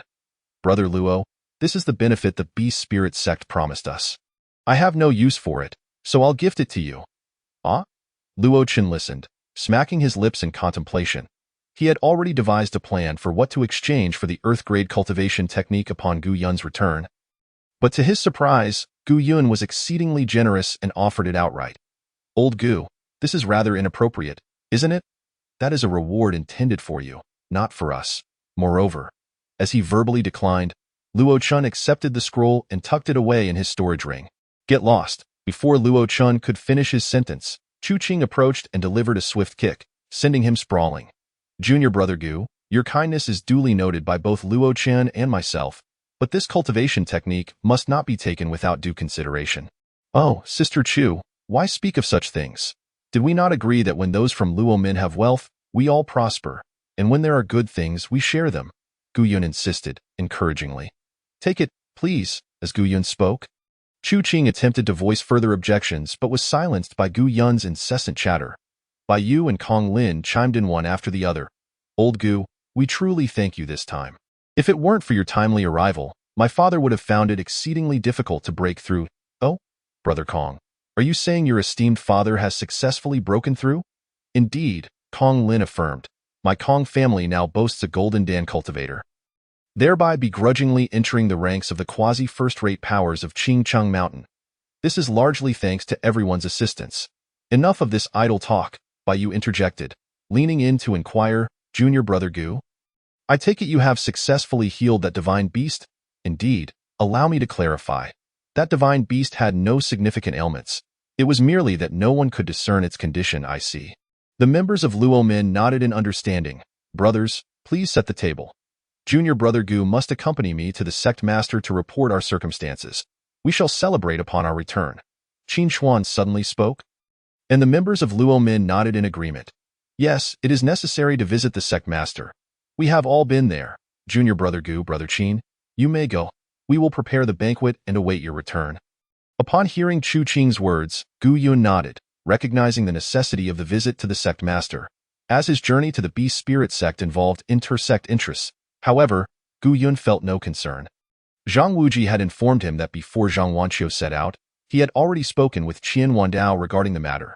During the trip to the Beast Spirit sect, Zhang Wanqiu also mentioned this, as Gu Yun was not one to lack decorum and would not have ventured there lightly. Upon arriving at the sect hall, Qian Wandao sat at the head, eyes closed in meditation. Master. Qin Xuan spoke softly, and Qian Wandao slowly opened his eyes. You have arrived. Yes, Master. Junior Brother Gu has returned. Good. Qian Wandao smiled faintly and inquired, Gu Yun, during your visit to the Beast Spirit sect, did Zhang Wuji give you any trouble? Not at all. He merely seems to have a penchant for jesting. That is his nature, Qian Wandao nodded, at which point Gu Yun recounted the events that transpired at the Beast Spirit sect, omitting details regarding the forbidden area. Listening to everything, Qian Wandao did not express much, only nodding, indicating that he was already aware of the circumstances. This was to be expected, as Gu Yun returned alongside Zhang Wanqiu, who would undoubtedly have met with Qian Wandao to express gratitude before departing. Curiously, Qian Wandao then asked, Gu Yun, our sect has a matter of great interest. You did not foolishly attempt to touch the Tsangyan demon lion, did you? Absolutely not, Gu Yun vehemently denied, prompting Qian Wendao to nod with relief. That is good. That Songyan demon lion possesses a unique constitution that attracts strangers, which serves as an effective hunting mechanism. This lion is quite cunning and can be quite dangerous. It is best to keep a safe distance. Gu Yun refrained from questioning how Qian Wendao was aware of such details. By the way, Sect Master, during my visit to the Beast Spirit Sect, I discovered that the Songyan demon lion has already entered the 4th stage. Oh? A flicker of inscrutable emotion passed through Qian Wendao's eyes as he softly said after a pause. I see. You may withdraw now. Disciple takes his leave. Ji Yun responded, departing, leaving only Qin Chuan behind. Once outside, Gu Yun felt a peculiar sensation, sensing that Qian Wendao seemed somewhat off today to eye in the hall. Once Gu Yun had left, Qian Wendao spoke to Qin Chuan. Qin Chuan, during Gu Yun's return, did you notice anything unusual? Qin Chuan pondered briefly before shaking his head. Master, aside from sensing a slight change in his aura, I have no other observations. He has entered the mid-stage of Foundation establishment. Did you not detect that? Of course, Qin Chuan scoffed slightly. Master, what exactly are you trying to convey? Hearing this, Qian Wendao sighed. It seems that Gu Yun's sword intent has grown considerably. In my estimation, it is at least a millennium strong. What? Qin Chuan furrowed his brow. Has he gained something during his time away? Indeed, Qian Wendao lamented. Qin Chuan, you are destined to inherit the sect in the future. You must pay more attention to the disciples, especially rising stars like Gu Yun. Upon hearing this, Qin Chuan quietly huffed, Master, why do you keep bringing this up? I am still young. Taking over the sect is many centuries away. You should focus on your own matters. With that, Qin Chuan turned and exited the hall. Once outside, he sighed, seemingly displeased with Qian Wendao's praise of Gu Yun. Chapter 61. Recruiting Su Yunfeng. As night fell, the dimly lit hall of the Medicine Guild was devoid of life. Perhaps it was the late hour or perhaps the mood, but Su Yunfeng sat alone in the hall, without even a flicker of light. Please return. I wish to sit in silence here. Sensing someone's presence, Su Yunfeng spoke softly, then fell silent. In truth, if one were to assess the outcome of the earlier contest with Gu Yun, it could indeed be said that Gu Yun had emerged victorious. However, in the realm of literary competition and alchemy, every alchemist understands that the actual outcome of victory or defeat is not of paramount importance, especially since both had accurately identified each other's pills. If one were to argue Su Yunfeng's loss, it would only be due to the slightly superior grade of the pills he produced. Yet, the thought of the impending dissolution of the Medicine Guild weighed heavily on Su Yunfeng's mind. After all, the guild was the culmination of over a decade of his efforts. Without the sale of medicinal pills, it would merely become a gathering place for idle enthusiasts, hardly qualifying as a guild. Without the lure of profit, who would remain? From the shadows, a figure slowly emerged, softly speaking, Senior Brother Su. It is I, Ji Yun. Upon seeing Gu Yun emerge from the shadows, Su Yunfeng had something to say but ultimately sighed instead. If you are here to mock me, it is unnecessary. I have withdrawn from the alchemy business, and I believe you need not adopt such a petty demeanor. Moreover, while you may have triumphed in alchemy, I am, after all, a late-stage Foundation establishment cultivator. You would gain little by confronting me. Hearing Su Yunfeng's words, laced with hostility and a hint of resignation, Gu Yun merely smiled faintly. I say, Senior Brother Su, must you harbor such animosity? How do you know I have come to grovel? Then what is it? Su Yunfeng snorted lightly. Are you here to apologize? Neither. Gu Yun regarded Su Yunfeng with a gentle smile. Senior Brother Su, I have come to propose an alliance and to present you with a gift. There is no need for that. Su Yunfeng chuckled softly, shaking his head. We are not enemies. We are merely fellow disciples. You may keep your offering. As Su Yunfeng issued his dismissal, Gu Yun's lips curled slightly, and a flicker of flame danced at his fingertips. A wisp of celestial young flame appears at Gu Yun's fingertip.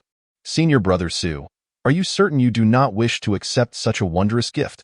Upon seeing the celestial young flame, Su Yunfeng's eyes brightened, and the flames within him stirred as if responding to some latent opportunity. Is that the celestial young flame? Though Su Yunfeng had not witnessed Gu Yun's celestial young flame during their alchemical contest, his keen eye, coupled with his own use of warm sun flame, allowed him to discern the nature of the flame at Gu Yun's fingertip. Indeed, Ji Yun nodded. Senior Brother Su, You must realize that while this wisp of celestial young flame is faint, it has an exceptionally high chance of allowing your warm sun flame to evolve, thereby genuinely becoming an earth-grade flame. Upon hearing Gu Yun's words, Su Yunfeng felt a desire to refuse, yet the words caught in his throat. After a moment's contemplation, Su Yunfeng seemed to relent, asking, "No free lunch, I presume. What do you wish in return, Senior Brother Su? You are indeed straightforward." Gu Yun laughed heartily. In that case, I shall speak plainly. I wish for your medicine guild to become the largest supplier for Danlu. Ha ha ha! Su Yunfeng burst into laughter, shaking his head repeatedly. Junior Brother Gu, you have misjudged me. I admit that the allure of this flame is immense, but to have our medicine guild work for Danlu? That would ruin my reputation. Moreover, with so many people in the medicine guild, even if I were willing to work for you, others may not agree. I suggest you reconsider. If Brother Su engages in conversation in this manner, it seems we shall have no means to converse. Gu Yun pouted, exclaiming with a hint of exasperation, "What do you mean by asking me to work for you? We share a formal and earnest partnership. Regardless of how you portray it, the scale of your medicinal pill business in the Medicine Guild cannot compare to that of Dan Tower, nor does it even reach a third of its capacity. Otherwise, our Luo sect would not have taken an interest in this market." Upon hearing this, Su Yunfeng fell silent. Observing his demeanor, Gu Yun continued, "How many of the pills produced by your medicine guild actually find buyers? Aren't most of them just gathering dust in the warehouse? Ultimately, it's not that the pills from the medicine guild are inadequate, but rather that many of them are not consumables in high demand, thus attracting little interest. Should you choose to collaborate with us at Dan Tower, we would gladly purchase every single pill you produce, without hesitation." Ji Yun's words resonated with Su Yunfeng. Everyone knows that on Qingqing Mountain, the Luo family stands as the foremost commercial dynasty, endowed with substantial financial resources and a presence in nearly every industry. If Dan Tower cannot sell them, the Luo family certainly can. This is precisely why Luo Chun established Luo sect. In essence, Dan Tower's dealings with foundation-building pills, medicinal herbs, and even by used treasure exchanges are all means through which Luo Chun supplies resources to the Luo family and, in turn, bolsters Luo sect with unwavering financial support. Noticing Su Yunfeng's wavering resolve, Gu Yun further stoked the flames, asserting, "Brother Su, this is an exceptional opportunity. I believe the Medicine Guild is your labor of love, and you would not wish to see it fade into obscurity. By collaborating with Luo sect, I assure you that your annual earnings would double, if not multiply by several times." As he spoke, Gu Yun presented a storage ring, grinning as he added, "Within this ring are the formulas for 30 types of pills that are currently unavailable on the market, along with a strand of celestial fire. Regardless of whether you choose to partner with Dan Tower, this is a token of my sincere intentions. How you choose to utilize it is entirely your prerogative. Brother Su, please take your time to contemplate. I shall await your response at Dan Tower." With that, Gu Yun turned to leave, not waiting for Su Yunfeng to protest. "Wait a moment," Su Yunfeng called out, stopping Gu Yun in his tracks. "Have you already made up your mind?" Gu Yun's surprise was palpable as he turned back, but Su Yunfeng shook his head, saying, "Regarding the matter of collaboration, I require time to ponder. However, based on what you have said, I feel compelled to offer you a few words of caution." Listening attentively, Gu Yun nodded. "Please, Brother Su, enlighten me." With a faint smile, Su Yunfeng began, "Luo Shidi, you must exercise caution around Duan Kaishan. He is the nephew of the sect's third elder and harbors resentment towards you due to Duan Cheng. This you are surely aware of. The sale of pills across various clans is merely a trivial pursuit. Whether or not to engage in it is of little consequence. When the news of Dan Tower's opening reached them, many had already entertained thoughts of withdrawal. The reason they have united against Luo sect is solely a result of Duan Kaishan's instigation." Chapter 62. Strike at the Qing gang. Indeed, it is that Duan Kaishan. Upon hearing Su Yunfeng's words, Gu Yun let out a cold laugh. Ever since that day when the Qing gang caused a ruckus, only to be met with united resistance from various factions by afternoon, Gu Yun had suspected that Duan Kaishan was undoubtedly behind it. After exchanging pleasantries, Gu Yun returned to Luo sect at this moment. Luo sect's headquarters was festooned with decorations, leading any uninformed observer to believe a wedding was underway. "How capable they are," Gu Yun muttered under his breath as he made his way upstairs. On the upper floor, Luo Qin, Kong Lin, Chu Qing, and Baiyu had already set the banquet table, eagerly awaiting Gu Yun's arrival. To Gu Yun's surprise, Qin Chuan was also present at the gathering.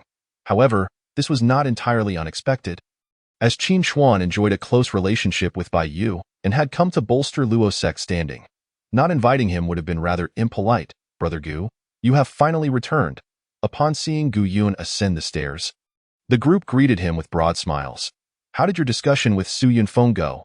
Bai Yu inquired, prompting a moment of confusion from Gu Yun. Brother Bai, how did you know I sought out Su Yunfeng? Were you following me?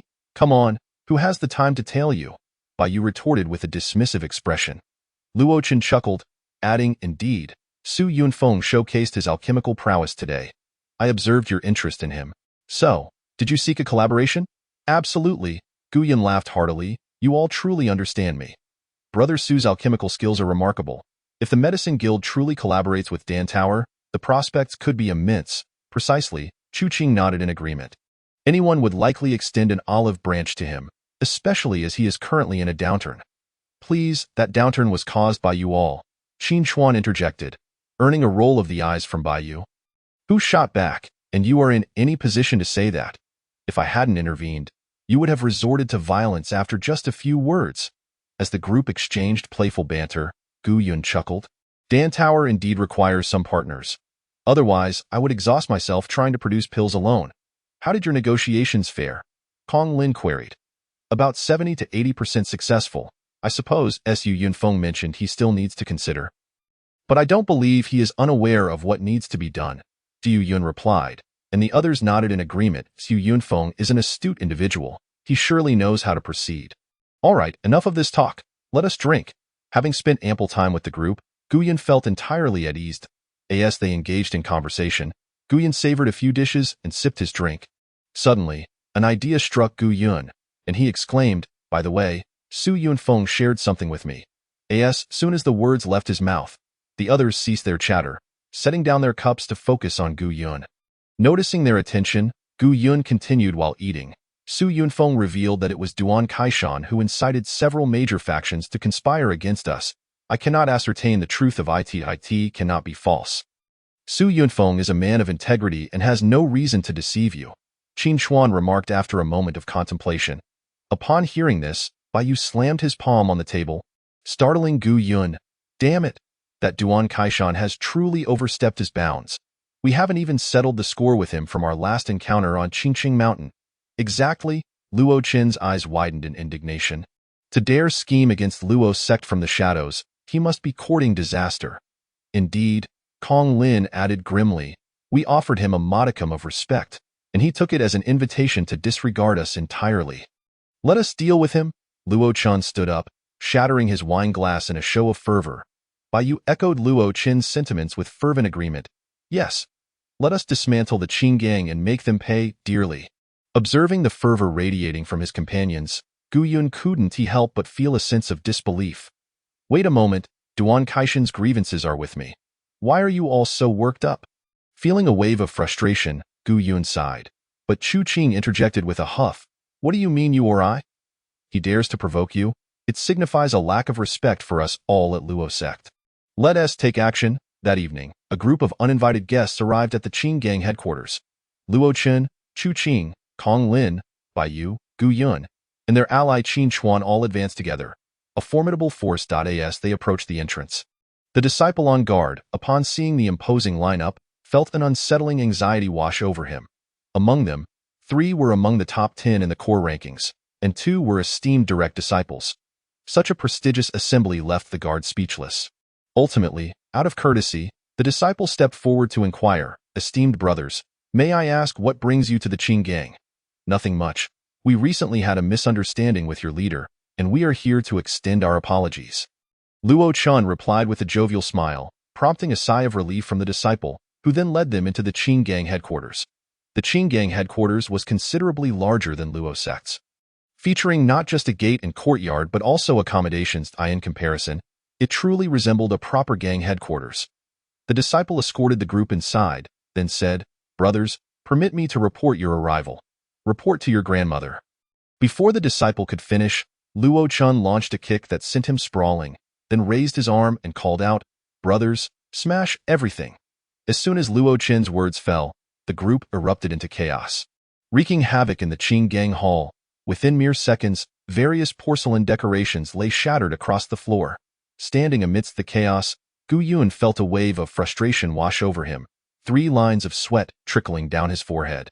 These individuals, despite their seemingly composed appearances, were acting with such barbarity. They hardly resembled skilled practitioners, especially Qin Chuan and Bai Yu, who were reveling in their destruction, leaving Gu Yun at a loss for words. "Brother Gu, what are you doing? There are plenty of tables and chairs to smash." "Exactly. With the size of the Qin gang, how long will it take us to demolish it with just the 5 of us?" Bai Yu and Qin Chuan chimed in unison, leaving Gu Yun feeling as though he wished to vanish into thin air. While it was true they were there to cause a ruckus, surely it sufficed to stir up some noise and draw out their adversaries. Must they truly act like they were collecting debts? As a few individuals were reveling in their destruction, a chilling voice pierced the air. "Who dares to cause trouble in my Qin gang?" Upon turning to the source of the voice, they were met with laughter.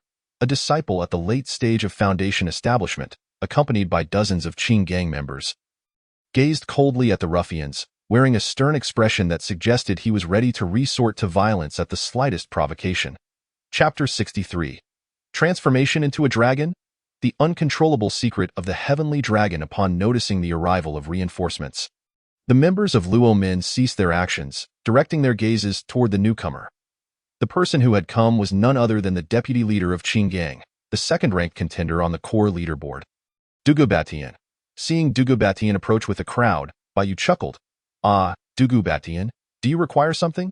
Upon recognizing the 5 members of Luo Min and Qin Chuan, Dugu Batian's lips twitched. While he might be willing to engage with others, he knew he could not contend with Bai Yu and Qin Chuan. "No problem." Dugu Batian suddenly burst into laughter. "It turns out to be my fellow disciples from Luo Min and Brother Qin. Please, continue. Someone, bring more items for our esteemed brothers to smash." Hearing Dugu Batian's words, Gu Yun almost rolled his eyes to the heavens. Dugu Batian was, after all, the second-ranked contender on the core leaderboard. Wasn't he just a tad more dignified? Furthermore, he had brought so many people, yet here he was, seemingly cowardly while they were wreaking havoc upon his territory. Gu Yun pondered. Luo Qian interjected, "Enough with the nonsense. Brothers, give him a beating." No sooner had Luo Qian's words left his mouth than the members of Luo Min, along with Qin Chuan, charged forward like ferocious dogs. Confronted with the onslaught, Dugu Batian felt a surge of frustration. Why did he have to provoke these individuals?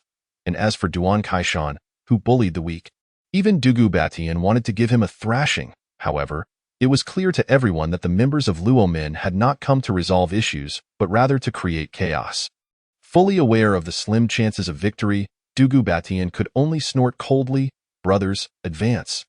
Though it seemed lengthy, from the moment Dugu Batian appeared to the chaos erupting, only a few seconds had passed.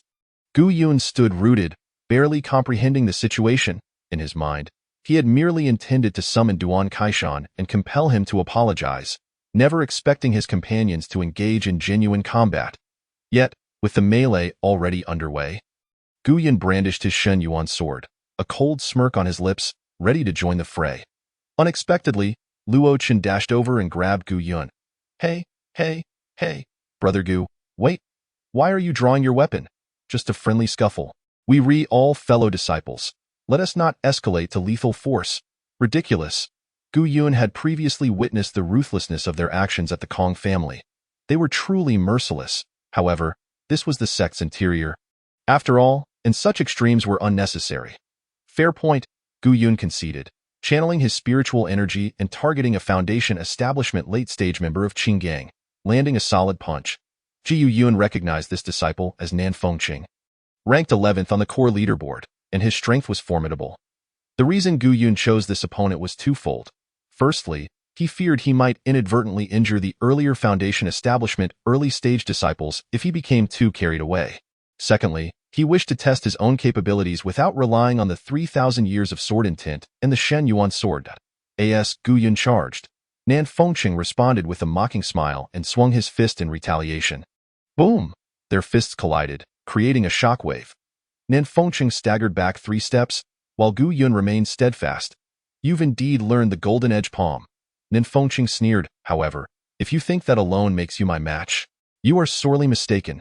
With that, Nan Fengqing unleashed his Foundation Establishment late-stage aura, expanding his physique, and charged directly at Gu Yun. Recognizing that his opponent was also a strength-oriented fighter, Gu Yun did not underestimate him. He quietly awakened his true dragon bloodline, and the Heavenly Dragon Secret Manual began to operate autonomously. As he activated the Heavenly Dragon Secret Manual for the first time, Gu Yun felt a profound shock within him. Once the true dragon bloodline awakened, combined with the operation of the Heavenly Dragon Secret Manual, he felt as though he was about to transform into a true dragon. This transformation was not merely metaphorical but of a physical essence. Understanding the absurdity of the situation, Gu Yun struggled to suppress the urge for physical transformation while also restraining his own burgeoning power. Not only was his body undergoing a transformation, but the activation of the Heavenly Dragon Secret Manual also caused his strength to surge rapidly. Gu Yun estimated that if he did not rein it in, breaking through to the Golden Core realm would not be an insurmountable feat. However, if that were to happen, it would certainly create a stir. Indeed, he possessed the true dragon bloodline, but his physical strength could not keep pace. If he truly transformed into a dragon, Gu Yun feared his body might shatter under the strain. Thus, Gu Yun halted the operation of the true dragon bloodline, returning to his usual state. Yet, before Gu Yun could fully comprehend the situation, Nan Fengqing had already closed the distance. Boom! Nan Fengqing's fist connected with Gu Yun, only to meet an overwhelming resistance, for Gu Yun had already firmly grasped his fist. In the next moment, Gu Yun activated the Purple Lightning Thunder technique, extending his right hand for a powerful tying palm strike that landed squarely on Nan Fengqing. Having evolved through numerous encounters, the tying palm had reached the level of low-grade mysterious technique, and this strike caught Nan Fengqing completely off guard, sending him flying several meters away. Not bad, Gu Yun chuckled, appearing quite pleased with his current strength. Setting aside the Heavenly Dragon Secret Manual, even without relying on the Shen Yuan sword, he could effortlessly handle an opponent at the late stage of Foundation Establishment. While he would not dare to guarantee victory against a peak Foundation Establishment fighter, he was confident he could hold his own. As Gu Yun assessed his own prowess, he suddenly felt as though he was being watched. Upon glancing up, he found the 4 members of Luo Men, along with Qin Chuan, staring wide-eyed at him. Meanwhile, the members of Qin Gang lay scattered across the ground, having succumbed to the brief skirmish. Brother Gu, what was that you just said? Indeed, were you just praising yourself? Faced with the inquiries from Luo Chen and Bai Yu, Gu Yun felt a tad embarrassed, chuckling awkwardly before responding, "Oh, I merely sent a late-stage Foundation Establishment disciple flying with a single palm strike. Is that not worth a little commendation?" Indeed. Everyone nodded in agreement, about to speak further when a loud shout echoed from outside. "Bai Yu, Qin Chuan, you are truly overstepping your bounds." As he spoke, Duan Kaishan entered the hall, flanked by 2 Peak Foundation Establishment disciples and over 30 others. Upon seeing the disarray of Qin Gang members sprawled across the floor, Duan Kaishan's expression darkened as he coldly demanded, "Bai Yu? Qin Chuan, what do you mean by this? Causing such a ruckus in my Qin Gang headquarters, do you not regard me, Duan Kaishan, at all?" "Spare me the nonsense," Bai Yu retorted with a cold laugh. "You were the one who provoked us. Let us cut to the chase. We're here to teach you a lesson." "Very well." Upon hearing this, Duan Kaishan's fury turned to mockery.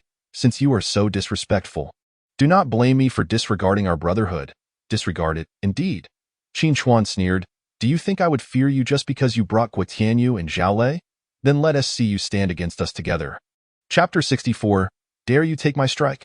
With Duan Kaishan leading Guo Tianyu and Zhao Lei back to Qin Gang, the news of Luo Men's disturbance had already spread throughout the inner sect. At this moment, the entrance of Qin Gang was teeming with hundreds of inner sect disciples from Qing Luan sect.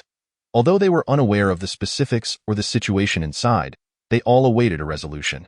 Having trained in the inner sect for years, even decades, who did not know that the largest faction within the inner sect was Duan Kaishan's Qin Gang, alongside Guo Tianyu and Zhao Lei's Martial Gang, Qin Chuan's Watergate, and Luo Chen's Luo Men. The first 3 factions were relatively equal, but when it came to brawling, Luo Men fell slightly short. After all, despite Luo Men's elite status, with all members ranking in the top 10 of the core leaderboard, they numbered only 4. However, today marked what could be described as the largest factional conflict in decades within the inner sect. Including Duan Kaishan and his group, It could be said that over half of the top 20 contenders on the core leaderboard were present. All 5 direct disciples were accounted for. The 5 major factions of the inner sect, aside from the recently humiliated medicine gang, had divided into 2 camps. No disciple wished to miss this grand spectacle. As the surrounding disciples engaged in fervent discussions, an even more explosive revelation emerged. It was said that today's battle had been instigated by a mere Foundation establishment early-stage disciple. Yet, this early-stage disciple had now advanced to the mid-stage of Foundation establishment and stood foolishly in the Qin Gang Hall, staring blankly at Qin Xuan and Bai Yu. These two seemed to have an insatiable thirst for combat, as they exchanged harsh words before gearing up for a fight. Brother Bai, Brother Qin, cool your tempers. Seeing Bai Yu and Qin Xuan ready to clash, Tianfu and Zhao Lei, who had hurried alongside Duan Kaishan, rushed forward to mediate. Brother Bai, we are not here to take sides. We merely wish to act as peacemakers. Exactly, Zhao Lei chimed in with a smile. There's really no significant grudge here. Brother Bai, seeing you and your Luo Min brothers have reduced Qin Gang to this state, it would certainly be quite embarrassing for old Duan if word got out. Why not let your grudges offset each other? Bah. You think that can simply resolve everything? Bai Yu scoffed, shaking his head repeatedly. If you wish to turn the page on this matter, let Duan Kaishan apologize to my brother. Yes, he must apologize to my brother. Qin Xuan chimed in. Nonsense. Duan Kaishan's eyes widened in disbelief as he retorted angrily, Bai Yu, do you really think I fear you? For me to apologize to a mid-stage Foundation establishment disciple? How dare you utter such words, indeed? Zhao Lei echoed, shaking his head in resignation. Bai Yu, your demand is rather excessive. As he spoke, Zhao Lei shook his head. I know that those sect leaders were instigated by Duan Kaishan, but isn't this the nature of gang conflicts? We have all experienced it. If you cause a ruckus over this, it will surely not be received well by others. Who says we came here for that reason? Luo Chen chuckled softly and said, is this trivial matter worthy of our 6 making such a grand display against the Luo sect? In response to Luo Chen's retort, Zhao Lei narrowed his eyes. Discontent evident. Junior brother Luo, is this how you speak to me, your senior brother? Although you are the leader of the Luo sect, your strength here seems to hold little weight. Am I to converse with a dog then? Luo Chen shot back, eyes widened. You think your direct disciple is something special? Come, let us compare our skills. No, let us first address the matter at hand. Tianfu interjected, pulling the arm Zhao Lei back. Junior brother Luo, if you came here just to fight, then we 3 will accompany you to the end. But if you wish to discuss something, let us converse properly without resorting to violence at the slightest provocation. We are not easily intimidated. Hearing Tianfu's words, Gu Yun let out a cold laugh, as if implying that they were incapable of articulating any reasonable points and were merely here to cause trouble. Luo Chen, upon hearing this, also chuckled coldly and remarked, now that is a sensible statement. Bai Yu stepped forward, snorting disdainfully. Fifth, talking to them is futile. He then turned to Tianfu, sneering, since you wish to play the peacemaker. Let me enlighten you. Duan Kaishan has condoned Duan Cheng's theft of my brother's woman and even dispatched him to the battlefield, back when Gu Yun had yet to join the Luo sect. I want to pursue that matter further. However, on Qingqing Mountain, Duan Kaishan led 4 mid-stage Foundation establishment disciples to hunt down Gu Yun, nearly trapping us 5 in a cave. Those who dare to harm our Luo sect? How do you propose we settle this score? Upon hearing this, Tianfu and Zhao Lei exchanged glances with Duan Kaishan, both wearing expressions of confusion. How could Gu Yun have known, just a few days ago? He was still at the initial stage of Foundation establishment. Did it truly require Duan Kaishan to personally lead 4 men to deal with a mere initial stage disciple? Who would believe such a claim? Moreover, Gu Yun is now completely unharmed, which indicates that Duan Kaishan must have failed. That is even more absurd, brother Duan. Is this true? It was Duan Kaishan who, with a sinister smile, nodded slightly. Indeed, there is some truth to it. However, that day, the brat escaped quickly, thus preserving his life. Hearing this, Tianfu and Zhao Lei regarded Gu Yun with newfound respect.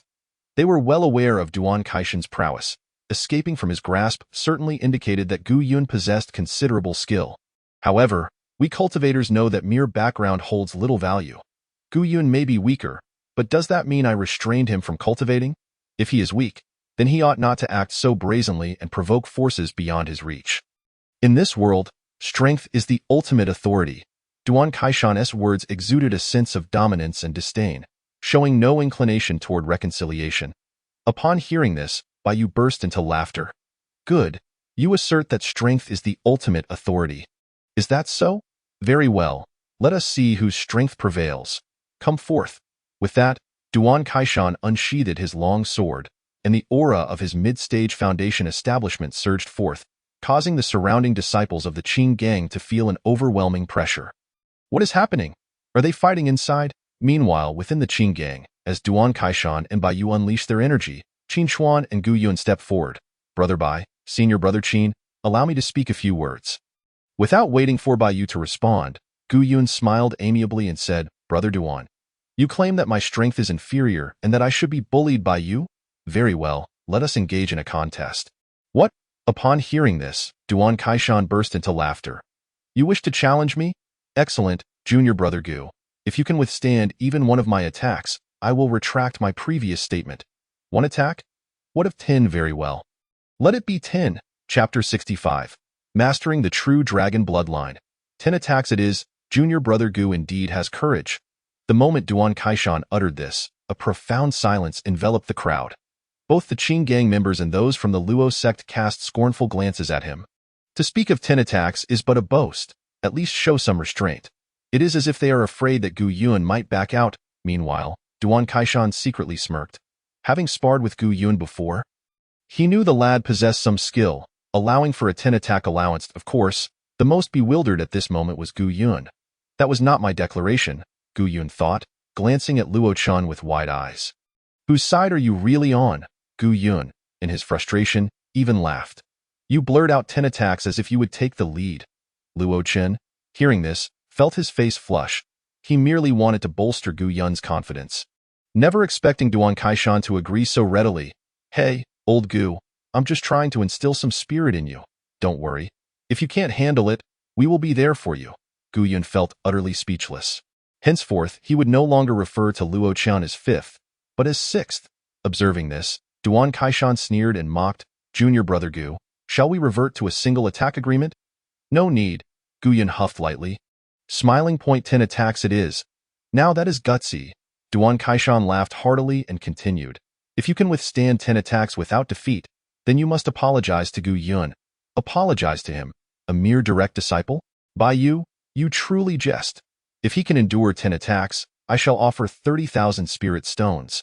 You may take the money and leave, and it will not be deemed an unresolved matter. Should he fail to withstand them, then you shall kindly depart. As Duan Kaishan spoke, he inwardly chuckled. He was well aware that Bai Yu, Qin Chuan, and the others from the Luo sect were not reasonable individuals. Should Gu Yun lose, they would not let the matter rest, but rather exacerbate the situation. This confrontation was entirely unavoidable. Otherwise, Duan Kaishan would not have sought out Guotianyu and Zhao Lei for assistance. Yet, before the fight began, having the opportunity to eliminate Gu Yun was an opportunity he could not resist. Delightful. Then it is settled, Gu Yun declared, while Luo Chen and the others subtly gathered closer. Old Gu, if you get the chance, make sure to take down Duan Kaishan, Luo Chen whispered, a glint of coldness flashing in his eyes. Indeed, the third elder would not dare to take action against you. Just deal with him, Bai Yu also whispered. Wait, do you both have some misunderstanding regarding my strength? Gu Yun chuckled dryly as he summoned the Chen Yuan sword, its aura surging, fixing his gaze on Duan Kaishan, and said coldly, Brother Duan, make your move. Very well, since this is a wager, do not blame me for using my full strength against you. As he spoke, Duan Kaishan wielded his long sword and instantly vanished from Gu Yun's sight. In the next moment, the two figures seemed to disappear entirely. Of course, it was not a true disappearance. Their movements were so rapid that only fleeting traces of motion and the sound of clashing steel could be perceived. The Foundation establishment disciples from the Qing gang, both at the initial and mid stages, could no longer discern their figures. They could only see a red light and a blue-violet shimmer flickering back and forth. In this instance, Duan Kaishan unleashed his full power, indeed placing some pressure on Gu Yun. Duan Kaishan's sword strikes were swift, precise, and ruthless. Even with Gu Yun using the Zidian Benleiju, he could only maintain a comparable level against Duan Kaishan. It appeared that Duan Kaishan also possessed body techniques, and they were likely of the profound grade. Furthermore, judging by his demeanor, it seemed he had already brushed against the threshold of forming a core. Meanwhile, Duan Kaishan wielded his long sword with no intention of holding back. The previous time on Qingqing Mountain, Duan Kaishan struggled to subdue Gu Yun, not due to Gu Yun's weakness, but because he had refrained from utilizing his qi. Relying solely on sword techniques to spar with Gu Yun, Duan Kaishan's arrogance was one aspect, but more importantly, he did not wish to leave any traces of his qi on Gu Yun. However, this time, it was a fair and open duel, and under Duan Kaishan's full might, Gu Yun felt an immense increase in pressure. It seemed he had underestimated the mid-stage foundation establishment before engaging with Duan Kaishan. Gu Yun had thought that the difference between the mid-stage and peak foundation establishment was merely a slight gap. Yet now, under full force, Gu Yun began to grasp a certain truth. The disparity between peak foundation establishment and mid-stage foundation establishment was indeed far greater than the combined difference from initial to mid-stage.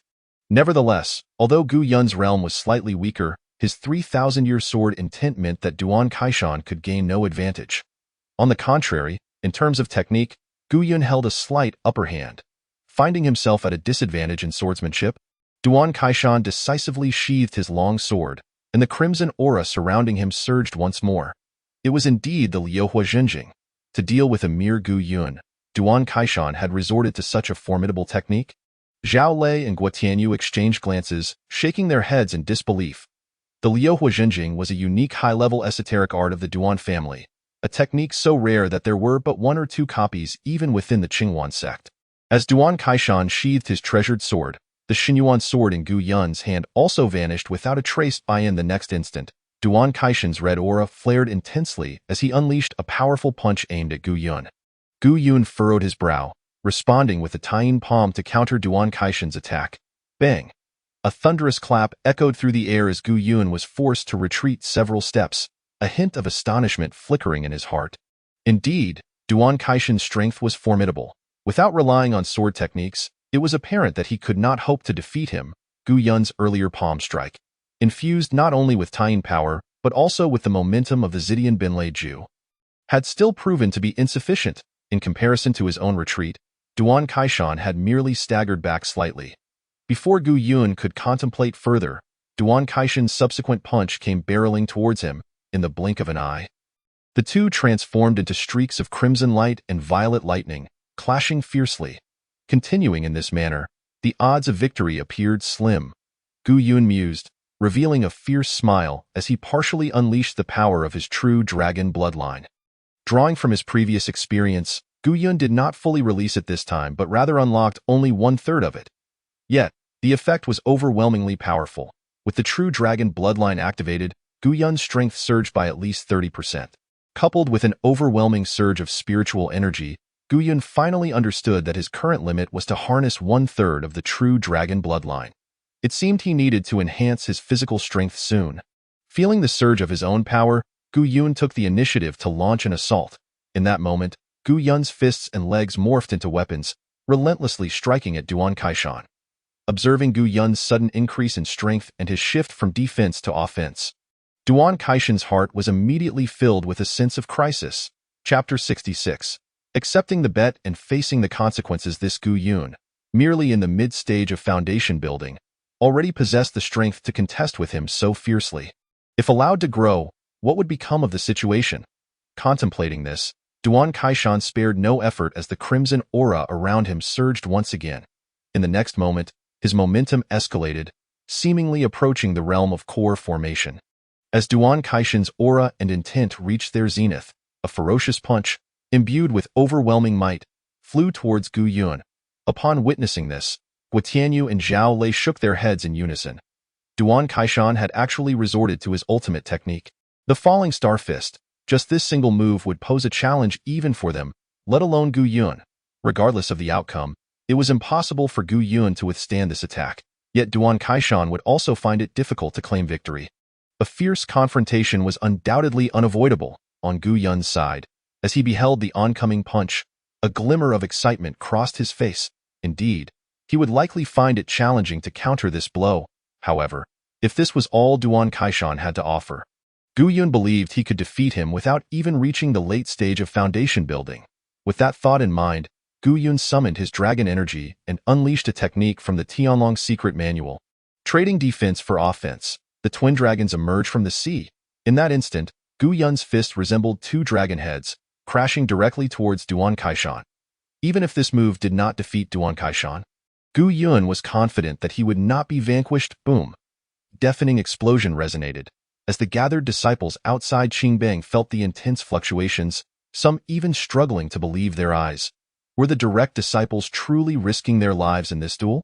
Indeed, the power unleashed was nearly akin to that of a golden core stage master. Meanwhile, in the Qingbang Hall, Gu Yun stood rooted in place, a hint of disappointment shadowing his features. He had genuinely wished to test how much impact his punch could inflict upon Duan Kaishan. Though uncertain of the outcome, he was certain it would instill a newfound respect in Duan Kaishan. However, before he could strike, Baiyu interposed himself before Gu Yun, blocking the punch aimed at him. Swish! Baiyu and Duan Kaishan each skidded back several meters before finally coming to a halt. 10 strikes have been exchanged. You have lost. Upon hearing Baiyu's words, everyone nodded in agreement. The so-called 10-strike agreement differed from a 1-strike or 3-strike resolution. It was essentially a guideline to determine the nature of victory or defeat based on the spectator's judgment. It was not strictly necessary to complete 10 strikes, nor was it mandated that the combatants cease after 10 strikes. Rather, it signified that the audience felt sufficient evidence had been presented to ascertain the challenger's capability, thus calling for a halt. Just as Baiyu intervened, Duan Kaishan had been compelled to unleash his ultimate technique. And by all accounts, that should signify Gu Yun's victory. Regarding this outcome, whether it was Baiyu, Qin Chuan, or Guo Tianyu, Zhao Lei and others, all expressed their agreement. Simultaneously, Zhao Lei and Guo Tianyu's assessment of Gu Yun soared significantly. Such a person possessed limitless potential. Even if they could not become friends, it was imperative not to make an enemy of him. Duan Kaishan, thwarted by Baiyu, snorted coldly but did not voice any objections. He was not overly concerned about winning or losing. Rather, he sought to incapacitate Gu Yun before anyone could react. To his dismay, Baiyu intervened. Furthermore, with such a sudden block, it was likely that he could hardly exert his full strength. Could it be that Baiyu had already reached the core formation stage? Duan Kaishan mused, narrowing his eyes. The so-called core formation was not merely a misnomer for the golden core stage, but rather a small phase situated between the early golden core and the peak of foundation building, even considered more of a process than a phased. At this moment, the cultivator had gradually shaped the sea of spiritual energy into a golden core, thus being deemed a half-step into the golden core stage, or what was colloquially referred to as the core formation period, though essentially still at the peak of foundation building. Realizing this, Duan Kaishan understood that he might not be Baiyu's match after all. With a cold snort, he spoke, "In that case, I willingly accept the bet and the consequences." As he spoke, Duan Kaishan tossed out a storage ring, which Baiyu caught with a cheerful grin. Indeed, one who can give and take is a true man. Baiyu smiled faintly, stowing away the ring. Meanwhile, Duan Kaishan's expression darkened ominously. "Baiyu, Qin Chuan, I have already fulfilled my promise. If you do not leave, are you waiting for a meal?" Upon hearing this, Baiyu chuckled lightly, scoffing. "All right, brothers, let us withdraw." The group exchanged glances before preparing to depart. Luo Qian attempted to say something but was swiftly pulled away by Gu Yu and as they exited the Qingbang gates. The gathered spectators parted to create a path. Though unaware of the victor, these disciples understood that regardless of the outcome, the confrontation had been a mere game for them. However, observing the triumphant expressions on their faces, it was likely they had emerged victorious. Upon reaching the vicinity of the Luo sect headquarters, Gu Yun cast a sidelong glance at Baiyu and presented him with a medicinal pill. The onlookers were bewildered. Baiyu raised an eyebrow, smiling. "Old Gu, what is this for?" "Enough of the pretense. That palm strike nearly incapacitated you," Gu Yun replied. "This is a remedy for internal injuries. Take it quickly." With a sigh, Gu Yun added, "Thank you, brother Bai.At this." Baiyu laughed heartily and promptly consumed the pill. Gu Yun was well aware of Baiyu's strength, having witnessed his overwhelming prowess during the earlier encounter. Defeating Duan Kaishan would be no challenge for him. Yet, Baiyu had received that punch in haste, limiting his ability to exert his full strength and undoubtedly sustaining severe internal injuries, of course. It was also possible that Baiyu had concealed his true capabilities, but upon seeing Baiyu's eagerness to depart, Gu Yun quickly grasped the situation, as Bai Yu swallowed the medicinal pill. The others expressed their surprise. Given the circumstances, they quickly comprehended the unfolding events. However, in the aftermath of the Qingbang confrontation, everyone had been exceedingly elated, believing Bai Yu had genuinely concealed his strength. Old Bai, you were truly reckless to take that punch from Duan Kaishan, Tianfu exclaimed. I had no choice, Bai Yu replied with a wry smile. Who could have anticipated that Duan Kaishan would resort to such a technique against junior brother Gu? I certainly did not foresee this. That fellow has no shame. Bai Yu shook his head, retrieving the storage ring with a chuckle. This ring contains 300,000. Old Qin, since you acted generously, I'll give you 100,000. And the remaining 200,000 will be divided among the 5 of us. Sounds fair, brothers? They all nodded in agreement. While camaraderie was essential, it would be remiss not to express gratitude in some form. Chapter 67. The Elder's Visit. In the dead of night, Gu Yun sat in the alchemy chamber of the Dan Tower, having just stored away the freshly concocted elixirs. Stretching his limbs, he reflected on the fact that it had been a full half-month since the uproar in the Qingbang. The agreement he made with Duan Kaishan regarding the 10 exchanges of martial skills had quickly spread throughout the Qingwan sect, and in this time, no one had dared to challenge him. Even some of the core disciples had become exceedingly low-key, seemingly fearful that Gu Yun might usurp their positions. During these past weeks, Gu Yun had devoted himself entirely to his cultivation, occasionally refining alchemical products to supply the Dan Tower.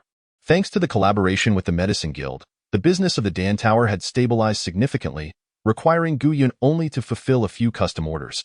Since the upheaval in the Qingbang, he had turned down all forms of entertainment offered by the Luo sect, focusing instead on his training in the alchemy chamber. His battle with Duan Kaishan had instilled in him a sense of urgency. It was evident that Duan had fought with lethal intent. Moving forward, Gu Yun could only speculate what methods Duan might employ next. His true dragon bloodline and the heavenly dragon secret scripture were undoubtedly his greatest assets at this stage. But regrettably, they remained untapped, rendering them nearly useless. Thus, his primary focus in cultivation during this period had been on enhancing his physical strength. He had ventured outside Cheng Mountain a few times, but the responses had been rather tepid. Improving physical prowess was no simple endeavor. Aside from corpse manipulation, it required years of dedicated effort before any noticeable results could be achieved. As Gu Yun pondered these matters, a knock echoed from the alchemy chamber, snapping him back to reality. However, after the initial knock, no one entered. Raising an eyebrow, he deduced that it was neither the front desk disciple nor anyone from the Luo sect, as those individuals would have barged in regardless of what he was engaged in. Curious about the visitor, Gu Yun stood and opened the door. Upon opening it, he was met by an elderly man with a face adorned by white whiskers, who stood at the threshold, grinning amiably. Recognizing him, Gu Yun chuckled lightly and greeted, "You are the 7th elder." This visitor was none other than the 7th elder of the inner court, who was previously known to have sought medicine from him. And later Gu Yun learned that this elder was a master alchemist, renowned within the Qingwan sect and throughout the Cheng Mountain region. Without dwelling on the purpose of the 7th elder's visit, Gu Yun courteously invited him into the private chamber. "Ah, 7th elder, what brings you to my humble abode? If you wish to see me, you could have simply sent word. There was no need for such trouble." The 7th elder burst into hearty laughter, exclaiming, "Indeed, you are quite akin to Luo Chen and the others. No wonder you all get along so splendidly. Your flattery is truly commendable." Gu Yun merely chuckled in response. The 7th elder had assisted the Luo sect in the past, and given his status as an elder, a modicum of respect was only fitting, not to mention the pleasant exchange of compliments. Once the 7th elder was seated, Gu Yun, after some polite conversation, inquired, "7th elder, may I ask what brings you here?" With a slight smile and a stroke of his beard, the 7th elder replied, "Nothing of great importance. Primarily I came to check on you. Our Qingwan sect has discovered a promising alchemical talent, and as a fellow alchemist, I naturally wish to offer my support." At this, Gu Yun nodded slightly, realizing that the 7th elder had come to court his favor. Though Gu Yun had only recently begun to make a name for himself within the Qingwan sect, he was aware that the internal hierarchy was factionalized. It appeared the 7th elder had always maintained a neutral stance. Why he would seek to align himself with Gu Yun was puzzling. Did he merely wish to acknowledge Gu Yun's alchemical prowess and take him as a disciple? This thought left Gu Yun momentarily perplexed. His current standing within the Qing sect hardly afforded him the status to engage in dialogue with an elder. If it had been another elder, he might have been able to deduce their intentions, but with the seventh elder, he found himself at a loss. Just as he was mulling this over, the seventh elder spoke up again. Gu Yun, do you have any plans for the future? Do you aspire to primarily pursue alchemy? Or? The seventh elder paused, gazing at Gu Yun, as if awaiting his response. After a moment of contemplation, Gu Yun replied, Seventh elder, while I am indeed more interested in the path of cultivation, I recognize that alchemical skills are indispensable for every practitioner, and I shall not neglect my studies in this regard.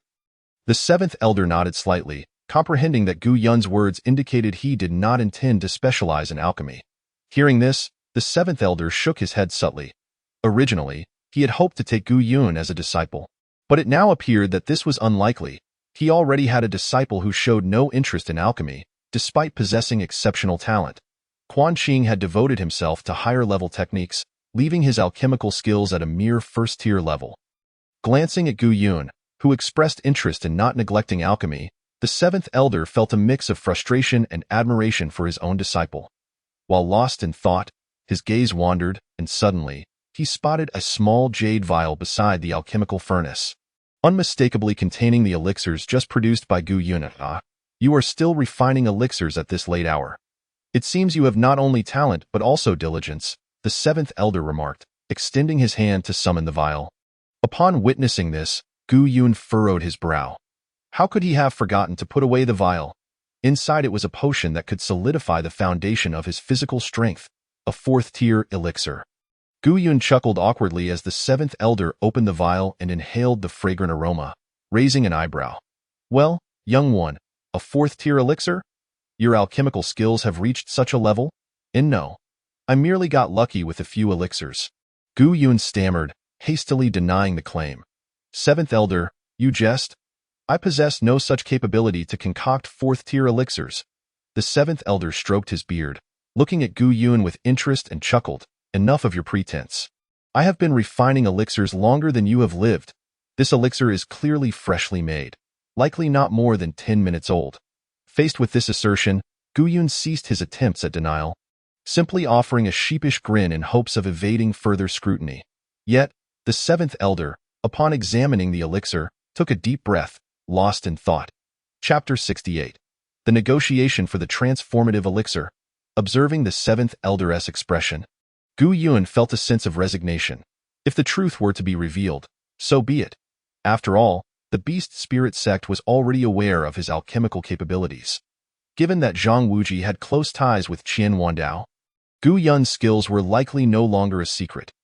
After a moment of contemplation, the seventh elder suddenly inquired, Young Gu, with your exceptional alchemical skills, you must have had a renowned mentor guiding you. Correct? However, as far as I know, within the entirety of Qingqing Mountain, there are scarcely a handful of alchemists who could rival my expertise. Those old fellows certainly lack the ability to nurture such a prodigy as you. Seeing the seventh elder's interest in his mentorship, Gu Yun chuckled and shook his head, replying candidly, Seventh elder, to be frank, I have no master. My knowledge comes from an ancient relic on Qingqing Mountain. With that, Gu Yun recounted how he had received the legacy of Master Yao Yin. Upon hearing this, the seventh elder chuckled heartily, stroking his beard. Indeed, I suspected as much. My intuition was not mistaken. Gu Yun was somewhat bewildered by the seventh elder's remarks. Seventh elder, what do you mean by that? Is it possible that I— Ha ha ha. The seventh elder laughed heartily, responding, Young Gu, to be candid, my visit today is to confirm this very matter. Confirm this matter? Gu Yun echoed, a smile creeping across his face as he began to piece together the implications. The seventh elder, being a master alchemist, must have been the one orchestrating Quan Qing's search for him to concoct elixirs, particularly the exclusive formulas of Master Yao Yin. Coupled with the recent fourth-tier elixir, it was clear the seventh elder had taken a keen interest in the legacy Gu Yun had acquired. After a brief moment, the seventh elder nodded, stating, Young Gu, I see you are a forthright individual, so I shall be direct. My real name is Yao Xian, and Master Yao Yin is indeed an ancestor of the Yao family. After his passing, the Yao family suffered a series of misfortunes, and many formulas were lost. Therefore, I seek to— You wish to reclaim the lost formulas from me, Gu Yun interjected, his eyes gleaming with understanding. To be precise, it is a request to retrieve those formulas, the seventh elder admitted with a hint of reluctance. Young Gu, you are aware that when our ancestor passed away, he left behind over 1,000 formulas. Unfortunately, due to the Yao family's successive tribulations, only around 200 remain, and those are merely the commonly found elixirs on the market. For a family of alchemists, such a loss is nothing short of catastrophic. Listening to the words of Elder Seven, Gu Yun slightly nodded in acknowledgement to it. Appeared that the Yao family had indeed fallen into decline. One must understand that a fifth-grade alchemist is someone even the most formidable of peak out-of-body cultivators would regard with respect. The former glory of the Yao family was indeed a sight to behold. Contemplating this, Gu Yun responded, in that case, as a disciple, I ought to return those alchemical formulas. Please rest assured, Elder Seven, upon hearing Gu Yun's words. Elder Seven finally let out a sigh of relief, as if a long-held wish had been fulfilled. Before his arrival, he could hardly have anticipated that Gu Yun would so readily agree to his request for the return of the formulas. It is worth noting that Yao Yin had left behind over 1,000 formulas, and given the short time since Gu Yun had received the inheritance, he surely had absorbed but a fraction of them. Agreeing to return the formulas meant that he would be unable to study the majority of the pills, including those of the 3rd, 4th, and 5th grades, since they would have been returned to the Yao family. It would be quite undignified to shamelessly request to borrow them again. While the Yao family might not outright refuse, such an act would undoubtedly be frowned upon, making it quite an unpleasant affair. Thinking this over, Elder Seven narrowed his eyes and said, Young Gu, if you truly possess such righteousness, I can make a decision to grant you an opportunity to learn an unparalleled alchemical formula. What? An unparalleled formula? Upon hearing these 4 words, Gu Yun found himself in a state of bemusement. Surely, such a name was rather exaggerated. Yet, Elder Seven noticed Gu Yun's skepticism and chuckled, indeed, it is an unparalleled formula. Continuing, Elder Seven explained, this formula is known as the Revolutionary Transformation Pill. It is a treasured legacy passed down from the first patriarch of the Yao family, a true family heirloom, shared only by the patriarch on their deathbed to the next in line. The Revolutionary Transformation Pill? Hearing this name, Gu Yun was left speechless. The name was indeed grandiose. Judging by the title, this pill was at least of 8th or even 9th grade. How could a family that resided in the humble Qingqing Mountain possibly be worthy of such a treasure? Sensing Gu Yun's doubt, Elder Seven further elaborated, this so-called Revolutionary Transformation Pill is, in fact, a 4th grade pill. Its effect is such that as long as you still draw breath, no matter how severe your internal or external injuries, they will be healed in an instant, regardless of your cultivation level. Although it cannot mend Dao injuries, the most remarkable aspect is that if a person has passed away but not more than 12 hours have elapsed, consuming this pill could grant them a chance at resurrection. What? Gu Yun's mouth fell agape, his mind a blank. The Yao family harbored such a priceless treasure. However, even if he felt a stir of temptation, Gu Yun still shook his head, saying, Elder Seven, I think it's best to forego this. Such a powerful pill is beyond my capacity to accept. But rest assured, I will not shirk my duty regarding the formulas. Upon hearing this, Elder Seven nodded inwardly. The fact that Gu Yun could maintain his composure in the face of such temptation was indeed remarkable. With that in mind, Elder Seven smiled and said, You may not necessarily obtain this formula. I am merely offering you a chance. However, this opportunity is exceedingly slim, so consider it a mere promissory note. That is precisely right. Gu Yun felt relieved upon hearing this. If it was merely a promissory note, it was no more than a verbal favor. He had no belief that the Yao family truly possessed such a treasure worthy of his study. Meanwhile, Elder Seven inquired again, Pray tell, where are the formulas you possess now, young Gu? Listening to this, Gu Yun chuckled awkwardly, Elder Seven, what I received previously was akin to an enlightening experience. As for the actual formulas, I currently have none. However, if you grant me 3 days, I will transcribe those formulas and deliver them to you. Elder Seven pondered for a moment before responding, Young Gu, it is not that I distrust you. It is simply that these formulas are of great importance, and I must consider their safety. How about this? You and I will pay a visit to the Yao family, where you can safely transcribe the formulas, and also test your chances of obtaining the formula for the Revolutionary Transformation Pill. What do you think? Hearing this, Gu Yun slightly nodded in agreement. Very well, let us not delay. We shall set off at once.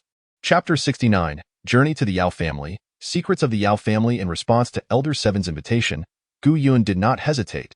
He bore no fear of Elder Seven harboring ill intentions, such as detaining him within the Yao family, for there was no need to do so. He was genuinely intent on returning the formulas, and he trusted Elder Seven could discern this. Furthermore, Gu Yun was well aware of the current affairs of the Yao family. There were only 2 golden core cultivators remaining. If Gu Yun truly wished to leave, the Yao family would hardly be able to retain him. This was not a matter of arrogance on Gu Yun's part, but rather an understanding of the situation he held within. Soon enough, Gu Yun followed Elder Seven to the Yao family. Although Elder Seven spoke of the family's decline within Qing Mountain City, a family boasting 2 golden core cultivators still constituted a first-rate power. The Yao family was situated within the confines of Qing Mountain City, which was the only large city in the region of Qingqing Mountain and the largest population center therein. The dominant force was the city lord's mansion, and like the 3 great sects, the city lord was also a peak golden core cultivator, a half-step into the nascent soul realm, alongside the leaders of the 3 sects. He was one of the 4 greatest experts of Qingqing Mountain, maintaining the balance between humanity and the demonic beasts, without indulging in the local customs and traditions of Qing Mountain City. Gu Yun and Elder Seven made their way directly to the Yao family. Upon seeing Yao Xin return, the disciples guarding the entrance were instantly filled with excitement. "Elder, you have returned. It has been so long. Please, come in." Yao Xin smiled and nodded. Bypassing the formalities, "Young Gu, allow me to introduce you to the patriarch of the Yao family, and then I will arrange a place for you to rest. How does that sound?" "All as you wish, Elder." Gu Yun expressed his agreement, and Yao Xin nodded appreciatively at his demeanor. Before long, Yao Xin led Gu Yun to the Yao family's reception hall, that moment. The hall was empty, but the servants had already prepared tea. Seeing this, Elder Seven poured a cup for Gu Yun and said, "Young Gu, you must be weary from your journey. Please have some tea while I go fetch the patriarch." "Please, take your time," Elder Gu Yun replied, finding a seat as Elder Seven entered the back hall. Surveying the surroundings, Gu Yun soon felt a tinge of boredom. The reception halls of various families tended to be quite similar, adorned with lavish decorations. When he had first arrived in this world, he had been curious, but after witnessing many such halls, it no longer held his interest. Before long, Yao Xin returned, accompanied by a middle-aged man who bore a slight resemblance to him. As soon as the man spotted Gu Yun, he smiled and greeted. "So this is the descendant of our esteemed ancestor?" "Indeed," Yao Xin nodded, casting a glance of admiration at Gu Yun. "Elder brother," this young Gu readily agreed when I mentioned our intention to retrieve the formulas. "His noble character is something all disciples of our Yao family should aspire to." "Quite so." The patriarch of the Yao family nodded in agreement. "You are right, elder brother. Truly, heroes emerge from the youth." "Splendid, splendid." Listening to their exchange, Gu Yun felt a chill run down his spine. This middle-aged man was clearly the patriarch of the Yao family, yet Yao Xin referred to him as elder brother? By mere appearance, this man could easily be old enough to be his father. However, one must remember that appearance is not a reliable measure of a cultivator's prowess, and Gu Yun found the situation amusing. With that thought, Gu Yun stood politely and clasped his fists, saying, "I pay my respects to the patriarch. You need not be so formal, young brother. Please, have a seat." The patriarch replied, but Gu Yun remained standing. Inquiring, "Patriarch, I have promised Elder Seven to transcribe the formulas for the Yao family. Shall we commence now?" "Not in haste," the patriarch of the Yao family chuckled. "Your second uncle has yet to fulfill his promise of an opportunity. So let us first see what that entails." "Very well, I shall follow the patriarch's lead." Gu Yun understood that the patriarch was referring to Yao Xin and, adhering to the principle of following the host's wishes, accompanied both of them to the entrance of a secret chamber. Along the way, Gu Yun couldn't help but ponder. The formulas were supposed to be closely guarded secrets. One would think the patriarch would be reluctant to share them. Yet he seemed even more eager than Gu Yun. Upon arriving outside the secret chamber, Gu Yun began to comprehend the situation. While it was called a secret chamber, it resembled more of a shrine. Inside sat a figure meditating, and judging by the aura, this person was at least a nascent soul-level expert. However, there was no life force emanating from this individual, indicating that they had likely been in a state of eternal rest for many years. Before the corpse lay an incense table, and the walls surrounding the chamber were intricately inscribed with a myriad of mysterious characters, Gazing at these inscriptions, Gu Yun felt a sense of bewilderment. Noticing his confusion, the patriarch of the Yao family explained, "Young brother, this opportunity one speak of requires some elaboration.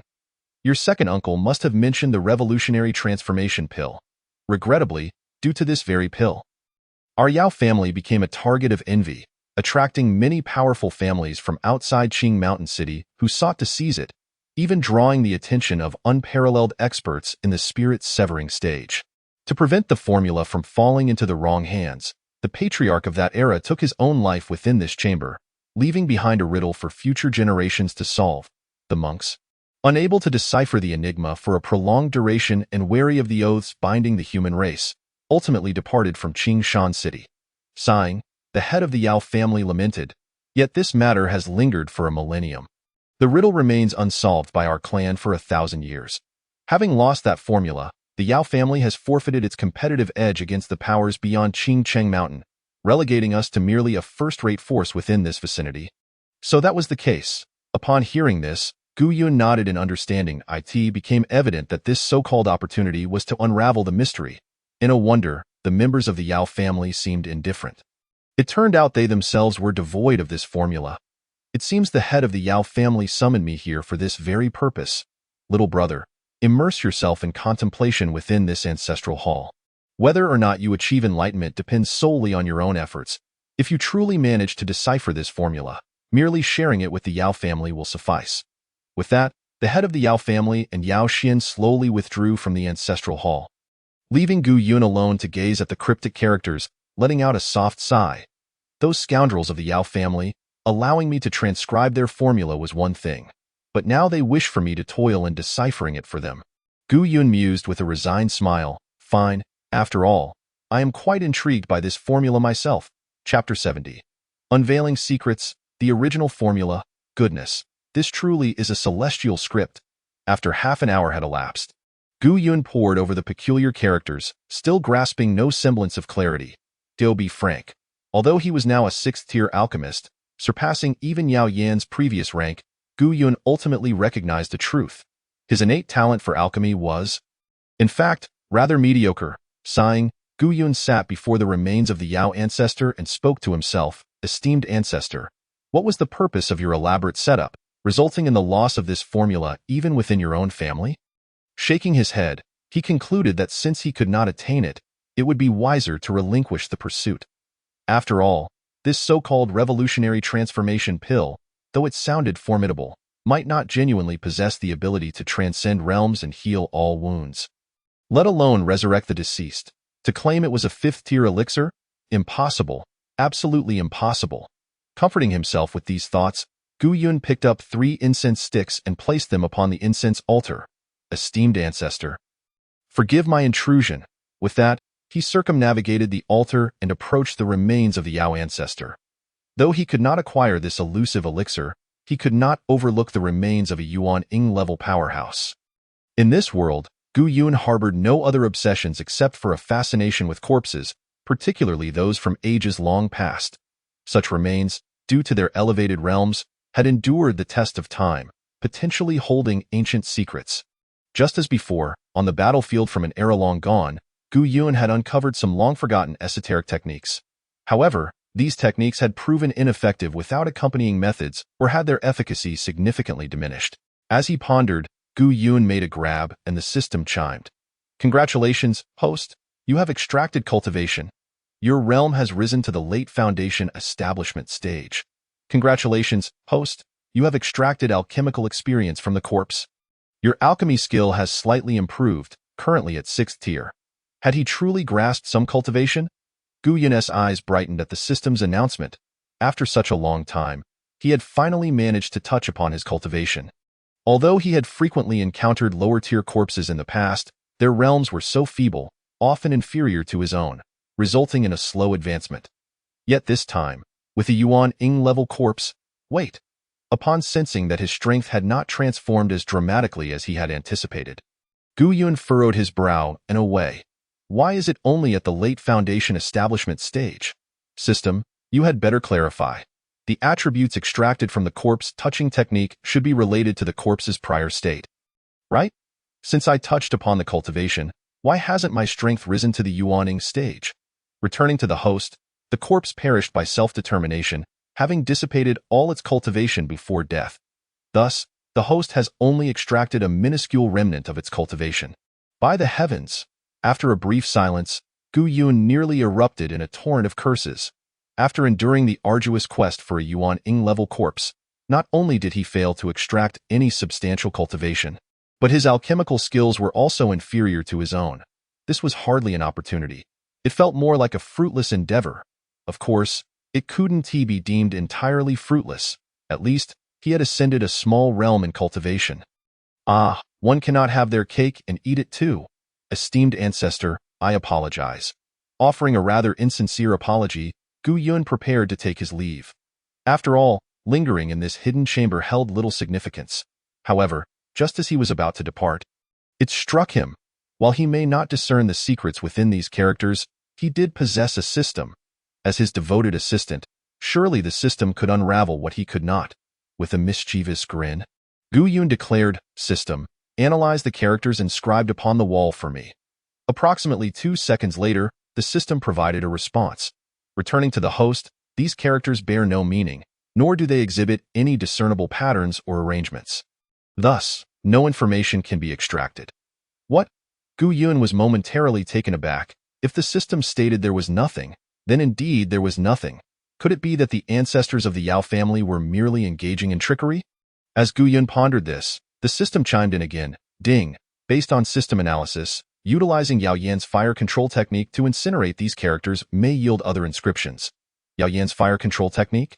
Gu Yun suddenly realized. This was it. Since the fire control technique was developed by Yao Yan, it was certain that the Yao family had preserved it. The trial set by the Yao ancestor was intended to reclaim these inscriptions for the Yao family. Thus, these characters were nothing more than a diversion.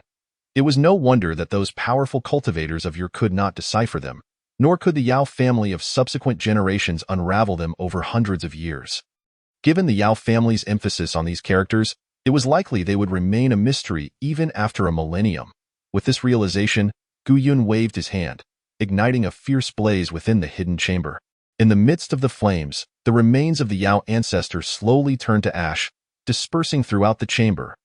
The characters, initially etched into the wall, remained impervious to the flames, yet upon coming into contact with the ashes, they ignited fiercely. Gradually, the burning inscriptions transformed into luminous orbs dancing within the chamber. Then, the ashes of the Yao ancestor began to coalesce into a piece of exquisite silk. As the luminous orbs fluttered down, they settled upon the silk. After several breaths, all the luminous orbs had descended, and the silk transformed into a transparent piece of parchment, suspended in midair, radiating a golden glow. What is this? Gazing at the shimmering transparent parchment, Gu Yun felt his blood surge, his fingers trembling ever so slightly. Was this the formula for the revolutionary transformation pill? Although Gu Yun lacked knowledge regarding why this formula appeared so extraordinary, he was aware that this world, much like the planet he hailed from in his previous life, held numerous legends. In those legends, the original forms of certain techniques and formulas were indeed like this, transparent, radiant, and resplendent. Moreover, judging by the appearance of this original formula, it certainly did not resemble a mere fifth-tier elixir. Chapter 71. Cleaner than robbery. As Gu Yun beheld the transparent formula, his first instinct was that it must possess significant origins. No wonder the Yao family only permitted each generation's head to inherit this formula. Legend spoke of certain powerful figures who, in creating their elixirs and techniques, imposed restrictions to prevent their dissemination. Much like the revolutionary transformation pill, only by possessing the original could one forge it. Without the original, the method of concoction would be forgotten. However, just as Gu Yun was about to seize this formula, the system's alert resounded at the perfect moment. Ding! Discovered a highly valuable item. Would you like to reclaim it? Reward: free extraction point. One at this formula had reached a level worthy of reclamation.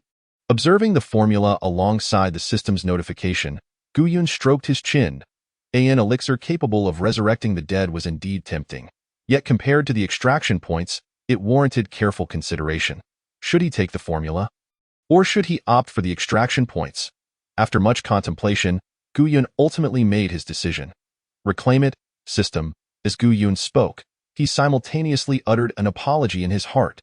To be honest, upon first encountering this elixir formula, Yun found himself engaged in an internal struggle. If he were to return the formula to the Yao family, he would be unable to obtain it himself. Yet if he chose not to return it, he might be plagued by guilt in the future, as it was, after all, someone else's possession. However, since the system could reclaim it, that made things simpler. If no one could possess it, then even if Yun took something from the Yao family, I would merely owe them a favor. Ding. Reclaimed the quasi-immortal grade elixir formula for the swirling transformation pill. Received 1 free extraction point. Ding. Successfully learned the method for refining the quasi-immortal grade elixir. Swirling transformation pill. Upon hearing this notification, Yun felt a flicker of unexpected delight. After the reclamation, the system had automatically taught him the refining method for this elixir. This was indeed a significant gain. Moreover, the swirling transformation pill was not merely a 5th-grade elixir, but a quasi-immortal one. If this were to spread, it would surely incite a frenzy among cultivators across the continent. No wonder the Yao family had publicly declared it to be a 5th-grade elixir back then. They must have genuinely feared an overwhelming influx of competitors. Regrettably, despite this, the potency of the elixir still attracted the attention of outside cultivators. With a sigh, Yun shifted his gaze to the extraction points. He soon realized that this time's extraction point was rather different from before, for it bore a prefix of free. System, what does this free extraction point signify? Returning to the host, the system explained that upon assessment, this elixir formula had not reached a recoverable value. However, given that it was the host's first encounter with an item of immortal quality, the system granted special treatment by issuing a free extraction point. The function of the free extraction point is identical to that of a regular extraction point, but it cannot be used interchangeably, nor can it be obtained by any other means. Understood. With the system's clarification, Yun comprehended that this one extraction point could be used independently. He had fully grasped the value of an extraction point. Even a single one could provide a life-saving opportunity. With this in mind, Yun ceased pondering the details regarding the extraction point and redirected his focus to the swirling transformation pill. After contemplating the elixir formula, Yun nodded slightly. The refining technique and the medicinal ingredients indeed suggested a difficulty level around that of a 5th-grade elixir. Given this, he began to formulate a plan. He retrieved an empty scroll from his ring and carefully transcribed the formula onto it before exiting the secret chamber. Outside the chamber, Yao Xian and the head of the Yao family were engaged in a discussion. Upon seeing Yun, they enthusiastically approached him. "Little brother, have you made any progress?" Initially ready to respond, Yun suddenly recalled the scene within the chamber, causing his face to flush. Noticing this, the Yao family had assumed Yun had encountered failure and chuckled. Failure is to be expected. The Yao family has not deciphered its mysteries for hundreds of years. We are merely trying our luck. Yao Xian then inquired, "Little Gu, do you have any clues? Or are you still completely at a loss?" Hearing this, Yun hesitated, then softly replied, "Elder Qi, family head, please come inside and take a look with that." The 3 of them entered the secret chamber, and Yao Xian and the head of the Yao family nearly fainted at the sight. The chamber was utterly barren. All previous decorations had vanished without a trace. Even the ancestral remains and the inscriptions on the walls had completely disappeared. And why heavens? Calm down. Yao Xian quickly supported the nearly unconscious head of the Yao family, internally feeling overwhelmed. Surely, this was a robbery executed with such thoroughness. Unable to contain his curiosity, Yao Xian asked, "Little Gu, what on earth happened?" In response, Yun retrieved the scroll containing the transcribed elixir formula from his ring and, with a half-truthful demeanor, said, "Elder Qi, I truly had no clues, so I burned the inscriptions a bit. After receiving the remains of the ancestor, it turned to ash, igniting those inscriptions, which ultimately transformed into this scroll." Upon hearing this, Yao Xian exclaimed, and he and the head of the Yao family exchanged glances, both wearing expressions of resignation. Yao Xian realized that since Yun had acquired the Yao family's ancestral legacy, he must have also obtained the unique fire-controlling technique created by that ancestor. How had the Yao family not considered using such a unique item as a medium all these years? The head of the Yao family chuckled lightly and remarked, "Indeed, it is fate and fortune." The Yao family guarded a treasure mountain without knowing where the key lay, only to have it deciphered by an outsider after a millennium. What a serendipitous turn of events. He then added, "Little brother, you haven't had the chance to examine this elixir formula yet, have you?" Gu Yun nodded. "Indeed, family head. After all, it belongs to the Yao family, and I wouldn't dare to act without permission." With that, Gu Yun couldn't help but smirk inwardly. He had just transcribed the formula and had not yet activated it. Yet the head of the Yao family had mistakenly assumed he had already examined it. "Very well, little brother. I shall take possession of this formula for now. Once the experiments yield satisfactory results, I will have your second uncle transcribe a copy for you. Then I shall leave it to your arrangements. Family head, if it proves too burdensome, I am not insistent on retaining this elixir formula. That won't do. Once a decision is made, there is no turning back, however. I urge you not to disclose this, for I have already explained the grave implications involved." As the three conversed, they returned to the reception hall, taking their seats.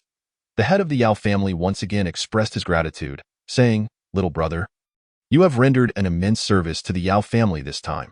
Since you possess the Yao family's alchemical techniques, you are considered an honorary disciple of our family, and we shall always be your friends."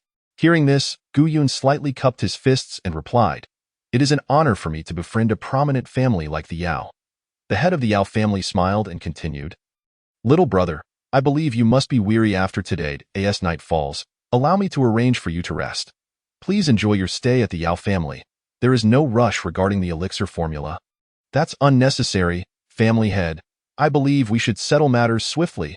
As Gu Yun spoke, he waved his hand, and thousands of sheets of rice paper appeared in the reception hall. He had no idea when these papers were prepared, but they were certainly useful now. With a flourish, Gu Yun sent the sheets soaring into the air. With another gentle gesture, one of the ink bars from the decorative writing supplies on the wall floated over. Gu Yun used the immortal yang flame to ignite it, transforming it into ink. My limited edition ink bar from the Wenshin Pavilion. You little rascal, you just used it like that. What's the big deal? If it's a useless item, then use it." The head of the Yao family laughed brightly, pulling Yao Xian back. This ink bar was Yao Xian's prized collection, a rare and elegant item. He had never dared to use it, keeping it on display. Who would have thought it would serve a purpose today? Yao Xian wore a face of despair, as if he had resigned himself to the situation. Despite the pain of parting with his treasured possession, he would not hesitate to give all his wealth for these formulas. In just a few breaths, the sheets of paper had gracefully descended, forming several stacks. Once everything was completed, Gu Yun looked at the elixir formulas with a faint smile. He had transcribed all the formulas onto paper. He understood that the Yao family desired these to be crafted into scrolls, but truthfully, the workload involved in creating scrolls was rather substantial. With over 1,000 formulas, it would take him more than a month to finish. Family head, Elder Qi, I have transcribed all the formulas. However, regarding the creation of scrolls, I truly lack the energy for it. I would appreciate it if the Yao family could handle that at a leisurely pace." Of course, the head of the Yao family nodded repeatedly. "That is sufficient, more than sufficient. Thank you, little brother." For the head of the Yao family, recovering the swirling transformation pill was an unexpected delight, a genuine assurance that could support the Yao family's resurgence. Whether these formulas were on paper or in scroll form was merely a matter of additional labor, of little consequence. Seeing the head of the Yao family with the formulas in hand, Gu Yun nodded. "In that case, as the Yao family has recovered so many formulas, I shall not linger any longer, as you must have much to attend to." Hearing this, the head of the Yao family appeared slightly embarrassed but still managed a wry smile. "You see, little brother, by saying that, it seems we have not been attentive hosts. However, your second uncle and I truly have matters to attend to. I will extend a proper invitation for you to stay with us for a few days in the near future, and we shall celebrate together." "Very well, I take my leave." Gu Yun cupped his fists, smiled faintly, and turned to depart, only to be called back by the head of the Yao family. "Little brother, please hold on. What matter does the family head have? Why the haste?" As the head of the Yao family spoke, he cheerfully presented a storage ring, saying, "Little brother, within this ring are 100,000 spirit stones. A small token of my personal appreciation to ensure your journey was not in vain." Upon seeing the ring, Gu Yun politely refused, saying, "Family head, what is the meaning of this? Elder Qi is my senior, and it is only right for me to assist. Your generosity is unwarranted. That simply will not do." The head of the Yao family replied with a smile, "A deal is a deal. Since the Yao family has promised to recover the elixir formula, We must exhibit the appropriate courtesy. This small gift is merely a token of respect. Upon the return of your second uncle to the sect, and when he presents you with the recipe for the Wazhuan Zhao Huadan, my family will also prepare a formal gift in return, a tea that time. I kindly ask that you do not decline. Yu Yun pondered for a moment and replied, in that case, I shall graciously accept. Walking through the streets of Qingshan City, Gu Yun's spirits were remarkably high. This visit to the Yao family not only yielded the recipe for the Wazhuan Zhao Huadan, but also elevated his cultivation to the late foundation establishment stage. Marking a significant achievement, it was Gu Yun's first visit to Qingshan City, so he did not rush to return but instead wished to experience the local customs and nightlife. Not only Gu Yun, but even his previous incarnation had never set foot in Qingshan City. As the largest city and hub of population in Qingqing Mountain, it possessed many unique features. However, most of the common folk and small vendors here lacked cultivation, and upon seeing Gu Yun, many were exceedingly polite. In truth, this place was not much different from Earth in his past life. Although the civilizations differed, the vibrant atmosphere of daily life was equally palpable. After sampling some street food, Gu Yun gleaned an interesting piece of information from a vendor. Tonight, the city lord's mansion was hosting an auction, organized by the Luo family. It was said to be a high-end auction held once every decade.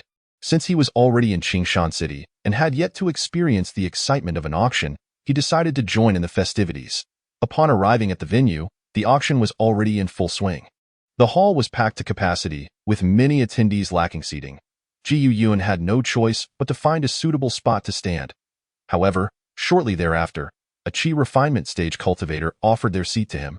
As he observed the items being auctioned, Gu Yun nodded in approval. Indeed, this decadal auction featured numerous valuable items. Just moments ago, a fourth-grade elixir had appeared, and after a frenzied bidding war, it was ultimately claimed by someone in a private booth above. With fourth-grade elixirs on the table, it was clear that the Luo family lived up to their reputation. The next several items were also of considerable worth, yet Gu Yun had no intention of bidding. Not only did he find them unnecessary, but his funds were also exceedingly limited. Though he carried over 1,000,000 spirit stones in his pocket, given the prices of these items, it would be a feat to acquire even one. Just as Gu Yun prepared to enjoy the spectacle, a massive curtain rose on stage. Beneath the curtain wafted a chilling scent of blood, a scent with which Gu Yun was all too familiar. Having experienced it before, he surmised that it must be the corpse of the Qingyu Demon King, which had once been in the possession of the Luo clan. Indeed, as the auctioneer drew back the curtain, the entire hall fell silent. Ladies and gentlemen, I believe this beast looks familiar to you all. Indeed, this is the Qingyu Demon King, slain 10 years ago by the master of Qingwan sect, the esteemed Qian Wandao. The demon core had been removed, but the value of the corpse, I need not elaborate. The starting bid is 1,000,000 spirit stones. Chapter 73. A duel with the Divine Sword Sect. Gu Yun never anticipated encountering the corpse of the Qingyu Demon King in such a setting. It appeared that Bai Yu's earlier disposal plan involved throwing it into the Luo family's auction. Having already handled the corpse, Gu Yun felt less tempted. However, he had been researching body tempering techniques, and the corpse could yield several drops of precious blood, providing significant assistance in his endeavors. With this thought, Gu Yun found it quite amusing. When the distribution of the Qingyu Demon King's corpse had taken place, he had been so engrossed in the excitement of acquiring the Qingyu Qi cultivation technique that he had casually agreed to Bai Yu's suggestion, only to find himself now needing to buy it back, a rather painful realization. Yet, despite this discomfort, the Qingyu Demon King was likely the most beneficial and effective item for him at this stage, perhaps even surpassing the random rewards from his previous handling of corpses. Just as Gu Yun was about to raise his bid, he discovered that the price for the Qingyu Demon King's corpse had already soared to 280,000. 280,000. Gu Yun smacked his lips. His entire fortune was barely over 1,000,000, and with such fierce competition, he feared he would be left empty-handed. 290,000. A cultivator in the audience raised a sign, while a private booth above chimed in, 300,000. Esteemed guests, we, the Divine Sword Sect, are determined to acquire the Qingyu Demon King's corpse, and we ask for your consideration. Upon hearing this, the crowd fell into silence. As one of the 3 major sects of Qingqing Mountain, the Divine Sword Sect held significant influence in the region, and offending them was unwise. The Divine Sword Sect? What of it? Others may fear you. But the Beast Spirit sect does not. 350,000. 400,000. 450,000. The Beast Spirit sect's cultivators continued to raise the stakes, infuriating those from the Divine Sword sect to the point where their voices trembled. The Qingyu Demon King's corpse held immense significance for the Divine Sword sect. The Beast Spirit sect's insistence on bidding was clearly a deliberate provocation. After all, everyone in Qingqing Mountain knew that Zhang Wuji was Qian Wendao's brother-in-law. They were indeed closely related. If the Beast Spirit sect truly desired the Qingyu Demon King's corpse, it would have already been in their possession. As the Divine Sword sect's cultivators seethed, Gu Yun sat quietly in the audience. Raising his sign point 510,000. At this bid, all eyes turned to Gu Yun, including the auctioneer, who was taken aback that someone dared to interject in the conflict between the Divine Sword sect and the Beast Spirit sect. Gu Yun had not given it much thought. He simply desired the Qingyu Demon King's corpse. Moreover, even if he couldn't obtain it, he could still vex the Divine Sword sect.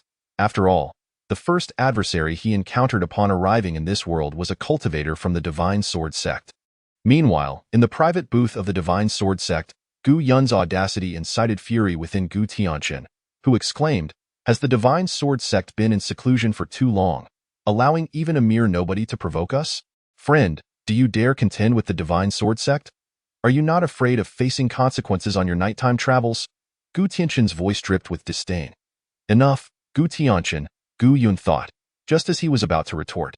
But a booming voice from an upper booth interrupted him. "This auction is hosted by my city lord's mansion and organized by the Luo family. Tio openly threaten guests during our auction is exceedingly disrespectful." Upon hearing this voice, the crowd erupted into cheers and applause.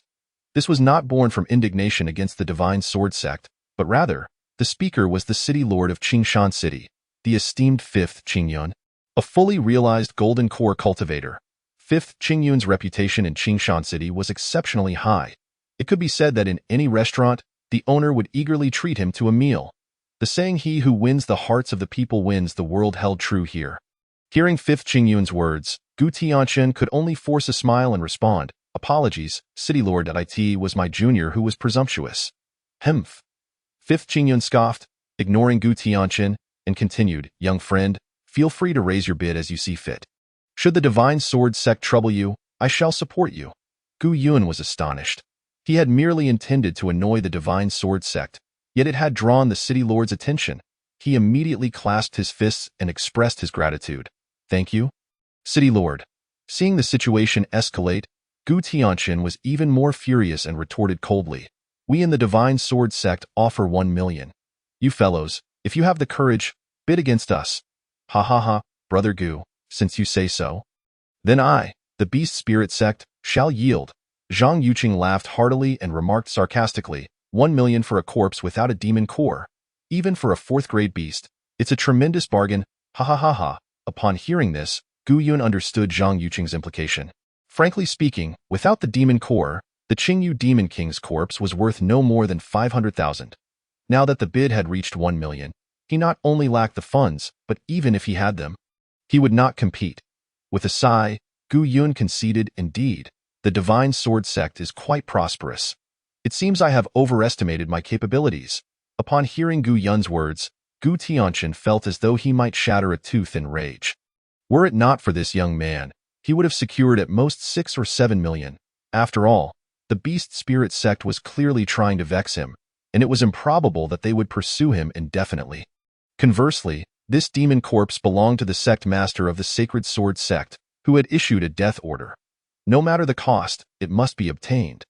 It was not that the demon corpse was exceptionally precious, but rather, it undoubtedly bore the aura left by Qian Wandao, which the Sacred Sword sect could study to devise strategies against him.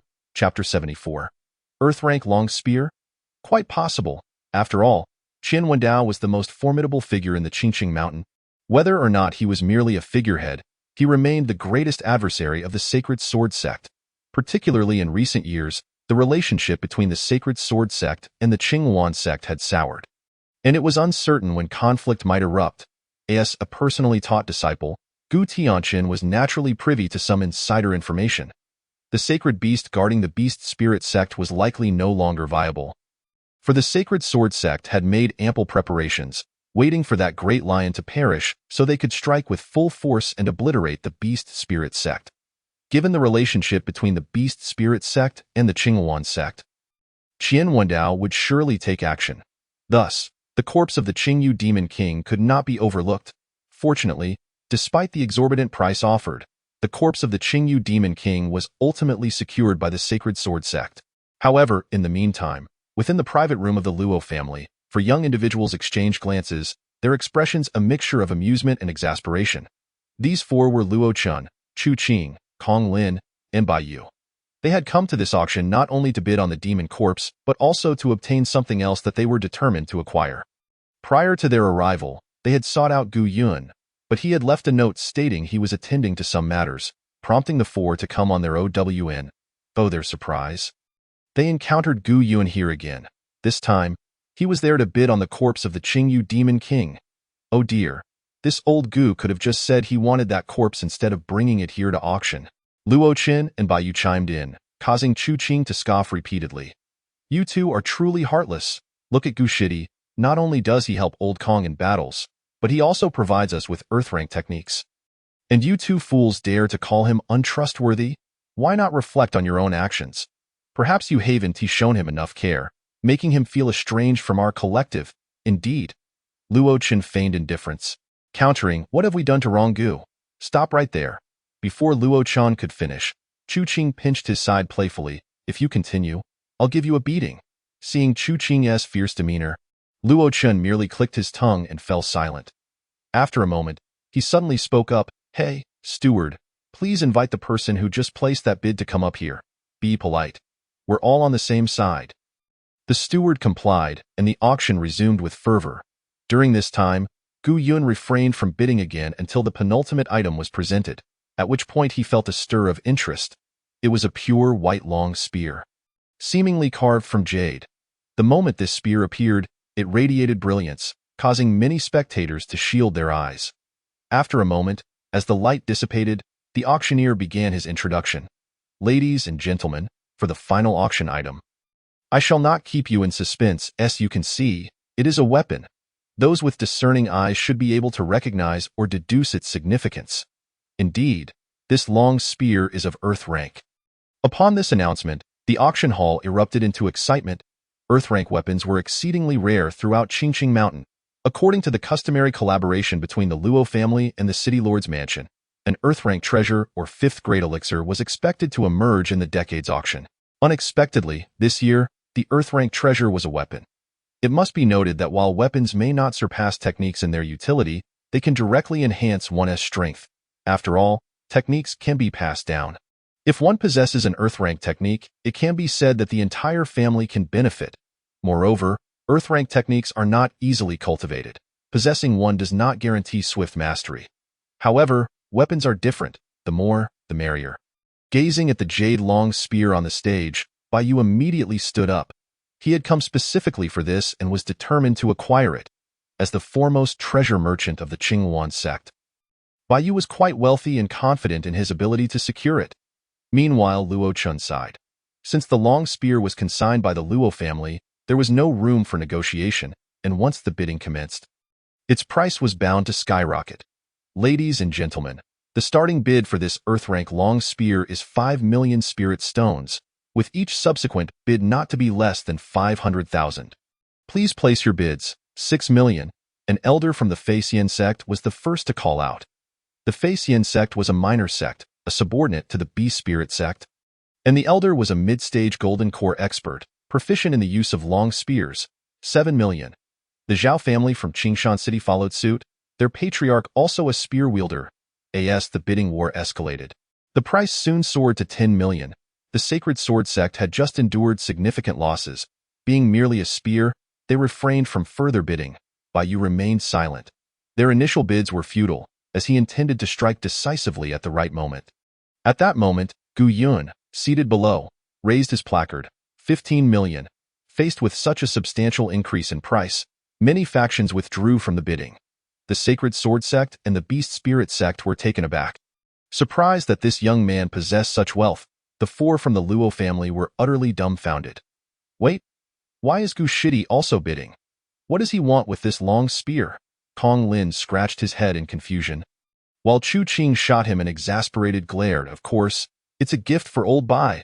Look at him, always thinking of contributing to our Luo family, she huffed, turning her gaze to the others. And you lot, always drinking and feasting. Well, you can't say that. I see Gu Shidi enjoying his meals quite well. Ignoring the playful banter, Bai Yu clenched his fists. Old Gu, I appreciate your intentions, but the final price of this long spear may not be so straightforward. Meanwhile, Gu Yun, having raised his bid, smiled faintly. This long spear was perfect for Bai Yu, and he intended to purchase it as a gift. It was not that he was particularly concerned about the Luo family. Rather, previously at the Qing gang, Bai Yu had defended him by intercepting an attack. Such a favor could not be brushed aside with mere words of thanks. A tangible gesture was necessary. After all, favors are a reciprocal exchange. If one were to quantify contributions, it would lose its significance. As Gu Yun pondered this, a middle-aged man patted him on the back. Turning around, Gu Yun recognized him as a mid-stage Foundation establishment cultivator, who was polite and refined. May I ask who you are? This gentleman. I am Luo Fan, the steward of the Luo family. My master wishes to invite you upstairs as a guest. Chapter 75. A lucky find? A strange iron piece. Upon hearing Luo Fan's words, Gu Yun furrowed his brow. As Luo Fan was the steward of the Luo family. The master he referred to must be the head of the Luo family. Gu Yun had no particular ties with the Luo family. Why would their leader invite him? Was it about the bidding war for the demon corpse earlier? Reflecting on this, Gu Yun shook his head.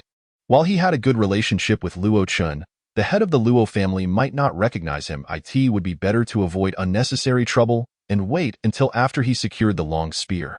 With this in mind, Gu Yun politely replied, "Thank you for your kind invitation, but it would be rather inconvenient to disturb you at this moment. I shall visit your esteemed master after the auction concludes." My apologies. In response, Luo Fan said nothing further, merely offering a courteous remark before returning upstairs. After Luo Fan departed, Gu Yun shifted his attention back to the auction, only to find himself in an increasingly awkward position. After placing a bid of 15 million, no one followed suit. This couldn't be right. Could an Earth-rank weapon truly be worth so little? The auctioneer, too, sighed, bringing down the gavel. To be frank, the auctioneer had high hopes for this long spear.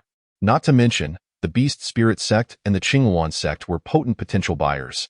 He would have deemed 30 million a modest expectation for this long spear, yet it was only fetching half that price. The absence of bids from either of these two factions was indeed perplexing. Realizing this, Gu Yun chuckled softly, recognizing that he had stumbled upon a fortunate bargain.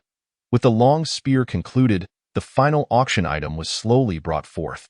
The attendees eagerly anticipated this item, for the decades auction tradition dictated that the last item would either be a marvel or a peculiar trinket, adding an element of surprise. As a small platform gradually ascended, the auctioneer cheerfully announced, "Ladies and gentlemen, the final item is the Pai Si Da assistance of this auction.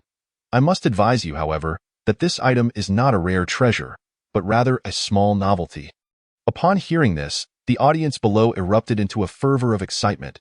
After all, if it truly were a rare treasure, it would undoubtedly broaden their horizons, destined to be claimed by one of the three major sects or the city lord's mansion. However, should it turn out to be a peculiar trinket, then the opportunity would be open to all. Moreover, despite these oddities being primarily of collectible value, they often possess remarkable practicality, just like in the previous decade. When the limited edition ink stick from Wenshin Pavilion emerged, it became the favorite of scholars and was ultimately auctioned off by the Yao family for an astonishing 4 million, leaving behind a legendary tale. Amidst the audience's eager anticipation, the auctioneer unveiled the curtain, revealing a piece of iron before everyone. Instantly, a wave of murmurs arose. "Master, what is this thing? Indeed, what use could this iron piece possibly have?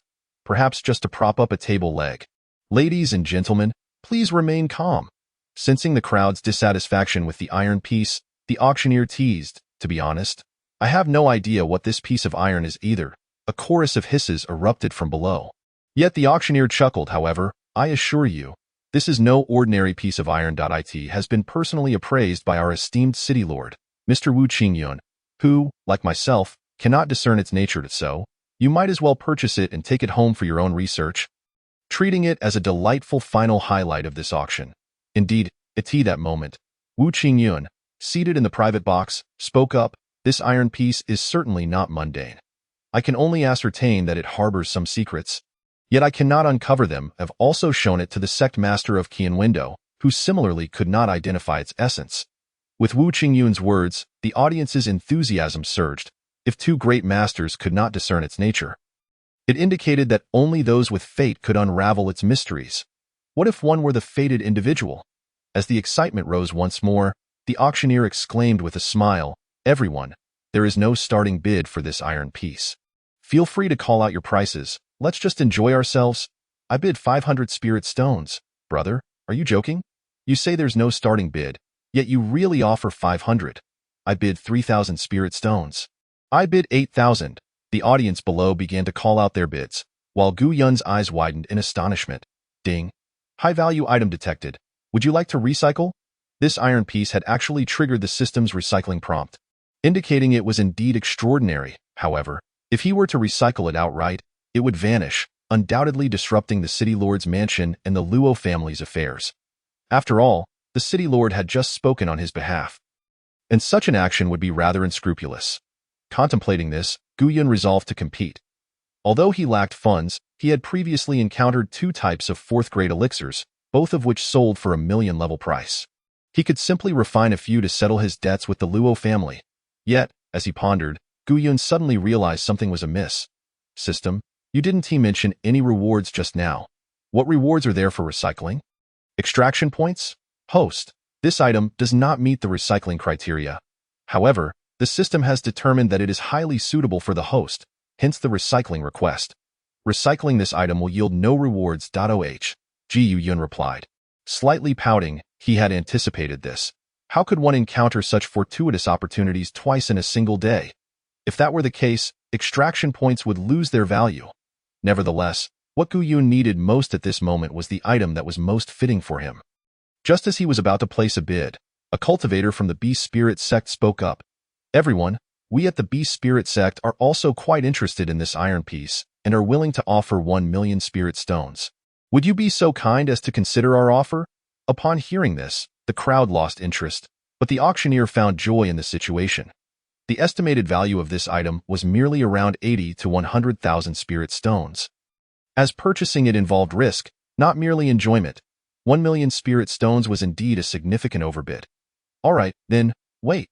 Just as the auctioneer was about to drop the hammer, Gu Yun interjected, "Apologies, Brother Zhang, but this iron piece piques my interest as well. I fear I cannot concede 0.2 million. Humph." Upon hearing Gu Yun's bid, Zhang Yuqing from the Beast Spirit sect let out a cold snort. "My good fellow, for that earth-grade spear, our Beast Spirit sect offered a heartfelt price of 50 million. You acquired it for 15 million, and we did not raise our bid. Not to mention kindness, at least it was a personal favor, right? Now that our Beast Spirit sect has set its sights on this iron piece, you raised the bid. Doesn't that seem rather ungracious?" Upon hearing Zhang Yuqing's words, Gu Yun felt a twinge of awkwardness. No wonder he had stumbled upon that spear. It seemed they had been observing each other, ultimately refraining from bidding. After all, Earth-grade treasures could significantly alter the balance of power among sects. Although the difference a single weapon could make was minimal, it still held value. The reason for their lack of bids was likely a result of a three-way standoff. Suddenly, Gu Yun noticed that this decade-long auction event had not seen any disciples from the Qingwan sect in attendance. Before he could contemplate the reason behind this, Zhang Yuqing from the Beast Spirit sect coldly scoffed and raised the price again. 2,100,000. Upon hearing this increase, the cultivators present understood that the Beast Spirit sect was no longer merely increasing the bid, but rather signaling to Gu Yun that it was time to withdraw. However, Gu Yun was unwilling to back down at this moment. After all, he had rarely encountered items that triggered the system's recycling prompt. Having missed the opportunity with the True Dragon's corpse last time, he was determined not to let this chance slip away again. With this thought in mind, Gu Yun raised his bid once more. 3 million. Apologies, my friend from the Beast Spirit sect, but this iron piece is a treasured heirloom of my family, serving no other purpose than to symbolize status. Upon seeing it, I must reclaim it. Gu Yun fabricated a reason, As the words of the beast spirit sect cultivator were indeed reasonable, he should not continue contending for this iron piece. Yet, Zhang Yuqing slammed the table, rising in anger. Why, friend, your fabricated excuse is merely to retain this iron piece. Though you take us for fools, since you refuse to play fair, I shall see whether the beast spirit sect has the funds or if you do. 8 million.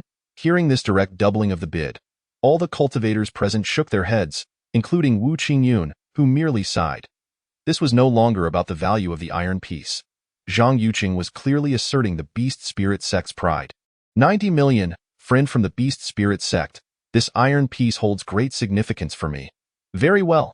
Upon hearing Gu Yun's indifferent tone, Zhang Yuqing's anger turned to a mocking smile. You are dead set on opposing the beast spirit sect, aren't you? Allow me to remind you, mountains and rivers may meet again. 10 million.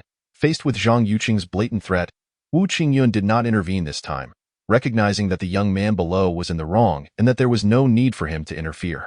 Listening to the offer of 10 million, Gu Yun felt a surge of heat in his head and was about to respond, yet he refrained, instead letting out a sigh.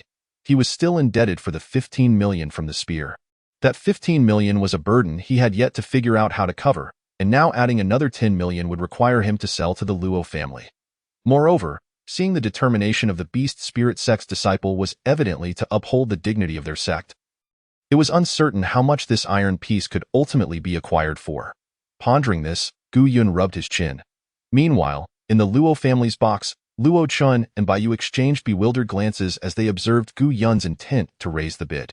They all knew that Gu Yun was not one to compete out of pride, at least not in a manner that would endanger himself. Could it be that this iron piece truly held some significance for him? Luo Chun voiced his concerns, while Baiyu sighed. Regardless of its usefulness, just look at Gu's hesitation. He likely has no funds left. I'll take care of it, Baiyu chuckled, having prepared ample funds to contend for the Earth-grade spear. Since Gu Yun had assisted him in acquiring that spear, he certainly would not hold back. However, just as Baiyu was about to speak, Gu Yun suddenly raised his hand and stood up. My friend, there is no need to resort to hostility over an auction item. I am Gu Yun from the Qingwan sect, and we share some rapport with your beast spirit sect. Might I inquire if we could consider our past acquaintanceship? With that, Gu Yun rubbed his chin, feeling somewhat helpless. The beast spirit sect owed him a favor. Who knew when it would be repaid? It might be better to use it today. After all, such verbal favors were essentially worthless. If Zhang Wuji had intended to offer a gift, he would have visited the Qingwan sect long ago. Upon hearing Gu Yun's words, the private box above fell into silence. After a while, Zhang Yuqing slowly spoke. Are you truly Brother Gu? Indeed. Without a doubt, Gu Yun forced a smile, fully aware that his standing in Qingqing Mountain was akin to how the alchemy world could not lose Zhao Zhongwen. Who is Zhao Zhongwen, you ask? Who knows who he is, with my meager fame? Who would have the time to impersonate me? The moment Zhang Yuqing expressed his skepticism, he inquired, do you have any proof? Upon hearing this, Gu Yun found himself momentarily speechless. Surely, I cannot conjure a Wan Shihua Shindan right here on the spot, he mused, letting out a sigh as he gently waved his hand, causing the Shenyuan sword to materialize and hover before his chest. Observing this, Zhang Yuqing smiled and nodded. Indeed, Brother Gu, it appears that the flood has swept through the Dragon King's temple. Although Zhang Yuqing was unfamiliar with the sword, Gu Yun's unwavering confidence suggested authenticity. Brother Gu, Zhang Wanqiu is my clan brother. He has mentioned you in passing. Our beast spirit sect indeed owes you a significant favor. I propose you need not raise your bid any further. I shall acquire this iron plate. After the auction concludes, I shall personally deliver it to you. This is quite inappropriate, Gu Yun chuckled, realizing it would seem as if he was repaying a debt of gratitude. It would be far more advantageous to raise a bit more money and purchase it himself. After all, maintaining face and having someone else buy it for you as a gesture of goodwill are two entirely different matters. How about this? I shall offer 10.1 million for the iron plate. Let it be mine. 12 million, Zhang Yuqing interjected. Brother Gu, please refrain from raising it further. I truly might become incensed. Listening to Zhang Yuqing's words, Gu Yun could only shake his head. Matters of favor are indeed delicate to navigate. The auctioneer found himself in a predicament, wishing to wait and see if the two would increase their bids once more. For the more expensive the item, the better it was, however. Upon glancing at the private box above, where the fifth Qingyun gave a slight nod, the auctioneer had no choice but to drop the hammer. Very well, congratulations to young hero Zhang. This iron plate has gone for 12 million.15 million. Just as the auctioneer was about to finalize the deal, a representative from the Divine Sword Sect, Gu Tianchen, suddenly interjected, "Apologies, Brother Zhang, Brother Gu, but we at the Divine Sword Sect also have an interest in this iron plate." Chapter 77. Helpless Fury. Zhang Yuqing's composure. Gentlemen, we at the Divine Sword Sect cannot allow you to take this iron plate so easily. Gu Tianchen laughed heartily, his eyes gleaming with pride. Meanwhile, the attendees fell into a hushed silence. The discerning could easily see that this was the Divine Sword Sect seeking to retaliate for the earlier price increase. Just moments ago, Gu Yun and the Beast Spirit Sect had conspired against the Divine Sword Sect, and now the two were amicably bidding against each other. Naturally, Gu Tianchen could not stand idly by. As Gu Yun belonged to the Qingyuan sect, it seemed to signal a confrontation among the three sects. However, Gu Tianchen had ulterior motives as well, while others might not recognize the weapon Gu Yun had displayed. As a disciple of the Divine Sword Sect, who spent his days in the company of swords, he was certainly aware. It was evidently a low-grade treasure sword. Should he obtain this low-grade long sword, his strength would likely ascend to new heights. At that point, he might even hold his own against Golden Core stage cultivators. Thus, his immediate priority was to incite animosity, to vex Gu Yun so thoroughly that he would inevitably seek retribution after the auction. Gu Tianchen was unperturbed by trouble. In fact, he feared Gu Yun slipping away. Meanwhile, within the private box opposite, upon hearing the new bid, Zhang Yuqing was momentarily stunned. Nevertheless, it was to be expected that the Divine Sword Sect would intervene. Gu Tianchen, you are determined to oppose me, are you? Very well, 20 million. Zhang Yuqing's declaration astonished all present. At this point, most attendees had begun to believe Gu Yun's assertions. A mere identification plate for 20 million seemed quite extravagant. No, Brother Zhang. It is merely a token. If it's too much, let us forget about it. Gu Yun quickly interjected, not out of concern for Zhang Yuqing's expenditure, but because he desired the iron plate to fall into the hands of the Divine Sword Sect. Previously, the corpse of the Qingyu Demon King had been claimed by the Divine Sword Sect. Now, if they procured the iron plate as well, Gu Yun could seize the opportunity for a heist. After all, he was now in the late stages of foundation establishment. Even if Gu Tianchen was at the pinnacle of that stage, he was not necessarily afraid. The Divine Sword Sect and the Qingyuan sect had a notoriously poor relationship. Killing him would not only avoid repercussions but might even earn him rewards. Absolutely not. Zhang Yuqing vehemently shook his head. For 20 million, I, a member of the Beast Spirit Sect, am a man of my word. I would rather go bankrupt than betray my integrity. 25 million. Gu Tianchen chimed in again. Smilingly, Zhang Yuqing, I suggest you concede. We at the Divine Sword Sect are determined to secure this iron plate. As he spoke, Gu Tianchen smirked inwardly, intending to drive up the price, knowing the members of the Beast Spirit Sect were particularly prideful. 28 million. Zhang Yuqing countered, yet Gu Yun repeatedly gestured for him to stop. Nearly in tears, brother, please, we cannot continue this. It's a massive loss. I merely wish to keep it as a memento. Let them have it. Silence. Zhang Yuqing slammed the table in anger. This is no longer your concern. If our Beast Spirit Sect is outbid by the Divine Sword Sect, how will we maintain our standing on Qingqing Mountain? 29 million. Gu Tianchen raised his bid once more, laughing at the sight of Zhang Yuqing's helpless fury. Even the likes of 5th Qingyun, Luo Chen, and Baiyu shook their heads slightly. Zhang Yuqing's composure was evidently lacking compared to his uncle and elder brother, easily falling into their trap. It seemed unlikely he would achieve great things in the future. However, just as Zhang Yuqing slammed the table, the crowd anticipated his bid of 30 million, but instead, he burst into laughter, clapping his hands repeatedly. Old friend Gu, your Divine Sword Sect is indeed wealthy, spending 29 million on a mere identification plate. Brother Gu, is your family truly one of those reclusive noble clans? With your family's identification plate, can you truly join those legendary major sects? As Zhang Yuqing laughed heartily, even the slowest of cultivators in attendance understood that his earlier display of frustration had been feigned, and they cast approving glances his way. Even the 5th Qingyun nodded, recognizing that Zhang Yuqing possessed some depth, which justified his status as a direct disciple of the Beast Spirit sect. At that moment, Gu Yun also grasped Zhang Yuqing's intent, laughing alongside him. Brother Zhang, you overestimate our Gu family. Ever since our family faced calamity a century ago, I am the sole survivor. Ha ha ha ha. Meanwhile, within the private chamber of the Divine Sword sect, Gu Tianqin's face oscillated between shades of black and red. Were it not for the presence of fifth Qingyun, he might have charged forward in anger. However, after contemplating, Gu Tianqin unclenched his fists. Regardless of how much money was spent, it belonged to the sect. Upon returning, he would merely face a scolding. Moreover, bringing back the corpse of the Qingyu Demon King was a significant achievement. In the grand scheme of things, the sect leader would not hold it against him.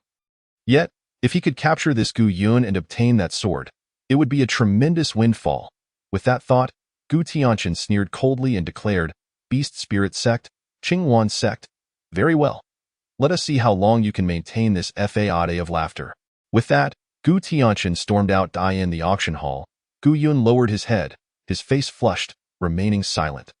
After the auction concluded, for safety's sake, the Luo family typically prepared VIP rooms for guests who successfully bid on valuable items, ensuring security and maintaining privacy, both of which were of utmost importance to certain guests. At that moment, a Peak Foundation establishment cultivator stood before Gu Yun, wearing a smile. Friend, your total expenditure amounts to 15 million. If you possess a membership card from our Luo family, you may enjoy a 10% discount.